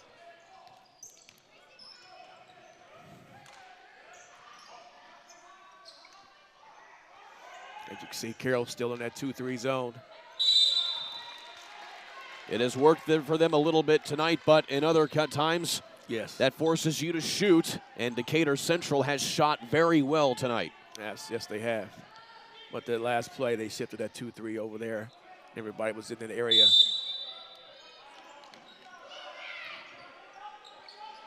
See, right in there, should be trapping right now. Meanwhile, Callie Mitchell gets it across midcourt.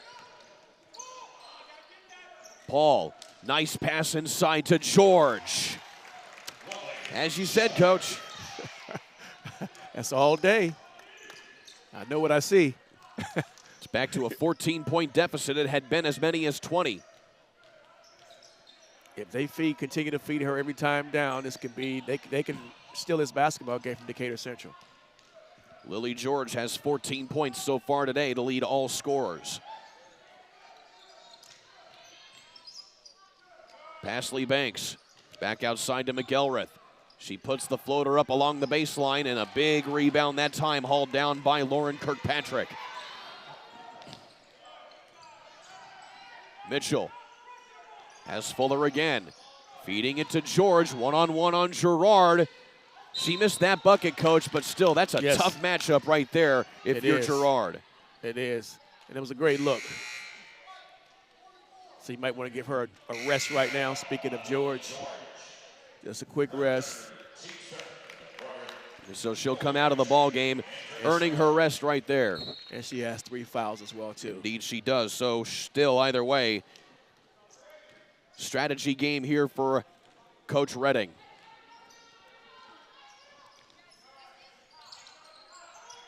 Thompson back up top here for Pasley Banks. McElrath left wide open on the wing. Too strong on that one. Fast break here for Carroll. Pulling up in transition. Paul can't convert. Fighting for the rebound that time was Wigington. Now Wigington, she's in for George. She has to give them better minutes. She has to make herself relevant on the basketball Another court. steal here for the Chargers. They charge down the court. And the foul going to be called there on Mia Barnes. I will say this, Coach Carroll, they've shown a little bit of life here over the last minute and a half. Absolutely, they found something.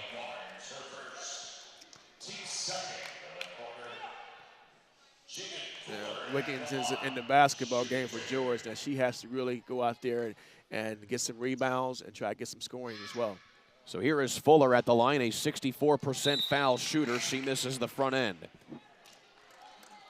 And it's certainly a unique thing here, Coach, to have a player like George who doesn't really match up well with anybody else on Decatur Central because of the fact that Decatur Central, from what we can tell, doesn't really have a true 5 player, but rather a player that you kind of put in there like Gerard.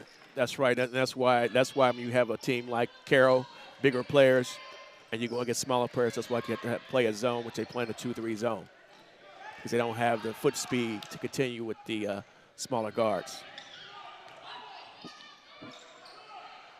Pasley Banks tries to find an opening, leaves it for Thompson.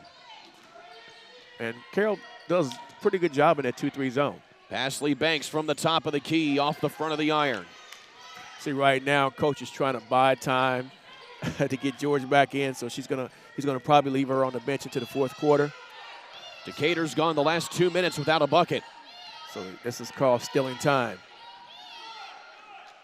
Jersey Paul tried to thread the needle. Instead, she throws it off the hip of Gerard. It goes out of bounds, and it will stay here with the Chargers.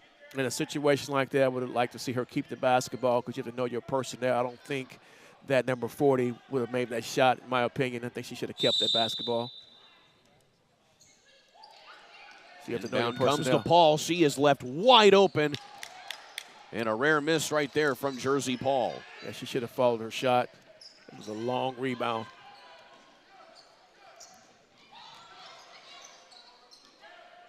Into the corner here with Barnes. She puts it up off the front of the iron. Another opportunity for Carroll. Myers coming on the fast break. Leaves it for Paul. So this is where they miss George right here. Still, though, going to try and find Wigington and kicks it back out again. So ticking in the final minute here, Paul goes along the baseline, gets her own rebound, and she's going to get the jump ball here, and the possession arrow favors the Hawks. So you have 41 seconds left. So start the fourth quarter. They're going to put Miss George back in. Because all or nothing now. You certainly like this defensive effort, though, if you're Coach Redding. Yes. Seeing as how Decatur has gone the last 2.5 minutes without a bucket with George on the bench. Yes. Cutting to the basket is Gerard. She finally breaks the drought there for Decatur Central. And Gerard moves very well without the basketball. She's as tough as they come.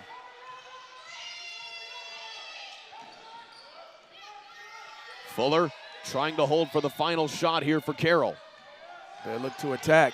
Mitchell has Paul. Paul tries to find an opening, throws up a floater, and way off the mark that time, but still the Carroll Chargers still relatively in this one as we go to the fourth and final quarter here at the Paul Logan Memorial Classic here on the ISC Sports Network.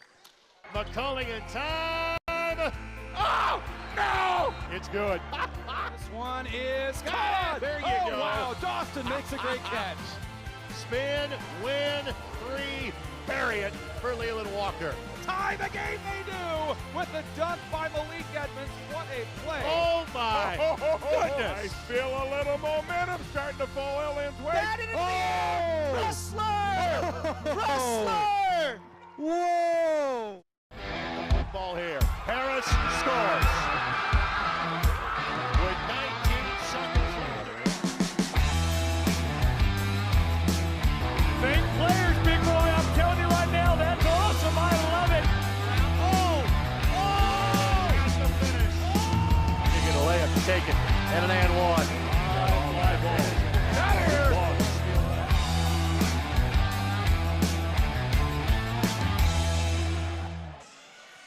Well, we're near the end of what's been a long but fun day here inside of North Central High School for live coverage of the Paul Logan Memorial Classic here on the ISC Sports Network. Antoine Wynn, Kurt Darling with you. Coach, final quarter here for Decatur Central. All you have to do is just close this game out, but if you're Carroll, as you keep saying, feed Lily George. You have to feed her because she is your bread and butter, and she can get it done. And she also makes the right pass when she gets double teamed. She's also playing with 3 fouls, so certainly be careful but aggressive with her. And you can certainly help negate that with drives like that by Jersey Paul, who's primarily an outside shooter, but she has really been scrappy down low when she wants to be. Yes. Meanwhile, Pasley Banks coming in transition for the Hawks. And Decatur's still playing good basketball. Make no mistake about it. Here's McMasters. She had 11 points in that first half. She went scoreless in that third quarter. Decatur Central, they're just missing a Lily George. If they had a Lily George, man, their record would be totally different. There's a block out of bounds that time by Jaden Fuller.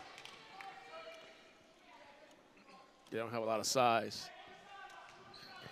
So this is the first time that Decatur Central and Carroll of Fort Wayne have faced off with each other, but Carroll is 2-11 all time versus teams from the Donut Counties here in Indy. Most of those matchups have come against teams like Fishers, Hamilton Southeastern, and Carmel.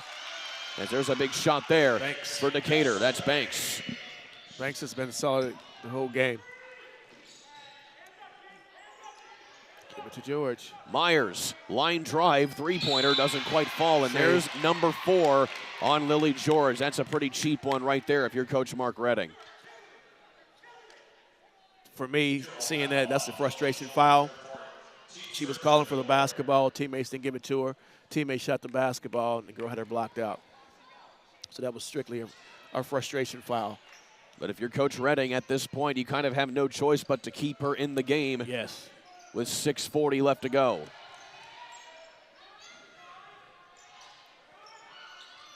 Thompson off to McMasters, throws it up with 2 hands. But if I'm Decatur Central, I'm going right at her, at George. If you get her off the court, the chance they had is gone. Underneath, George grabs it, gets the shot, and the and one. Or no, did they call that? Did they call the basket, or is it on the floor? Count it. They're counting it. So they are counting the basket. And Carroll's Lily George gets the and one with it. Yeah, he gave her the continuation. And that just shows you how dangerous she can be using that height. Yeah. And even that wingspan with it. That's a good call by longtime official Warren Cooley.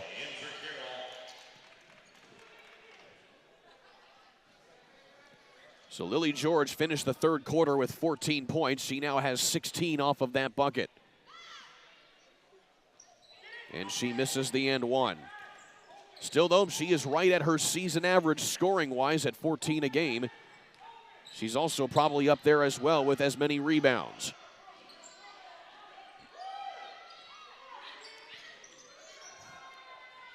Thompson to Thompson. Can't quite convert there. Still have a lot of time left. Here's Mitchell, tries the scoop and score, nothing there. McMasters, bounce pass ahead to Thompson. 3-on-1 advantage there for Carroll, and it works for him.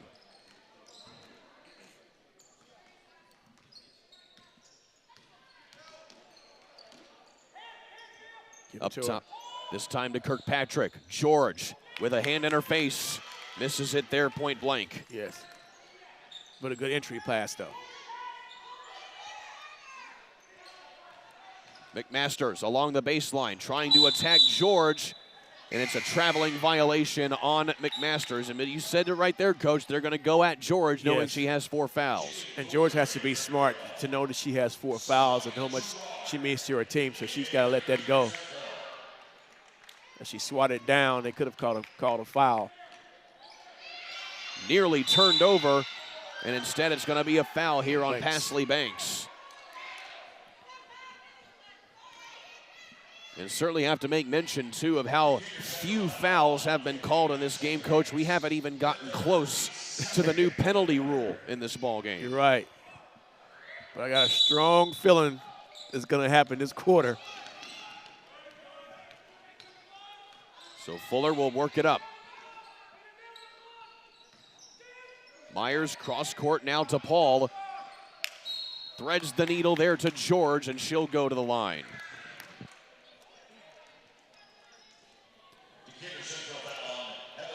I'm looking forward to the next 2 years to watch George, because she's going to be something to watch. I could see her being a future All-Star. You could certainly see she has Yes. all the accolades Yes. here as a young sophomore as she puts that one off the front of the rim. Yeah, she's got the tools that you want from a 4 or 5. She keeps the ball high. She's a tremendous rebounder. Certainly someone to build around as you keep building the program here if you're head coach Mark Redding. Yes.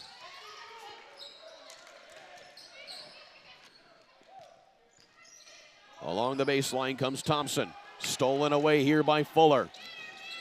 Equal numbers as Fuller gets that batted out of bounds. They're going to say it was off of Fuller. Another turnover here for Carroll. That's deflating right there. You have a fast break and you lose the basketball.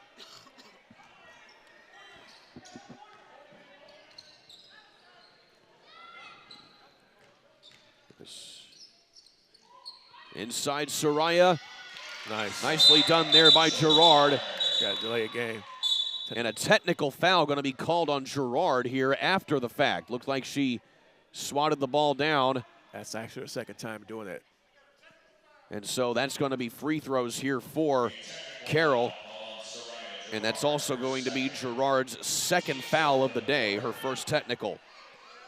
See, if you do it once, they'll let it go, but do it twice, Coach. They'll get you for it. Yeah, she actually has done it twice. I don't know if she got warned the first time, but I actually seen her do it twice. And I think it's more of habit. I don't think she's trying to gain advantage. I think it's more habit. You know, the ball comes to the net, you just smack it. So I don't think it was anything malicious there on her part. So Paul makes both of the foul shots, and they get the ball.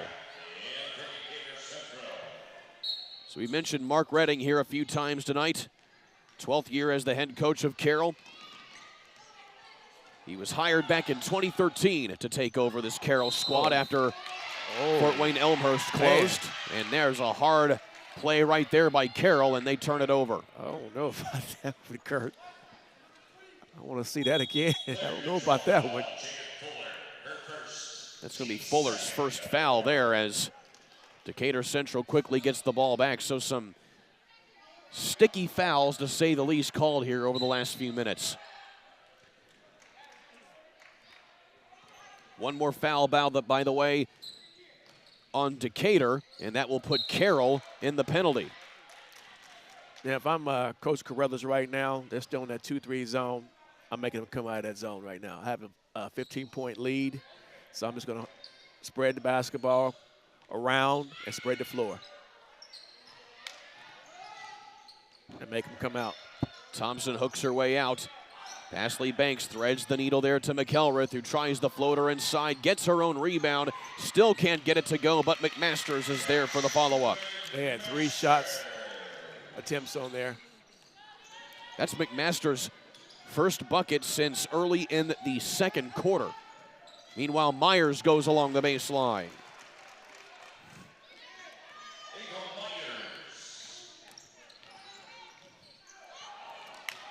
They have to score on this right here. Behind the back goes Fuller. Driving inside, scoops it up, nothing there, but there is George for the follow-up and gets the and one. Now he called on the floor. They called it on the floor. So it looked like he may have made the basket to the call to count it, but it certainly looks similar, but still either way they call it on the floor, and now they are going to are they going to count the basket or no? Or no, actually it's 2 shots because that's the 5th foul. It's the penalty. Okay. So you do not count the basket. The foul is on the floor, yeah, but you get shots. 2 foul shots because now of the new penalty rule. Right. It's certainly something to get used to, Coach. Yeah, in my opinion, that should have been and one. I'm about to tell Dion about that later on. And George goes 1 of 2 at the line.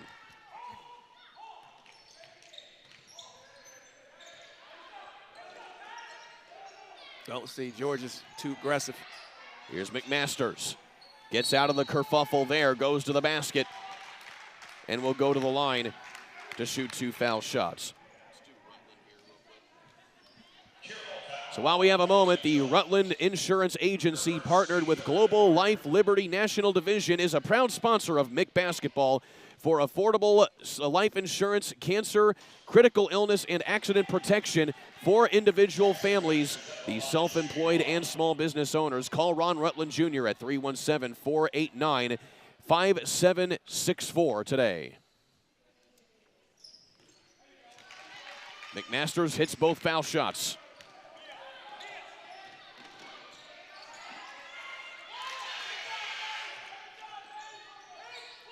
Here's Paul trying to find George. It bats off a couple of feet and goes out of bounds. It will stay here with Carroll. Yeah, we still have a 15-point ball game. They just can't get under 15 anymore.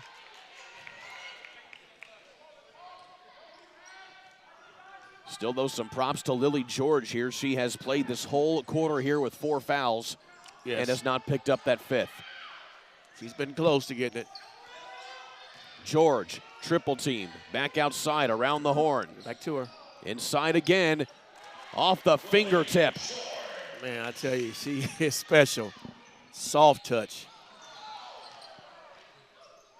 Pasley Banks, left open, can't convert. Blocked. Tipped out of bounds off of Carroll with 2.5 left to go here in this ball game. And Decatur Central working to try and get back to 500. If they pull this one out, it'll be their 3rd victory in their last 4 games after going on a 7-game losing streak in the middle of the season. Yes, put them to 8-8. They have to score on this. Must score. Fuller fakes inside, puts it up and in. Okay, you got an 11-point game now. So they got to get some stops. Carroll on a little bit of a run here. But Decatur, you don't have to shoot. McMasters misses from short. You do not have to shoot. Spread the floor. I would call a timeout if I was Carruthers and set something up. Stolen away here by Thompson. Thompson back to Pasley Banks, who gets back and lays it in.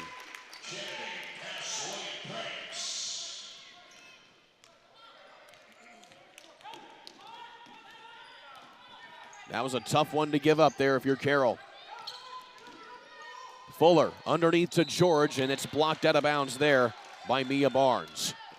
Caught a foul. And so that will be one here on Barnes, her first. And back to the line here goes George. I'm curious, how many does George have?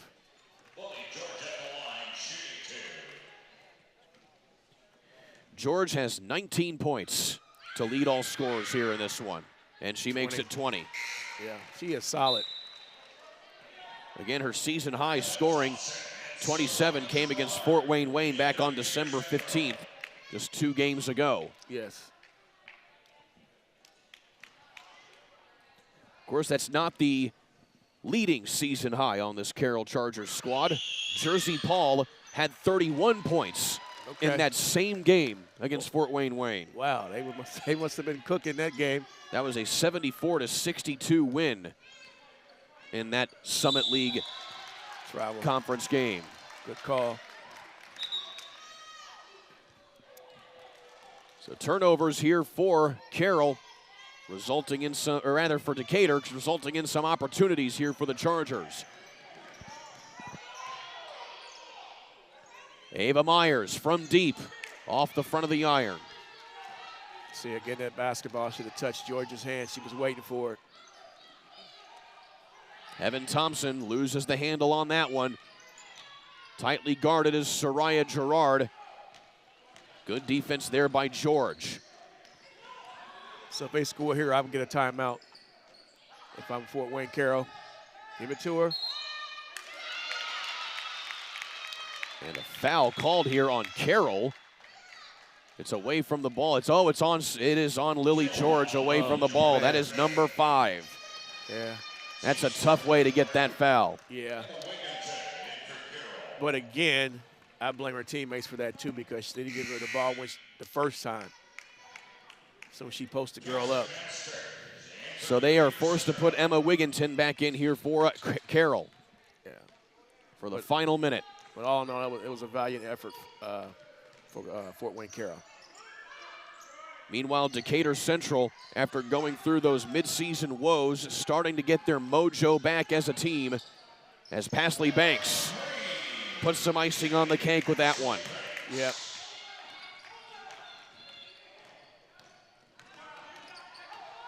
Here's Fuller, Euro step inside. So she's had a nice touch of late. Here in the final 30 seconds, here is McMasters. Hard rebound, and that's going to be Wigginton going to the floor as she's put to the ground pretty hard there by both McMasters and Gerard. I guess the ref said it's time to get out of here because that was definitely a foul.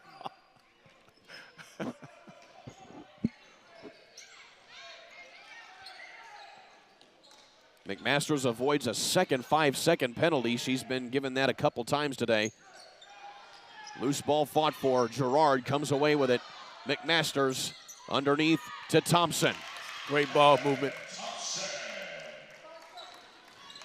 And so that should do it here for this one as the final seconds tick off of this, and Decatur Central moves back to 500 on the year. They get the win. Final score 64-50 as the Hawks knock off the Chargers here in the final game of the Paul Logan Memorial Classic. Coach Antoine Wynn, a pleasure, my friend. Likewise. Final score again here in this one, 64-50. Decatur Central beats Carroll here in the Paul Logan Memorial Classic. Special thanks to our crew at Dennis Glover and Vince Morellas, putting together an excellent big schedule of games here today here inside North Central High School. You have been watching the Paul Logan Memorial Classic here on the ISC Sports Network. I'm Kurt Darling, saying so long till next time.